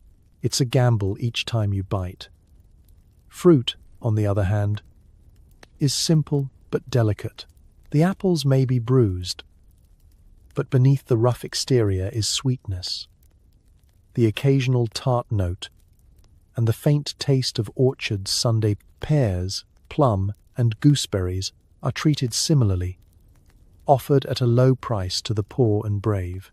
Children love the challenge of picking the least spotted piece, while adults calculate which fruit will survive their journey home. Every purchase carries a story, and every bite is part of the adventure. The market is alive with noise, smells, and tiny dramas. Vendors shout, people haggle, and the occasional cat dashes between stalls, hoping for a dropped scrap. Meanwhile, you nibble your cucumber and chew thoughtfully, aware that each mouthful is a combination of nourishment and daring. In a world where food isn't always predictable, the crunch of pickled vegetables and the bite of slightly bruised fruit is a reminder that life itself is both risky and delicious. As you finish, you carefully replace the paper wrapping, brush off your fingers, and step back into the crowded street. Your mouth tingles from the pickles, your stomach is comforted by fruit, and your spirit is a little braver than before. In Victorian London, snacks can be adventurous, meals can be suspicious, and yet somehow every bite is worth it, at least until the next alley, the next vendor, and the next unexpected flavor adventure calls. Summer brings penny ice, frozen water flavored with syrup or, if you're unlucky, with something that tastes like the inside of a chemistry lab. Eat fast before it melts, or before you lose your nerve. It's the height of summer in Victorian London, and the streets are sweltering under a sun that barely penetrates the ever-present haze of smoke and fog. Children, street vendors, and curious adults alike gather at the corners where the penny ice carts gleam like little islands of relief. The vendors call out with enthusiasm. Penny ice! Refreshment for a halfpenny. Steam, or is it just heat distortion? Rises in waves from the surrounding pavements, creating an illusion of ocean mist in the middle of the city. You approach cautiously. The cart is a simple wooden structure with a glass display case, inside of which blocks of frozen ice are meticulously shaved into thin sheets. Syrup bottles in every color imaginable line the top, ranging from bright cherry red to a suspiciously vibrant green. The vendor, a wiry man with flour-streaked hands from yesterday's pies, deftly shaves the ice, the fine snow piling into a little mound in a cup, then drizzles it with syrup. The first swirl you see glistens like molten candy, but you know better. In London, syrup is a suggestion rather than a guarantee, and some flavors are experimental. You hand over your penny and receive a pale cone of shaved ice, syrup dripping dangerously over the edges. You take your first tentative lick, immediately cooling your tongue and causing a shiver to race down your spine. The flavor is intense, sweet, sharp, and somewhere between fruit and chemistry. Lemon, raspberry, peppermint, it could be any or none. The truth is, part of the adventure is the unknown, the thrill of biting into something that may delight or revolt. You lick quickly, aware that the ice is melting fast in your warm hand, leaving a sticky trail on your fingers. Penny ice is more than refreshment. It's a gamble. Children clutch their coins with white knuckles, daring each other to try the strange blue or the mysterious green, both of which are rumored to taste faintly metallic. Adults watch, amused or cautious, while factory workers pause briefly to enjoy a fleeting moment of cool before returning to their endless labor. The vendor moves efficiently, scraping off shavings and ladling syrup with practiced precision, occasionally offering a double swirl for the bravest customer. The textures are part of the challenge. The ice is crunchy, sometimes gritty, and always melting, forcing you to eat quickly. Drips run down your hand, soaking the corner of your sleeve or leaving a sticky streak on your coat. The syrup soaks into your tongue, coating taste buds in intense sweetness and, occasionally, a hint of bitter experimentation. In a city where few meals are truly indulgent, penny ice is both a thrill and a respite, a fleeting luxury, affordable even to the poorest. Vendors have their own reputations. Some are known for clean ice, properly flavored syrup, and generous portions. Others are less reliable, with flavors that could have been concocted in a chemistry lab gone wrong, or ice that melts before reaching your lips. Choosing where to buy becomes a game of observation, rumor, and luck, with each corner cart offering a slightly different adventure. By the time you finish, your fingers are cold and sticky, your tongue tingling, and your spirits slightly lifted. The ice has melted into a sweet puddle in your cup, but the experience remains. Penny ice is a triumph of simple ingenuity. Frozen water, flavored syrup, and a touch of courage, offering a small, refreshing rebellion against the heat and grime of the city. As you wander back into the crowded streets, sticky fingers drying in the sun, you feel oddly victorious. You survived penny ice, London's cheapest, coolest, and most unpredictable summer treat, and your taste buds are none the worse for wear, though your memory will forever hold the hint of that mysterious green. You grab a hot drink from a coffee stall, but don't be fooled. It might be coffee, or it might be a blend of roasted chicory, burnt bread, and roasted peas. It's hot, it's brown, and it wakes you up by sheer confusion. It's early morning in Victorian London, and the fog has settled over the cobbled streets like a damp, grey blanket. Your stomach demands warmth, your eyes demand caffeine, and your senses brace for the experience only a street coffee stall can provide. You follow the smell, a combination of roasting, smoke, and that indefinable morning in the city aroma, to a small wooden cart painted a faded green. Steam rises from the large urn on top, curling and swirling into the chill air. A sign reads, in bold, slightly uneven letters, "Hot coffee. 1 dam a cup." You pause. Coffee, you think. Hopefully. The vendor, a wiry man with sleeves rolled up and hair that might once have been black, stirs the dark liquid in the urn with a spoon that's seen better days. He scoops and pours with authority, filling chipped porcelain mugs that wobble in your hands. The first sip surprises you. It's hot, that's guaranteed, but the flavor is complicated. Roasted chicory dominates, bitter and woody, while hints of burnt bread hide in the background, offering both texture and slight alarm. Somewhere beneath it all, you detect roasted peas, giving the drink a faintly nutty undertone.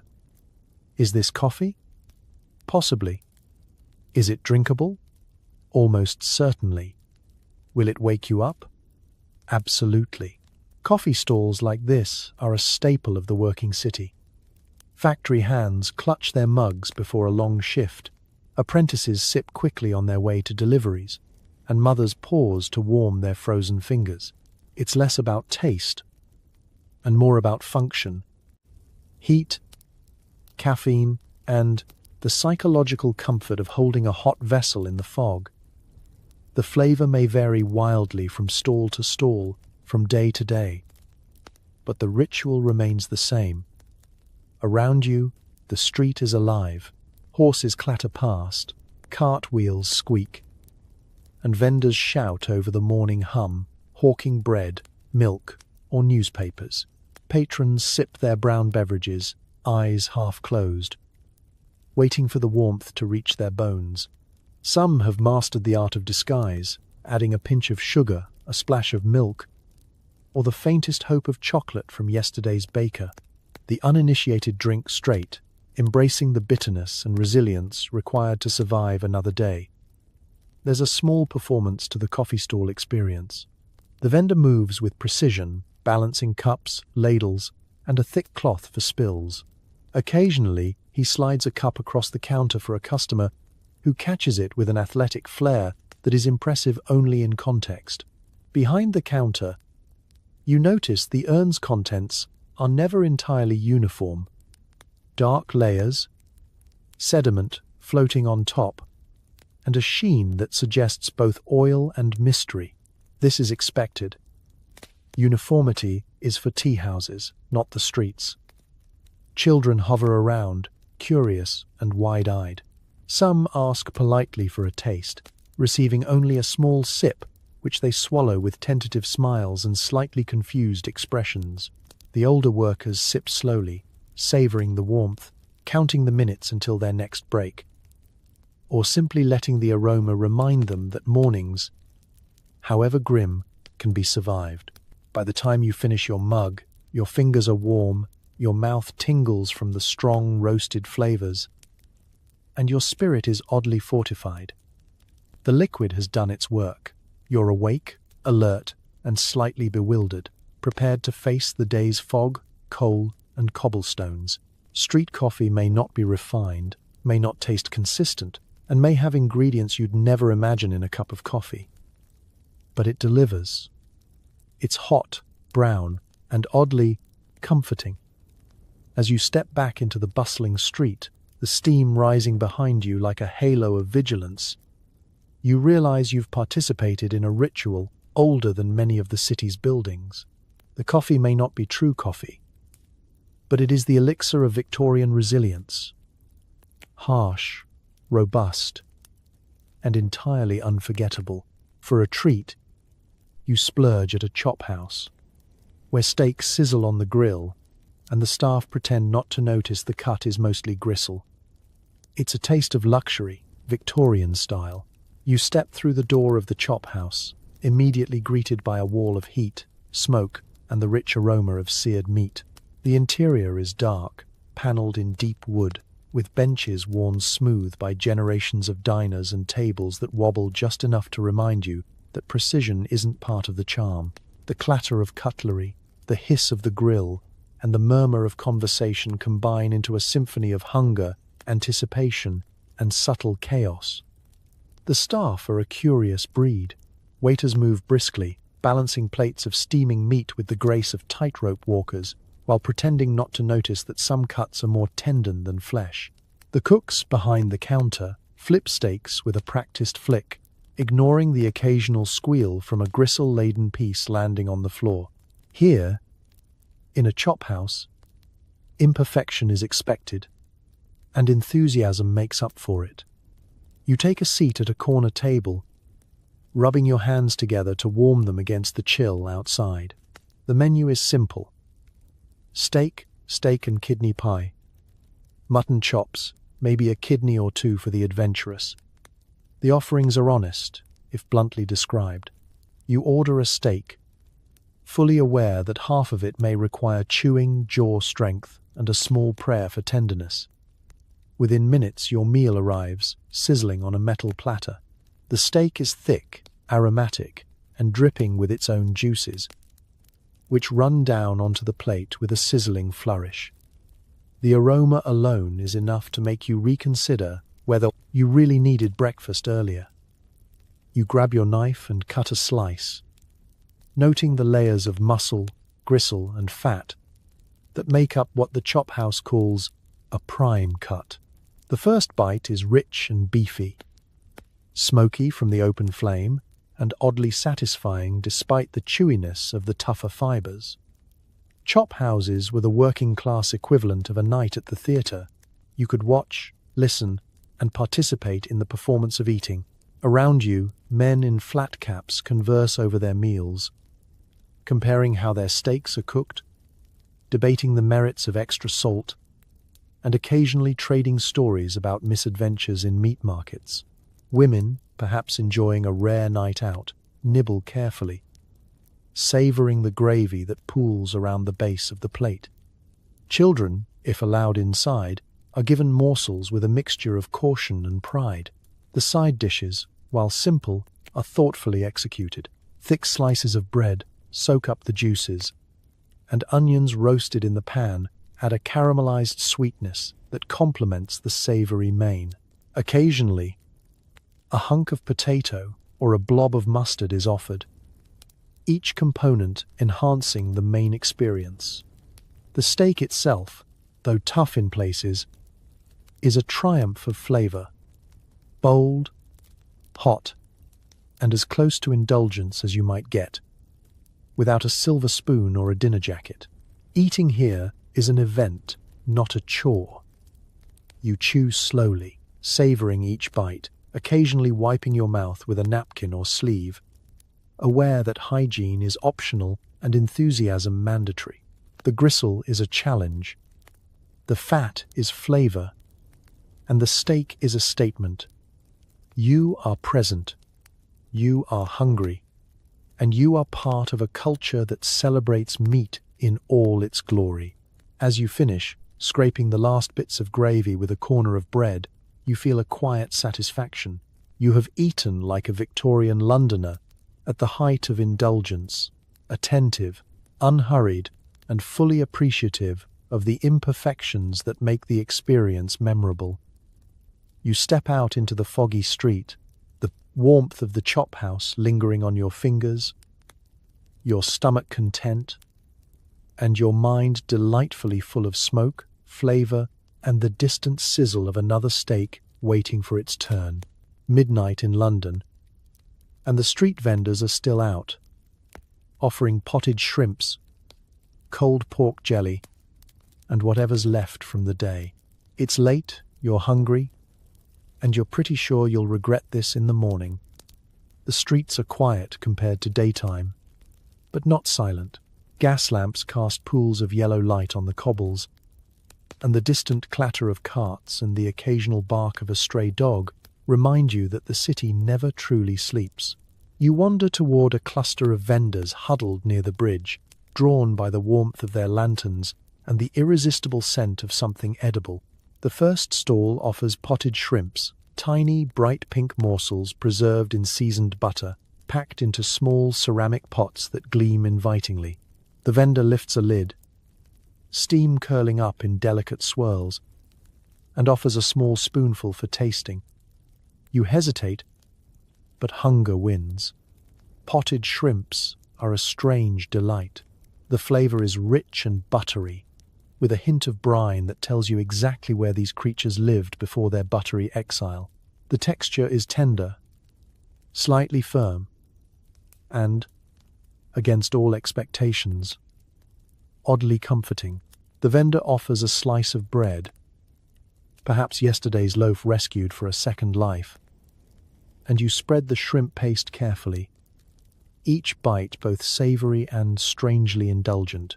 You notice others around you, workers finishing night shifts, street sweepers, and the occasional insomniac, all quietly savoring their midnight snack with the same mixture of delight and apprehension.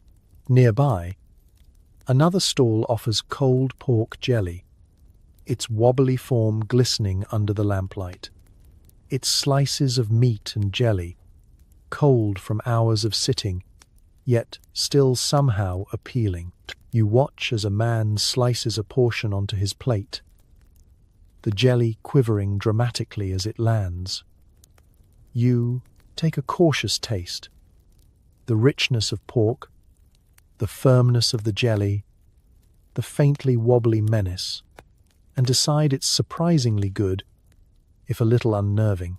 In the quiet hours of London, the jelly seems almost alive, a miniature, edible monument to thrift and persistence. The appeal of midnight food in Victorian London lies partly in its availability. By this hour, most restaurants and bakeries have closed. The street vendors, however, remain vigilant, offering whatever remains from the day: potted meats, pickled vegetables, scraps of pie, and the occasional leftover hunk of bread. It's a mixture of necessity, ingenuity, and risk-taking. You never know what you'll get, and some nights are more adventurous than others. As you sample another spoonful of shrimp, you notice the crowd exchanging small, knowing smiles. There's camaraderie in midnight snacking, a quiet bond between those willing to brave late hours and unusual textures. Children and apprentices sometimes gather, daring each other to taste more questionable items, while adults nod with approval at anyone brave enough to tackle a wobbly slice of jelly. The vendors themselves are characters, cheerful, patient, and slightly mischievous, always ready with a quick word of advice or a sly warning about the strongest batch of the night. Despite the culinary risks, midnight snacking offers comfort. The warmth of food, the gentle hum of the city at night, and the shared experience of sampling strange but edible dishes create a unique sense of community.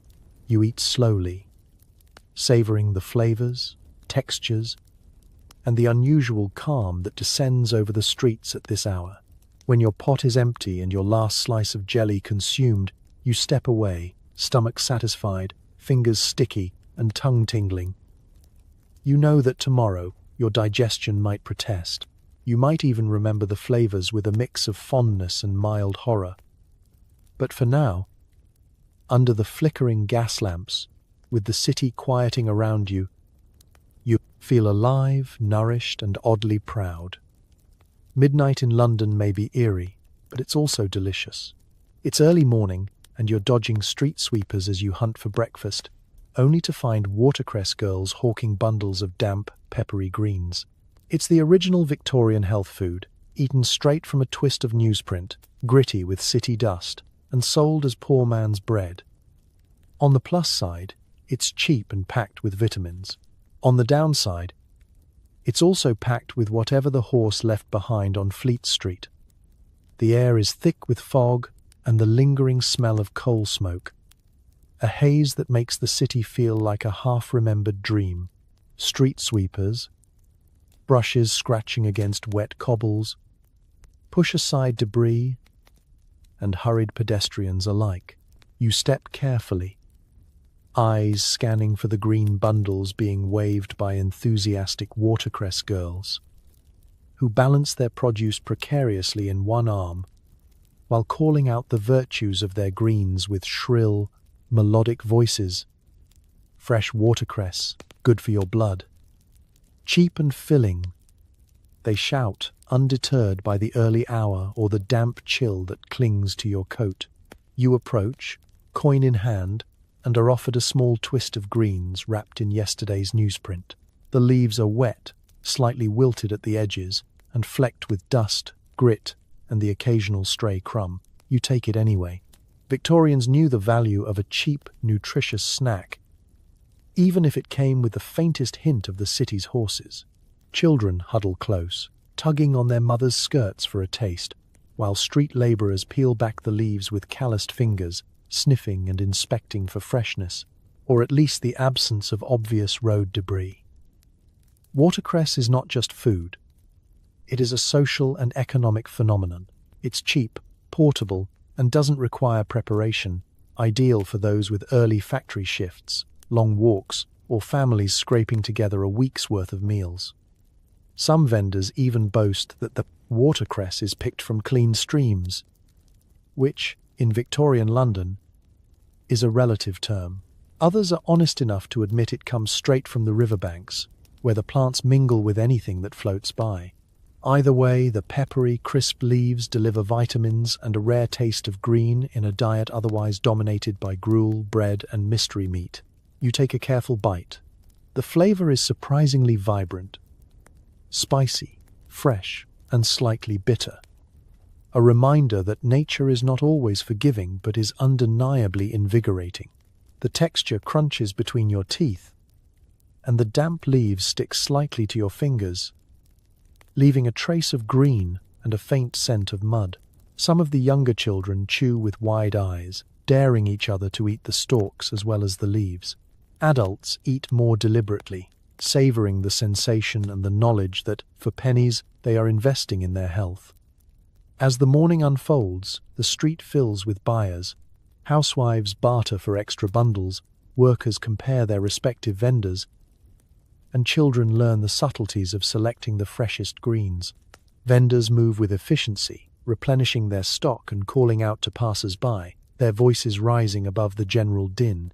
The bundles are often large enough to be shared, wrapped tightly in newsprint, and ideal for addition to breakfast porridge, evening soup, or even eaten raw while commuting. There's a rhythm to it, the passing of coins, the snip of twine, the crunch of leaves chewed in hurried satisfaction. Watercress girls are local fixtures, their persistence and cheer unmatched by the noise of carts, horses, and the occasional street musician.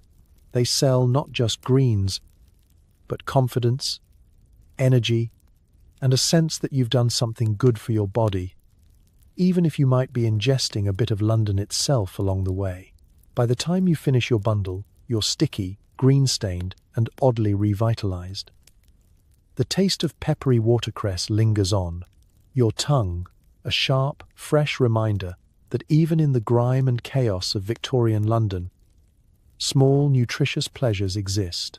You tuck the last leaves into your coat, step back into the fog, and continue your morning, fortified by greens, grit, and the peculiar pride of having eaten like a true Londoner. Hungry, broke, and nowhere near a respectable chop house, you join the queue at a ragged sandwich stand. Tonight's special?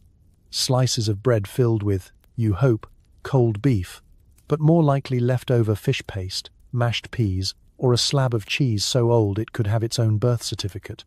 Some sandwiches are so sketchy, even Dickens wouldn't touch them. But at least they're portable, perfect for eating on the run from bill collectors. The stand is a simple affair, a wooden plank resting on barrels, with a small tin for coins and a larger, well-worn basket holding the sandwiches.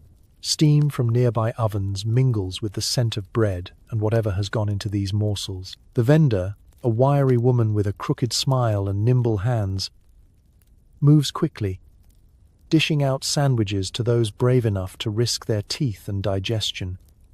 "Best sandwiches in London," she calls. And you're inclined to believe her, if only because hunger makes everything taste like hope. You step forward, clutching a few coins, and receive a parcel wrapped in a square of newspaper. The bread is stale but forgiving, the crust a little tough, the filling a mystery. You peer inside cautiously. Green paste. A pale slice of something vaguely meaty. Perhaps a remnant of the morning fish market. You take a bite. The textures clash immediately, the soft bread, the sticky filling, the occasional surprise crunch that could be vegetable, bone, or misadventure. It is, in a word, memorable. The crowd at the sandwich stand is a microcosm of the city. Children with wide eyes and eager mouths. Apprentices from nearby shops. Street urchins dodging guards. And a few exhausted adults seeking a quick, cheap meal before heading home. Everyone eats standing up, hunched over, balancing coins in one hand and sandwich in the other. There's no pretense, no etiquette, and no chance to savor politely. Each bite is a negotiation with flavor and texture, and perhaps a mild gamble with your stomach. Street sandwiches are an art form in their own right. Vendors must improvise with leftovers, whatever the baker, butcher, or fishmonger has discarded or sold cheaply. Mashed peas, scraps of meat, and questionable cheese are transformed into a handheld meal. Sometimes the filling surprises. A delicious concoction of flavor and sustenance. Other times, the contents are more of a dare, sticky, pungent, and leaving you questioning all of your life choices. The beauty is that it's portable. You can eat while running errands, ducking from a pursuer, or navigating crowded alleyways. Children and apprentices treat the sandwiches like treasures, nibbling cautiously at the corners, comparing fillings, and daring each other to finish. Parents watch with faint amusement, occasionally intervening to ensure no one consumes anything too adventurous. The vendor watches all this with practiced patience, occasionally offering a tip or a slice of bread to mop up the mess. Her smile never faltering. There's a rhythm to this midnight or evening meal. Bite, chew, swallow, dodge a passing cart, sip water, repeat. It's communal in its own chaotic way. The smell of bread and fillings mingles with the city air, the clatter of feet and carts, and the occasional bark of a dog hoping for a dropped scrap. Every purchase feels like participation in a tiny city ritual. Everyone survives together, sharing cheap food, cheap laughs, and cheap thrills. By the time you finish your sandwich, fingers sticky and coat speckled with crumbs, you feel oddly accomplished. You've eaten, survived, and maybe even enjoyed a little. Street sandwiches are a lesson in resourcefulness, endurance, and courage, a small, portable slice of Victorian London life. You tuck the last bit of paper into your pocket, step back into the foggy street, and continue your evening fortified, if slightly wary of tomorrow's digestion. At the lower end of the market, you'll spot a pie seller dishing out massive slabs of potato pie. Flaky pastry filled with layers of mashed potatoes, questionable onions, and the faintest suggestion of actual meat. It's cheap, filling, and tastes like all your starch-based hopes and dreams. Right up until you realize potatoes are sometimes bulked out with chalk, sawdust, or anything else the Victorians thought you wouldn't notice under a layer of gravy. The market is alive with the early morning rush, vendors shouting above the clamour of clattering cartwheels, hooves, and the occasional street musician's violin. You weave through the crowd, drawn by the smell of golden pastry, hot potatoes, and something unmistakably savoury. At a corner stall, the potato pies are stacked high, steaming from their time in the oven, their crusts golden and slightly cracked from hours of handling and eager buyers. You join the queue, clutching a coin and hoping for something edible. The vendor, a stout woman with sleeves rolled up and an apron dusted in flour, slices a thick wedge and places it on a piece of newsprint.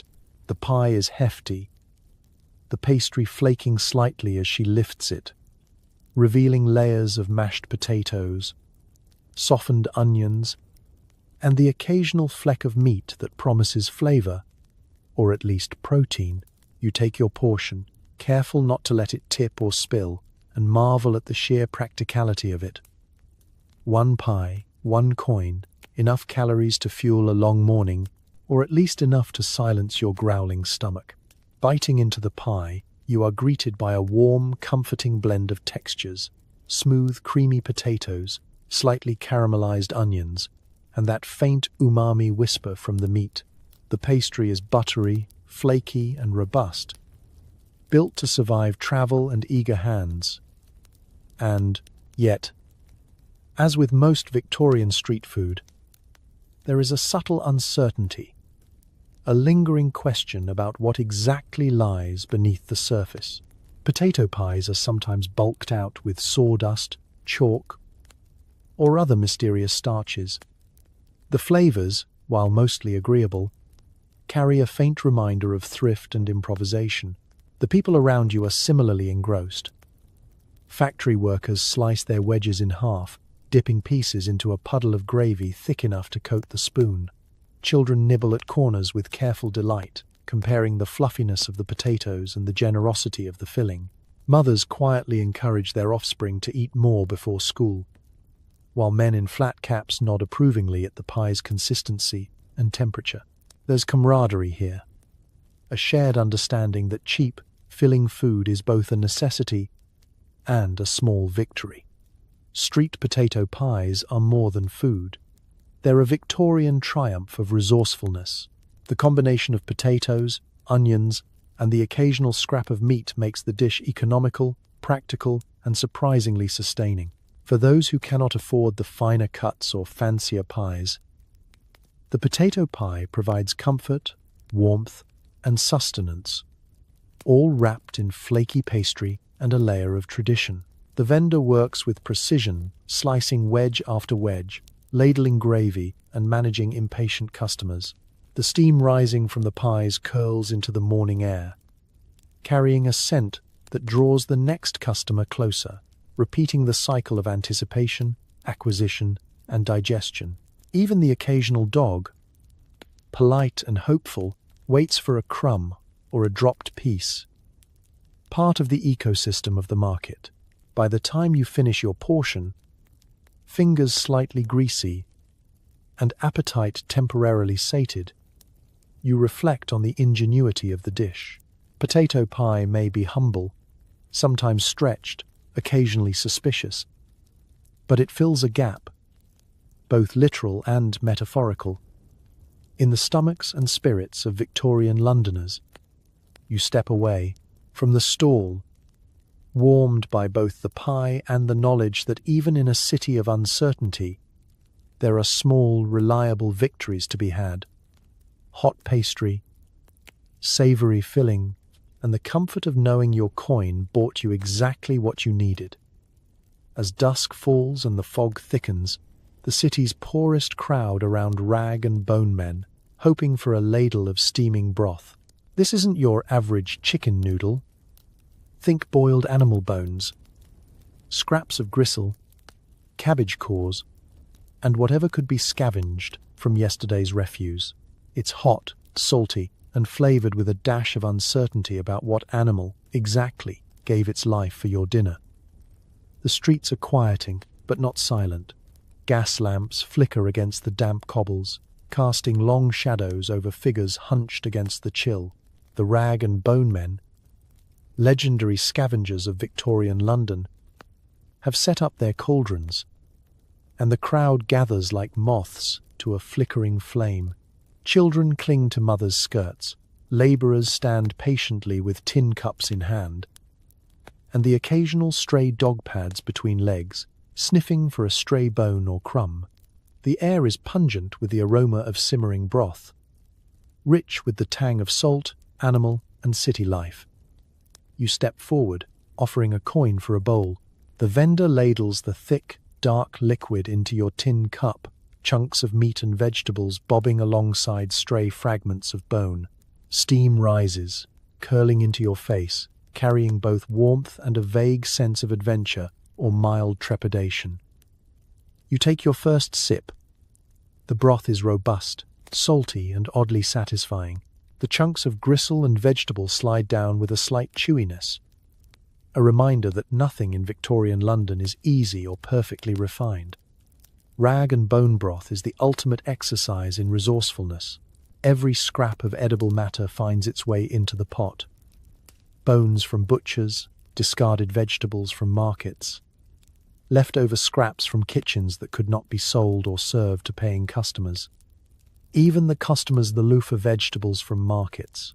City's refuse, carefully scavenged, washed, and boiled, contributes flavour, making the broth a testament to human ingenuity and resilience. It's a dish that sustains not only the body but the spirit, feeding the city's poorest with whatever the world has abandoned. The crowd is quiet but alert, aware that every ladleful counts. You watch an old man sip slowly, tipping his cup slightly, letting the broth trickle over his tongue, savouring both warmth and sustenance. Nearby, a young girl dips stale bread into the bowl, catching a chunk of meat and grinning as she pops it into her mouth. Conversations are hushed, murmured assessments of flavour and portion size exchanged in low tones. Some claim to recognise the bones, a rib here, a knuckle there, but most simply trust in the broth's ability to fortify their bellies for the long night ahead. The ritual is both practical and social. Each ladleful is a small ceremony. Hands are warmed by the tin. The aroma fortifies the senses, and a sense of camaraderie spreads through the crowd. Strangers share the space, quietly respecting each other's right to sustenance, and everyone understands the unspoken truth. Tonight, the broth is all that matters. You sip again, feeling the heat seep into your chest, pushing back the chill of dusk. Each bite, each swallow, is a small triumph. The flavors are earthy, salty, slightly mysterious, and utterly nourishing. You chew slowly, savoring the chunks of meat and vegetable, wondering briefly about the provenance of each morsel but quickly setting such concerns aside. Hunger has its own logic. By the time your cup is empty, your hands are warm, your stomach full, and your spirit oddly uplifted. You step back into the fog, leaving the cauldron and the rag and bone man behind. The city is dark and damp, but for now, the world feels a little safer, a little brighter. Rag and bone broth is more than a meal. It is survival, ingenuity, and warmth in a cup, served to those brave enough to accept both nourishment and mystery in equal measure. Looking for a hearty meal that won't break the bank? You find yourself at a stall selling faggots, a blend of pork offal, breadcrumbs, and herbs, shaped into balls and stewed until suspiciously soft, served with mushy peas and a flood of brown gravy. It's comfort food for anyone willing to overlook the fact that it's mostly everything the butcher couldn't sell on its own. At least you'll go to bed full, if not entirely reassured. The street is quieting as evening falls, fog curling along the cobbles in gentle grey waves. You navigate past the vendors still calling out for last-minute customers. A butcher hawking yesterday's scraps, a baker offering stale rolls, and, of course, the stalwart faggot stall, steam rising from its pot in a tantalizing swirl. The aroma is rich and earthy, a blend of meat, fat, and herbs, thick enough to make your stomach ache with anticipation. You step forward, coin in hand, and the vendor greets you with a knowing smile. "One for the road, sir?" she asks, scooping a trio of wobbling meatballs into a tin plate and ladling a generous helping of mushy peas alongside. The first bite is an experience. The faggot itself is soft, tender, and just chewy enough to remind you that it's offal, yes, but thoughtfully seasoned, spiced, and somehow comforting. The breadcrumbs bind the flavors together. The herbs add a faint whisper of freshness, and the slow simmering has infused the meatballs with a warm, savory richness. The peas are mushy, green, and more flavorful than you expect. swimming in a river of thick brown gravy that coats each bite in sticky, reassuring indulgence. You take a deep breath, realizing that yes, this will fill your stomach completely. Faggots are the triumph of thrift and ingenuity. Every component is designed to stretch the value of the animal as far as it can go. Hearts, kidneys, liver, trimmed fat, everything finds its way into the mix, shaped carefully into spheres, and simmered to a soft, yielding texture. It's a dish made by necessity, perfected by experience, and embraced by those who understand that comfort sometimes comes in slightly unusual forms. The flavor is complex, rich, and hearty, the very embodiment of working-class resilience on a plate. Around you, the crowd is a mix of regulars and curious newcomers. Children nibble cautiously at smaller meatballs, learning early that food in London often requires bravery. Factory workers wolf down plate after plate, savoring both calories and warmth, while mothers divide portions among their families, careful to provide sustenance without waste. Conversation hums in the background, punctuated by slurps of peas and murmurs of approval for those bold enough to tackle the richest sections. The vendor moves efficiently, ladling gravy, adjusting portions, and swapping jokes with a mix of affection and mild exasperation. The steam from the pot curls in playful spirals, coating fingers and faces with warmth. Every ladleful is an adventure. The exact mix of organs, the tenderness of the meat, and the consistency of the peas can vary from day to day, creating both a culinary gamble and a comforting routine. Regulars know which batches are best. Newcomers learn quickly that vigilance and appetite are equally important. By the time your plate is empty, your stomach is full, fingers sticky with gravy, and teeth faintly coated with remnants of herbs and breadcrumbs. You step back, letting the crowd ebb around you, feeling the warmth of the meal spreading through your chest, and a subtle pride in surviving another Victorian culinary adventure.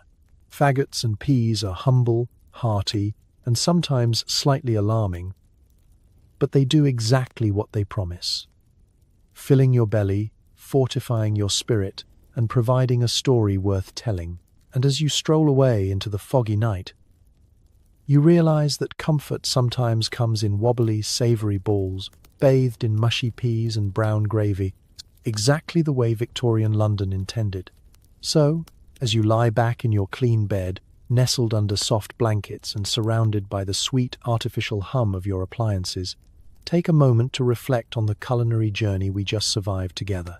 Tonight, you walked the misty streets of Victorian London, dodging suspicious sandwiches, befriending eels, and learning that sometimes breakfast means a bowl of pickled whelks and a prayer. You've endured imaginary mouthfuls of tripe, chewed your way through cow heel, and stared down the business end of a sheep's trotter. You braved jellied eels, boiled bones, and the sort of pies that would give your digestive tract something to gossip about for weeks. You learned that mystery meat wasn't just a joke, it was a way of life. That fresh milk might come with a little more protein than advertised, and that sometimes the best you could do was wash it all down with a cup of hot brown something. But above all, you witnessed the humour and stubborn hope that kept Londoners going, even when the only thing on the menu was whatever washed up in the Thames. Because no matter how bizarre or questionable the food, people kept showing up for another day, another meal, and another round of, let's see if this is edible. That's a kind of resilience worth honouring. So tonight, as you tuck yourself in, maybe whisper a thank you to those unsung heroes, fishmongers, pie sellers, and watercress girls, who proved that humans can survive almost anything as long as there's a bit of gravy, a dash of humour, and someone willing to try the first bite. History might be disgusting, baffling, and downright terrifying. But it's also proof that people are resourceful, stubbornly optimistic, and sometimes, let's be honest, completely ridiculous. Sleep well, knowing that you'll wake up to hot water, reliable groceries, and food that only rarely fights back. May your dreams be eel-free, your milk unadulterated, and your midnight snacks mercifully modern. Good night, and thanks for letting history keep you company. For 40 years, Frank Glazer lived a life that would kill most men in days. He crossed freezing rivers alone, out-tracked native hunters, shot wolves for the government but respected them more than most humans, and called a dirt-floored cabin home for 13 brutal winters. He walked the line between hunter and naturalist, killer and caretaker, myth and man. Here's what life was really like for Alaska's most fearless mountain man you've never heard of. Before we start, if these stories help you sleep, hit subscribe so you don't miss any. Comment where you're at and the time too. Kind of fun seeing all the different places. Someone from Iceland commented once and I had to Google what time zone that even is. Okay, tonight we're heading to Alaska in 1915, but before we go anywhere, get cozy. Like, actually cozy. Pillows good? Blanket situation handled? Perfect. Trust me on this one. You wake up to pitch darkness, the kind of darkness that swallows everything. Your breath clouds in front of your face, visible even in the dim light. It's so cold your nose hairs have frozen, not like the gentle chill that has you reaching for an extra blanket. We're talking about the kind of cold that kills. This is Alaska, 1915, and right now you're Frank Glazer. 26 years old, single, done with normal life. A few hours ago, you walked out of Washington State with 2 duffels, a .306 Winchester rifle, binoculars, and what the locals might call a hunger for chaos. You've just stepped off the SS Mariposa onto Alaskan soil, and what greets you isn't a welcome committee. It's 25 feet of snow in Thompson Pass. You'll never make it, someone tells you. 3 men died trying to reach Fairbanks last month. You just adjust your pack straps and keep walking. See, the thing about Frank Glazer that made him different, he wasn't running to something. He wasn't chasing gold or glory like everyone else flooding into Alaska back then. He was just done. Done with whatever passed for civilization back in Washington. Done with people, probably. I came to Alaska looking for game, he'd say years later. What I found was something wilder. What he found was a 371-mile death march to Fairbanks.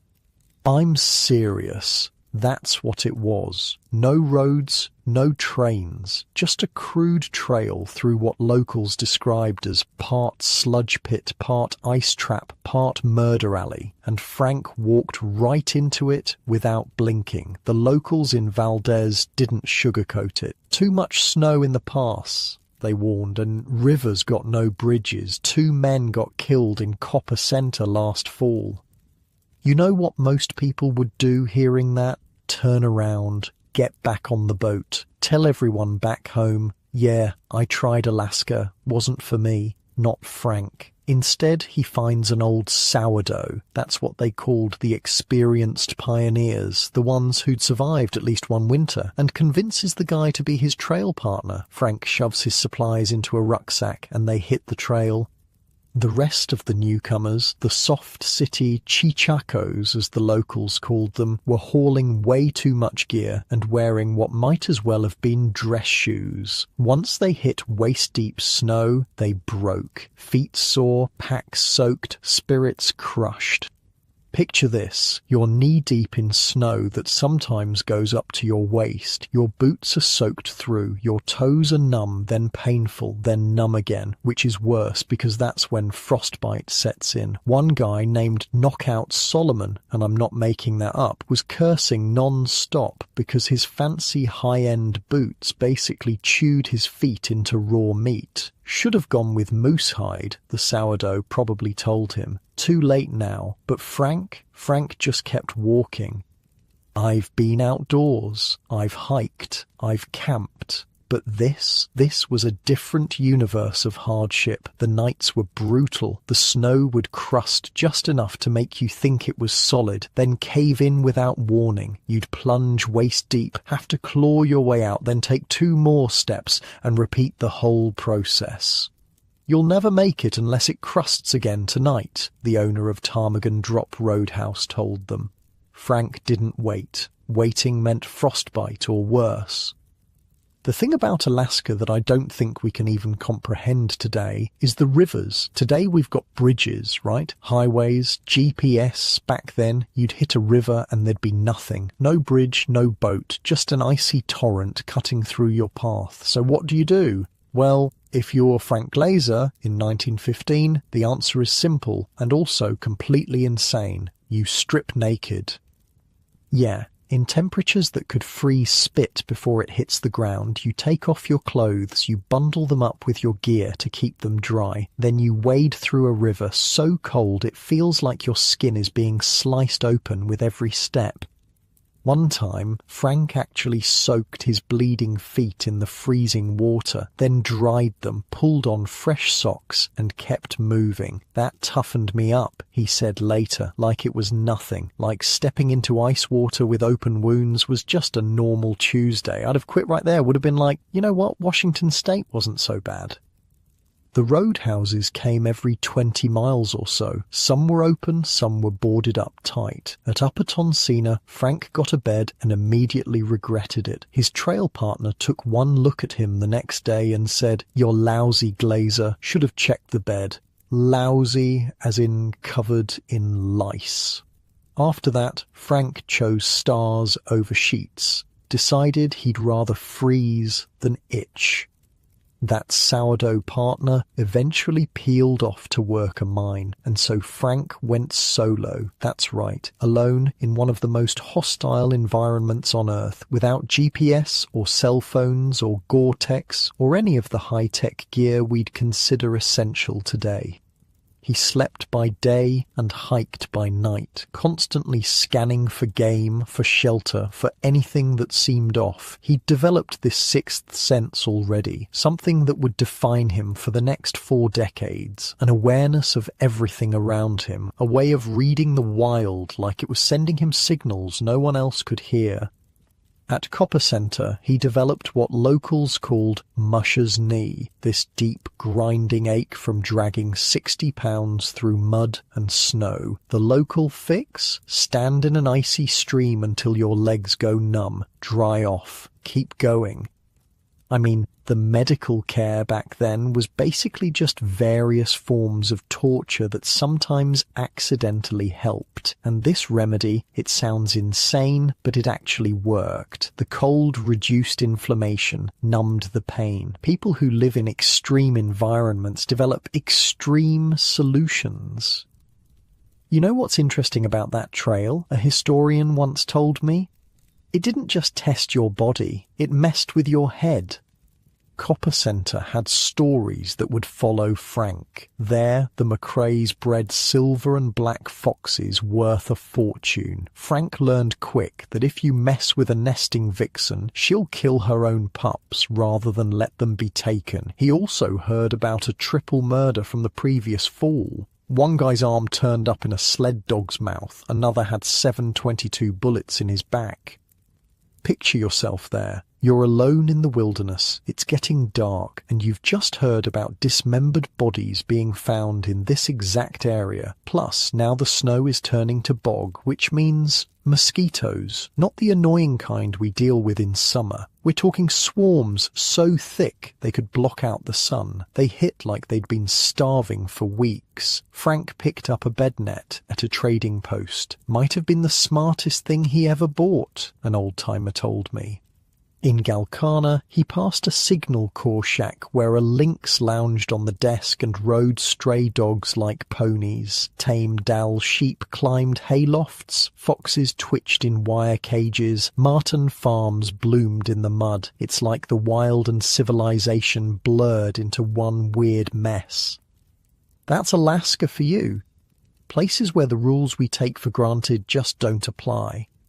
Then came sourdough. Not a person, A roadhouse, and not just any roadhouse. This one was run by swearing Molly. 6'2", sharp-tongued, didn't take crap from anyone. She cursed like a dock worker and cooked like a chef. When Frank showed up, she was mid-rant, chasing some poor guy out with a storm of insults. Then she looked at Frank like nothing had happened and said, "You hungry? Come in, have some coffee." Her place was spotless. Carpeted floors, curtained windows, warm fire. It was a magnet for traders, trappers, drifters, anyone with a story or scars. Molly ran the joint like a queen. Once she got sweet on a driver named Jack Bishop. He mailed her a fake gold nugget made of salt. She showed it off all summer, thought she'd struck it rich. When the truth came out, she vowed revenge, then forgave him by spring. That was Molly, fire and grace wrapped up in boots. When Frank left, the ground got worse. Spruce log roads turned to deep, sucking mud. The trail climbed again past Paxton Lake, past Summit Lake, both frozen solid in May. Somewhere along the ice, Frank met Bobby Sheldon, the first guy to drive from Fairbanks to Valdez. He was hacking at ice, trying to drag a busted Model T across it. Frank jumped in, swinging tools for hours. Bobby was a real pioneer, Frank would say later, almost with admiration, which wasn't something he gave out easily. A miner named Matt McGovern, 52, joined Frank for a stretch. Decent guy until he almost shot Frank while fiddling with a pistol. Then McGovern remembered he'd left $400 in a vest back at Paxton's, about $11,000 in today's money. The guy turned around, ran all the way back and came grinning with the cash like it was no big deal. These people weren't normal, none of them, including Frank. They timed river crossings for noon before meltwater swelled from the day's sun. Midnight hits and those rivers will kill you, Frank said. One wrong step and you're gone. He saw it happen later. Sheldon lost a whole Model T to a river and spent weeks pretending to pan gold out of the wreck. I guess when you lose everything, you either break down or make jokes. At Yost's Roadhouse, things turned gloomy. 12 people had frozen to death there one winter. Blizzards blinded travelers just yards from the door. The army had put up a fence and a bell that clanged in the wind, hoping it might save the next poor soul who got caught out there. Frank also heard about stagecoach passengers dumped in a whiteout, crawling blind in the snow while a signal corps sergeant dragged them in one at a time. And past Yost's, the wild bit back. Grizzly tracks the size of snowshoes crossed the trail. Frank always kept his rifle loaded and close. Snowshoe hares bolted like sparks, tearing bark off willows like locusts. The rhythm out there was simple. Eat, freeze, survive, repeat. By the time Frank limped into Fairbanks, he was wrecked, scarred from lice, feet shredded, eyes hollow. He'd walked nearly 400 miles through some of the nastiest terrain on the continent. Broke, beat up, tough as rawhide, but he'd made it. He was home, nobody there to greet him, no parade, no handshake, no welcome to Fairbanks banner, just a raw frontier town full of people either chasing fortune or running from something. Frank wasn't doing either. He was just looking for a place where he could be alone with the wild, a place that would test him every day, a place where survival wasn't taken for granted. He found it, and in doing so, he found himself. You lie in your bed, unlike Frank, who slept on frozen ground or in lousy roadhouses. You pull your blanket tighter, grateful for walls that keep out the wind, for running water that isn't a freezing river you have to cross naked, for the simple luxury of being warm, of being safe. And as you drift, you wonder, what would make a man choose that life? What was Frank Glazer running from? Or maybe, what was he running toward? This was just the beginning. Frank Glazer's Alaskan adventure had only just begun, and the wild was waiting to test him in ways he couldn't imagine. The wolves hadn't even entered his story yet, but they would, soon enough. Frank Glazer didn't hunt for sport. He hunted to eat, to survive, to make a dollar. In Alaska, meat was currency, and currency meant staying alive. Frank limped into Fairbanks with feet torn to shreds, his body battered from the journey, but his eyes, they were scanning the horizon already. He saw nothing but wild country stretched in every direction and went straight to work. From 1915 to 1924, Frank was what they called a market hunter. In those days, before supermarkets and refrigerated trucks, the people in frontier towns like Fairbanks needed meat. Miners, traders, roadhouse operators, they all had money, but they didn't have the time or skills to hunt. That's where men like Frank came in. He scouted the Alaska range, picked his grounds, and got busy. The rhythm was simple: shoot, butcher, haul, sell, repeat. You're probably thinking, wait, he just walked 371 miles through hell and now he's going hunting? Yeah, that's exactly what he did. No rest, no recovery time. The wilderness doesn't give you a break just because you're tired. Frank moved through the slopes near the Valdez Trail like a shadow. Caribou, Dall sheep, moose. He tracked them through silence, through storms, knew their patterns like a map burned into his head. He carried that .306 Winchester like it was part of his arm. When Frank raised that rifle, one guy said years later, something dropped every time. He packed light when he hunted. Just the rifle, some ammunition, basic supplies. He'd disappear into the backcountry for days at a time. No radio, no backup, just Frank and whatever animal he was tracking. When he returned to civilization, he hauled hundreds of pounds of meat, sometimes dragging it through snow on a makeshift sled, sometimes packing it over ridgeline trails on his back. He sold it for 25 cents a pound. That's about $7 in today's money. There was no show to it, no ego, just blood, cold, and the math of survival. "How do you know where to find that moose?" someone once asked him. Frank just shrugged. "You listen to what the land's telling you."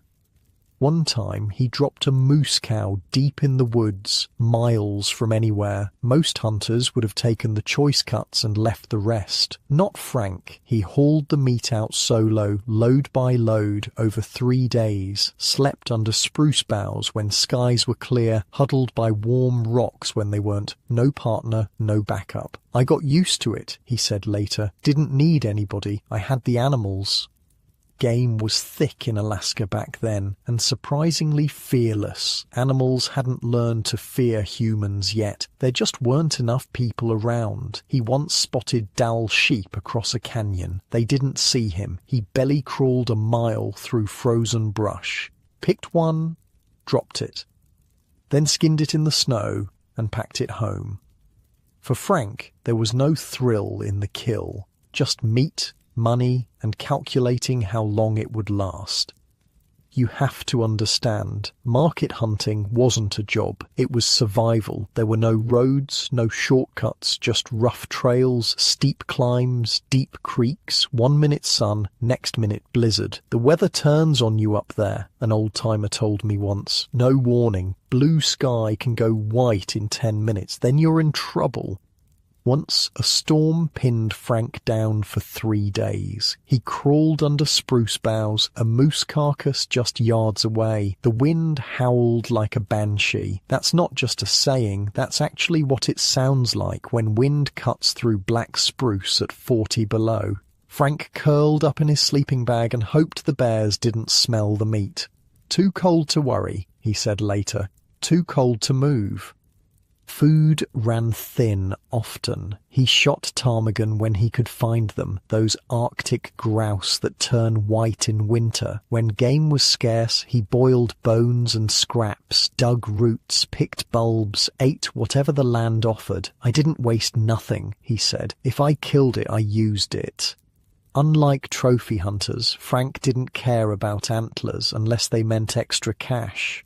I never shot cows if I could help it, he said. Same with ewes. Took bulls, took rams, left the breeders. He didn't do this out of some ethical stance or conservation mindset. It was pure logic. If you kill the breeding females, there won't be any game next year. And if there's no game, you starve. Frank hunted where the ground tried to kill you. Loose rock, ice-covered logs, steep slopes, places where a twisted ankle meant death. Rivers like the Delta and Little Tock weren't just cold, they were deadly. In spring they rose fast, fed by snowmelt. One crossing he lost half a moose when his pack slipped. Meat gone. Damn shame, he said. That was good meat.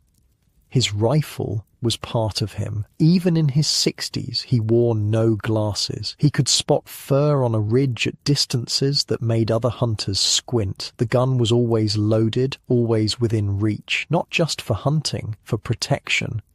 If you've never been in bear country, you can't understand what it means to be prey. In most of our modern lives, we're at the top of the food chain. We don't think about being eaten, but in Alaska, especially back then, you were just another animal. And often you weren't the biggest or the strongest. The winters were dead quiet. Snow muffled every sound. Wind whispered through trees. Frank went weeks without hearing a human voice. I never got lonesome, he told a writer named Jim Reardon years later. I had my rifle, I had work to do. He packed meat to roadhouses and camps, anywhere that paid. $0.25 a pound mattered when you had nothing. I could pack 100 pounds easy, Frank said. Did it all the time. His journal entries from those years don't ramble, just facts, clipped and direct. Shot 2 moose, packed 1 down, too much snow for dogs, slept rough, snowed all night. Another entry, wind bad, nearly lost sled, killed 1 caribou, feet froze. There was no room for mistakes. Twist a knee, you're stuck. No food, you starve. Break an ankle, you die. But Frank didn't slow down. He kept moving, tracking, hauling, hustling meat through deep snow and dead silence just to earn a buck. No rangers, no safety net, just you, your rifle, and whatever you could carry out. You're lying in your warm bed right now, maybe sipping something hot, comfortable, safe. Frank went years without any of that. Years where each day was a fight to survive, where comfort was a luxury he couldn't afford. You know what really stands out about Frank during these years? He was alone, completely alone, but he wasn't running from people. He wasn't some misanthrope who hated humanity. He just preferred the quiet, the simplicity of survival, the honest transaction between him and the wild. People complicate things, he said once. Animals are straight with you. They're trying to live. Same as you. No lies, no games. The hunting was hard physical labour, but it suited him. Up before dawn most days, moving through forest and tundra in silence, reading tracks, watching wind direction, checking snow conditions. Frank spoke the wild's language, moved through it like he belonged. "Game's smarter than you think," he said once. You got to outthink it, outwalk it, outfreeze it if that's what it takes. The Alaska Range, where Frank did most of his hunting, is brutal country. Peaks jutting up to 13,000 feet, valleys so deep they don't see sun for months in winter, glaciers that can swallow you whole if you step wrong. Frank knew every ridge, every pass. He learned the terrain inch by inch, paid for that knowledge with frozen fingers and hungry nights. He had a map in his head, said Oscar Vogel, who knew him later, more detailed than anything on paper. Most market hunters worked in pairs at least, sharing the load, watching each other's backs. Frank preferred going solo, less talk, more focus. No one to slow him down or second-guess his decisions, and his decisions were absolute. If he decided to cross a pass in a storm, that's what he did. If he chose to track a bull moose for 3 days, he stayed with it until the job was done.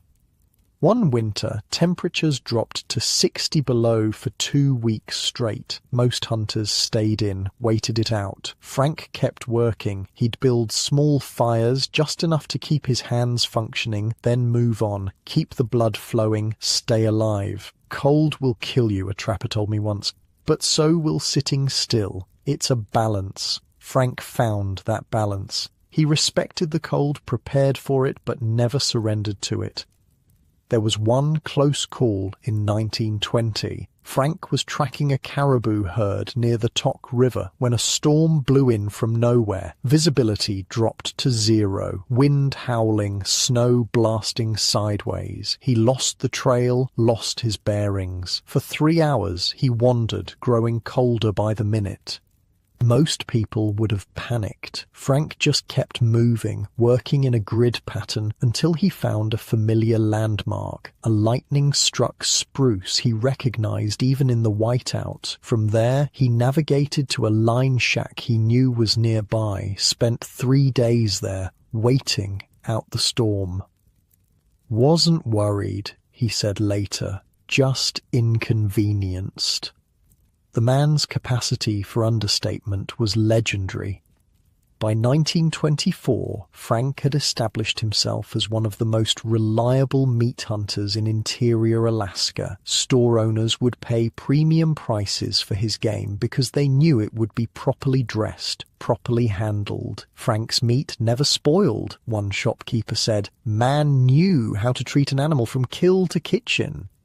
But something was changing in Frank. Years alone in the wild, watching animals, tracking them, killing them, it changes a person. You start to see patterns, start to understand the balance of things. Frank was noticing wolves more and more, seeing how they hunted, how they moved, how they lived. They fascinated him, not as targets, as teachers. The wolves of Alaska were different from those in the lower 48. Bigger, for one thing. 130 pounds wasn't uncommon. Smart, too. They hunted in coordinated packs, taking down moose 10 times their size. Frank watched them whenever he could, made notes, observed their habits. He wasn't studying them scientifically. He was learning from them, the way they chose their prey, the way they moved through snow, the way they conserved energy. Wolves don't waste effort, he told a biologist years later. They don't show off. They do what needs doing, then rest. People could learn from that. Most hunters hated wolves, saw them as competition, as vermin to be eliminated. Frank saw them differently, with respect, maybe even admiration. Don't get me wrong, he wasn't sentimental about them. He still hunted, still killed for meat and money, but he recognized something in those wolves. A kindred spirit, maybe. Another survivor in a land that killed the careless. Winter in Alaska isn't just cold, it's dark. Near the Arctic Circle, the sun barely rises in December and January. Just a few hours of twilight, then darkness again. It messes with your head all that night.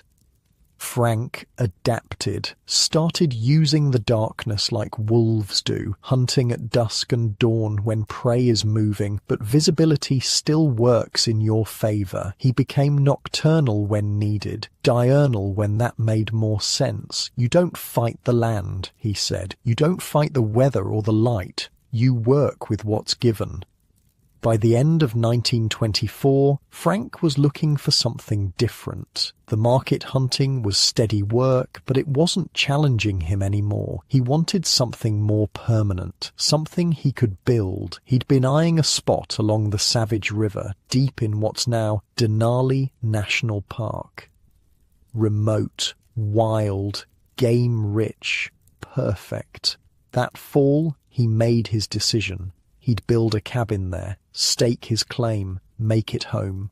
"I wanted a place," he said simply, "just a place that was mine." For nearly a decade, Frank had lived like a ghost, passing through the Alaska wilderness, leaving almost no trace. Now he was ready to put down roots, just not anywhere near other people. The Savage River would be his home for the next 13 years, and there in that isolated valley the legend of the Wolfman would truly begin. That's where we'll pick up next. Frank building his cabin on the Savage River, a home so remote that months would pass without him seeing another human face, a place where wolves would become his closest neighbors, his subjects of study, and eventually his prey. But that night, as he prepared for this new chapter, Frank Glazer slept under stars so bright and cold they seemed to burn. The northern lights danced green and purple across the black sky. The temperature dropped to 30 below. And Frank, wrapped in his sleeping bag beside a small fire, was exactly where he wanted to be. You pull your blanket a little tighter, thinking about that kind of cold, the kind that burns your lungs when you breathe, the kind that turns your breath to ice crystals that fall tinkling to the ground. You're warm, comfortable, safe. Frank Glazer chose to live without any of that comfort in exchange for something most of us will never understand. Absolute freedom, absolute solitude, absolute independence. Was it worth it? For Frank, there was never any question. The wild had claimed him. He belonged to Alaska now. Frank Glazer built his Savage River cabin in 10 days flat. No crew, no plans, no power tools, just an axe, muscle, and a brain made for solving problems in the middle of nowhere. Picture yourself in his boots for a second. It's 1924. There's no Home Depot, no YouTube tutorials, no one to call if things go wrong. Just you, standing in a clearing, surrounded by spruce trees and silence, thinking, all right, I need a place that will keep me alive through winter. And winter in Alaska isn't your average winter. It's not grab another sweater cold. It's your spit freezes before it hits the ground cold. It's make one mistake and they'll find your body in spring cold. The cabin Frank built wasn't pretty. Sod roof, dirt floor, logs sealed with mud, ugly as sin but warm, and it was his. Every inch of it came from his own hands. The location was deliberate, deep in the Alaska range. No roads, no people, just how he liked it. By 1924, Frank was done with towns, done with anything resembling civilization. Savage River gave him space, game, and peace. He stayed 13 years. Most people can't stay in one apartment for 13 months without getting restless. I needed a place where I could hear myself think, he told a visitor years later. Fairbanks was getting too crowded. Fairbanks at the time had maybe 2,000 people. The winters there could freeze your lungs when you breathed too deeply, but Frank didn't care. He thrived in conditions that would kill most people in hours. No neighbors, no noise, just wind and wolves. Those wolves, their howls echoed through the valleys at night. When most people heard that sound, they reached for a rifle. When Frank heard it, he listened, really listened, started to learn the different tones, the various messages. Wolves talk to each other, he said once. Not like people talk, better, no lies in it. The cabin became his headquarters. From there, he trapped, hunted, and sometimes hiked blind through blizzards. No compass, just instinct. I always knew where I was, he said years later. Could read the country like a book. His journal from those years was all business. Snowed all night. Cut firewood. Wolf tracks near trapline. But between those clipped lines, life was incredibly rough. When food ran low, he boiled spruce bark for tea. He skinned frozen kills by lantern light, his fingers blue with cold. He dried soaked boots by the stove, knowing that wet feet meant death when temperatures hit 50 below. He always kept his rifle loaded and within reach, not for wolves, but for grizzlies. Spring brought them in close, hungry after hibernation, ready to claim whatever food they could find. One journal entry read simply, "Had a hell of a time crossing river." That's all he wrote. But years later, he told the full story. Swept into an ice-choked current, rifle under one arm, pack-soaked, boots dragging like anchors. He clawed his way to shore, half-frozen but alive. In his journal. Just those 8 words. The man didn't waste breath, even on paper. Here's where Frank's story takes a turn that makes him different from other mountain men, other trappers. He didn't just live near wolves, he raised them. Each spring he'd find dens, snatch a few pups and bring them home. He raised them alongside his sled dogs. The result? A team of half-wild, all-muscle hybrids he called wolf dogs. They'd fight like devils, he said, but run like hell when you hooked them up.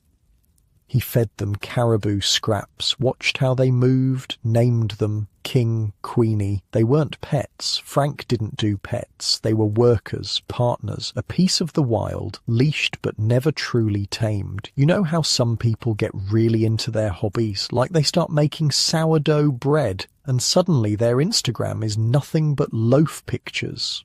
Frank got like that with wolves, but there was no Instagram.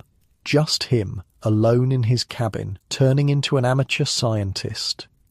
Inside the cabin, Frank became a field biologist without even realizing it. He tracked prints in the snow, studied scat, took detailed notes, sketched wolf movements in the margins of his journal. The walls of his cabin gradually filled with observations, notes on pack structure, hunting patterns, communication, not because anyone asked him to, not for money or fame, just because the wolves fascinated him.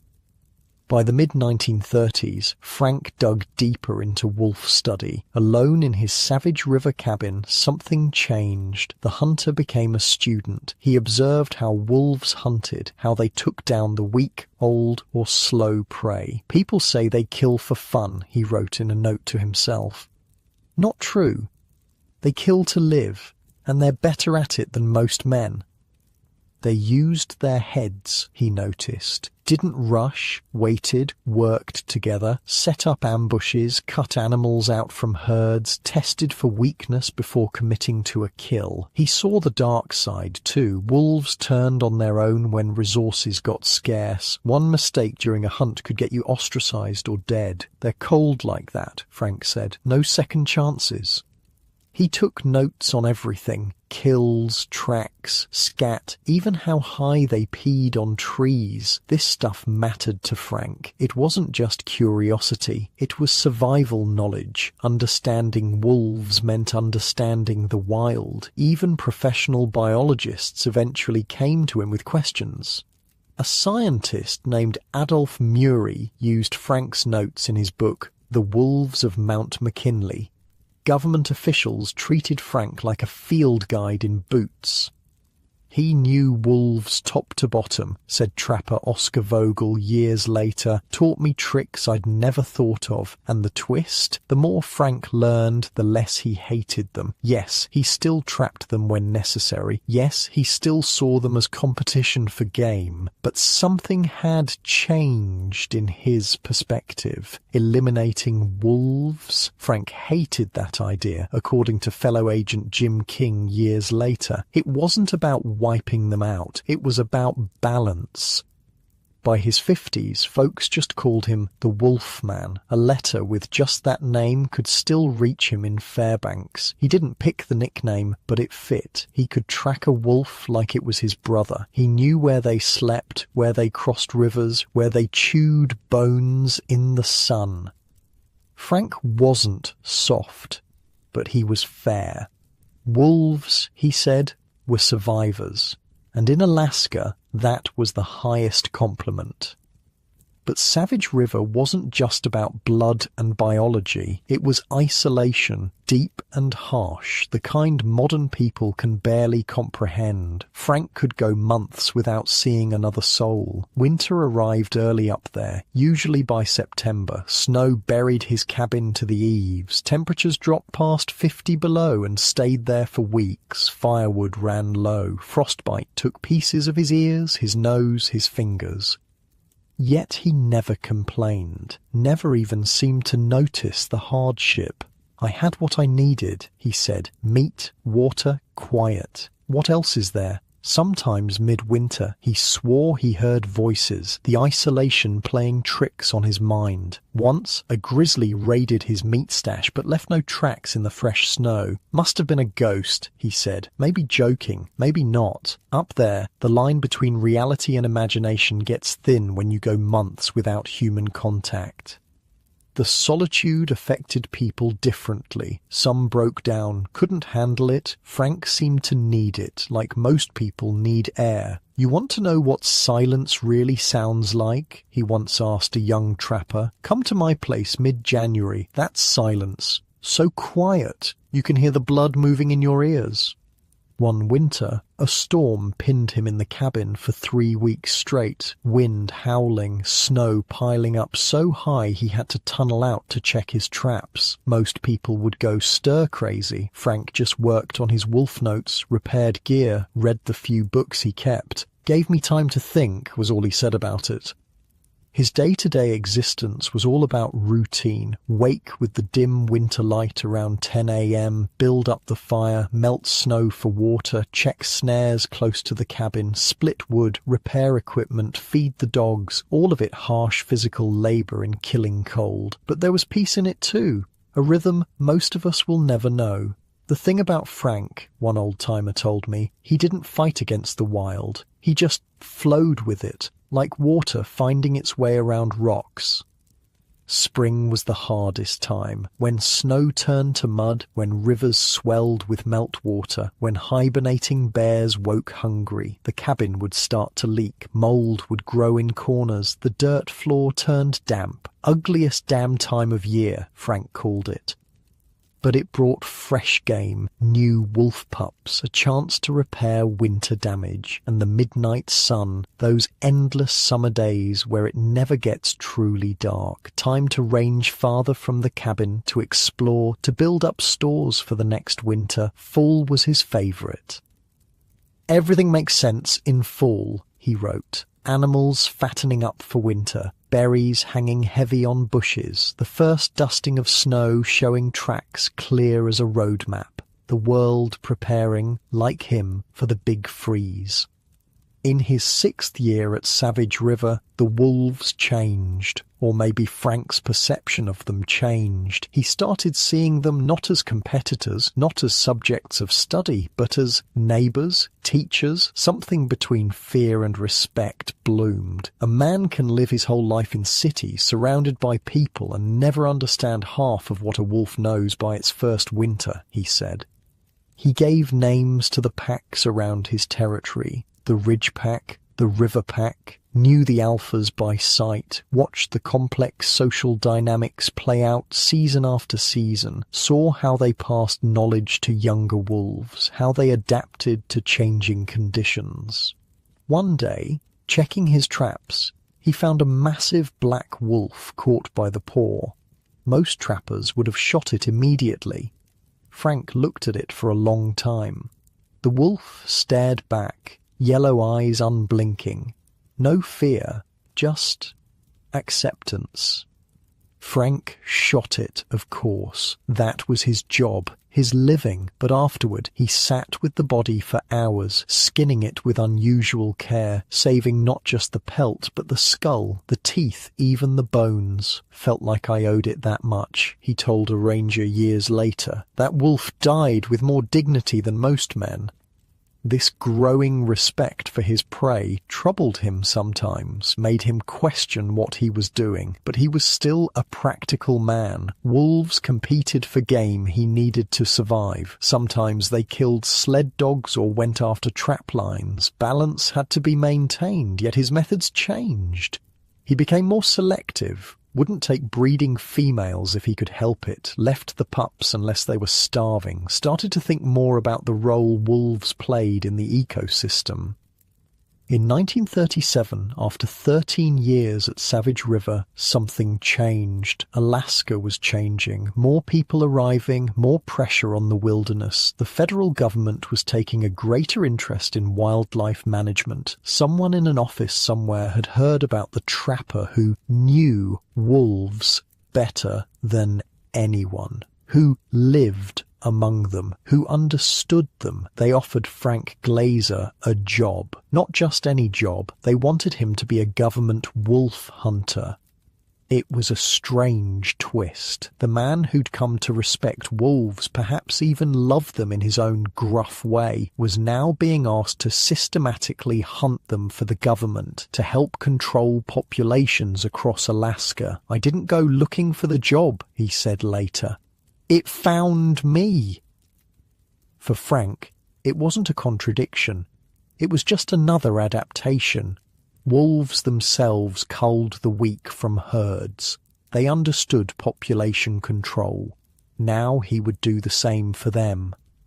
He accepted the position, packed up his few possessions, took a last look at the cabin that had been his home for 13 years. Wasn't sad to leave it, he told a reporter once. Cabin was just a tool, like an axe or a rifle, did what it was supposed to do. But before he left, he buried something behind the cabin. Years later, a park ranger found it while mapping old structures, a small wooden box containing a complete wolf skull, carefully cleaned and preserved. Next to it, a scrap of paper with a single sentence. "The gentleman of the woods." It was the only sentimental gesture Frank Glazer was ever known to make. As he hiked out of Savage River that spring day in 1937, wolves howled from the ridges above, maybe saying goodbye, maybe warning others of his departure. Frank Glazer had entered the next phase of his life, not just a hunter, not just a trapper, but a man with a mission to know wolves better than anyone else alive, even as he was paid to kill them. "It sounds like a contradiction," he admitted once. Maybe it was, but up here, life is full of contradictions. You kill to live, you love what you hunt. You're never more alive than when you're close to death. The cabin on Savage River still stands, or at least parts of it do. Park rangers have documented it. Historians have photographed it, a simple rectangle of rotting logs in a clearing, slowly returning to the earth.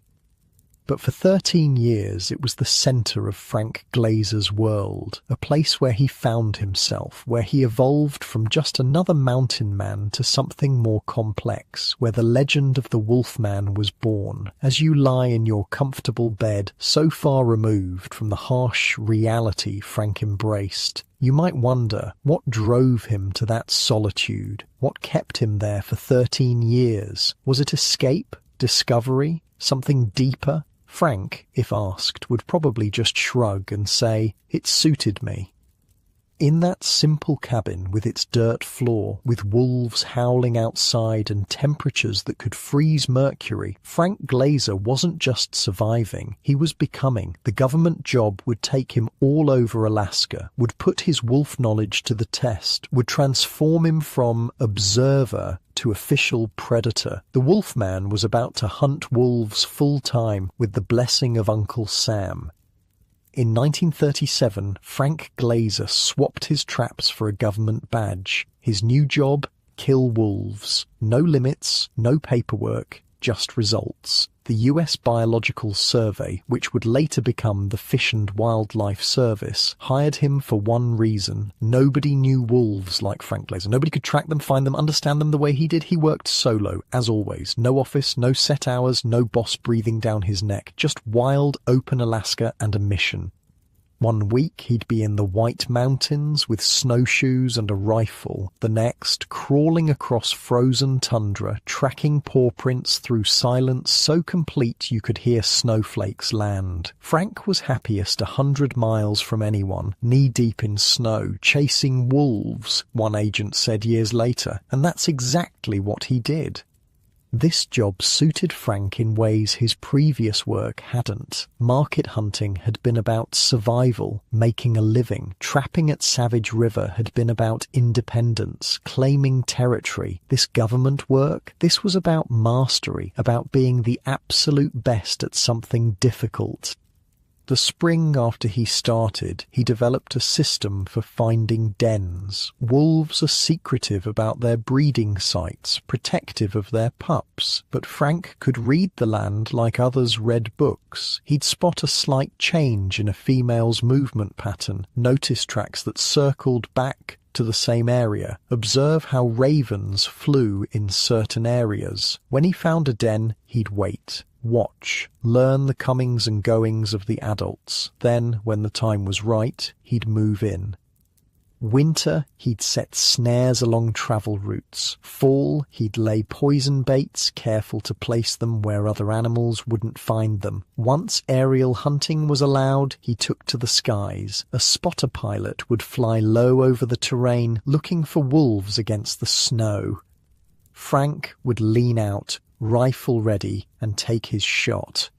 One shot, he said. Miss, they're gone. Hit, you've got meat.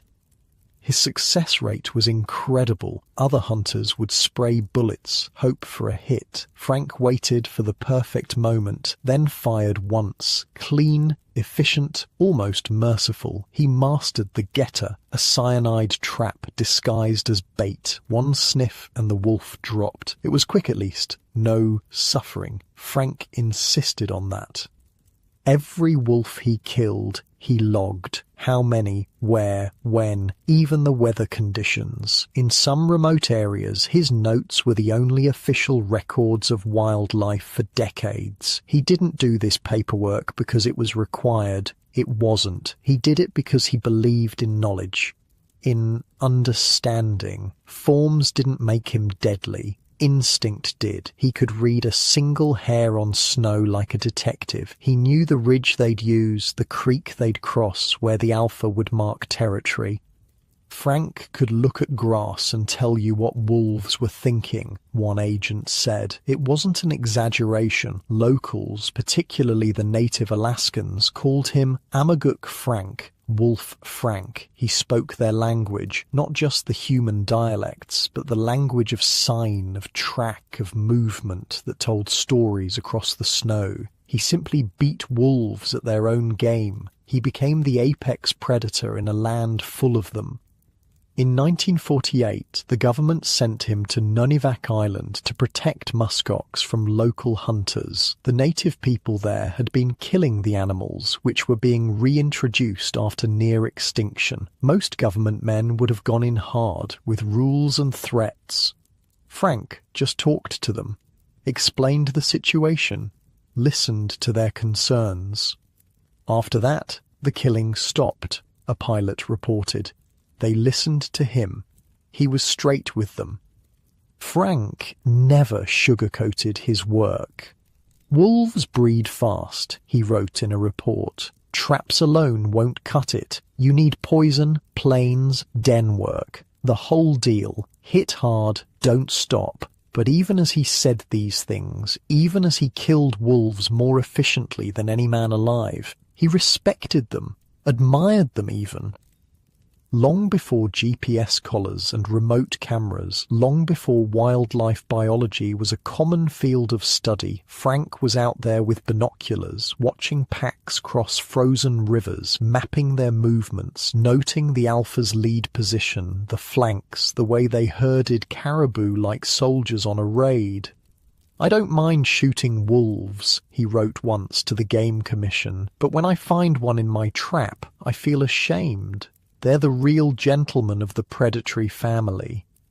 It's a strange contradiction to respect something so deeply while also hunting it. But for Frank, there was no contradiction. It was pure survival, pure ecology. Wolves themselves culled the weak from herds. They understood population control. Frank was just doing the same for them. He called himself a conservationist, yet joined predator control, raised wolf dogs, shot wild ones, loved their cunning, hated what they did to the herds.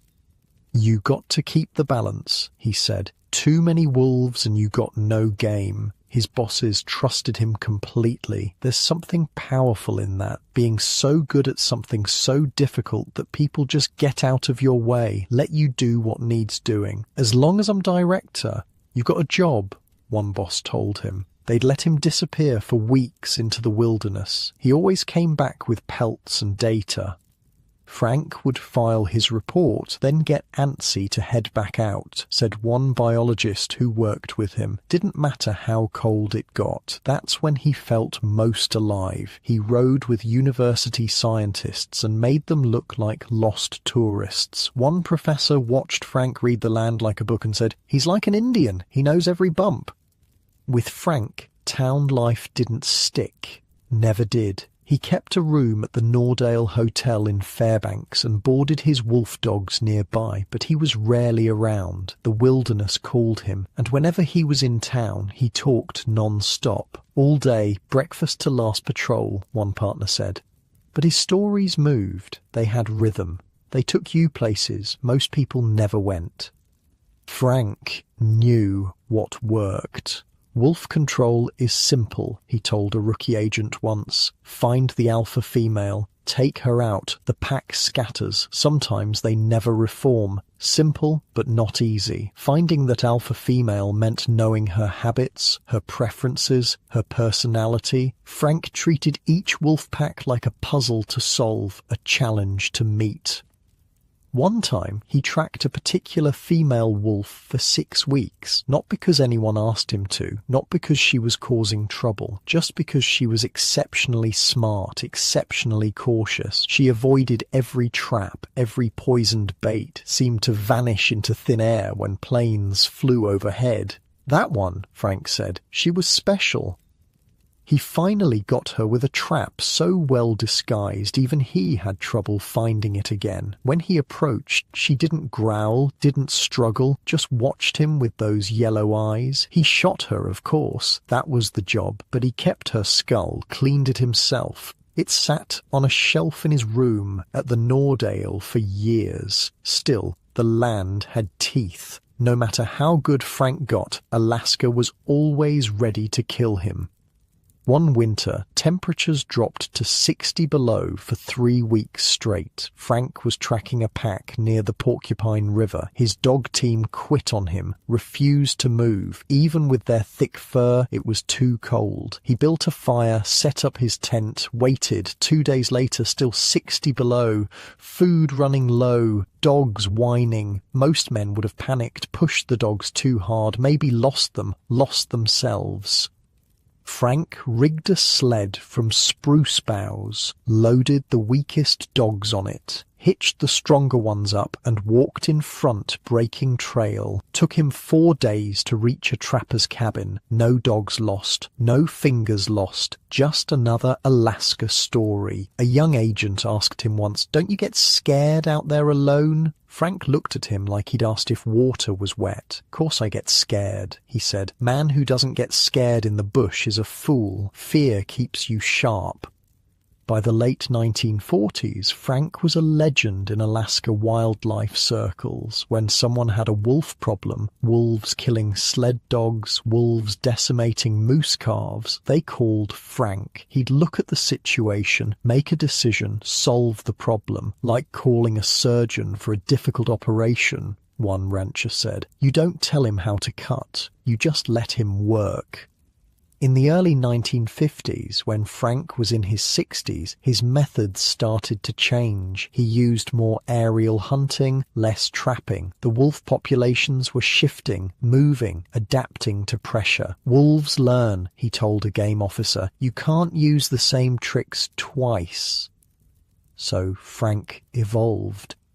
New baits, new trap setups, new flight patterns. Always thinking, always adapting, just like the wolves did. A few years later, moose populations exploded across his territory. Old-timers said they'd never seen so many, one agent reported. The wolf control was working, or so it seemed. Then Frank left. Wolves came back. Moose vanished. We need another glazer, locals would say for years afterward. He never wanted fame or thanks, just did the job, quiet and unrelenting. When Alaska became a state in 1959, the wildlife management policies changed. Frank didn't fight it. He simply stepped aside, let younger men take over. He may have never hesitated to kill, but he never forgot what he was killing. Another predator, another survivor in a harsh land, another being just trying to stay alive one more day in the great white north. In his decades as a wolf hunter, Frank killed hundreds, maybe thousands of wolves. He knew more about them than most biologists with advanced degrees, knew their habits, their family structures, their intelligence. People think wolves are just big dogs, he said once. They're not. They're something else entirely. Smarter, wilder, more complete. Frank's methods were controversial, even in his time. Some saw him as a conservation hero, keeping ungulate populations healthy by controlling predators. Others saw him as a killer, disrupting natural systems. The truth, as usual, was somewhere in between. Frank was a man of his time, working with the understanding of ecology available then. He believed in balance, in management, not in extermination. "We don't want to kill all the wolves," he told a reporter once, "just enough to keep everything in check. World needs wolves, just not too many in one place." As Frank aged, his reputation only grew. Wildlife managers across Alaska, across the whole North, consulted him, asked his advice, followed his methods. When Frank Glazer talked wolves, smart people shut up and listened, one biologist said years later. By the time he retired from active wolf hunting in 1955, Frank had changed. The young man who arrived in Alaska in 1915, looking for game and adventure, had become something rare, a man who truly understood his place in the wild, not as master, not as intruder, but as participant. "You don't conquer this country," he told a new agent on his last field trip. "You join it, or you leave. Those are the choices." Frank had joined it, merged with it, become so much a part of Alaska that separating the man from the land became impossible. The wolves had taught him that, how to belong to a place so completely that you vanish into it. He'd entered their world, learned their ways, killed them when necessary, respected them always. In doing so, he'd become something of a wolf himself, solitary, resilient, perfectly adapted to a place most humans couldn't survive. As his official hunting days ended, Frank didn't slow down much, still kept his wolf dogs, still tracked and observed, still shared his knowledge with anyone who showed genuine interest. "The government job gave me access," he said. "Let me see more wolves, more places than I could have on my own." By 1955, Frank Glazer was 66 years old. He'd spent 40 years in the Alaskan wilderness, had outlived most of his contemporaries, had survived conditions that killed younger, stronger men.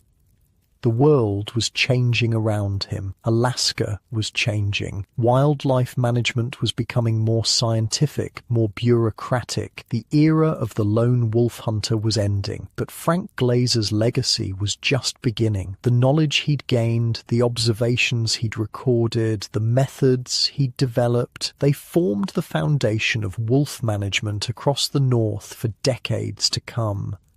As you drift towards sleep, imagine Frank out there on the snow, 66 years old, rifle across his knees, watching wolf tracks with eyes that missed nothing. The cold doesn't touch him. The solitude doesn't bother him. He is exactly where he belongs, doing exactly what he was meant to do.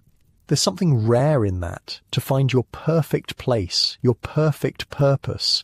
Most of us spend our lives searching. Frank found his in the howl of wolves across a frozen valley. His government wolf hunting days had ended, but Frank Glazer's story wasn't over yet, not by a long shot. When Frank Glazer retired from official wolf hunting in 1955, the legends were already growing around him like frost on a winter window. Some stories were true, some were stretched, some were flat out impossible, but all of them painted the picture of a man who had become more myth than flesh. Frank Glazer? Yeah, I heard he tracked a wolf pack 50 miles in a blizzard once, found 'em sleeping and took out the whole bunch. Frank? He lived on nothing but spruce needle tea and moose liver one winter, came out healthier than when he went in. That old wolf hunter? They say he could smell a wolf den from 3 miles away. In Fairbanks bars, on trap lines, around hunting campfires, the tales spread, each one making Frank a little larger, a little wilder, a little more than human. But here's the thing about wilderness legends. Underneath the exaggeration, there's usually a kernel of truth harder than permafrost. Take the car story. In 1938, Frank was driving a government vehicle along the Steese Highway. The road was icy, visibility poor, the car skidded, rolled 3 times down an embankment. Most men would have been killed instantly. Frank crawled out with cracked ribs and a cut on his head. His diary entry for that day. Rolled over 3 times, cut on head, rib injuries, dry as sawdust. No drama.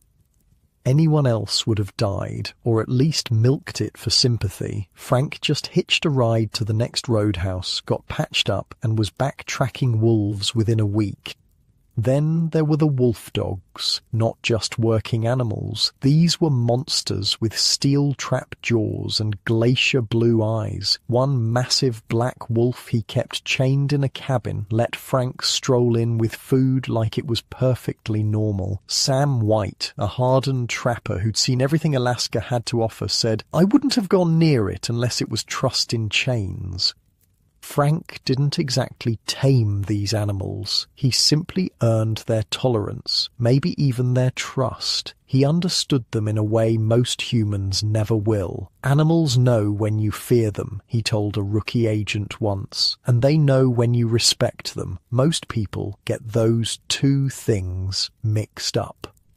In the late 1950s, after his official retirement, Frank still consulted for wildlife management. Still went out on expeditions, still knew the wolves of Alaska better than anyone alive.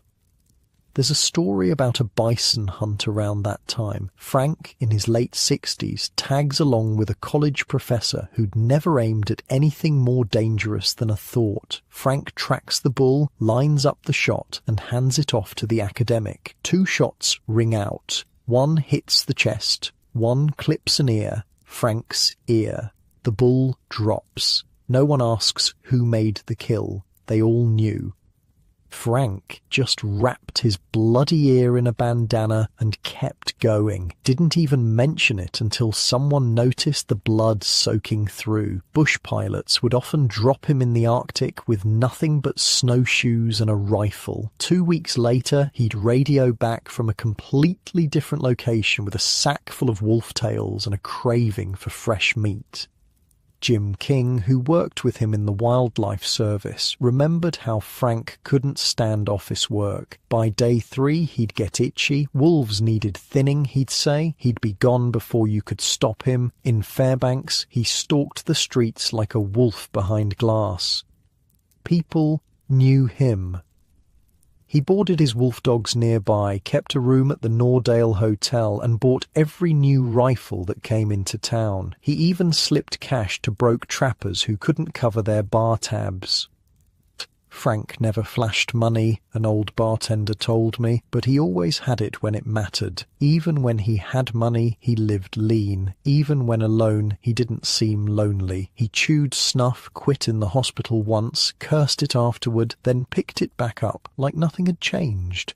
His boots stayed laced, rifles spotless, eyes sharp into his 60s. Never wore glasses. Could still spot a wolf on a ridge where younger men saw nothing.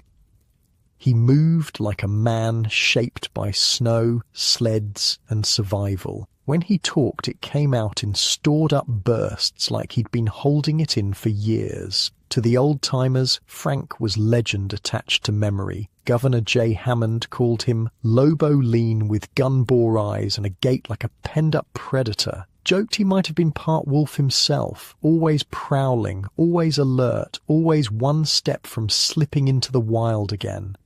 Frank never married, never had children. The wilderness was his wife, one friend said, and the wolves were his kids. Dysfunctional family, but it worked for him. In his 70s, when most men are content to sit by windows and remember, Frank was still out there, still tracking, still watching, still learning from the wolves he'd spent a lifetime studying. His methods had changed with age, less hunting, more observation. He'd spend days just watching a pack, noting their behaviours, their movements, their social dynamics. I used to kill 'em to understand 'em, he told a biologist in the 1960s. Now I just watch, learn more that way.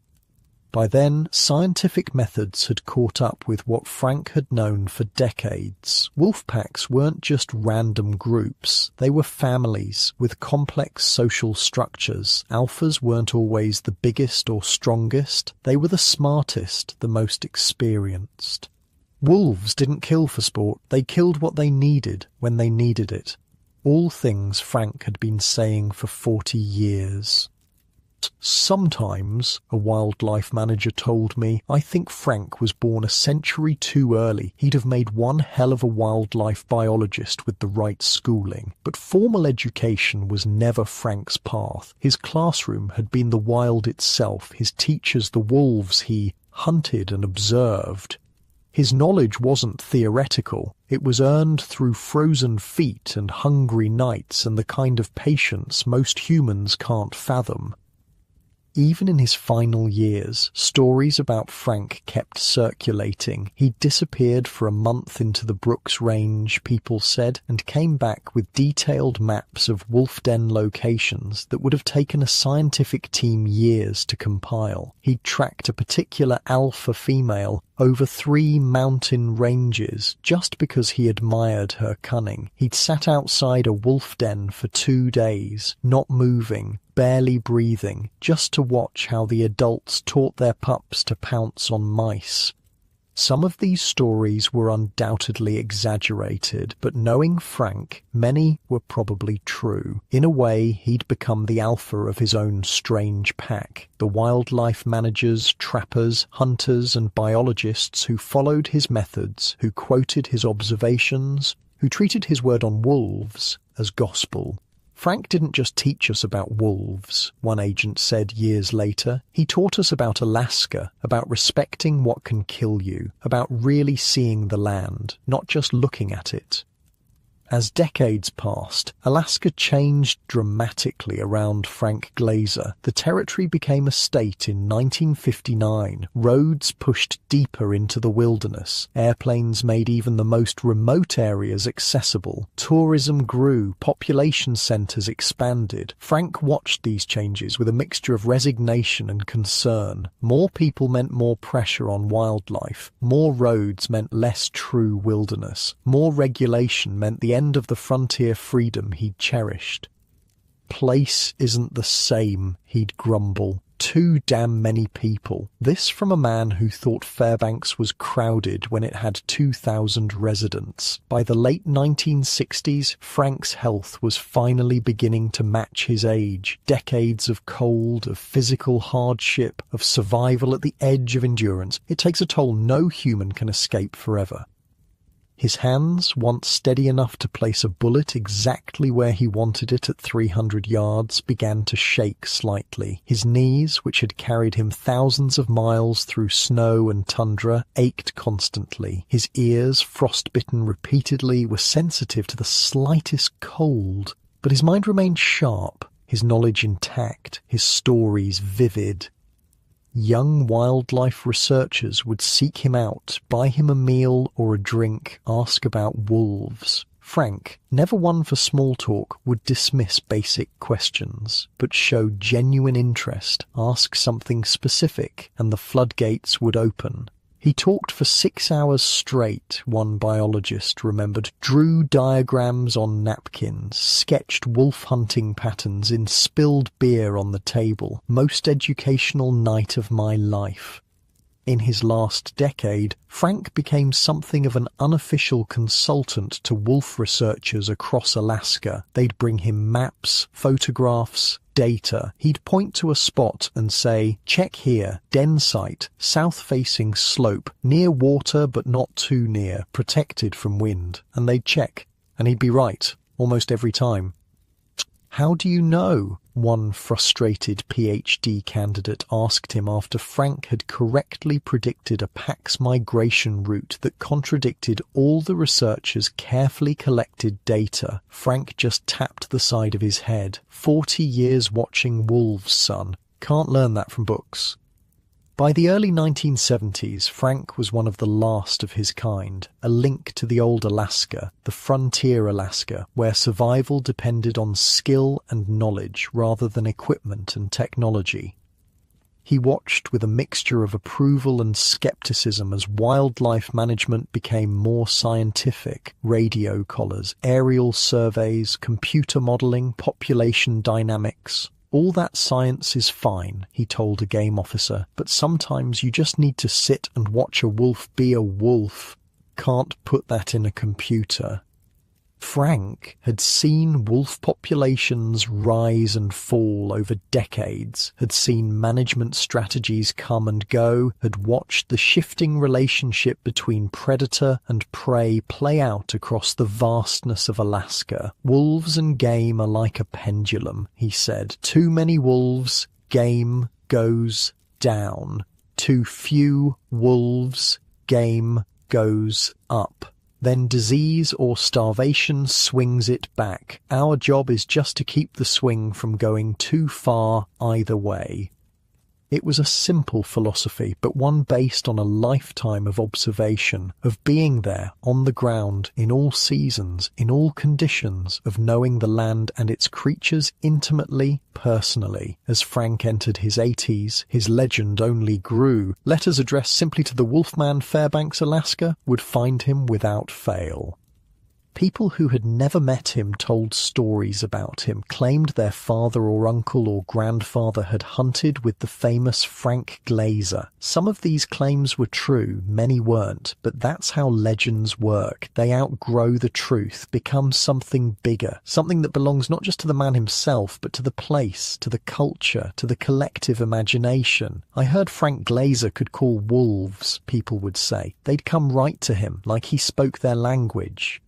"I heard he lived with a pack for a month, slept in their den, ate what they ate. I heard he could smell the difference between wolf packs, know exactly whose territory he was in just by scent." Frank, when he heard these tales, would just snort and say, "Damn fools don't know a thing about wolves." But maybe, in some way, he was pleased, not at being the centre of tall tales, but at knowing wolves had become important to people, that people cared enough to make up stories, that the animals he'd spent a lifetime tracking, hunting and studying had captured the imagination of a generation who would never know the old Alaska as he had.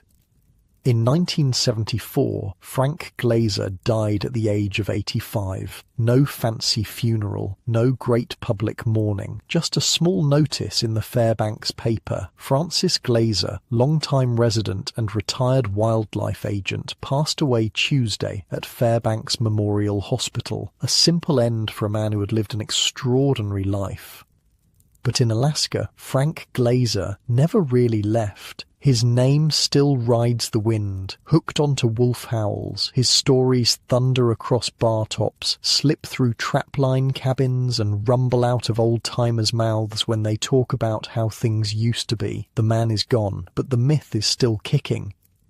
You close your eyes, feeling the softness of your pillow, the warmth of your blanket, so different from the harsh ground Frank slept on for most of his life, so far removed from the killing cold of an Alaskan winter night.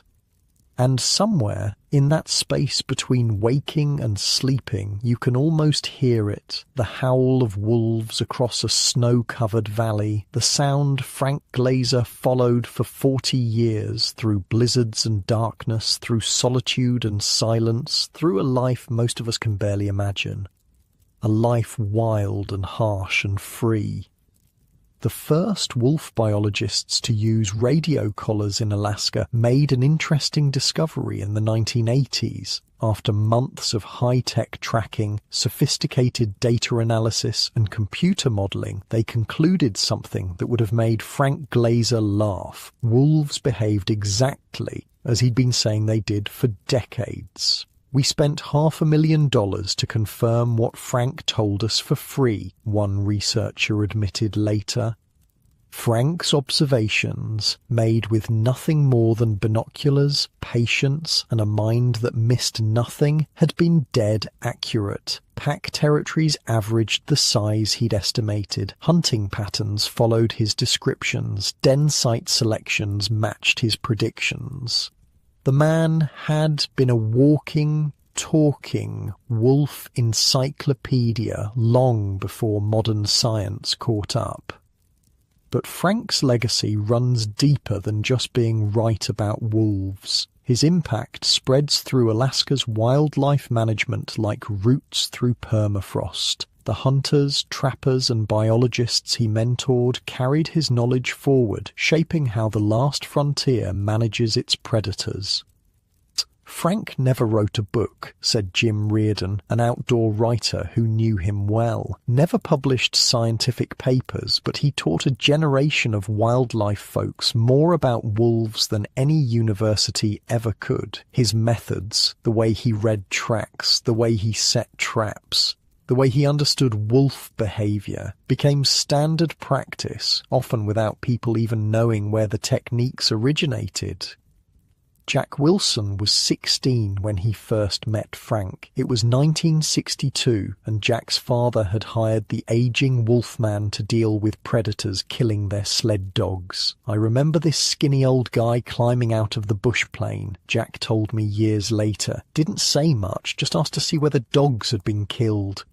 Frank spent 10 minutes examining the scene, then pointed to tracks most people would never have noticed. "3 wolves," he said. "Young pack, inexperienced. They'll be back tomorrow night." Jack's father asked how he could be so sure. "Killed messy," Frank said. "Didn't eat much, still hungry?"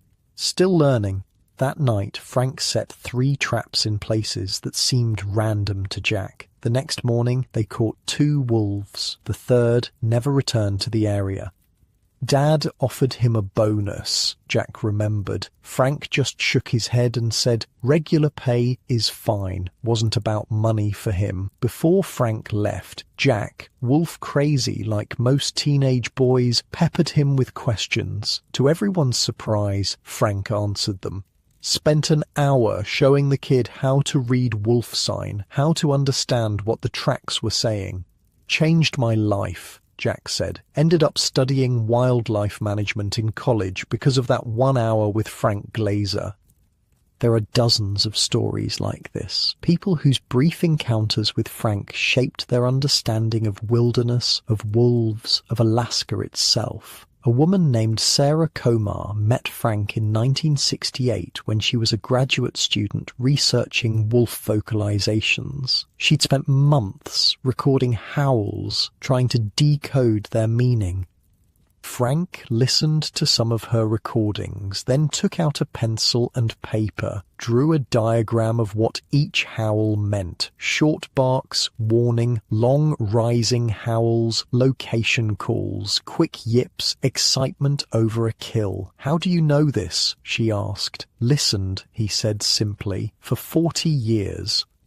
Her thesis committee initially dismissed Frank's interpretations. He had no degree, no scientific credentials, but when she played recordings to wolves in captivity, their reactions matched Frank's predictions exactly. The professors called it a lucky guess, Sarah told me. It wasn't. Frank understood wolf language better than any human alive. These stories matter because they show something important about Frank Glazer. He wasn't just a killer of wolves, he was their student, their translator, maybe even their advocate in his own complex way. Frank had this saying, remembered Tom Clausen, who worked with him in the 1950s. Know what you're killing meant don't just shoot something because it's there. Understand it, respect it, make the death mean something. In the decades, Alaska has changed dramatically. Wilderness has receded, tourism has exploded, wildlife management has become more political, more complicated. But out there, in the vast stretches that remain wild, wolves still howl, still hunt, still live lives not so different from the ones Frank observed decades ago. In some ways, Frank would hardly recognize today's Alaska. Fairbanks, once a frontier outpost, is now a modern city. The Savage River, where his cabin stood for 13 years, runs through Denali National Park, visited by thousands of tourists each summer. Those visitors, snapping photos from tour buses, might catch a glimpse of a wolf loping across a distant ridge. A brief encounter with wildness, safely contained. Frank lived differently. He didn't visit the wild, he inhabited it, merged with it, became part of its brutal, beautiful rhythm. Frank wasn't watching wolves from the outside, said Bill Nanak, a native Alaskan who hunted with Frank in the 1960s. He was inside their world, thinking like them, moving like them. Sometimes I wondered if he thought he was one of them. There's a story from the early 1950s that captures this perfectly. Frank was tracking a pack near the Yukon border in midwinter, temperature around 30 below zero. He'd been following them for days, observing their hunting patterns. One night he made camp on a ridge overlooking their kill site. A moose they'd brought down in a frozen marsh. Instead of setting up his tent, Frank dug a snow cave, just like wolves do during storms. Around midnight, the alpha male approached Frank's position, stood 20 yards away, looking directly at him. Frank remained absolutely still. Man and wolf stared at each other for nearly 10 minutes. Then the wolf did something extraordinary. It turned its back on Frank and sat down. A gesture that, among wolves, signals trust. Never told anyone about that until years later, said Pete Raftery, who heard the story directly from Frank. Said it was too personal, like a religious experience. When Frank finally shared the story, he added, "That wolf knew exactly what I was, knew I was a killer of his kind. But he also knew I understood him, respected him. That was enough." These moments of connection, a human and a wild creature seeing each other truly, were rare and precious to Frank. He didn't talk about them much, didn't need to romanticize them, but they shaped him, changed him. The young man who arrived in Alaska in 1915 was not the same person who died there in 1974. The wilderness transformed him, and wolves were his greatest teachers. Late in his life, Frank told a young biologist, "You want to understand wolves? Stop trying to make them something they're not. They're not monsters. They're not saints. They're just trying to stay alive in a hard world. Same as you, same as me." This clear-eyed perspective, seeing wolves as they truly are, not as human fears or fantasies project them to be, was perhaps Frank's greatest contribution to wildlife science. In the decades after Frank's death, wolf management in Alaska became increasingly controversial. Some wanted wolves eliminated to boost game populations. Others wanted them protected completely. The middle ground, where Frank had stood, seemed to vanish into partisan extremes. Frank would have hated the politics of it all, said George Peterson, who worked in wildlife management in the 1980s. He believed in balance, in managing, not eliminating, in respecting the role of predators, even as you controlled their numbers. This balance, this recognition that wolves belong in Alaska, but so do humans with their own needs and interests, seems increasingly rare in modern debates. The nuance that Frank understood through direct experience gets lost in ideology. Frank wasn't pro-wolf or anti-wolf, said Ray Morris, who trapped with him in the 1960s. He was pro-balance, pro-ecosystem. He understood that everything out there is connected. This ecological understanding came not from textbooks, but from decades of observation. From watching what happened when wolves were removed from an area. From seeing how prey populations exploded, then crashed from disease or starvation. From recognizing the complex relationships that keep wilderness healthy. He told me once that killing every wolf would be like removing your liver, Ray remembered. You might feel fine at first, but pretty soon the whole system breaks down. Beyond his impact on wolf science, beyond his legendary status in Alaska lore, there was something else about Frank Glazer that deserves remembering. Something more personal, more human.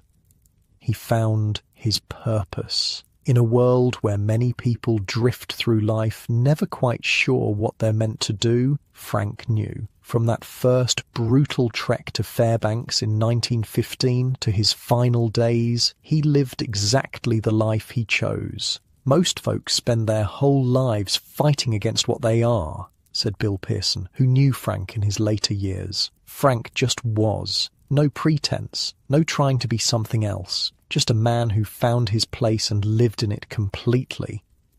That authenticity drew people to him, made them listen when he spoke, made them remember him decades after he was gone. In 1998, almost 25 years after Frank's death, biologists studying wolves in Denali National Park made a discovery. They found the remains of a cabin near the Savage River. Frank's cabin. After all those years, traces still remained. Rusted trap parts, a broken snowshoe, the foundation stones of his fireplace.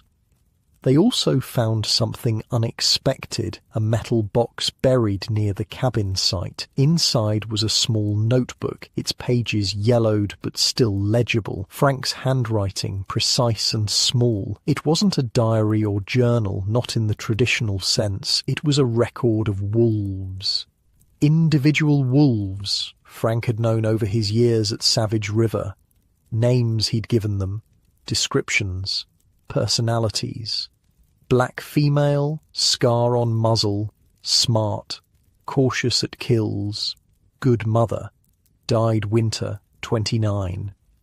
Grey male, distinctive howl, bold hunter, led pack for 6 years, killed by younger male, spring 34. White female, small for her age, quick learner, left to form new pack fall 31, successful. On and on, dozens of wolves, each remembered, each noted with a precise, almost tender attention to detail.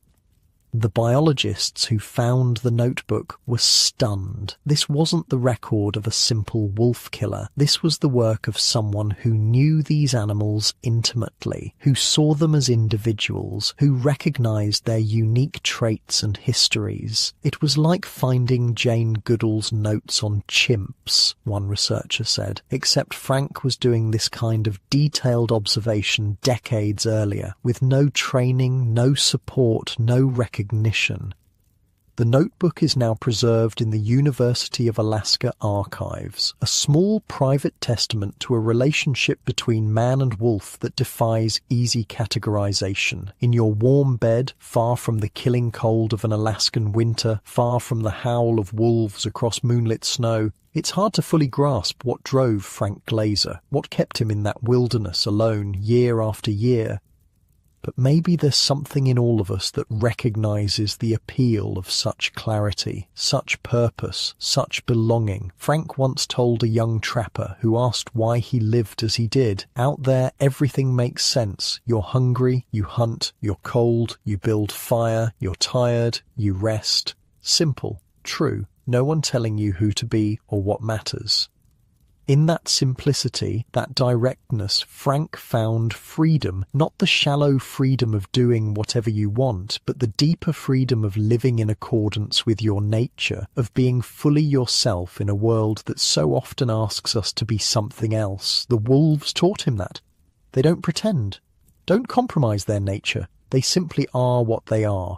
Predators, survivors, members of an ancient social order that functions perfectly without human intervention. Frank learned from them, became more wolf-like himself, direct, uncompromising, attuned to the rhythms of the wild, comfortable with solitude. "You know what I admired most about him," said Jean Adams, who interviewed Frank for an article in 1970. "He wasn't lonely. Most people can't stand being alone for a day. Frank went months without seeing another human and was completely at peace with it." That capacity for solitude, for self-reliance, seems increasingly rare in our connected modern world. We're always in touch, always reachable, always surrounded, if not physically, then digitally. Frank lived differently. His connections were to place, to wolves, to the vast Alaskan wilderness that shaped him over decades. "Last time I saw him," Ray Morris told me, "he was sitting on the porch of the Nordale Hotel, just watching people go by. I asked what he was doing. He said, observing the strangest animal of all. Then he laughed, only time I ever heard him really laugh." That distance, that ability to see humans as just another species, neither better nor worse than wolves, gave Frank a perspective few people ever achieve. He watched us with the same clear, unromantic eye he turned on wolves, saw our patterns, our social structures, our strengths and weaknesses, and perhaps in that seeing he found a kind of peace, an acceptance of the world as it is, not as we might wish it to be. As you drift closer to sleep, imagine Frank one last time. Not the legend, not the myth, just a man who found his place in the world and inhabited it fully, who listened to wolves howl across snow-covered valleys and heard something most of us will never hear. The authentic voice of the wild, speaking directly to something ancient and knowing in himself. In that exchange, wolf to man, wild to human, Frank Glazer found something worth dedicating his life to, something worth remembering, even decades after he's gone. If you fly over Alaska today, you'll see a landscape that would both surprise and sadden Frank Glazer. Roads cut into valleys he once crossed on foot, tourist lodges perch where he once camped alone, airstrips flattened tundra he navigated by the stars. But look more carefully past the human footprint into the vast stretches that remain wild, and you'll see something Frank would recognize. Wolves, still running free, still hunting, still howling across valleys as they have for thousands of years. Alaska's wilderness has shrunk, but it hasn't disappeared, and in the people who work there, who study it, who fight to protect it, Frank Glazer's influence lives on, sometimes in unexpected ways. Take Mike Robards. He's a wolf biologist who spent 20 years tracking packs across Denali National Park, the same area where Frank built his cabin on the Savage River almost a century ago. First time I read about Frank Glazer, I thought he was the enemy, Mike told me, sitting in his small office in Fairbanks. I mean, the guy killed hundreds, maybe thousands of wolves. As a conservationist, how could I admire that? But the more Mike learned about Frank, his methods, his observations, his deep understanding of wolf behavior, the more his perspective shifted. What struck me was his respect for them, Mike said. He wasn't killing out of hatred or fear. He was doing a job, maintaining a balance. And along the way, he learned things about wolves that we're still confirming with our fancy technology decades later. Mike gestured to a wall of computer equipment, tracking software, satellite data. We've got all this now, and sometimes I think Frank would laugh at us. He'd say, just go sit on that ridge for a week and watch. You'll learn more than your computers will ever tell you. That direct experiential knowledge, the kind that comes from patient observation rather than data analysis, is increasingly rare in wildlife science, but a few people still practice it, still value what Frank knew, that understanding comes from time spent watching, listening, being present in an animal's world. Lisa Kowalski is one of those people. She's not a scientist, not a wildlife manager. She's a wilderness guide who takes small groups into remote areas of Alaska to observe wolves in their natural habitat. I'm out there 3-4 months a year, she told me, just watching, just being with the wolves on their terms. I've read all about Frank Glazer, different time, different goals, but same approach. You want to understand wolves, you go where they are, you adapt to their world, not the other way around. Lisa has followed one particular pack, the East Fork pack in Denali, for over a decade, knows each wolf individually, can recognize them by sight, by howl, by track. People ask me how I can tell them apart, she said. I just can, same way you can tell your friends apart in a crowd. Once you really look, really see them as individuals, it's obvious. That echoes Frank's notebook with its detailed descriptions of individual wolves he'd known over years. That recognition that wolves aren't interchangeable units in a population, but distinct beings with personalities, histories, roles within their packs. I never met Frank Glazer, Lisa said, but sometimes sitting on a ridge watching wolves hunt, I feel like he's sitting right beside me, noticing the same things, asking the same questions. This sense of connection across time, of shared experience despite vastly different contexts, comes up again and again when talking to people who work with wolves in Alaska. Tony Peterson flies bush planes into remote areas for wildlife surveys. He's tracked wolf packs from the air for 30 years, working for various agencies and research projects. In training, they showed us Frank's maps from the 1940s and 50s, Tony told me. Hand-drawn, incredibly detailed, and you know what? They're still accurate. Pack territories, denning areas, travel corridors, they haven't changed much in 70 years.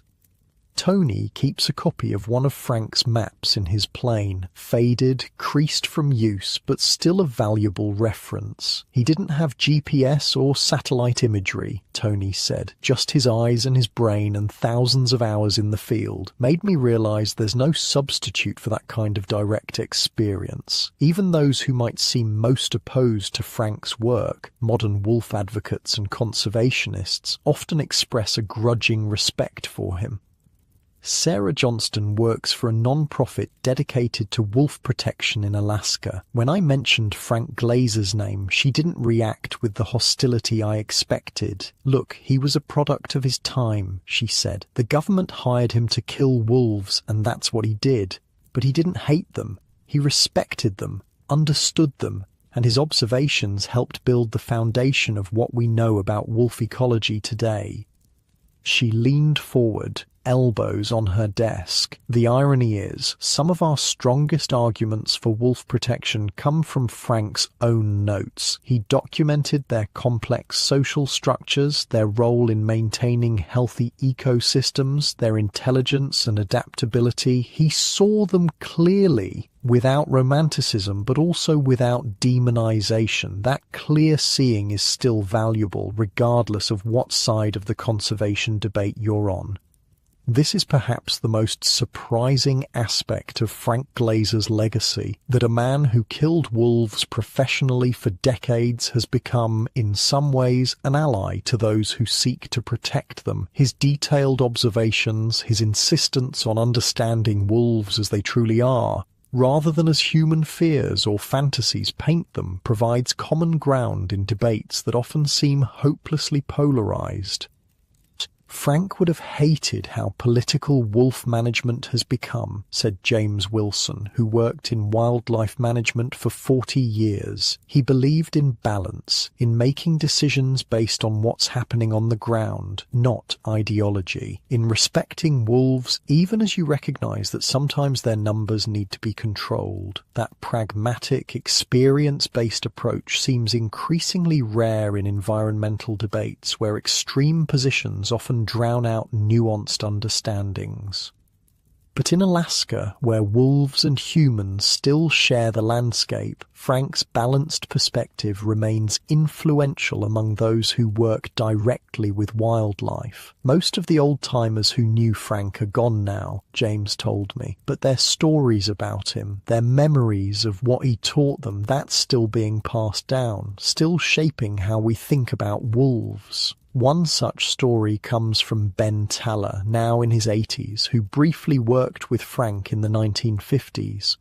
"We were flying over the Koyukuk River drainage, spotting for wolves," Ben recalled. "Found a pack feeding on a moose kill. Frank had me circle 3 times, just watching. Then he said something I never forgot. He said, 'Those aren't just wolves down there. That's a family. Mother, father, this year's pups, last year's young adults. They've got a history together, got relationships, got a future, if we let them.'" Ben shook his head, remembering. Then he raised his rifle and shot the alpha male. Clean kill. The pack scattered. Frank was quiet on the flight back. "That night," he told me, "never forget they're more than targets. Even when you have to kill them, remember what they are." This complex relationship, respect and understanding paired with the brutal practicality of predator control, defined Frank's approach to wolves. It's a complexity that resonates with many Alaskans today who still live with the reality of large predators as neighbors. In native Alaskan communities where traditional knowledge about wolves stretches back thousands of years, Frank Glazer is remembered as someone who bridged worlds, the scientific and the traditional, the practical and the spiritual. "My grandfather talked about the wolf man," said Robert Sam, an Athabascan elder, said he understood wolves in the old way, not like the scientists who come up from the lower 48 for a summer. Frank lived with them year-round, through the hard times, saw them as they really are. That old way of knowing, direct, experiential, rooted in the land, is increasingly valued by scientists who recognize its worth alongside more formal research methods.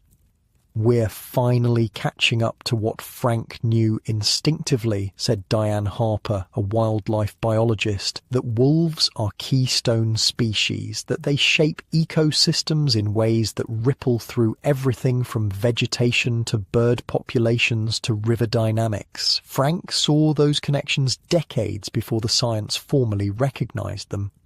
Frank's observations about wolf behavior have been validated by modern research again and again. His understanding of how wolf packs function as family units, how they communicate, how they select prey, how they teach their young, all confirmed by scientists using methods Frank could never have imagined.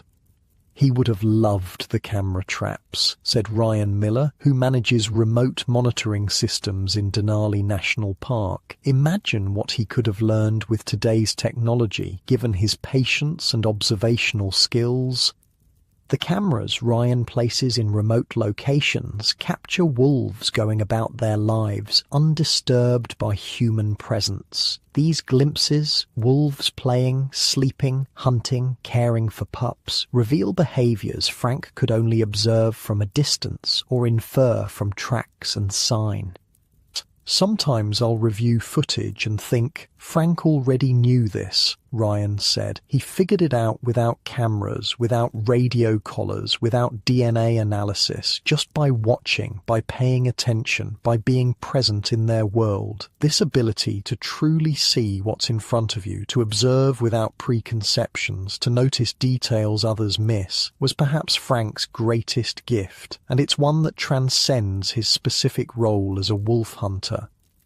I teach my wildlife biology students about Frank Glazer, said Professor Maria Chen at the University of Alaska, not because I want them to become predator control agents, but because I want them to develop his observational skills, his patience, his ability to read the landscape and understand what it's telling you. She requires her students to spend time simply watching wolves, no data collection, no specific research questions, just observation. They hate it at first, she laughed. They want to be doing something, taking measurements, running tests. I tell them, you are doing something, you're learning to see. This lesson, that knowledge begins with seeing clearly, is perhaps Frank Glazer's most enduring contribution to wildlife science and management in Alaska.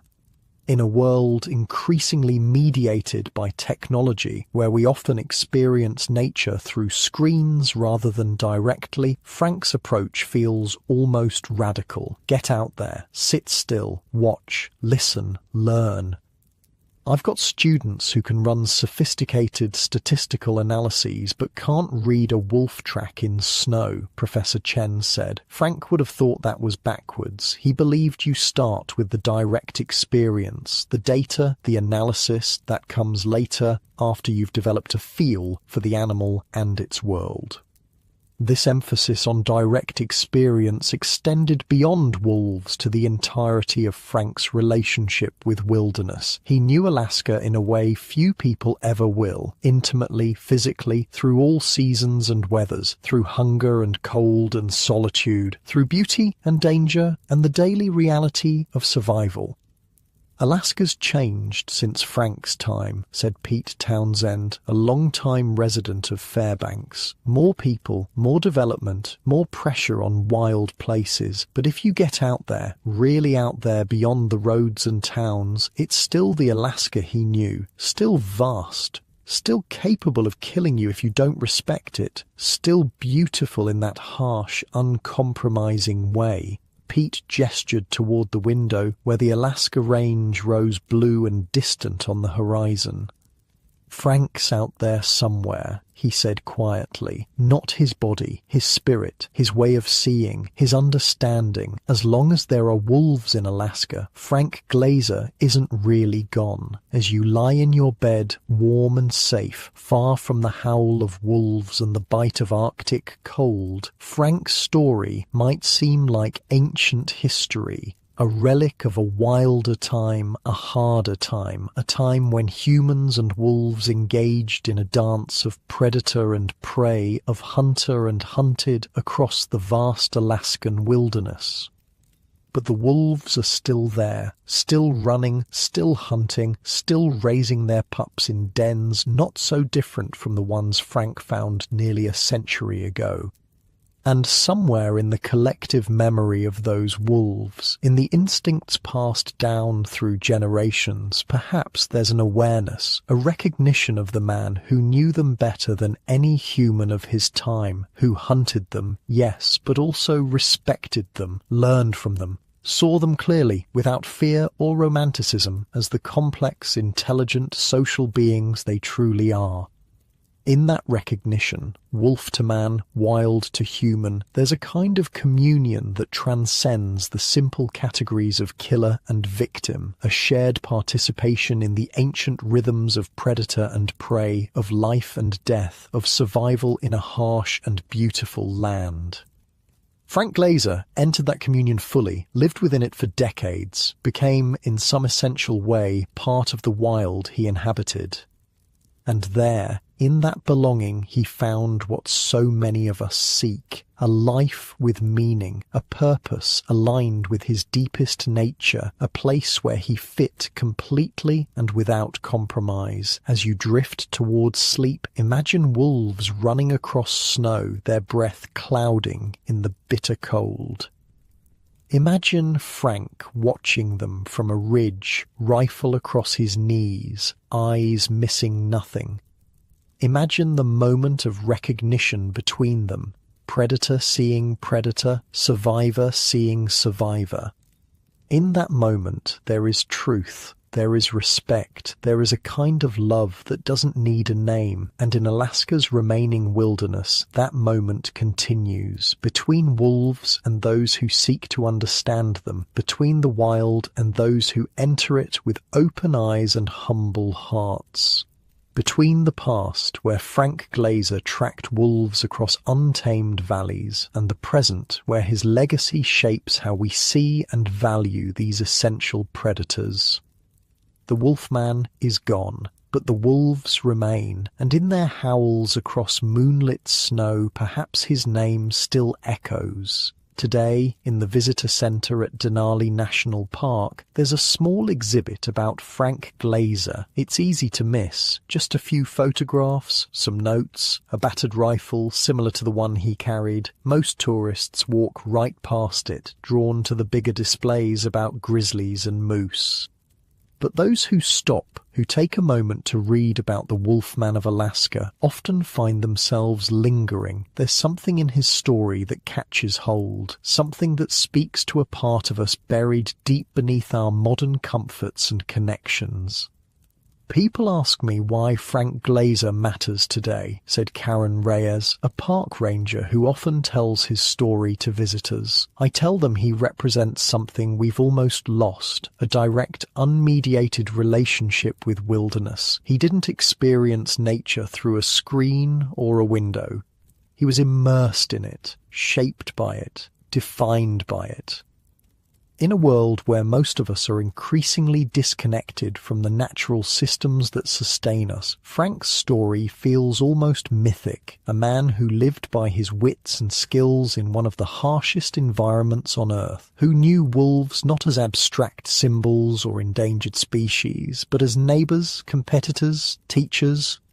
The tourists who connect most with Frank's story aren't who you'd expect, Karen told me. It's not the hardcore outdoors people. It's often the office workers, the tech employees, the people most removed from the kind of life he lived. They're fascinated by him because he represents an authenticity, a directness of experience they sense is missing in their own lives. This hunger for authentic experience, for direct connection with the natural world, seems to grow stronger as our lives become more virtual, more mediated by technology and convenience. I had this guy from Silicon Valley spend 2 hours reading everything we had about Frank, Karen recalled. When he finally looked up, he had tears in his eyes. He said, "I make $1 million a year designing apps, and this trapper who probably died broke understood something about life that I'm just beginning to grasp." That something is difficult to define precisely. It has to do with presence, with paying attention, with understanding your place within natural systems rather than apart from them or above them. Frank wasn't a philosopher. He didn't write treatises about humanity's relationship with wilderness. But through his life, through his work with wolves, he embodied a way of being that feels increasingly rare and valuable. Frank lived in accordance with reality, is how Bill Thompson, a wilderness guide, put it. Not reality as we wish it was, or fear it might be, or try to make it through technology and control. Just reality as it actually is, beautiful, harsh, complex, unforgiving. This acceptance of reality on its own terms, not filtered through human expectations or desires, was at the core of Frank's relationship with wolves. He didn't hate them, didn't romanticize them. He saw them clearly as they truly are, and in that clear seeing found a kind of wisdom. The wolf biologist Rick McIntyre, who has spent decades observing wolves in Yellowstone, expressed this idea beautifully. The wolf is neither villain nor hero. The wolf is simply the wolf. When we can see that, really see it, we've taken the first step toward understanding not just wolves, but the entire natural world, including ourselves. Frank took that step, lived that understanding, every day through decades in the Alaskan wilderness. There's another dimension to Frank's legacy, one that might seem surprising given his profession as a wolf hunter. His story has become important to many conservationists, many advocates for wilderness protection. Frank Glazer's Alaska is vanishing, said Michael Green, who works for a conservation organization. The vast, unbroken wilderness he knew, the intact ecosystems, the abundance of wildlife, it's all under threat from development, from climate change, from the expanding human footprint. Efforts to protect what remains of that wilderness often invoke Frank's name, his experience, his deep knowledge of how those systems function. When we argue for protecting wolf habitat or maintaining ecosystem integrity, we're often drawing on insights that came from Frank and others like him, Michael explained. People who knew these places intimately, who understood the connections between predator and prey, between wolves and the land. It's another paradox in Frank's complex legacy, that a man who killed wolves for a living has become, in some ways, a symbol for those who seek to protect them and the wild places they inhabit. Frank wouldn't have called himself an environmentalist, Michael said. That term wasn't even in use during most of his life, but he understood something fundamental that drives much of conservation today, that everything is connected, that you can't remove one piece of the system without affecting everything else. This ecological understanding, gained not through scientific training but through direct observation and experience, was far ahead of its time. Frank witnessed firsthand what happened when wolf populations were reduced too drastically, saw the explosion of prey animals, the overgrazing, the eventual population crashes from starvation and disease. Balance, he wrote in one of his reports. Everything out here is about balance. That insight that natural systems exist in a complex balance that human intervention often disrupts rather than improves remains a cornerstone of modern ecology. Frank arrived at it by watching, by paying attention, by being present in the wild year after year. In some ways, Frank Glazer was a bridge between worlds, between the frontier Alaska of the early 20th century and the more regulated, more conscious Alaska of today, between the mindset that saw wolves simply as vermin to be eliminated and the understanding that they're essential components of healthy ecosystems, between the ethos of conquest and the ethos of conservation. He didn't fully belong to either world. He was too pragmatic, too unsentimental for the conservation mindset, too observant, too respectful of wolves for the old frontier mentality of extermination. He existed in the tension between those perspectives, found his own balance, his own way of relating to wilderness that was neither purely utilitarian nor purely preservationist. That middle ground is where most Alaskans actually live today, said Laura Simmons, who studies human-wildlife conflicts. They value wilderness, want to protect it, but they also live with it, use it, depend on it for their livelihoods. Frank's perspective, pragmatic but respectful, utilitarian but understanding, resonates with people trying to navigate that balance. This is perhaps why Frank's legacy endures so strongly in Alaska, why his name still comes up in discussions of wolf management and wilderness protection. His approach offers a path beyond the polarization that often characterizes these debates. A way of seeing wolves, seeing wilderness, that acknowledges complexity rather than reducing it to simple categories of good and bad, right and wrong. Frank used to say wolves aren't good or evil, they're just wolves, remembered Ray Morris, who knew him in his later years. Sounds simple, but that perspective changes everything, helps you see the whole picture, not just the parts that fit your preconceptions. In a time of increasing polarization, of hardened positions and ideological rigidity, Frank's clear-eyed, experience-based approach feels like a breath of fresh air, a reminder that reality is always more complex, more nuanced than our ideas about it.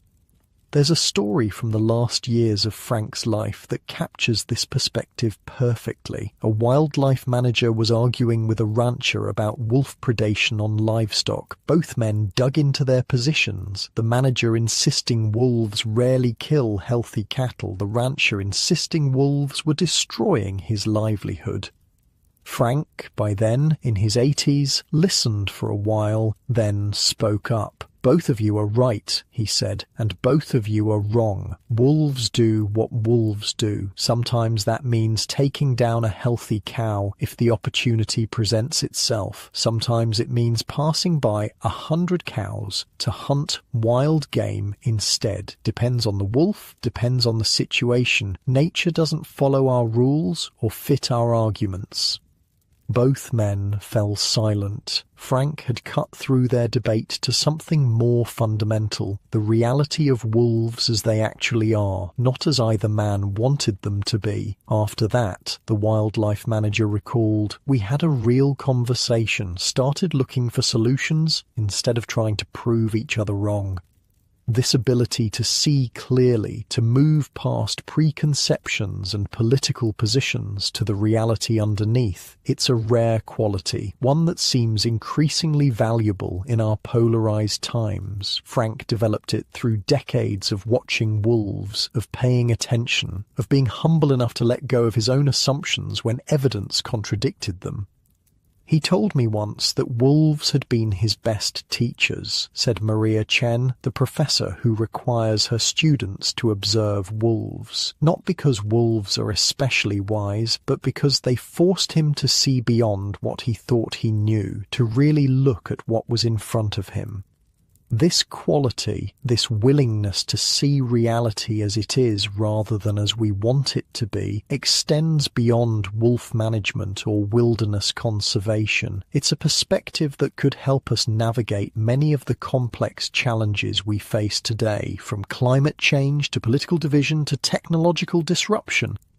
In his own quiet, pragmatic way, through his decades of work with wolves in the Alaskan wilderness, Frank Glazer embodied an approach to life that feels increasingly valuable, one grounded in reality, in direct experience, in clear seeing. Frank wasn't perfect, Laura Simmons emphasized. He was a product of his time, with all the limitations that implies, but he was something rare, a human being who found his place in the natural world and inhabited it fully, without pretense or romance or fear. That authenticity, that grounded presence in reality, is perhaps Frank's most important legacy. More than his contributions to wolf science, more than his legendary status in Alaska law, more than his influence on wilderness management, his life stands as an example of what it means to be fully present in the world as it is. To watch a wolf hunt without judgment or projection, to feel Arctic cold without complaint, to face wilderness not as enemy or playground, but as home, demanding but also nurturing, harsh but also beautiful. In our climate-controlled rooms, our mediated experiences, our lives increasingly removed from natural rhythms and realities, Frank's story calls to something in us that remembers, that knows, somewhere deep in our DNA, what it means to live in direct relationship with the natural world, to be shaped by it, challenged by it, completed by it. The wolves Frank knew are long gone. Their descendants still run wild in parts of Alaska, still hunt and howl and raise their young in ancient patterns, still embody the wildness that drew Frank Glazer north in 1915, that kept him there for 60 years, that shaped him into the Wolfman of Alaska. Those wolves carry no memory of Frank, no awareness of the human who watched them so carefully, learned from them so deeply, sometimes killed them, but always respected them. But we remember. We carry his story, his perspective, his hard-earned wisdom about wolves and wilderness and what it means to find your place in the world. In Denali National Park today, visitors sometimes hear wolves howling in the distance. The sound cuts through everything, through technological distractions, through mental chatter, through the comfortable bubble of tourism, connects directly to something primal in the human brain. When people hear that howl, they stop talking, Karen Reyes said. They just listen, and for a moment they're experiencing Alaska the way Frank did, directly, without filters, just human and wolf and wilderness. These moments, these direct encounters with wildness, are increasingly rare in our managed, mediated world, but they remain essential. Remind us of realities larger than our human concerns. Connect us to ancient rhythms and relationships that shaped our species for millennia. Frank Glazer lived immersed in those realities, those rhythms, made his peace with them, found his place within them. Frank wasn't religious in any conventional sense, said Pete Townsend, who knew him in his later years, but he had something like faith, a deep trust in the patterns of the wild, in the balance that emerges when all parts of the system are allowed to function, wolves included. That trust, born not of ideology but of direct observation over decades, guided Frank's approach to wolves, to wilderness, to his own place within the natural world. As you lie in your warm bed, safe from the Arctic cold that shaped Frank Glazer, from the wolves he hunted and respected, from the harsh realities of survival in the Alaskan wilderness, his story offers something valuable, a glimpse of a life lived directly, authentically, in full acceptance of reality as it is. A life that found meaning not in comfort or convenience or control, but in understanding, in clear seeing, in belonging to a place so completely that you become part of its story as it becomes part of yours. Perhaps, as you drift towards sleep, you can imagine it, the vast silence of an Alaskan winter night, stars burning cold and bright above snow-covered mountains, the howl of wolves echoing across a frozen valley, and Frank Glazer standing motionless in that landscape, rifle across his knees, watching, learning, belonging. The Wolfman of Alaska is gone, but the wilderness he loved remains. The wolves he studied still run free in parts of that great land, and his story, his unique, complex relationship with wildness, still speaks to something in us that remembers, that knows there is wisdom in the wild, in paying attention, in seeing clearly, in finding our place in the world as it truly is. As your breathing slows, as your body settles deeper into comfort, you might find yourself listening, not for the sounds of your room, your house, your neighborhood, but for something more distant, more ancient, the quiet padding of wolf paws across snow, the soft communication between pack members, the howl that rises, haunting and beautiful under a moon so bright it casts shadows across the endless white. In that sound, in that awareness, you might find what Frank Glazer found, a connection to something larger than yourself, a reality that was here before us and will remain long after, a wilderness that shapes us even as we shape it. And in that connection, that awareness, perhaps you'll find rest, deep, genuine rest, the kind that comes not from escaping reality, but from accepting it, from finding your place within it. Like Frank Glazer did in his own way, in his own time, the Wolfman of Alaska, a hunter who respected his prey, a loner who understood community, a human being who found his home in the wild, and in doing so found himself.